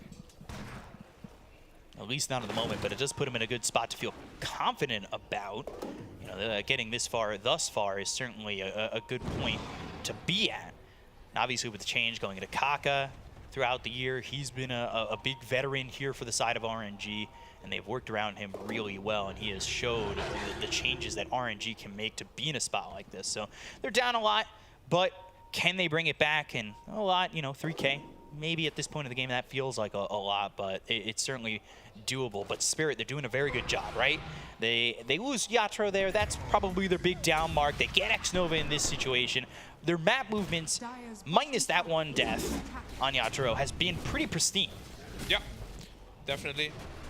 Just overall, they look to be on the same page. It was very nice. Again, after you have a loss like you did in Game 2, coming back, like this is not easy at all. Now they're looking to go into Roche. Starter's blinking in momentarily as well. Should be a pretty quick one. They also dewarded. Is there anything they can do about this? They're slowly TPing, but slowly against Slaughter is too late. Yeah, Corrosive Haze, the minus armor on a Roche. Can they make an entrance? Not really. Somnus still needs to speak a bit. Oh, Somnus on Somnus. Yeah, now in trouble. Avalanche as well as the toss. The team Power Ranger TP over bottom. Somnus, he's into the trees. He's trying to survive, but there it is. Collapse with the first hit bash. Somnus is dead on his screen already, and Collapse will get the kill. So they get Roche. They move over. Another perfect movement from Team Spirit. They've got the Aegis in PL's hands, and it's still lining up to be a good timing here for this Spirit lineup. They want more. They'll doppelganger forward. They're trying to find the vision. They look over for Kaka, who is hiding and surviving, at least for now. TP on cooldown. There it is. His ancestors were ninjas? Ancestors were ninjas, okay. Maybe. That kind of movement? Yeah, I mean, maybe. Maybe he plays a lot of Ninja Guide. That game was way too difficult, man. He must be good at it. That game was way too difficult. They're looking potentially for Mira. There's a blink on Kaka, but you don't want to get baited in for like a pause for Snapfire. I said, they're still thinking. Yeah, and Collapse is right there. They're going to make this move, and potentially there'll be the rebuttal coming out. Collapse is waiting for the moment, waiting for them to be close. And there it is. There's the Slither Crush coming out of the 3, but they've got the Primal Roar to follow it up. They go after Collapse. They have the LSA. They have the damage to get themselves 1. They look over and finish off a second. Collapse goes down 2, but they end up losing Xnova and Kaka. So this is a little bit problematic. The axes are stolen. Ghost is in, but he's taking so much damage. Blade Fury, Doppelganger, the damage out on the jug is there, and they will turn Ghost into Casper once again. I mean, Yatoro is ready with the rest of his team, obviously minus the 2 heroes that died, and they were ready to retaliate. It wasn't the perfect retaliation, but when you get a kill on the jug and you get both supports, it feels pretty worth it. Yeah. I mean, ultimately, it was still a decent-ish trade, I guess, for RNG, because they still didn't have the BKB on the Lina. They didn't quite hit their timings. But yeah, every kill you give PL is bringing him closer and closer to that heart. He has a shot already, which makes his lands bounce. He's just going to become an absolute menace. This is just falling apart a little bit here for RNG. Still the net worth kind of close, but you see the PL where he's at compared to anybody else, and he is really pulling away. The Phantom Lancer, he has got himself that Diffusal Manta. They've got the Blink as well as the Slithering Crush. Xnova stands no chance. They've X'd him out. Chalice He's got the Boar, he's got Kaka, but he's got the rest of the team coming in. Avalanche is through, he'll throw the axes, but how is he gonna survive this? Primal Roar committed on the collapse, but the telekinesis into the air, and now the stolen Primal Roar, they'll throw it back over. Your ears are really gonna hurt with that one. Avalanche toss, and now your bones, your body are all obliterated as you will turn into mush. Did you see how Rubik stole the Roar? He roared him and he rushed towards me like, whoa! It was like some Dragon Ball Z stuff. Yeah. And you take a look at the net worth, Yatro compared to Ghost, it is just such a split of the moment. You can see how big it is. Ghost just found really moments where he is just found himself too far out. But they may have baited Yatro here. LSA to follow it up with the mana drain, and they get the Aegis. But do they have enough to get him twice? It doesn't look like they really want to commit. They're thinking about it for sure, but there's the Manta as well as the Doppelganger. And Yatro free to retreat. Aegis had like a minute left on it, so not the worst death ever. Still forced a lot of reactions, right? And so here's the problem with this matchup. If Juggernaut is underfarmed, he cannot really deal with PL at all once that heart comes online. Right. He really needs to be on par with the farm. Maybe even get into Mjolnir fast, but that's not gonna happen. Like, they need to win one of the team fights for him to be able to do anything. I mean, he's 8K to 12K net worth in such a gap. And the problem is also, like, PL is not even quote-unquote online yet. No. Once that heart is there, that's when he's gonna feel unstoppable. So a smoke again by RNG, and they feel the desperation, the need to go and get these kills. They think about Toronto, Tokyo. They saw the Avalanche, they made the turnaround, but they are not gonna go as well. Spirit, they're together. He's also so tanky on Tiny. Now it's a 5-man smoke. Now lanes are pushed in a little bit, especially the bot lane, so it should be quite obvious. If they kill Chalice first, it's a massive kill. They'll go to the Avalanche toss on X-Nova. They'll get the kill on one. Now the Slithering Crush, they found themselves Chalice. They've got the Mortimer's Kisses from downtown. Once again, the Fabled's there with the Primal Roar being thrown over onto Collapse. Blade Fury, LSA, they've got the control, but the stolen Primal Roar again! It hits onto Somnus. Do they have enough to turn this? It's not looking likely. Ghost ends up dead. They throw out the Laguna Blade, but the damage just isn't there for the side of RNG. They'll land the LSA coming through onto Yataro, but X-Nova dead for the second time. They just can't find the damage. They do get collapsed, but is that worth it? Not really. It just has not been value. These trades have not worked out. But dieback on X-Nova, 9K Goldie suddenly, Hard is just around the corner. This game is looking real rough. Like, we spoke about the only answer being Juggernaut to a Phantom Lancer, and he's repeatedly just getting taken out without really getting any kill in return. 1-5-1, not the scoreline they were looking for. And this offlane duo of Slada and Snapfire really worked out perfectly. The Midas Armor is disgusting, especially once they hit 6, of course, right? Corrosive Haze, a little shredder. Shred right through these heroes very quickly, and RNG are yet to offer a solid rebound to what's going on. They're trying to trade, but they don't have a link cable, and they're stuck in the Game Boy Color era. I love that era, though. I know. So do I. The Pokemon games there, and then you like plug in the game in the N64 in the Pokemon Stadium. Oh, yeah. I love that one. And you get like triple speed and whatnot. However, look at the Tiny. He's going for that build that we spoke about, right? The Aghanim Scepter plus Slada is absolutely disgusting. You get permanently slowed, and whoever's amped, you're just dead. There's nothing you can do about it. And this combo is really, really dirty. Taking a look at Poshka on the screen. Always sitting at an angle. Yeah. Kind of like in school. Stop copying my homework, bro. Laguna Blade comes out. Finger 2. Double burst, not enough. Laguna is going to be thrown here by Maposhka over at Somnus. They get the Konataka. They'll take out one. Somnus is dead too. It's just, it is never being clean for RNG. Because I think the fire is running out. It is. It's really burning away. It's extinguishing. Yes. It's being extinguished, rather, by the big water boy that collapses. Who now is a BKB. He didn't even have the BKB. Laguna level 2. Avalanche. And Ghost is... Toss, Ghost, rebound, fast. trying to run. He's got the healing ward, but here comes Yataro. Doppelganger looking at X-Nova, who's willing to give up his life for the greater good, but the greater good is kind of running out of steam. The heart is now on the way for Yataro. He's going to be sitting at like 3.2k health. Pretty disgusting. Now, this is where it starts, right? The illusions are going to keep coming and coming and coming and coming, providing so much vision for the Slada, for the Tiny. How do you deal with him now? Like, you have one mana drain every 6 seconds for one illusion. That's it. Yeah, not ideal. Little Shredder takes towers quicker. The TP's over towards top. They want to go for Chalice. It's like the second you show in a lane, if you're RNG, you are in so much trouble. Telekinesis, Fire Snap Cookie, there's the lockdown. They're going to toss him on top of you, and boom, Chalice, gone. We didn't speak about it, but Rubik stole this post, so that is toss the Centaur. Yeah, he will just throw you back like 500 range. Regeneration. Doing a German suplex, but with a little bit more strength. Oh yeah, then give him the 5-star frog splash and, well, pinned for the 3 count. 4-man smoke from RNG. Again, it just feels so desperate to make something happen. But these heroes are made from the side of Team Spirit, and it feels like it has to be desperate, right? You're down by so much. Ghost needs a way to recover. Hell, your whole team needs a way to recover, and it's just not there. That is a very quick Ags for Tiny. Somnus showing himself to blink forward. Kaka's over to the side. They've got the Lotus Orb, so he really can't do anything except blink forward, try to TP. And he's fine. He's out. Easy peasy. How is our PL looking? He's going for, of course, the Mage Slayer build-up. I'm going into the Bloodthorn. Perfect item for PL now, because usually how you kill illusion is via magic damage. You know, Juggernaut Spin, Maelstrom, whatever. But Mage Slayer is really going to nullify that damage. Well, not nullify, but negate it. Well, not negate it, but reduce it. Go on. Lots of English words. Yeah. When they're being thrown around. No, you're doing good. My mind was a little bit discombobulated.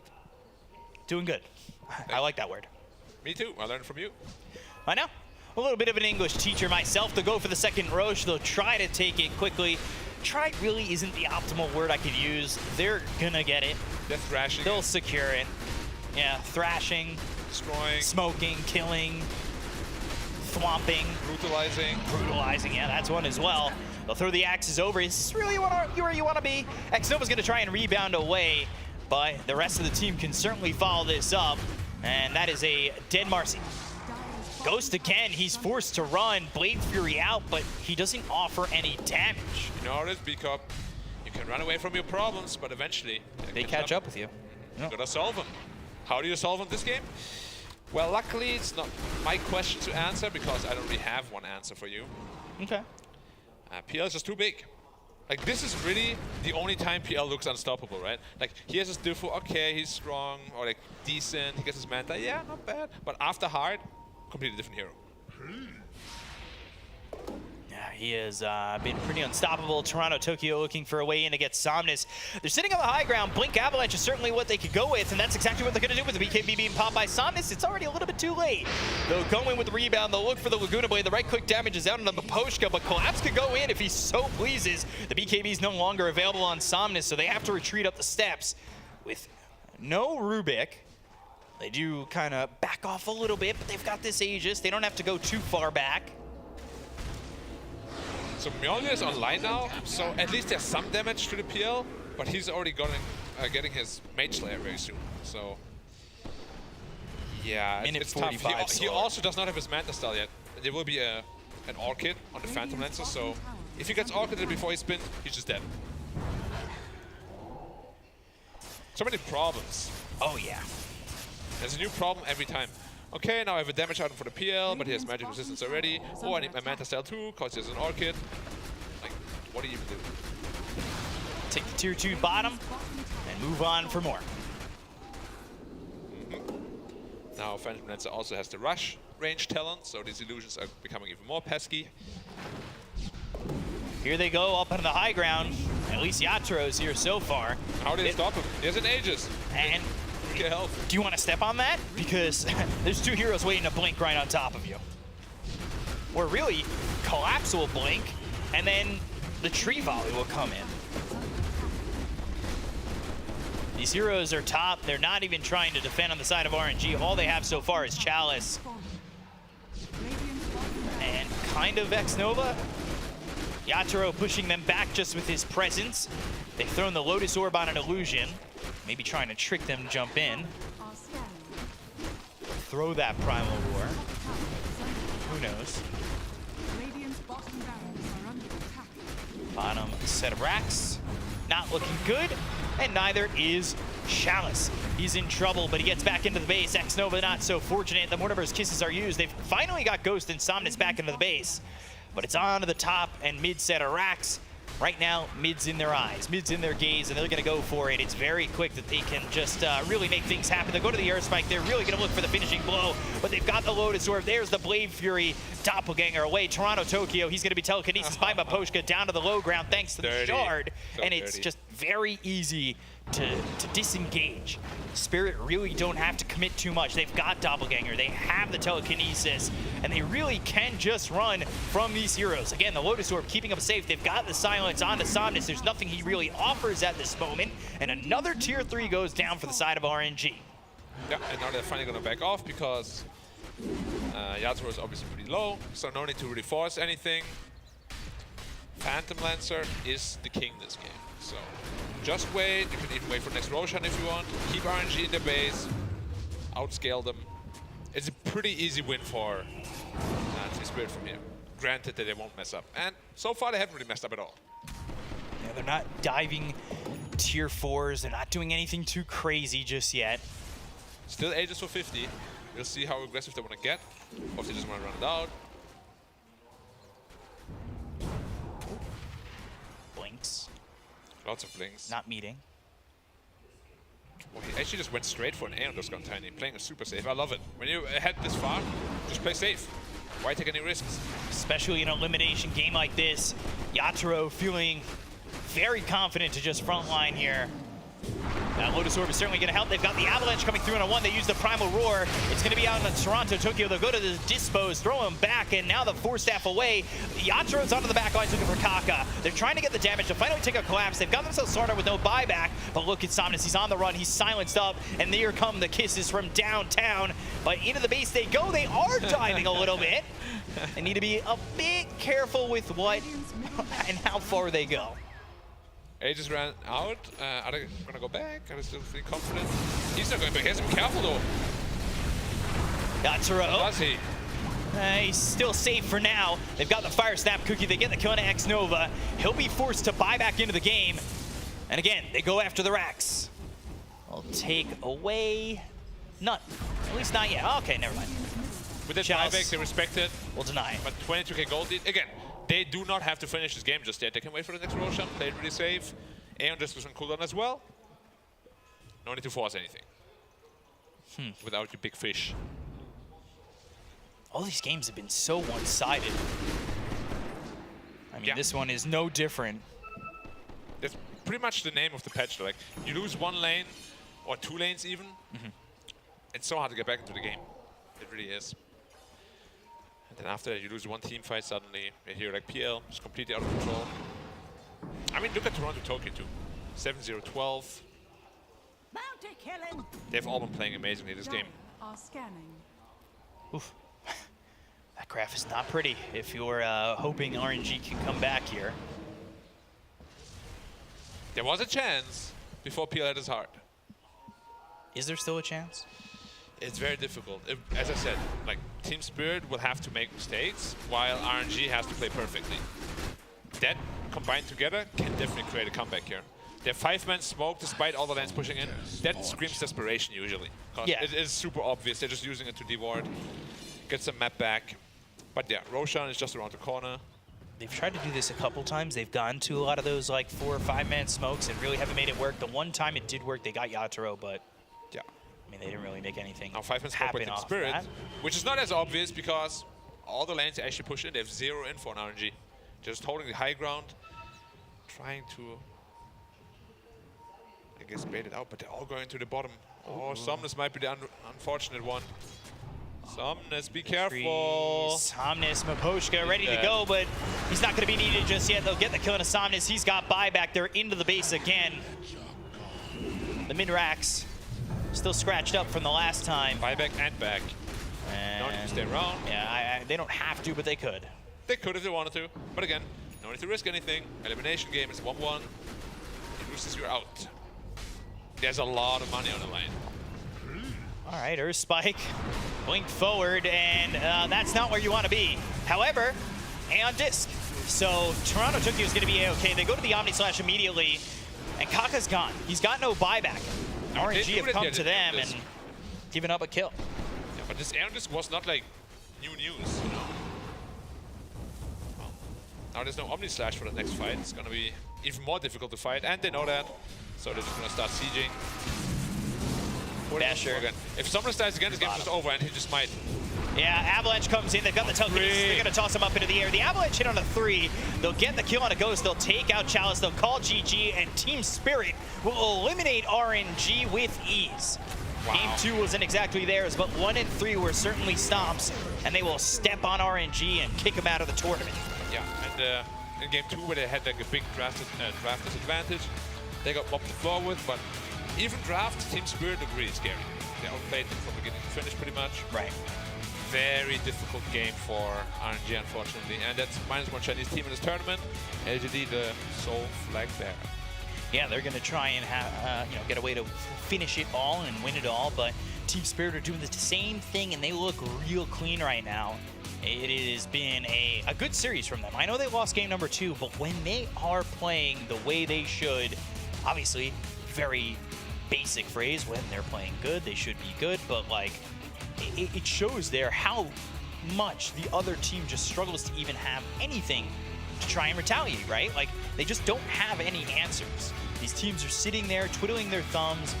What do I do? What do I do? They had a good start. Even the PL, it looked like for a moment, it just wasn't exactly going to be the best game for him. Chalice was having a good start, but the supports leave the lanes. Chalice is now 1v1 against this Phantom Lancer, and it's not working out for RNG. They kind of conceded their lanes a little bit, and that maybe stems from the fact that Ghost had himself a couple of moments where he's caught out too far. And it's rough. On back of the Beastmaster, as I said, like when he left the lane online, I was like, wow, this looks really bad, because if you don't get the Beastmaster snowball rolling, the hero is not nearly as impactful at all. And that's kind of what happened, right? Got to take one top tower, but then couldn't really transition to get it in mid tower. This entire game kind of just got like stopped, which never really want to happen if you play on a snowball hero. Yeah, for sure. If you're snowballing and it's spring, well, it's not going to work out well for you. And these hot days here, snowballing didn't work out for RNG. They do get eliminated. It's not the worst performance by them overall, especially when you've got guys like Ghost, where it's their first international LAN. It's not really that bad. In a field like this, I think it's a good performance. You can't be too upset, right? Like, there's a lot of money on the line. Yeah, you want to take the entire thing, but I don't know. Like, you got to start somewhere. And it's good to put yourself in a position where you go to Arlington. That's another international LAN. Maybe you fight a little bit better. You see a couple things at this event that makes it possible for you to do well in Arlington. And well, we're going to hear from Team Spirit.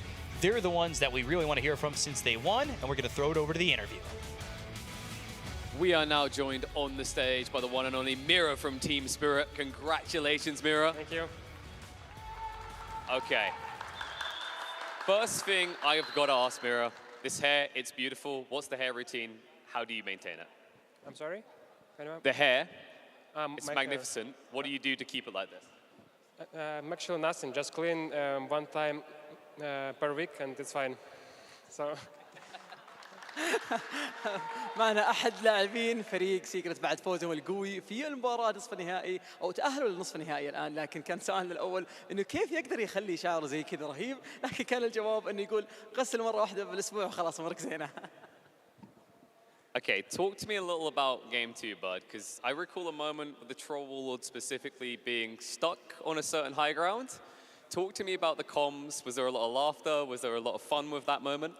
It actually was not laugh moment, but maybe tilt moment, you know. It was a bit disappointed, but we managed to bend through this, and it was fine. في الجيم الثاني حصل موقف من فريق تيم سيكرت انه واحد من اللاعبين صار له الكليف سيتويشن، بحيث انهم يقدروا يسرقون احد ابيليتيز تيم سيكرت وخلوه ينشب ويعلق في مكان واحد. فكان السؤال انه ايش كان شعور الفريق والكوميونيكيشن حقهم وقت ما صارت اللحظه هذه؟ جواب اللاعب كان انه بالعكس، الشيء هذا ما كان موقف مضحك اكثر من انه كان موقف يزعل، بس برضه بنفس الوقت قدروا انهم يفوزون بالنهايه. And you said you tilted a little bit. Talk to me about how you reset after a game in that moment. Does it turn to a bit of laughter? Does it always stay serious? Like, what does the morale look like after a game like that? Like after second game, yes. We thought about our draft. I think we just lost it completely, and they had secret strat last pick OD. We didn't expect it. We didn't even think about it, and it was perfect. I mean, he counters Disruptor, he counters Timber, our carry, and like it was the best pick ever. But we had another like answer, last pick PL, so we had better secret strat than them.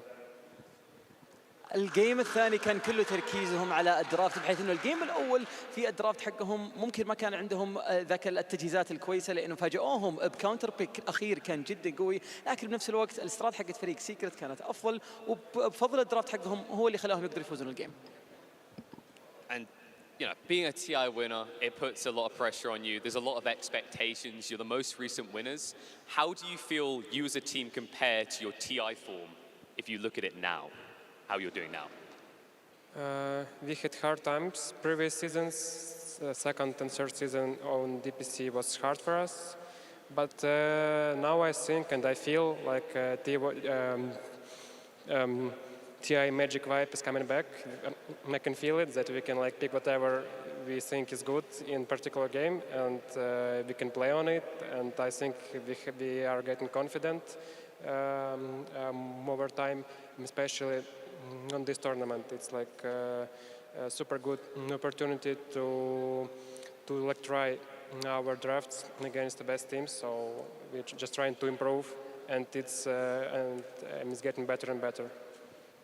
فريق سيكرت كان عندهم صعوبات في الموسم الثاني والثالث بالذات في دور الدي بي اس، لكن بالاخير بعد فتره طويله من التدريبات حقتهم قدروا انهم يستعملون الفرصه هذه انهم يواجهون الفرق القويه، الفرق العالميه اللي موجوده معنا في رياض ماسترز، ويستعملون الفرصه هذه انهم يقدرون يجربون الدرافت حقتهم ضد الفرق هذه، وبالعكس يقدرون ايضا انهم يطلعون الكونفدنس والثقه الكبيره اللي موجوده عندهم على المسرح.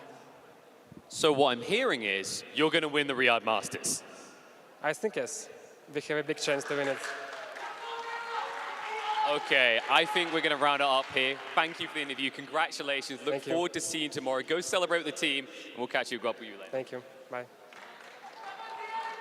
Okay, that is going to be all from us. Wonderful performance out of Team Spirit. Amazing series, but we're not done yet. Let's head across to the panel to break down the action. We'll be back very soon. فريق سبيريت شفنا وش اللي ممكن يسوونه في المباراه، خلصنا الربع نهائي حقهم وهم اللي راح يتاهلون ضد فريق سيكرت اللي بتكون مباراتهم جدا جدا مميزه صراحه. فخلونا على طول الان قبل ما نختم المباريات اننا نروح، لان عندنا لكم مفاجاه بسيطه، فخلونا نتوجه على طول عند الاناليست ديسك ونرجع لكم مره ثانيه.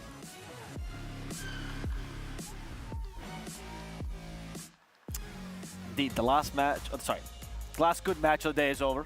I think that's fair to say. Team Spirit managed to make it through. They're going to be meeting Secret.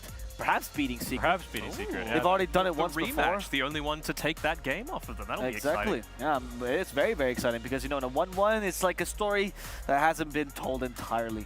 It's like that end of season cliffhanger. You know, you want to know what happens next, and you just have to wait one more day for it. Except in this case, it's not a cheap tactic used by people who can't write shows. So here we get the highlights brought to you by Aramco, and we can see the final game of this series where, honestly, Team Spirit just looked much better than RNG. They did. I feel like RNG had their options, though, to be able to come back into this game. I feel like Ghost, I love the guy, but there were a few team fights where his impact just wasn't really felt. You know, he gets on a spin there, doesn't connect onto anything, isn't able to use the Omni Slash, joins team fights a couple of times where he's already had half of his HP missing just because he takes a lot of damage. They had the vision advantage, they had the Beastmaster, and it never really felt like they used it in combination with the Lina to make a few of these gank attempts happen. It felt like Somnus, while he's a great Lina player, was just playing a little bit too passively, and that put a lot of undue pressure onto Ghost, who was already suffering from a hard lane against that Slaughter. Yeah, that Slaughter lane to me was pretty make or break here. I've got to be honest, Mira as well, who he gets a stolen roar off in this fight. Sorry, make that Miposhka. Look at it, he just stands there. He's like, I'll just stand here. I'll take Laguna Blade here real quick. He gets Laguna right after that fight. Hit Laguna's the Lina down bottom. They get a kill. Like, it was just Spirit. Like, I think we were making these tiny outplays that ended up really just kind of collapsing upon RNG. Yeah, look. Nice. Let's talk about the Toronto Tokyo though, because there's no pun here. The Toronto Tokyo had a pretty rough laning stage, which is to be expected because of the Lina versus Tiny. But afterwards, his early rotations helped him recover a lot. And as you were talking about, we really didn't see Somnus come online during that time. Yeah, I mean, it was also just one bad team fight taken by RNG because at the start of the game, it wasn't that bad. You know, the net worth was even-ish. It was only like 2K difference between the two. And yeah, no, it was an odd situation for sure because like you were saying, the Lina, of course, you're going to dominate the Tiny in the laning stage, but then they just walked into him and fed him a double kill, and then suddenly he'd caught up. Yeah. Yeah, here's the scoreboard brought to you by SDC.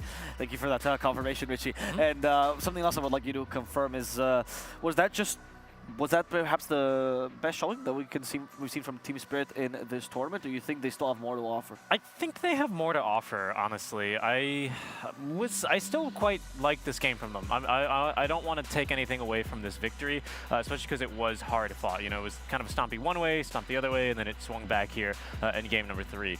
We thought it might have had something to do with second pick. That didn't really pan out for our third game hypothesis. So I just think, honestly, it was a solid drafting out from them. You know what I mean? That's not necessarily, and let me preface this next point by saying I don't think they necessarily only won TI because they outplayed. Their key drafts were also very strong, and they also were improvising a couple of strategies, right?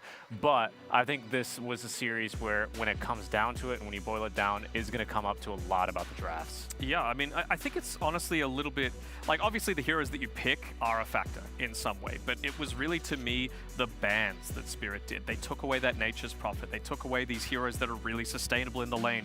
The Lone Druid, the Monkey King, the Troll Warlord, the Death Prophet, ones that can't die, which really enabled Miposhka as well as Mira to make those rotations and have a huge impact. Right, and we mentioned this on the panel, what is important to reiterate, it, that final pick of the Phantom Lancer, right? Which baited out pretty much any pick that was going to deal with Phantom Lancer was going to be bad against Slaughter. Yeah. You didn't have any more ranged heroes that could honestly deal with that, and therefore... Maybe the Dusa. Maybe the Dusa, but that is a matchup that also, it depends on the carry. Like, some carry players think it's favored one way, some carry players feel it's favored the other way. Ghost clearly did not think it was Medusa favored. And like, generally, I don't know if I'd want to play a Dusa into a Toronto Tokyo Tiny. Like, he was getting already great tossbacks onto Alina. Like, I don't think you want 2 cores that are necessarily like that against this kind of lineup, right? It was scary, right? I'm speaking of Toronto Tokyo, right? I would say he was, to us, the MVP of this match. Right. Yeah, for sure. I mean, not even just in this performance. Obviously, didn't die a single time, but he was such a key factor in their other game that they won as well, where he was able to play that Mars, find the key pickoffs onto Somnus. It really felt like it was the Toronto Tokyo v Somnus series, to be honest, right? Because in games 1 and 3, every time Somnus died, RNG crumbled. Yeah, indeed. If I could, I would actually like to go back to the point you made about the bans and the draft specifically. I think something that was pretty interesting about this series, when you take a look at all 3 drafts kind of as a whole, is that especially in game 2, Spirit kind of forced a lot of picks onto RNG. For like, especially the OD pick, right? Like, Spirit are picking these heroes that really encourage certain niche heroes and responses, right?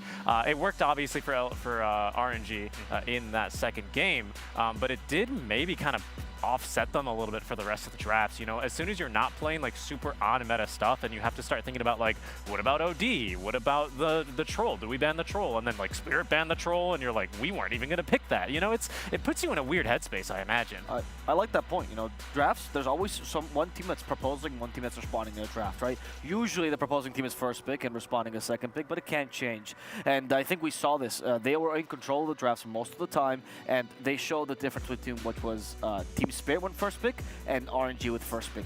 Granted, maybe with a 4th game where RNG once again gets first pick, we get to see a deviation from the original strategy, but it did seem like Team Spirit had that much more control. I do want to praise Toronto Tokyo though, because the narrative for him until now had been that he had dropped a little bit, especially during the EU DPC. He was part of the reason why Team Spirit wasn't doing so hot, and you know, all he had to do was shave off all that hair. It's that simple. Easy. Maybe I need to...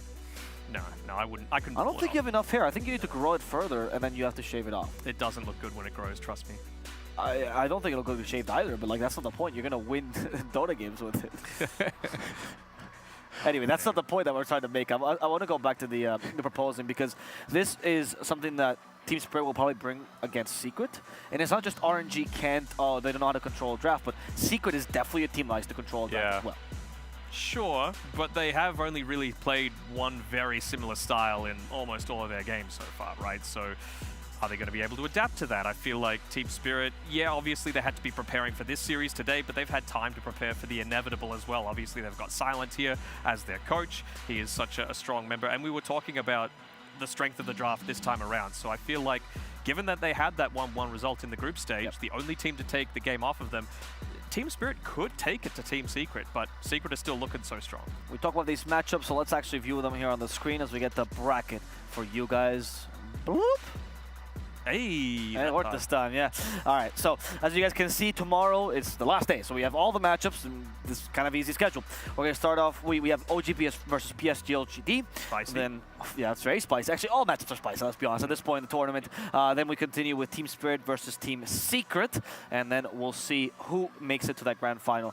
All of these are best of threes, including the grand final. It's single elimination, so no second chances for teams. The only second chance you get is the second game of best of three. Yeah, absolutely. We did bid adieu to Enigma as well as now just RNG today. But there is actually the schedule for tomorrow. We're going to kick it off with OG and PSG LGD, and then Spirit and Secret. And following that, we're going to have a pretty long break, about an hour in between, to make sure the teams are both rested up to ensure, you know, fairness. You don't want to have to make the team that just played a best of three, you know, have to immediately go and play another one against the team that got to watch them just play, right? So that'll be nice here for our grand finals. But seems fair. Very colorful logos versus just the simple black and white coming through from the next two. No, sometimes minimalism, right? Sometimes less is more, Danog. And that's why we organized a showmatch for you guys, because sometimes less skill is more entertainment. And that's exactly what we're going to see up next. It's a showmatch that's going to have the English Talent and the Deboosters Reborn face off against each other. We have a little surprise for you as well, which I think you'll be very, very happy with. Before that, a small break, and we'll come back with the last game of Dota of the day.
Hello, welcome back.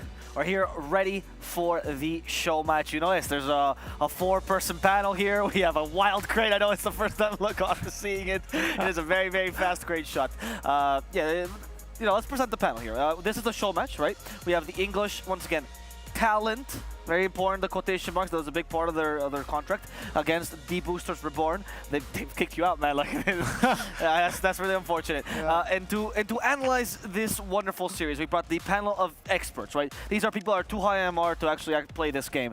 On one hand, we have Illinois Esports, Illinois Chicago Esports coordinator, Seek and Strike Dota. That's right. Yes. Ex-Online Kingdom EG player Lacoste.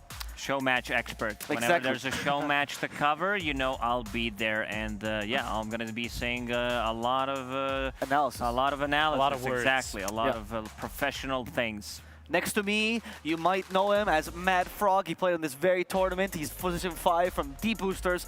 And sorry, position 4. I apologize. Are you have the same last name as Ice Frog? Is he connected to you in any way? Maybe. Ooh, okay. Techies player as well, so you might want to, just in case you don't want to revealing strats. No. And as your host, I coached Thunder Awaken for 2 days. So that's my accreditation. Let's go. We are ready for this show match. English talent versus Arabic talent. Mad Frog, do you believe our English talent can beat your Arabic talent? No, I believe in my Debooster Reborn. That's fair. I don't think so either. Lacoste? I strongly believe that they might be able to take a couple of kills. I'm talking about the English talent. Like, you know, it's gonna be maybe 2 digits, possibly, potentially. We have to see. We also need to see who's gonna be playing it, which roles, because a lot of the players, from what I heard, it's like team of 5. Yeah, it's team of 5 players, but not necessarily of like 5 people playing 5 roles. Yeah. I mean, the same role, position 5. About 5 squared, right? Which Yeah, is 25. So, yes. I mean, that's a perfect number, perfect square number, I believe. I mean, if you ask me, Avo, I believe we are about to witness the most Dota 2 game of all time. Okay. Richie, I'm going to follow that up because who's the most Dota 2 player in the English talent team? You know, honestly, that's a hard question. Who is the most Dota 2 player on our talent team? I want to probably say it might be Gareth. I think it's Gary B. Oh man, we're in a lot of trouble if Gareth is our best player. There's also been, you know, some speculation what's the real MMR of one of our players, and we'll have to see in-game today, like whether was he boosted, deboosted, because we're playing against the Deboosters Reborn, and we'll have to see. I'm really hyped up for it. Yeah, Matt Frog, I'm going to ask you now about Deboosters Reborn. What are players that we should be looking out for in the team? Probably Heyman. Heyman? Yeah. I am not gonna mention Seb. I'm just saying Heyman. I don't know who you're talking. What are you? Huh? Who's that? No idea. Yeah, me neither. Okay, Heyman. All right, interesting. Yeah. We met him on the panel the other day. Yeah. Why should we be wary of him? Is he a dangerous fellow? Yeah, it's very dangerous. His Tinker is very dangerous. His Tinker's dangerous. Yeah. Okay. This is the hero that popped up. You know, you're sitting in the green room, not just about the Deboosters Reborn team, but also English talent. You know, there's a possibility that there's going to be a lot of there's 2 heroes that are going to be probably contested. I'm talking about Tinker and also Pudge. Everyone wants to show Pudge on the big stage. Like, this is their time to shine. Maybe one of the English-speaking talent could be picked up potentially by one of these teams if they decide to change the roster. We actually haven't even set the format quite yet. We are going to be doing a best of 17 show match here for you guys in captain's mode, just to make sure that we get, of course, the most up-to-date results. We need to figure out who the best team is here. And everyone knows, you know, best ofs can only be prime numbers, so 13 it was not enough. We had to jump over to 17. It was a real issue for us. I've heard as well, Richie, that because of the talent cabal, of course, most English talent are very cold, so a lot of heroes here are going to be of the ice variety. Is that true? I believe it was, right? I think the issue that the Cabal might happen, maybe, so to speak, the fall of the Cabal is really the heat. I think that the the Arabic-speaking talent is going to bring. I think that's going to be the biggest concern. Yeah, how would you deal with ice, Matt Frog? What do you do against ice heroes? Well, fire, I guess. That's very smart. I never came up with this. This is why we can't win. What are we supposed to do against this? We just pick tickets and. Wait, sorry. Do you think fire? You think techies, not like Lina, Jakiro? I mean, yeah, Lina can work, but tech is more fun. Yeah. You just put some bombs and have fun. Yeah. Okay. Lacoste? Yeah, we have to see. Also, we're going to be playing captain's mode, right? It is captain's so mode. There's going to be a lot of strategy involved. Also, we are not aware who is the captain. That's very worrisome, Who's your captain? I don't know. Probably Seb. They will always give Seb. But I wish not. I don't know who that is. I don't know who that is. You keep bringing up this guy, and I think you're. I don't know. I'm a bit confused, honestly. I mean, that's probably going to be the biggest point, you know, for the English channel. Who's going to be clicking the buttons? Right? I'm curious as well because, as you know, talent loves to talk. So, like, how are they going to get anything done in this captain's mode? And actually, speaking of talking, I think we're actually going to be able to pull in their comms as well throughout the match. So yes, we'll be able to go ahead and give you guys the inside scoop on all the very serious strategies, discussions, and whatnot that the casters end up talking about. My question now is, do you think they will cast their own game as they are playing? Oh my god. Is that something you do, Lacoste? I don't, but I could see one guy doing it. You know, Black's going to be playing, so he's going to be praising himself how well he's doing while playing the game. Do you think he's going to try and get an AM game in there? What's going on?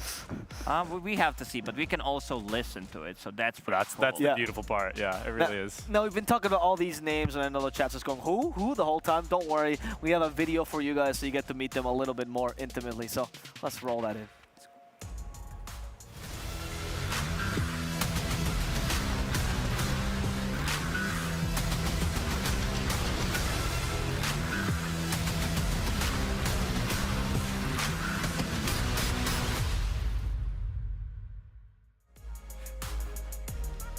I didn't know we had Quake though. That's pretty good. That is pretty good. Yeah, I agree. They have to do this pose to look The super, esports yeah, the pose. esports. Yes. How many times have you done the esports pose in your life, Matt Frog? Not too many. Not too many? Yeah. Have you never taken a picture like this? I don't recall. Are you jealous of people that could? I mean, no. Okay. I'm good. That's fair enough, Matt Frog. That's fair enough. You gotta beat them a little bit. I need to know about your strategies, though. I'm sorry, but you're on this panel. You're outnumbered. I gotta know what you're gonna pick. Announce it to the world. What do you think? What are the heroes that we should be looking out for? Debooster Reborn, you mean, right? Yeah, Deboosters Reborn, please. I think they will pick Rubik for sure. Rubik for sure. They have Rubik player. I think they will pick maybe, I'm not sure, maybe Tinker, but maybe not. But for sure, like Budge, you know, the fun heroes. Sure. Yeah, but I'm sure about Rubik. Probably Rubik will be there. One thing I'm interested in is that you keep calling them like Rubik player, Tinker player, but not like 4 or mid or anything like that. Do they just play a couple of heroes each? I think they will split the roles based in, I don't know, having fun, probably. Okay. Things were pretty serious. When we were in the green room, there was a lot of chat. They were not even focused on the games. They were like, yeah, we got to win the show match. This is what matters here. And yeah, there was a lot of rumors, especially with who's going to be playing 5. They had to play rock, paper, scissors, BO21. In the end, I believe that's not a Danog. prime number for the Yeah, cost. it doesn't matter. It was Danog who actually won, and he's going to be playing 5. Most likely, we're going to be having Gareth on the off lane, which is a role that usually he doesn't play. So definitely camera on him to see what he can do and how much he can fail. And I assume Black's going to be taking a core role. So we're most likely going to be looking into mid. Yeah, I saw Black doing a couple of bot matches in order to warm up quite a bit. He was, I think, going, I don't know, like 27-0 against the bots. 27 and 200. 200, yeah, against the bots. Yeah. He's really warming up. I mean, some of the guys as well were requesting specific mice, you know, bringing the peripherals to land. So it's going to get serious up there on stage. That's what I think. We also had a little bit of an issue because one of our players is just an Ancient Apparition player. That's what I heard. Yeah, we didn't mention him because he can only play one hero, and that's going to be B-Cop, his favorite hero. So if the enemy team did any kind of research, that means that, yeah, they're going to need to be playing 4 versus 5, or he's going to be learning a new hero, asking the other casters like, oh, what does this do? Like, what does this spell do? So it's going to be like a learning curve for some of the casters. I'm curious, Matt Frog, because you had, B-Cup also has Ancient Apparition in his profile picture. You had your favorite hero as well on top of your jersey. Did that ever backfire for you? I mean, in a tournament, no, but... in life? In life, yes. Okay. Yeah, because its favorite hero is Earthshaker, so I think that's already the backfiring in this meta, isn't it? Yeah. I mean, I wish my Shaker is so strong, so I just keep picking him. Oh, really? So in the show match, you'll be asking for Shaker? Yeah, I wish. Please. Okay. Give us Shaker, guys. All right. Well, we could see Shaker. How would they counter Shaker? We don't even have an offlaner. What do we do? Ancient Apparition. There you go. We found it. I have been trying to get Gareth to play Warlock offlane. I hope he listened to me. Yeah, he asked me for a couple of tips. I'm like, Gareth, what's your hero? Like, I know you play a lot of 5. I saw you playing good Undying 5. You know what? Maybe just bang out that Undying on the off lane, because you know what all spells do, right? Most at least. 3 out of 4. Yeah, like if you know 3 out of 4, you are qualified to play for the English talent. Yep. Yeah, that bar was a little bit low. I think most of our players are Dota players, right? Do we have a non-Dota player among them? Do we find the 5th? Find the 5th what? Player. For us? For the English talent? Yeah, I think we got 5, didn't we? I think so. Yeah, we're all good. Okay. Yeah. Okay, just double checking. Right. Never mind. I think we had to get an interview from another game. That's why I'm asking. Oh, did we? I thought we had 5. I think there were only 4 of them. Yeah. Yeah, but the good thing to notice is if things don't go as expected for some of these two teams, we do have coaches. So they can step in. Only in the bad usually, usually coaches are not allowed during the game, but I believe this time around we will allow it. So because it would be a mess otherwise. Yep, we're going to do a little bit of a sneaky 6v5 scenario. I believe the English talent we're going on about. They're going to try and get it done.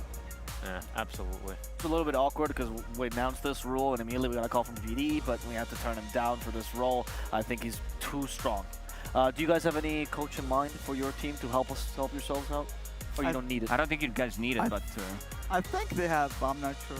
I think they do. You don't seem very informed on your own team. I'm not. Man, where's the research, man? I mean, I wish they win. That's all.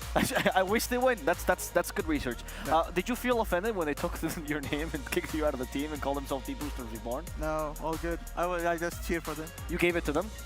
Yeah, I just say that's a cool name. Debooster Reborn, like, it's really cool. Okay. Look at him. So wholesome. Yeah. What did you feel, Lacoste, when they didn't select you for the team? Oh, they asked me. They did ask me for help. Like each one of them is like, yeah, why are you not playing, dude? I expected you to play. Now I have to play your role. I'm like, yeah, you're on your own. I don't know. You know, I put the gloves a long time ago and on the wall, so I'm not into that anymore. But yeah, I'm down for the desk. I'm down to try to say funny stuff, and I believe there's gonna be a lot of funny things to say about their gameplay. I mean, I'm all dressed up. I'm ready for the show match. Yeah. What's not funny though is, of course, the skill level of the Arabic team. Those guys are very, very serious. So we have a team video to prepare them for you.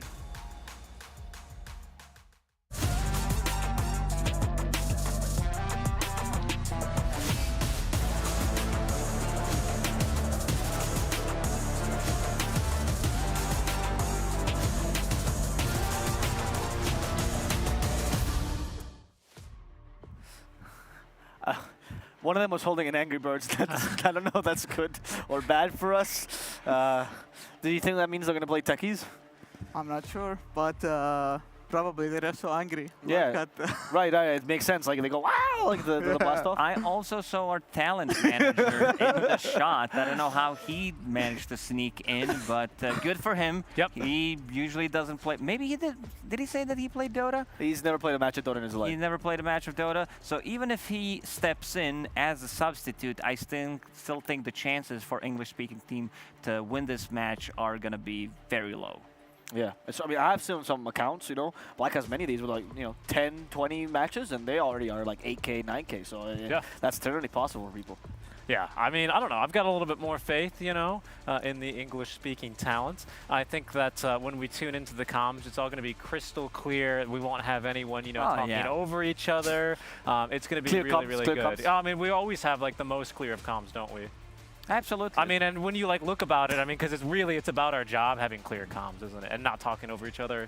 I'm a little worried for the PMA mentality, especially when things go really bad. Then I think things are going to go bad sub 10 minutes. So they will need to play from behind and understand, how to get back into the game. This is what I'm worried about our team. Right. You have any similar concerns about your team?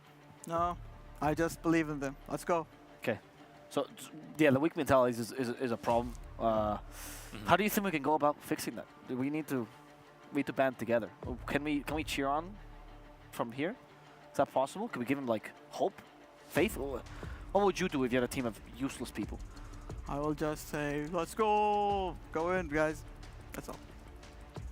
You'd be a good coach. I mean, I will talk to them, of course, before the game and try to support them. It's very nice, man, Frog. That's very nice. Our team has no support, as you guys can see. In fact, we're actually just really... I mean, Richie and I just didn't even get asked. So I am particularly salty about that. I told them my coaching experience. Yep, they left me on the desk. They actually forgot Richie yesterday. The whole day, just had to sleep here. It was a huge issue. Yep. Had nothing to do with the show match. Yep, I've been standing here nodding my head for 10 hours already. We'll see how it goes. Maybe during the match, if one of the lanes don't go too well, we're like, yeah, now Seek and Strike is going to replace this guy that is not doing so hot in the laning stage. I see. So we have ad hoc replacements as well? Yeah, I think we can do whatever we want to be able to win, because the chances for us are very slim. That's very good. I'm excited about that one. Are you ready for this, Richie? What position do you play? Witch Doctor. 5. Yeah, which position Witch Doctor. Which can be played as a mid, by the way, as Dendi has shown us. As he says, MMR is just a number. Positions 1 through 5, just a number. Yeah, that's very true. Mad Frog. I agree with him. It's just a number. Just a number. Yeah. Awesome. All this commentary, did it make you afraid of our team? No. I mean, you guys say it. Just, I don't know. We're trying to get you guys relaxed, and then when they actually hit a couple of spells correctly, you're going to Then be we like, will yeah, be but these scared. guys, they didn't hype them up on the panel. Yeah, it will only take 25 minutes and we'll hit at least 1 or 2 spells correctly. I'm very excited about this. But I want to see these guys come out on stage. They finally get the chance to hit the spotlight, hopefully. So let's go to them. Let's go. Yeah.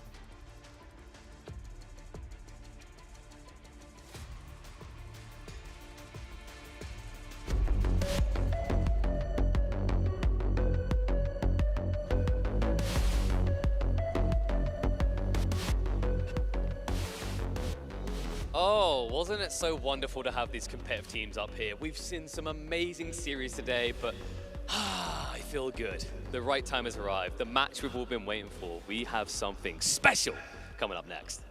أعزائي المشاهدين والحضور، شفنا مباريات الربع النهائي اليوم كانت جدا قوية وجدا غير متوقع النتائج حقتها، ولكن في نهاية البث المباشر كان ودنا أننا نكمل نشوف كومبتيتيفنس أكثر ومنافسات أقوى معنا في البطولة، لكن قلنا أننا ليش ما نسوي لكم شيء مميز في السيجمنت هذا.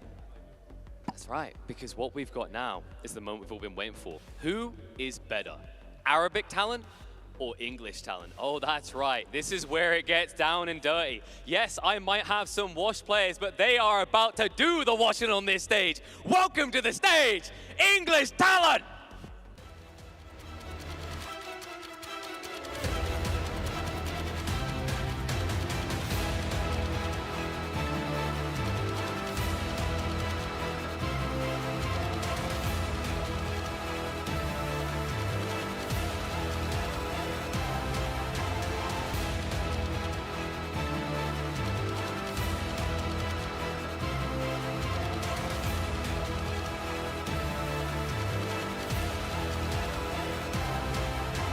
البث المباشر الانجليزي وصلوا المسرح، لكن بنفس الوقت مو بس هم بيكونون لحالهم، طبعا بيكون معهم المواهب العربيه اللي موجوده معنا في البث العربي. اعزائي المشاهدين والحضور، رحبوا معنا بالفريق العربي.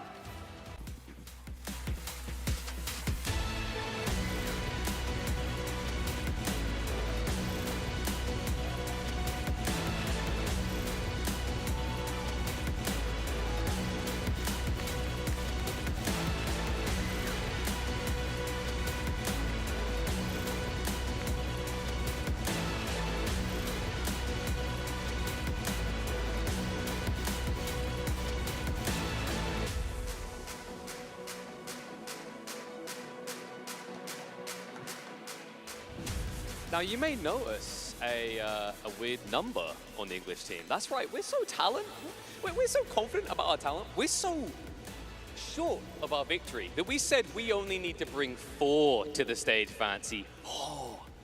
I don't think that's gonna work, KP, because I think the guys have a lot of things to say. So let's go hear from them. What do they think about the fact that you guys only have 4 players instead of 5? So let's start with you, Stupid Cat. Tell me, what do you think? There are only 4 players and they're saying that it's only 4 players that are needed to beat this team. No, they need me. I will leave my team. What? What? Yes! What now? What now, Fancy? Oh. You know what though, KP? Now that we have a slot for a 5th player, it means that I have an idea because I have someone else that I can bring on stage. What? Ladies and gentlemen, please welcome the one and only, the legend, the 2 times TI winner, Sam! Let's go! No!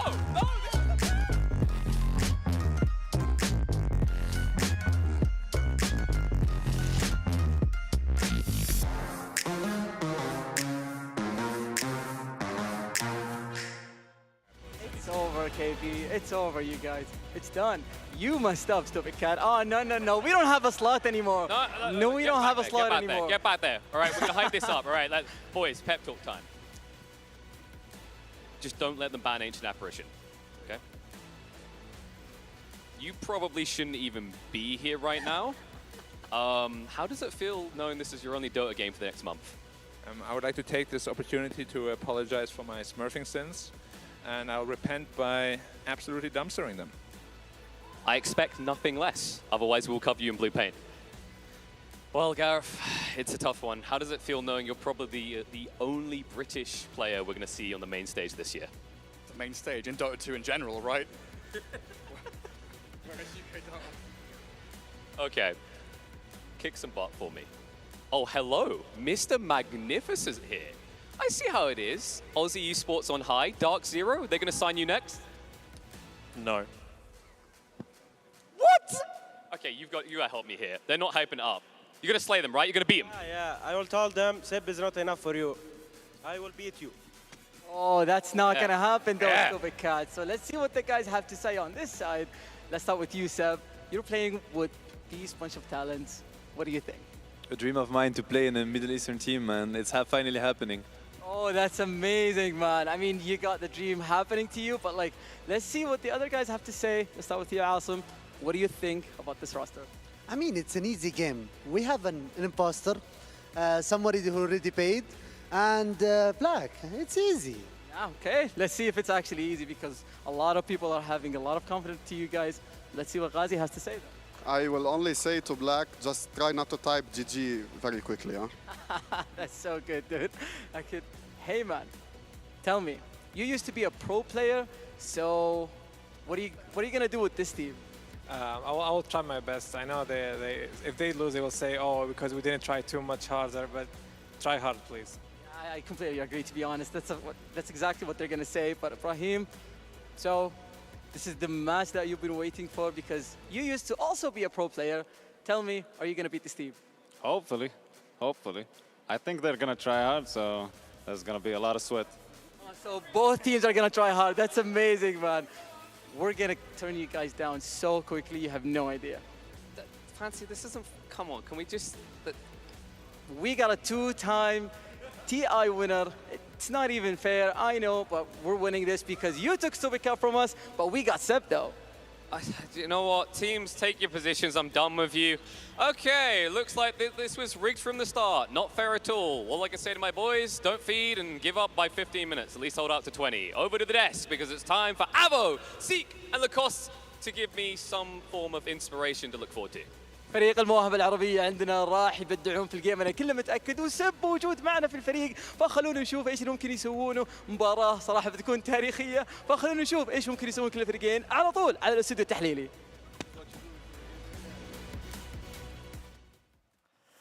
Welcome back. Yeah, Matt Frog is also on this panel, by the way. Kilovision, thank you very much. And, you know, I felt a little bit bad. There was a lot of people like bashing on Black. He came out of discotheque early today just to be able to join the show match. I don't feel like it's fair to attack him so much.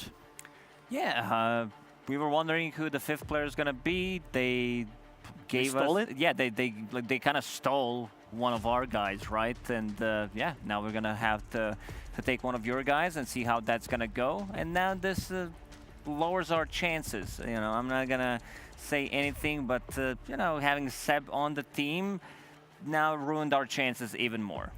Yeah, we really did offer them every player as well beforehand. Like, we're doing the trading thing. Like, I'll give you Gareth. I'll give you Beakup and Gareth for Seb, but they were not willing to. We were playing Catan. We're like, I'll give you 2 brick and a wood, and they're like, nope, no, we need more. Yeah, so unfortunately we lost Seb here. That nobody's gonna understand the reference, Richie. Come on. We played Dota, we're not that nerdy. Okay. Anyway, okay. I understood it. You there know, you go. the board He's got the gamers. longest road right now. the board gamers. Yeah. Look, they're discussing strategy. That seems like a good start. Yeah, they gotta adjust I think mouse sensitivity. There's always gonna be some kind of excuse like why they lost, and looking forward to all.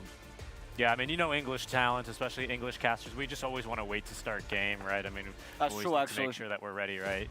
Garrett checking, like he's like, yeah, I don't know. I have not played in 7 days. I need to figure out what the meta is.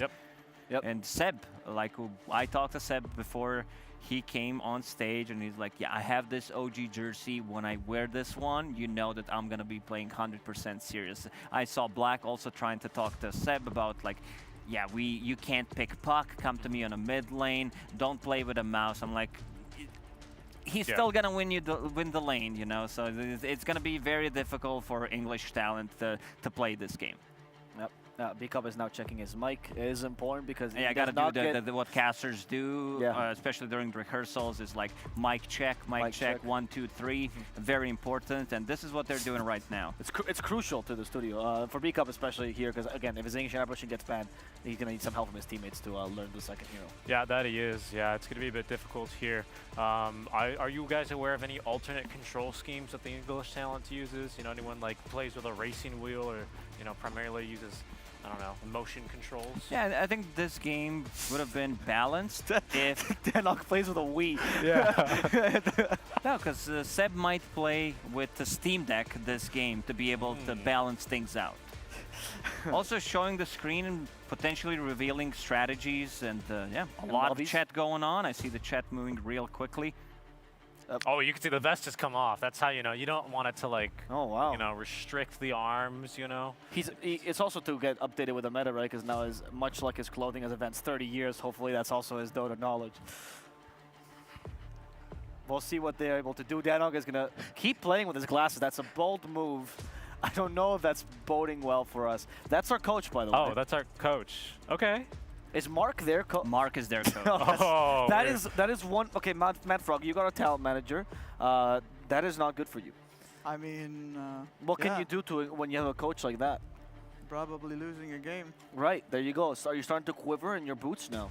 Yeah, I mean, let's hope Seb drafted them, not him. Yeah. It's a little bit awkward if you ask Seb for an autograph in the middle of the game start, but I guess he's gonna abide. Yeah, I'm just hoping, you know, that they did some game state integration stuff where basically whenever Black gets a rune denied, all the pyrotechnics, you know, they go off, and, you know, so that might be a little bit embarrassing. For every single time he misses a CS, you know, the laser beams go off. So. What do you think? The laser beams. The laser beams, yeah. Now more people are joining in to ask Seb what the plan is. Danog's looking Twitch phone. No, he's checking the phone. Like, gotta get those. Like Dota buff. We gotta see which heroes they played in the last couple of days. Where did he get those glasses? Like, who owns those to begin with? Him. He owns. He brought them here. Yeah, I guess so. Okay. I guess so. I'd like to see if any of the talents actually are going to do the thing where, yeah, look, Blackstone, he's thrown the cable behind him just out of instinct. Yeah, classic. They're getting ready. They're getting comfortable for the game. Your talent seems very relaxed, Mad Frog. Why do you think that is? Do you think they're getting cocky? I think, they have Seb. They're just chilling, and they think Seb will carry them, probably. Now they're asking coach for notes. She brought a lot of papers. Considering our coach, I don't think has ever played Dota. I don't know what those papers are, but Dota buff. This is what coaches have. Yeah, print out last couple of Dota buff pages, and yeah, also cool looking logo for English talent. I have to say, I'm very glad that not only did we have the best font selected and very readable at that, but we managed to find a version of the Dota logo with an actual transparent background. That's real talent. That's true. It's especially hard because, I mean, to be honest, Richie, that logo took Gareth 2 hours to make, so please respect a little bit more. Yeah, if Garen doesn't perform in Dota, this is because he used all of his energy to be able to find that Pudge ban. transparent logo. We need a remake of a quarterfinal. It's a best of one, by the way, guys. Don't get scared. Okay, don't worry. It's just a best of one on our finals show match here with a Razor ban. This is like this is like real. This is like a real game, except for Pudge. But yeah, there are a couple of Pudge spammers on our team, especially Black. He's been known to play this hero to high standards. Yeah, the highest. There's a lot of talking going on, and seems like Seb's gonna be the main guy. They're looking for some kind of advice from Seb. I don't know if it's advice or approval, maybe. They just suggest ideas and Seb goes yes, no. Could be either. I wonder if we can actually already listen into the comms. I'd like to hear what they're discussing with their bands and whether or not they were upset that the Pudge was taken out. I am particularly curious about the English comms, yeah. How many voices are talking over each other right now? Oh, Mark is also looking behind them. Mark is not really sure where the Dota is, but he will find it soon. Yeah, he's looking at these portraits and he's like, what is this champion? Who is this? Because our Mark, the talent manager, comes from League of Legends. They're trying to, oh yeah, flip those papers. They need to find the right information. We're going to see Crystal Maiden. Okay. Okay. That's the Wyvern for Danog, most likely. He just played a couple of games on the hero, I believe. Yep. I see you guys figured out that we were going to play our ice strategy, so you also picked your own ice strategy. Yeah, they big CM to count ice with ice. Right, that's a common saying in the English world as well. Let's go winter. I see the pattern. We're going for the blue heroes. We might run out because we did ban out Razor, and Puck is also kind of like bluish, so... yeah, right. Couple of strategies ruined. We might run out the blue heroes. Yeah, well, I don't see... I'm actually colorblind, Richie, so you gotta have to help me here. What other heroes are blue in this game? We got a couple more, right? Like the Lesh and potentially even a Dark Seer if you're really colorblind. But I think what is going to be really interesting to see is actually how many legs the English talents are going to decide to draft on their side. Currently, they've only got 2 here on the Zeus, as the Wyvern is one of the, I think, 3 or 4 flying heroes in the game. Right now, Deboosters... Wyvern has no legs?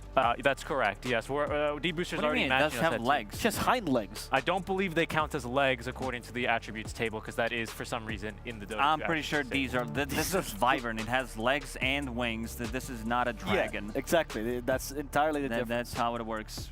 I'm sorry, Richie.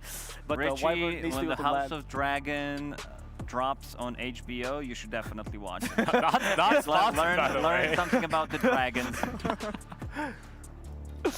Okay, they pick up the Dawnbreaker now from Deboosters. I can see why. You know, Dawnbreaker is known as DB, Deboosters logo, DB. It's also color schemed like the Deboosters logo. Yeah, the same. Very aesthetically pleasing, isn't it, Mad Frog? Yeah, very, very cool. Yeah. Right. I like the puck. Cool. I yes, just had to look. I had to look, strike. and I got to be honest, Lacoste, I didn't have a leg to stand down there. Oh yeah, okay, I see what you did there. The bans continues. They get rid of the techies there. No, what is Mad Frog? Are you sad about this? You salty? I mean, no, I'm good. Let's have the big some Shaker, I guess.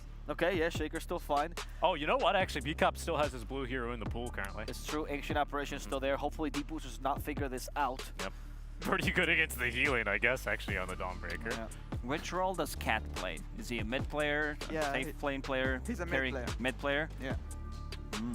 Also wondering which role Seb is gonna play. I mean, Seb did manage to win 2 TIs, did manage to win a major with the team as a stand-in, worked as talent, worked as a coach, and now he's gonna also get like the biggest title of all, that he's gonna be able to bring down English-speaking talent. It's true. On LAN. Yeah, the Russians actually failed to do so at TI. That's right. If you think about it. Yeah. You know, English talent is currently undefeated in they're Showmatch. hovering the Meepo pick here. They're really considering it. Into the Wyvern, a little risky. They're smoking Meepo. I mean, I think if you Meepo into a Wyvern, then it's Garrett just a fully focused. Yeah. Maybe as we can see. Yep. Last time Garrett played competitive Dota was never, so this is going to be very difficult. He's having a good laugh. This is what Dota is all about. He actually played Midas mode Showmatch though. Oh, that was so he's okay. Yeah, and then Kyle kicked him right after that match, even though there was no further match. That's not a good sign. No, it isn't. No, it is not. Oh, the AM ban actually there for Black. He might be the first player that got kicked from the show match. And we might do it again. If he's not performing, Seek and Strike will jump in. Yep. I'm ready. I'm warming up here already. I'm making sure that my Witch Doctor Blink Shard Acceptor is ready to go. All I need them to do here is pick me my Chen so we can get the that Death Ward machine gun started up and have a fun time here. But the Tinker, that's actually that's a sweaty ban. The ban, yeah, another sweaty ban, isn't it? Really? I think these are actual Dota buffs that they printed out from your players. No, probably Sebicat told him about Tinker. Oh, okay. Yeah, because Sebicat with the English talent, so he probably told him about Tinker of Heyman. So we have insider information. Seb does not know when any English talent play because he doesn't care. Probably. Yeah. He should have paid attention. Yeah, we talk about it a lot, actually. For people wondering why is Koikwa playing in the show match, it's actually Garrett. Yep. Unfortunately for us. got to have some respect for JJ in the chat, who is about to lose I don't know how many Twitch chat points with predicting on us already before even ending the draft. Absolute Giga chat move. That's a bold move. Yep. That's a bold move. Absolute bold Why is move. he not playing in the Showmatch? We need someone to spectate. That's true, actually. Yeah, we only find the finest observers for the finest of matches. Yeah. Besides, he's much too talented to be on the English talent team. Come on, let's be real. They have continued with, I think she's blue too, right? Death Prophet? Yeah, I'd say that counts. Okay, it's a blue theme then. We're sticking to it. Ancient Apparition still in the pool for Peacock. So it seems like we're at least aesthetically pleasing. Ogre. All right, I missed that one. So they're going for easy to execute Dota on side of Deboosters. They think they can out-cheese the English-speaking talent, and we are going for meta picks. I believe this is Black drafting for the English-speaking talent. Judging by some of these picks, he's been known as a tryhard. Dude, you see that chair going? Yeah. He's got a leg bounce. He's got something to... It's a bit dangerous though, because you saw where he was looking. I think he's figured out where the camera is, and that's going to be a very distracting part for Black in this draft. Grimstro. Well, can you tell me that Grim, is that a core Grim we're going to see, or a core Ogre? I think this is a core Ogre. I don't know. Probably Grim core. I think so. Okay. I'm seeing some like multicasts, you know. Wait a second, are they trying to beat us with 5 position 5s? Is that what I'm seeing here?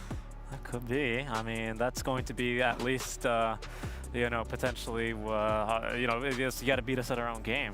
Yeah, that was our strategy actually the whole time.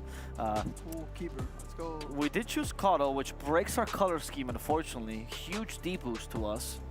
Yeah. But is there synergy? Looking at the synergy, there's absolutely none, as expected. Random drafting, I think we so far would have ended with a better draft if we just let the game pick hero for us, now, random it. How many times do you think we're going to get to see like a big Coddle illuminate, a Zeus, you know, arc lightning onto 5 heroes with the ultimate into a Winter's Curse? How often, how many times is that going to happen? Do you mean like Winter's Curse? Like Winter's Curse prevents everyone from taking damage. Danog is a Grandmaster tier of Winter Wyvern, so I don't think that's ever going to happen. I actually think he's our ace in the hole. Really? On the 5? Yeah. I think he's playing 5 anyway. It doesn't matter. I think it's a Coddle mid here, to be honest, with probably honestly, the DP off. As someone who's played pubs with Danog, I don't think he plays 5. You know, he plays your pub 5. That's very So he's just another carry, really. Yeah, from what I'm seeing, we do not have anyone to be in the front line, so someone will need to buy Vanguard. I expect the mid-keeper of the light to go for Vanguard, or even double Vanguard. This is like replenish with the Chakra Magic, the more damage that you tank from it. This is what I think they're thinking right now. That's how it works. And I think the Deboosters Reborn squad is giving way too much credit to us. They think we can actually pull off a last pick LD. I mean, there's just absolutely no way. And nobody plays LD right now. No one can. Also, I think we're missing B-Cup's pick, so you know, I don't know about that. We might have the Coddle. It could still be a support Coddle actually, with the Zeus heading into the mid lane. Into the Jug though. Oh, they're kind of counterpicking themselves, but they do actually have a decent draft, unlike what I'm seeing on our side. I think this is like some, because I think Jug and Grim are laning together for sure. We're definitely. I think it's mid Grim. I think it's maybe. I suspect we have a core Ogre. This might be either mid. Yeah, I think it's mid Ogre. Yeah. Mid Ogre, offlane Dawnbreaker with Crystal Maiden and Jug plus this Grimstroke. Looks pretty straightforward. And I think we need last pick for Black. All right, this is super try hard. What are we seeing here? This is a show match. I'm not sure if the people who have a lot of competitive experience thought for some reason that this is gonna be a real game and they're gonna play like it. Okay, I like it a lot. Yeah. We showed them a trophy. There is actually a trophy for the show match. There is. Yeah. They are playing for something. Yeah, and you know, some of these players were excited to bring it home. Only one of them will. Obviously, it's going to be Black because he's going to beat everyone for the trophy. And there we go. The papers for some more papers. I see. He put it in front of his screen. That is not a good positioning. That says focus Seb. Right. Our it's a good strategy to try to focus Seb if they want to give early rampage to the enemy team. Yep. I think that's actually what's the Seb hero? Oh, much like in the real matches, we won't know until we get into the game. Do not worry, Richie. This is not going to be an answer you're going to get anytime soon. No, not anytime soon here. As we can see Gary with the bold strategy of actually putting the paper on top of the screen. Yeah. Well. Yeah, he's been doing this. I'm not sure if that's going to work out for him. But this might be how he plays Dota at home. Well, he heard about like how, you know, like racehorses, they got the blinders on so they could focus, and he just got a little bit confused, I think. Right, it's true. The blinds are for you, not for you. My question here is black 1v5 or black 1.5? I think it's time to get into the game. Let's see if there's gonna be any good luck dropped in the chat. I feel there's gonna be a lot of tipping. This is something that Seb's gonna bring. You only get 3. So we're going to see. I think that's going to be probably the most strategy we're going to see here, to be honest, is when they decide to use the tips. Why do we get such great production for this game? This is amazing. Thank you, JJ. Oh, it's black on the Coddle, so it must be a mid lane Coddle then, for sure. That's, I think, the most sweaty position. I think we can all agree. Yeah, Coddle is also that kind of hero. Do we have Stupid Cat on the Void? And there's not an insult, it's his name? Yes, we do. Okay. So are the two maybe strongest players in the most important positions. Now, Winter Wyverns for Danog, that's for sure. What is B-Cup playing here? I saw B-Cup playing Zeus, I believe. Yeah. You can't really go wrong with Zeus. Like, it's point and click. Yeah, pretty much. Like, you can jump in the spot, but you can't misuse your abilities. I can never get away from this voice line, unfortunately, as much as I try, even if I'm on the furthest side away from you on the table. It is the greatest voice line, I'd say. No first blood. No. No first blood. They probably learned from that Enigma game, right? They thought maybe sacrificing all 5 heroes in the beginning is can you please show network to see how much network we need these network, players have? please. I need to know the ping of each player. Thank you for network. That's a beautiful picture-in-picture as well. Love sync you. As we can see here, the English challenge, by the way, something actually useful, are on the Dire side, in case you have no idea who these names are. Yeah. Yeah, looking at some of the item builds, double circlet, double branches on Keeper of the Light. Not what you usually see. First, creep gets denied. Let's see, black gets another one. So far, so good. Oh, another denied. It's a lot of pings. I'm not sure who's pinging, but yeah, I wanna hear the comms. I wanna see. I don't know if he muted himself, if he muted his own microphone, but he definitely said something to his teammates. Like, you can't blame yourself. It's about, why did you guys pick me Keeper of the Light, even though he was the one picking it for the mid lane. Yeah. I always need to find some kind of an excuse. I'm not sure who's pinging him. I don't know Observer, huh? Could be. Oh yeah, Pip Mako has to be. Nope, oh, it's not him. He says it wasn't. It's The his camera team? shook. Yes. Have you guys noticed that I think for every deny that Black loses, he unbuttons one button on his shirt?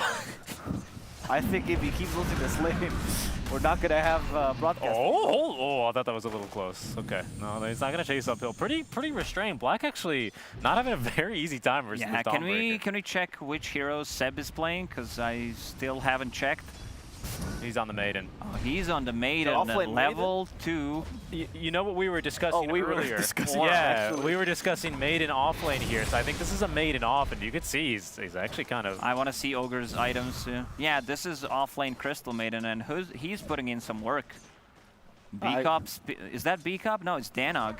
Spinning around, trying to have as much APM as possible. I think GPM is much more important than APM.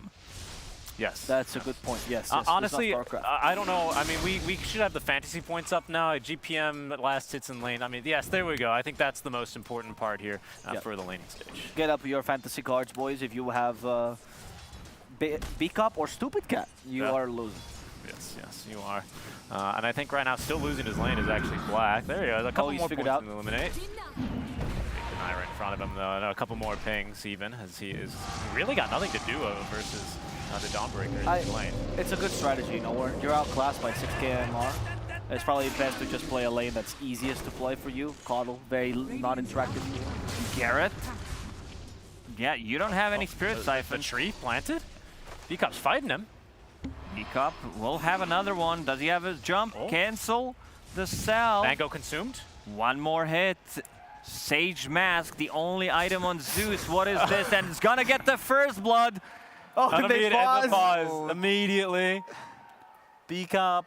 This is the very first kill happy. he's actually got in his life of playing Dota, so he had to celebrate. We have some technical issues right now. The microphone unplugged, so he needed to adjust it accordingly. And the English talent, go when ready. We're ready to go.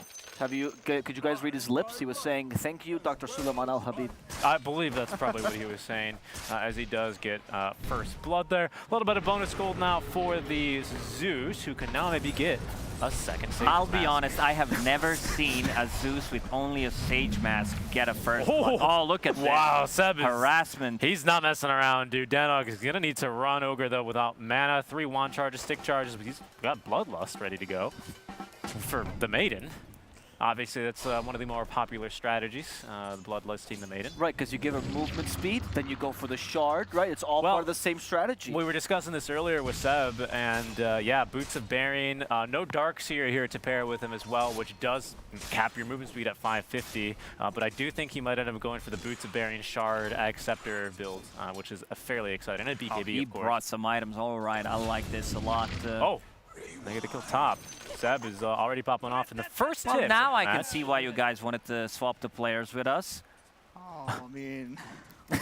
yeah, I feel like you guys gave us a poisoned player, Mad Frog. Yeah, he just keep feeding. You said he's This your was the cousin, plan, right? When I kill you, it's better. Okay. I don't know if that's gonna happen, especially how this lane is going. 23 and 12 on Chris. Is this what I'm seeing? I might need new glasses. I mean, everyone knows that Maiden, who is weaker than a melee creep, has got the CS advantage, obviously, over almost any core in the game. Is the spin to win, down bottom, onto B-Comp. The XD that he wrote down, though, concerned me. How old is your cousin? 20. Oh, wow. He's an old soul, then. Oh, can he get a bash? He's unlucky. Oh, he got kill Seb. Go! Oh. You can do it. Time dilation, the good old school 1-1-1 build. Yeah. Typical RNG, not on the English caster's side. Yeah, it's unlucky. It is pretty much Oh, unlucky. If he we dies heard now, the this is comp. all luck. Oh, no. It's entirely luck here. Grim. Yeah, they're going bottom as well, but Stupid Cat in trouble top. It looks like he's going to go down. No, they're cutting him real well. Are they saying Pudge? I think so too, yes.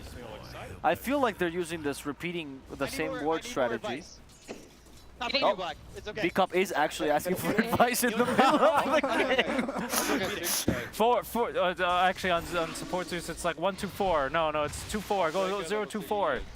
B-Cop, do it. He's trying to remember, like, from all the games that he casts, is like, what does Zeus go for? And then it gets into your head while on the stage.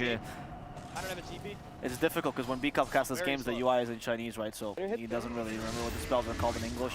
Danog's gonna die top lane. Oh, Garrett getting a kill. That's big. Might get another one. One more hit, and Crypt Swarm doesn't even need a hit. That's a double for Gary. I think B-Cup is more excited about Garrett's skill than Gareth himself. Seb? Oh, unbelievable. And's gonna get the rune on top of that. Level 5 Crystal Maiden. So close. To prove the MR is just a number, two highest MR players are the two players being schooled here.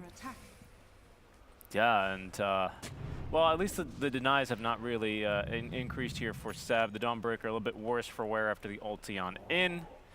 I'd like to see probably Black is gonna go for like a real build or just one thing that is going good for our team is both supports. Like, first of all, Grimstroke has 0 CS. 0 CS, 0 denies. Is he even in the game? Well, we have to see. On the other side, yeah, you gotta show me that CS. I saw 1 or 2 on Ogre. Oh, peek up. It's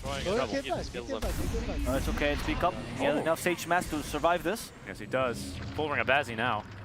And the 1 null tally. He does still have his jump. They have farm creeps. Up, and that's Black's favorite line. I farm creeps. You catch him? No, he's dead. Oh, this is Seb, though. That's Seb, okay. We can maybe dive on top. Yeah, we can dive. Calling These are for real reinforcements comms. in the top lane. Yeah, they're going. They don't have the DB ulti, though. I think he has a ward. I have TP top. We're on. Oh, here come the counter rotations. Gary. Gareth. Look at him go. He's actually the full force of our gold team. wasted on Ogre. That's a lot, especially for someone who has like 2 or 3 CS and fantasy points. B-Cup picking up a lot of those after getting the first blood. Maybe it was not the first blood, maybe it was the Sage Mask build that chat really loves. Very good. I want to hear once again Gareth's cons because he has been the leading force behind our team. Is he rallying our teammates perhaps? Is he the one telling them where to go?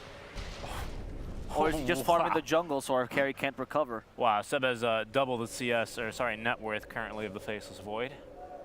Yes, Gareth, go back to base. You do You're definitely going back need to the mana. base. He forgot extra gloves. heals.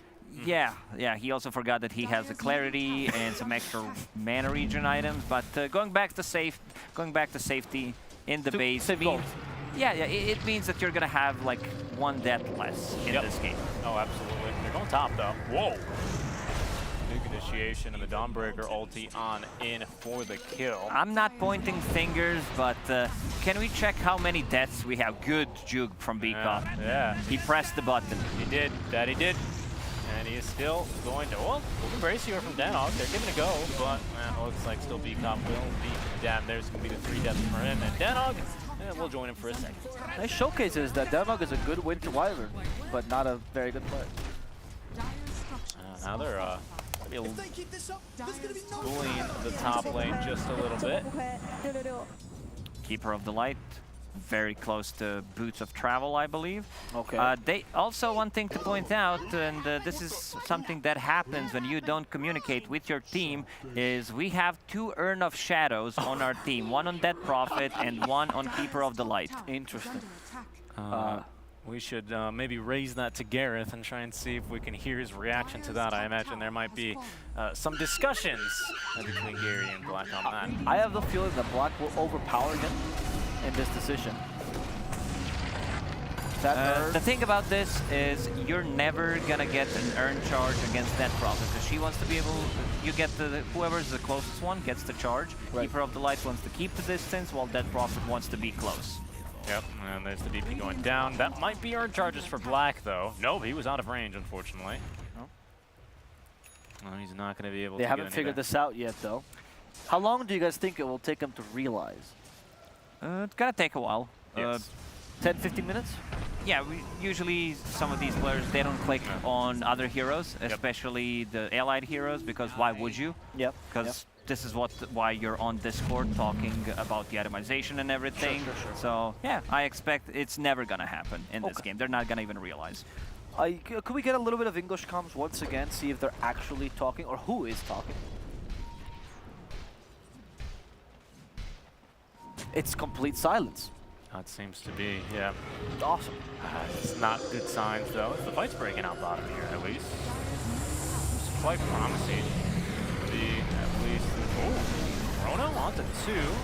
The combo is working. For Black, easy. Try to hype it up. There we go, Black. He's going to go for more. Chasing Danog's blocking him, however. You're going to take the tower down bottom instead. Gareth, once again, the driving force, but it seems like Stupid kind of figured out how to play the Void. And you the proud? tips what is this? Oh, wow. Picture.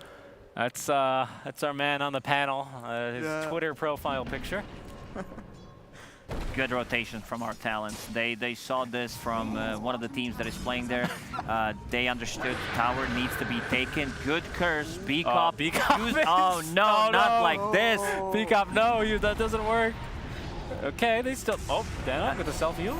We need to pause the game. B-Cop needs to read how Wyvern ulti works and what it does. Okay, now we can hear what they're saying after this. Is Danog going to teach B-Cup?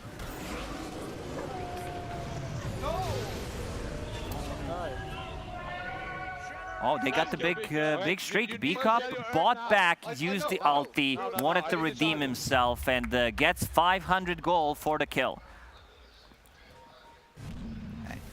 This lack of talking, though, is really worrisome. Matt, on a scale of 1 to 10, how important is communication in a team? Of course, very important. Like, you can't win the games without communication. So he's like a 10, probably? Yeah, 10. Okay, all right. And how important is knowing how to play the game? More than 10, 15. Okay, unfortunately, we have none of those, so we are not in a good position. But we do have a coach. Mark, once again, I think he's figured out where the Dota is. Now he's looking at it. Yeah. Imagine banning Frontiers and complaining. What the fuck? Oh, we're talking about. Okay, nope. someone is mad. We can see it's like, yeah, they banned our heroes. Now Let's take. We have the 2-hero pool, and we now don't know what to play. So we have to read abilities. The game's very difficult for us, but yeah, at least Keeper of the Light on top of the network. He has full Spirit Vessel. How about we put some keyboards? But no charges, however. Basically, okay, they want to fight mid. Wait. They're all mid, okay?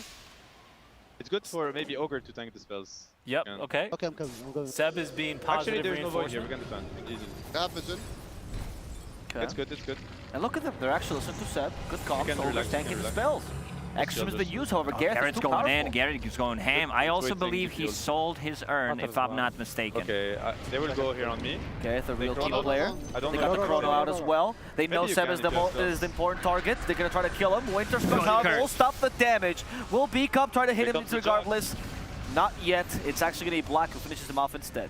Yeah, but they get the DB. Garrett, ulti still running. This is good for us. Oh, the Big Omni. Omni, but the nice save coming out and the time walk. Just in time. If you live, it's very nice. It's working. They get the healing ward as well. That's a little bit more gold. And Black Lightning Lights Juggernaut away. There it is. Another pause. They want to feel the crowd. Oh, that's Garrett. Sorry, I apologize. It's okay, guys. It's okay. Yeah. And immediately you could see Seb consoling the Radiant team, making sure that they are still going to be, of course, in high spirits, as just a team fight win a game does not make. Big team fight for us, definitely. I also want to see, have we sold the urn or did we not? One on Dead Prophet. Yeah, we did. We realized Garrett's like, okay, I need a different item. It's infinite gold. You buy items, you sell them for 125% of the value. I believe so. Yes, yeah, that's how absolutely right. It's also the value that you get from having the item for so long, right? The amount of urn charges you acquired, I think, was 0. But the threat of the urn is more important than the urn itself. Yes, that's exactly right. As Shiver said, Puppy said, Richie said. It's not always about the urn. It's about the threat of the urn. Exactly. Oh. Oh, they paused Seb. 34 HP. He's got the 9-1 charges. They're calling for lots of pings here, but I think they've got him dead to rights with the Vessel debuff. Yeah, nothing they could do. You see Danog is doing the similar thing he does on the panel, where he just says what Seb has said, but in different words. Kale. That's not going to work out for him, unfortunately. Support gold spent. You can see Deboosters Reborn spending a bit more gold in general. Of course. Oh, good juke. Not good enough. That's a Deso up as well. 2 charges now on the Deso. This has to be one of the fastest Deso in a show match. I think so. I don't know if we have stats for the show match, but yeah, that's pretty good. We're going now on to B-Cop, who has ventured too far onto the enemy side of the river. If only he could check for a ward on the high ground from the low ground. Yeah, if only you had an ability that could do that. Oh, you could buy we might need another. I think we wasted a lot of these pauses to be toxic instead of focusing on reading what the skills do. Oh, right now, Black is reading this play very well, but now Dawnbreaker still got a fairly easy TP away. Oh, our coach is hyping up our team. She's saying words of encouragement. They don't seem to be responding, though. For now, it's... B-Cup is concentrating once again on quiet. reading the skills. He's hovering the skills. You can see his eyes go from line to line. He's getting pinged. So that's a Zoot's ulti, but it's actually Gareth in the mid lane who's in trouble, and there with the Ink Swell. Even the Solar Guardian, they want this man dead. Danog turning. The curse is good, actually. Stunned up, it was going to be 2 as there's a Chrono in the meantime. Stupid Cat looking for the solo kill onto Seb. Will find it, and another pause. A little bit more lag after the solo kill on the Chrono. I think they ran out of pauses because Faceless Void's not doing anything. They're he's clapping. just being bottom. And someone's out of a chair here. Yeah, he's contributing with the he pause. took a selfie!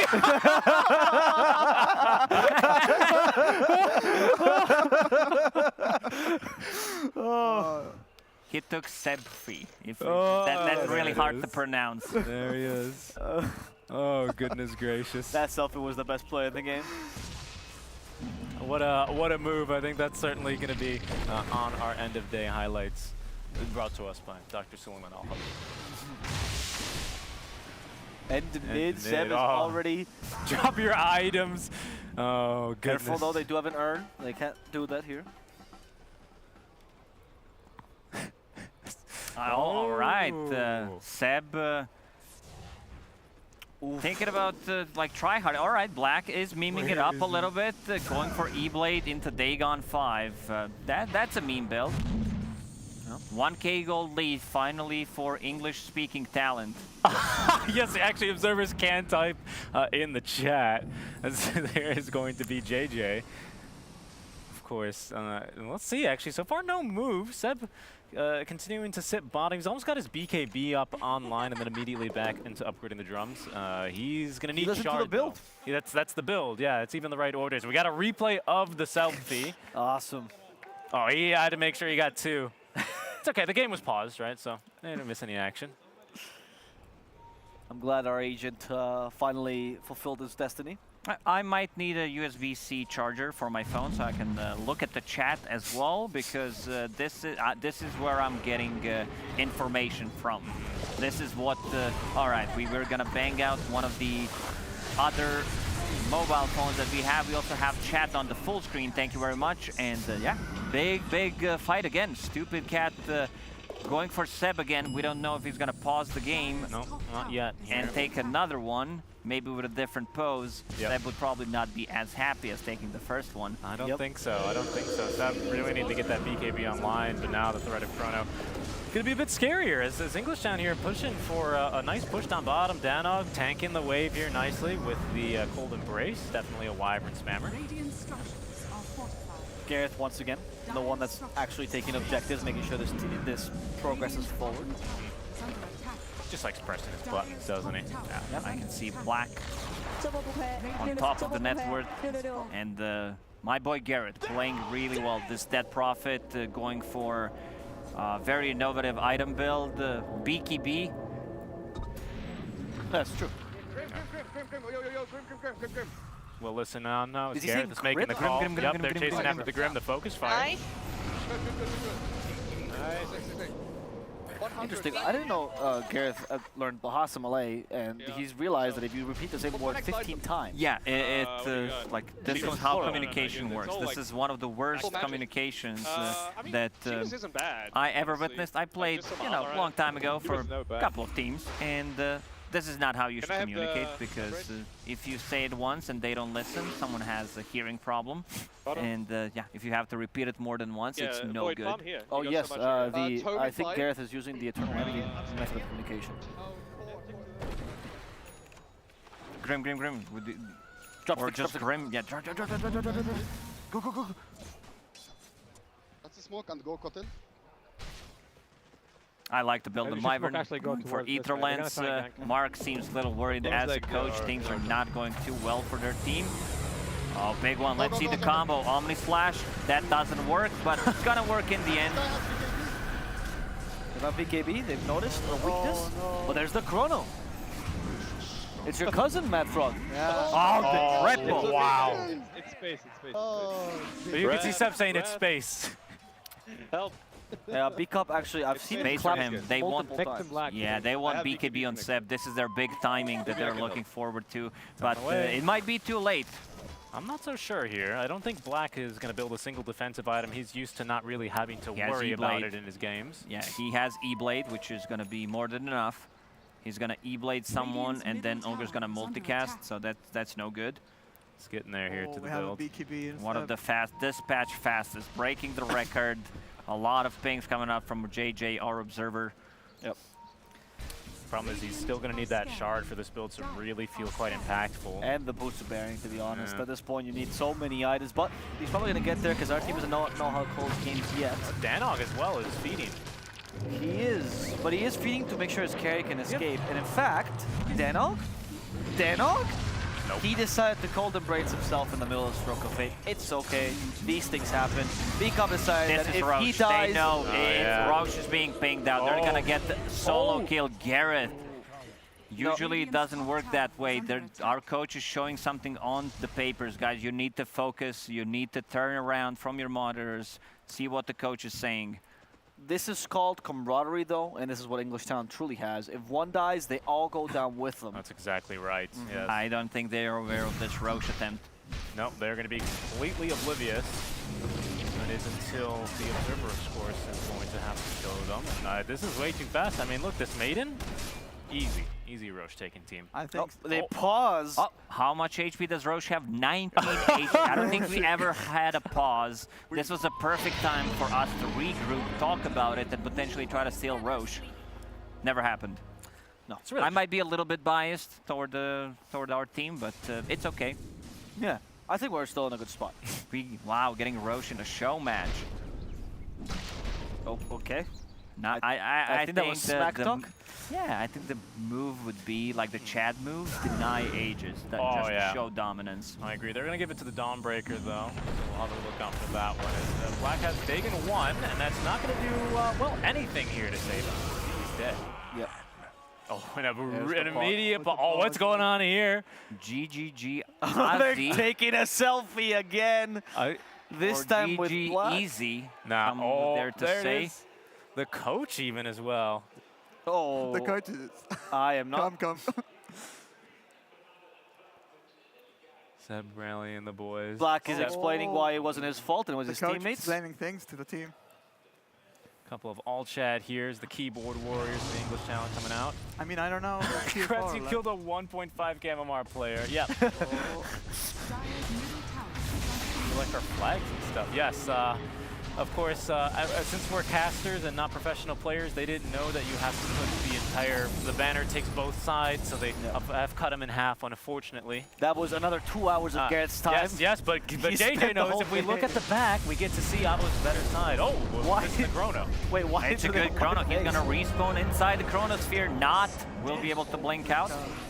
Actually, a good reaction. That was a display of high skill here, as even with Black Dead, the English talent were able to put together a couple of decent kills. They also lose the Chronosphere. What's your better side? I think this also shows... My better side is no side, to be honest. That's exactly. Yeah. This also shows that you can be a player playing in a big tournament on LAN, even if you have skills like this. Yeah, this is a very good showing to the community about like that hard work which is not put into this is well worth. Like you can do whatever, you can have 3 different jobs, play one game, and still be on the stage. This is a bit of have your 5 minutes. This is a good one. Yep. Oh, Garrett! Oh, the Deso damage, they take him down. What a wipe! Another pause yet again. This strong BM pause. Zeb didn't even have to BKB. That was Boots of Varian used, however, to buff the team. Don't even need to press BKB, says Seb. Try hard Dawn. I mean, what a counter initiation. BKB. Most people that are not very good at the game use the insult try hard. This is another good example of it. I'm so confused. I want to cheer for Debooster, but my cousin on the other side. Yeah, but your cousin, I think, is the same for me. My favorite all-time players, Seb, is on one side, and my colleagues on a different side. Very hard to choose. That's just testing it here. My favorite players are the same side as my colleagues. You know, I was a fan of TI3 Mouse Sports. It's hard to only get 1 win at TI. Yeah. Shots fired. Well, what'd you say? You said you coached Thunder, didn't you? That's true. That was the 0-16. That was the 0-16. And my good friend Winter from MUFC. Oh, we gathered them all together. Oh, goodness gracious me. We'll call up Winter and ask him about that Ravage. How about that? You'd love that. Finally got BKB on the Dawnbreaker, apparently. Seb, of course, showing that he doesn't need to use BKB. But almost has the shard now online. That is a fairly fast Boots of Baron here. Not the fastest one even of the patch, so it must have been like a legit build here, as of course I believe those stats are pulling just from all professional Dota in the 731D. Couple D-words though, English talent of course. Always wanting to... secure vision. Yes. I think that it took him 25 minutes to realize that Pickup does not know that Thunderbolt Lightning gives you vision, so they've just bought sentries instead. 60 wards though. Smoke. Pretty good. He actually has bought sentries himself. Yeah, it's good. It's good just in case. Point booster on the Zeus. He's going for the Ag Scepter build. He hovered the Ag's little icon when he learned its Nimbus. Yeah, they need to find Philly. If we check the neutral items, Zeus unfortunately does not have it. Has Tumbler Store and Heavenly Jump. Good counter initiation. Wasted ulti from Brimstroke. We need to use this 60 seconds, 40 seconds of him being dead for something. It's a blink on Ogre as Gareth is going to run under his own vision where he sees the Ogre is running away. Gareth has... Okay. The set build is online though. He's got Shard, which reduces the CM's move speed by like 70%. Boots of Bearing, 1.5 seconds of unslowable move speed. They can only chrono or curse him to cancel the freezing field. I mean, he can bash if he's lucky. Oh, he can bash as well. Very good point. There they go. He's gonna. Oh, he just doesn't. He's gonna kill Beakup with the right clicks. Oh, Beakup. Jump though. Healed from Black. It's not gonna be enough. Let down again. It's okay. The team has realized that he can be let go. There's a little bit dead weight here. Yep. Oh, the TPs. They're going top. They gotta check description of the heroes. I'm pretty sure if you click on Zeus in Dota 2, it doesn't say tank. It doesn't say frontline. It says nuker, support. We can check. We're checking Yeah. Oh, heroes. Last one. Zeus is yeah, here we go. There we go. Oh, nuker carry range. One carry? Nuker 1. They're complexity 1 though, so he's on the right. Doesn't say anything about the thing. No, I don't believe it did. I don't believe it did.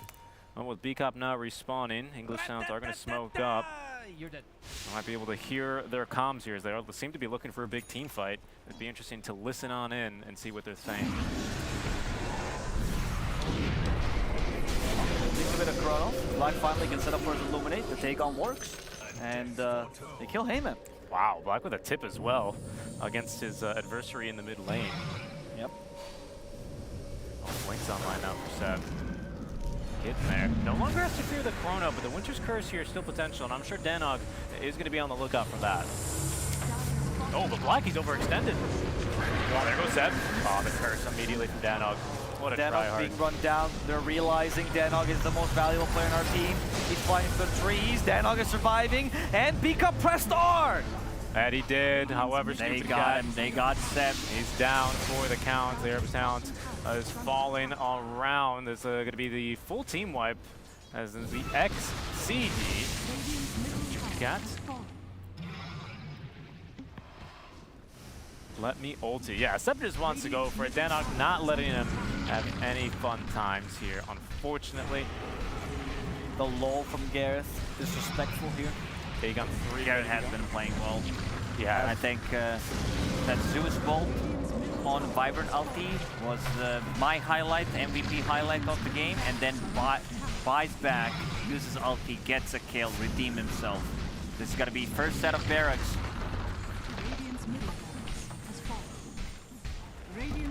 It does seem like we have a strong chance now after this first set of racks. Unless Black, oh, he almost threw it, but he decided to actually stay behind, probably because Danog was telling him to.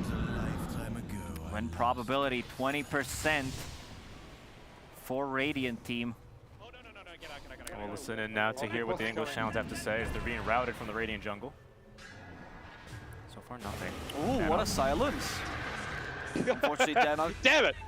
Oh, I thought my silence saved you. No, that's fine. It was like Ashley was lifting a hammer. Oh, look at this camaraderie between Don't worry, we got a late When's Roche? When's Roche? I don't know, some point. Nope, they're I'm gonna completely get an wrong. You can see casters, no sense of time without the HUD. Nice. Arcane. Actually, let me take it. You take, yeah. New item, tunic and stash. Okay, I can feel it across. Stash. I like that, talking about the neutral items, just in case someone wants to take it. These are good comms. Things are getting better for us. Oh, it's a fast Roche. Yeah. It all went uphill from the earth. Oh. They even actually, I believe that was an Arcane Rune chrono. Doesn't get the kill though onto the Dawnbreaker. Garrett's coming in with the clutch. Yep, level 2 EXO. Yeah, yep, press R on the There's Seb though. He wants Black, but unfortunately doesn't have the Boots of Baron move speed. Where's that E-Blade? Garrett lives. does the Fear Shard as well, but now Garrett died. No. Oh no, they didn't want to chase. BCOP actually fighting Late versus Dagon. Seb. Where's the Dagon? Buyback! Garrett is dead. The Dawnbreaker is in as well. Blast misses. Chasing after Danog. He is rooted and killed. It's a double kill now for Heyman. Looking for more. The Manta style on the Faceless Void. As the Deboosters retreat. Deboosters Reborn take a pretty good fight. The English Talents, that was an arcane rune though on the Faceless Void. They didn't manage to kill Chris Maiden, unfortunately. Black going for the kill. Let's see. There's going to be a they give it to BCOP steals it. Yes, he unintentionally. Oh, that was actually pretty good. That was very similar to a Black and BCOP cast, you know? BCOP precise timings and Black just throwing random shit around. Yeah, pretty good there.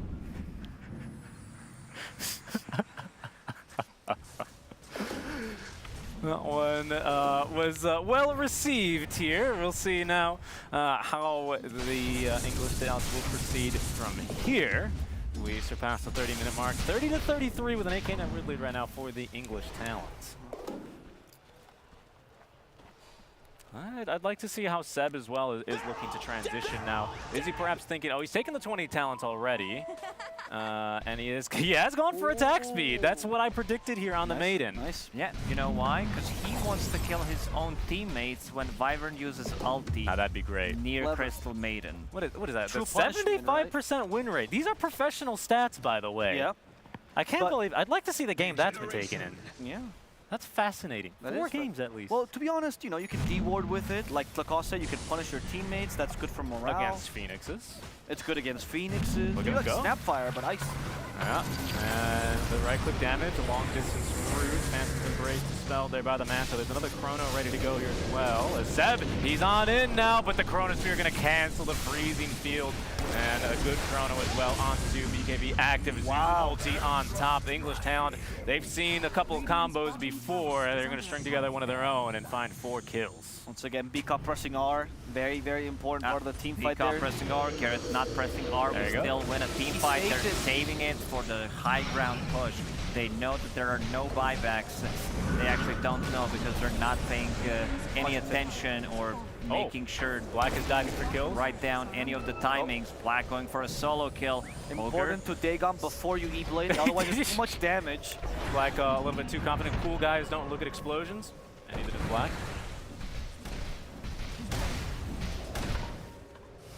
Seb looks a little worried. Doesn't have too much to say now. Yeah. Yeah, now they don't have any other R's, right? So they have to just wait. I see like we're muting a lot of people. Okay. We'll see if we can get that one in the Overwatch, please. I believe that one was recorded for Boosting and Smurfing. Let's see here. It's okay, it's already banned. There's literally nothing we can do anymore.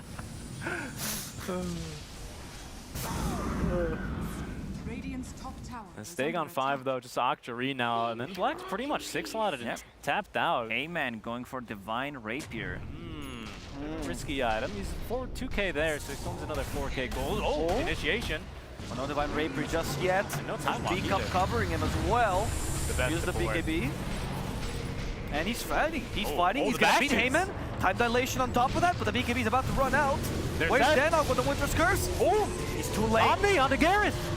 Gareth is down as well. It seems like BCOP can't help with the BKBs. Working for the perfect Winter's Curse. Danog did it. Great curse. Yeah, BCOP as well throwing in the spells, but he lands up right next to Danog. Just wanted to hold hands with his friend. All of that near the Roche pit. That means it's going to be another one for Deboosters Reborn. Black solo targeting Ogre. Very important to kill that position 5 with the 2000 net worth. Yeah, exactly. He's like, this hero has 2 heads. That counts as 2 heroes. So I took them out of the fight.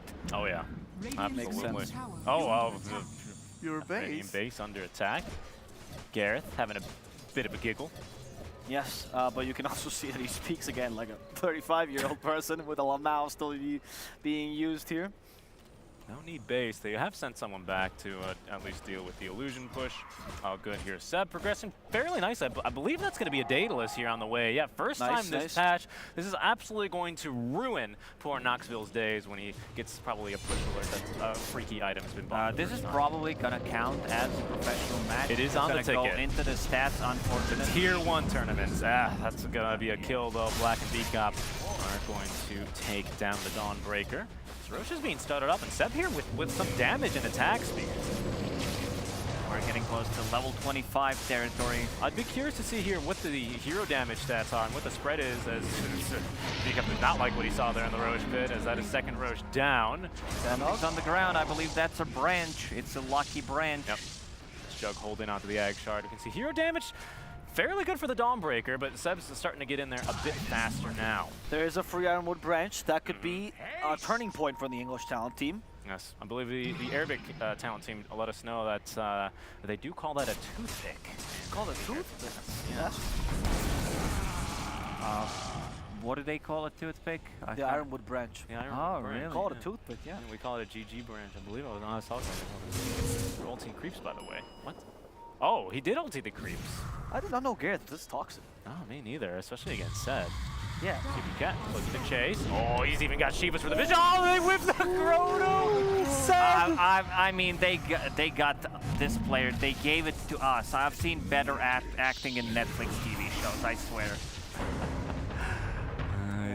He's pretty fast. Boots of Baron. B-Cop's gonna eventually close the gap and the kill there. But Seb showing us sometimes the greatest juke of them all is Yeah, exactly. I mean, he might die, but his legacy lives on here. And the fear of Seb still is in English talent's minds. Mark, he's trying to cheer up his team, but he feels like this might be lost. Oh, look at Black. Figured it out. Hey, It's Art E-Blade chasing and after him now. Dagon. He's way too fast, that light form move speed. It's a Oh, one man crack. pick up with another D ward. Fine Rapier, very close. Needs 2,000 gold. It's getting there. This is very, very close. You got playing bait here, most likely, for the rest of the team.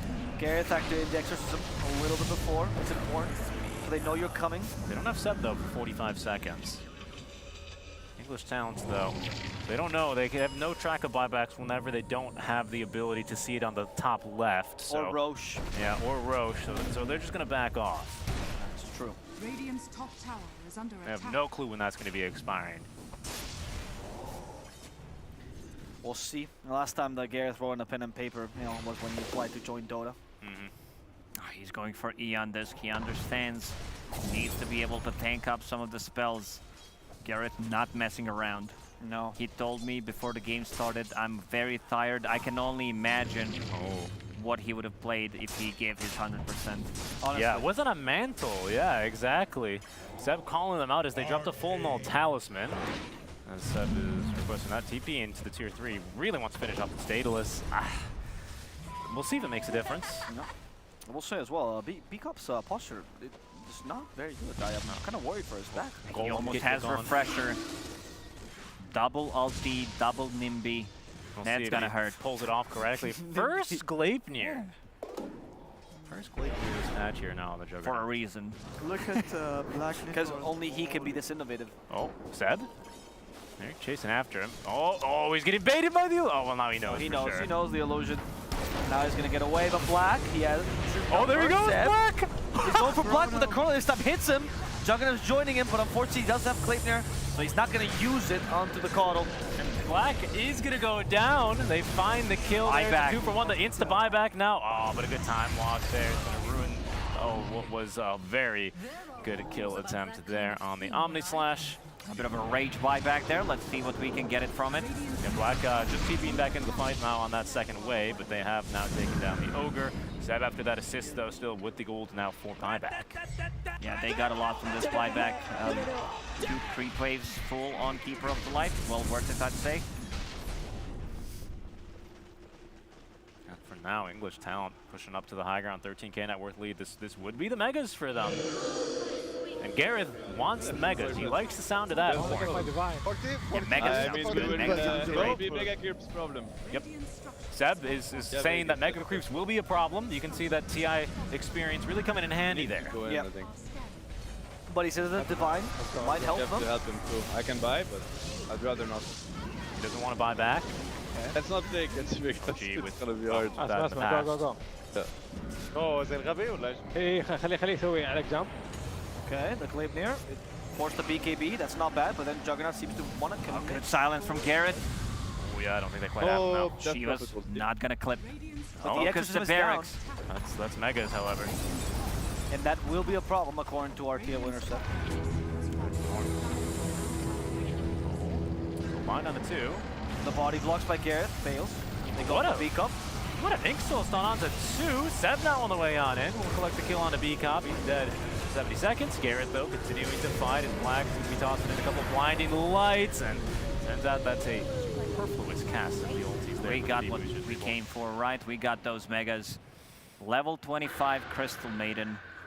Frostbite. It's a good spot, but the English town can't get arrogant just yet. And now Daedalus is on the way as well here for Seb. He's also have Enchanted Quiver, which is going to significantly increase his DPS here. Highest amount of death. Come on now.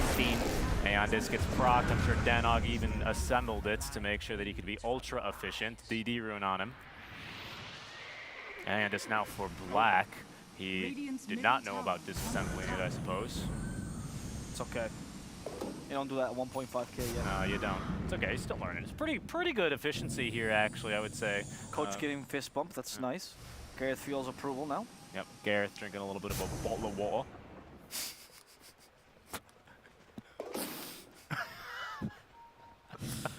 Keeper of the Light, level 28. Yeah, I don't know. They have 2 Eon Disc fantasy points. Oh, the Rapier's up, though. It is up. Ooh, let's go. This might just be enough. It might just be. Who do you think would be the first target? It seems like Danog is our most capable player. Well, it can't be Black. Danog, his hand is still on cooldown for another 69 seconds. Yeah. Has that blast streak, though. True, but that won't affect the Starbreaker, right? No, it wouldn't. Just well, smash right through him. Yeah, that's true. Oh, Danog did take off his glasses halfway through the game, which is good. That's why he's been playing better. Yeah, the lights that players like to complain about all the time, not bothering him. No, certainly not. He has been pretty light for the team, actually. I don't think he's our heaviest player. I would like to hear what they're saying right now, though. I'd be very curious to hear the English comms at this moment, this low. What are they talking to each other about? What are their strategies? Well, there's a chrono with the AoE talent. If they figured out the heroes have to go inside you can't miss that one. Oh, we caught Seb. Seb in trouble. Manta Style will he get another one? He's going for it big, in and out. Okay, might have been the best move. He clicked twice. B-Cop refreshed and ultied there when he was BKB'd, unfortunately. Zeus not able to go through the magic immunity. There's the Exorcism now used by Gareth as well. The English Talents are going for it. They are going for it. They know Seb is not there. It's their opportunity. Doesn't have BKB, but does have the freezing field, as now that's potentially a death onto the Faceless Void. Heyman also chasing away the would-be invaders as Gareth getting stunned up. Oh, the Winter's Curse as Danog's going to steal the kill. Who will the Rapier go to? Danog, take it. Danog, take it. Don't let Black. Oh, Black's going to take it. All right, well. The enemy still has a chance. However, Gareth is carrying this currently. Oh, Seb. Quite a bit of damage to the Gleipnir. He's going to find 2. Gareth is life killing a bit now, but the Ghost that ended and is active up to level 25. That's his chase here now as well. Focusing down to the ogres. The Radiant Throne is exposed. Black as well getting a couple of right clicks. Gary is going to go down, but as the buyback. Throne being focused though by the Mega Creeps, and it is going to be the English Talent taking the win. Talents. Absolutely, as expected, no doubts about it. We hyped them up for a reason, and they take the W in game number 1. Just kidding, it's the best of 1. Yes, it's the best of 1 here. Now we get to see them go out on stage. Good fist bumps between the players, you know, good attitude in general. I mean, who would have said, right? A team playing CM offlane, losing to a very broken Coddle mid, that would never happen in professional Dota. Plan shakes, couple of fist bumps here. The Arabic Talents will be going home here, unfortunately, without a win. Gareth, big smiles on Gareth. I have never seen him smile this much, actually. They're very happy. First win on LAN for these boys, and yeah, the whole team doing absolutely amazing. B-Cop finally experiencing a win in Dota 2 on the main stage. He's waiting for that trophy. He can't believe it. Gareth in tears nearly. Danog is discovering what emotions feel like. And we're back to us as well. I see you're hosting now. Hello, Rich. Hello. Thank you very Welcome much. to the desk. So guys, let's talk about that game, right? There's lots of focus now onto Seb. There's my camera.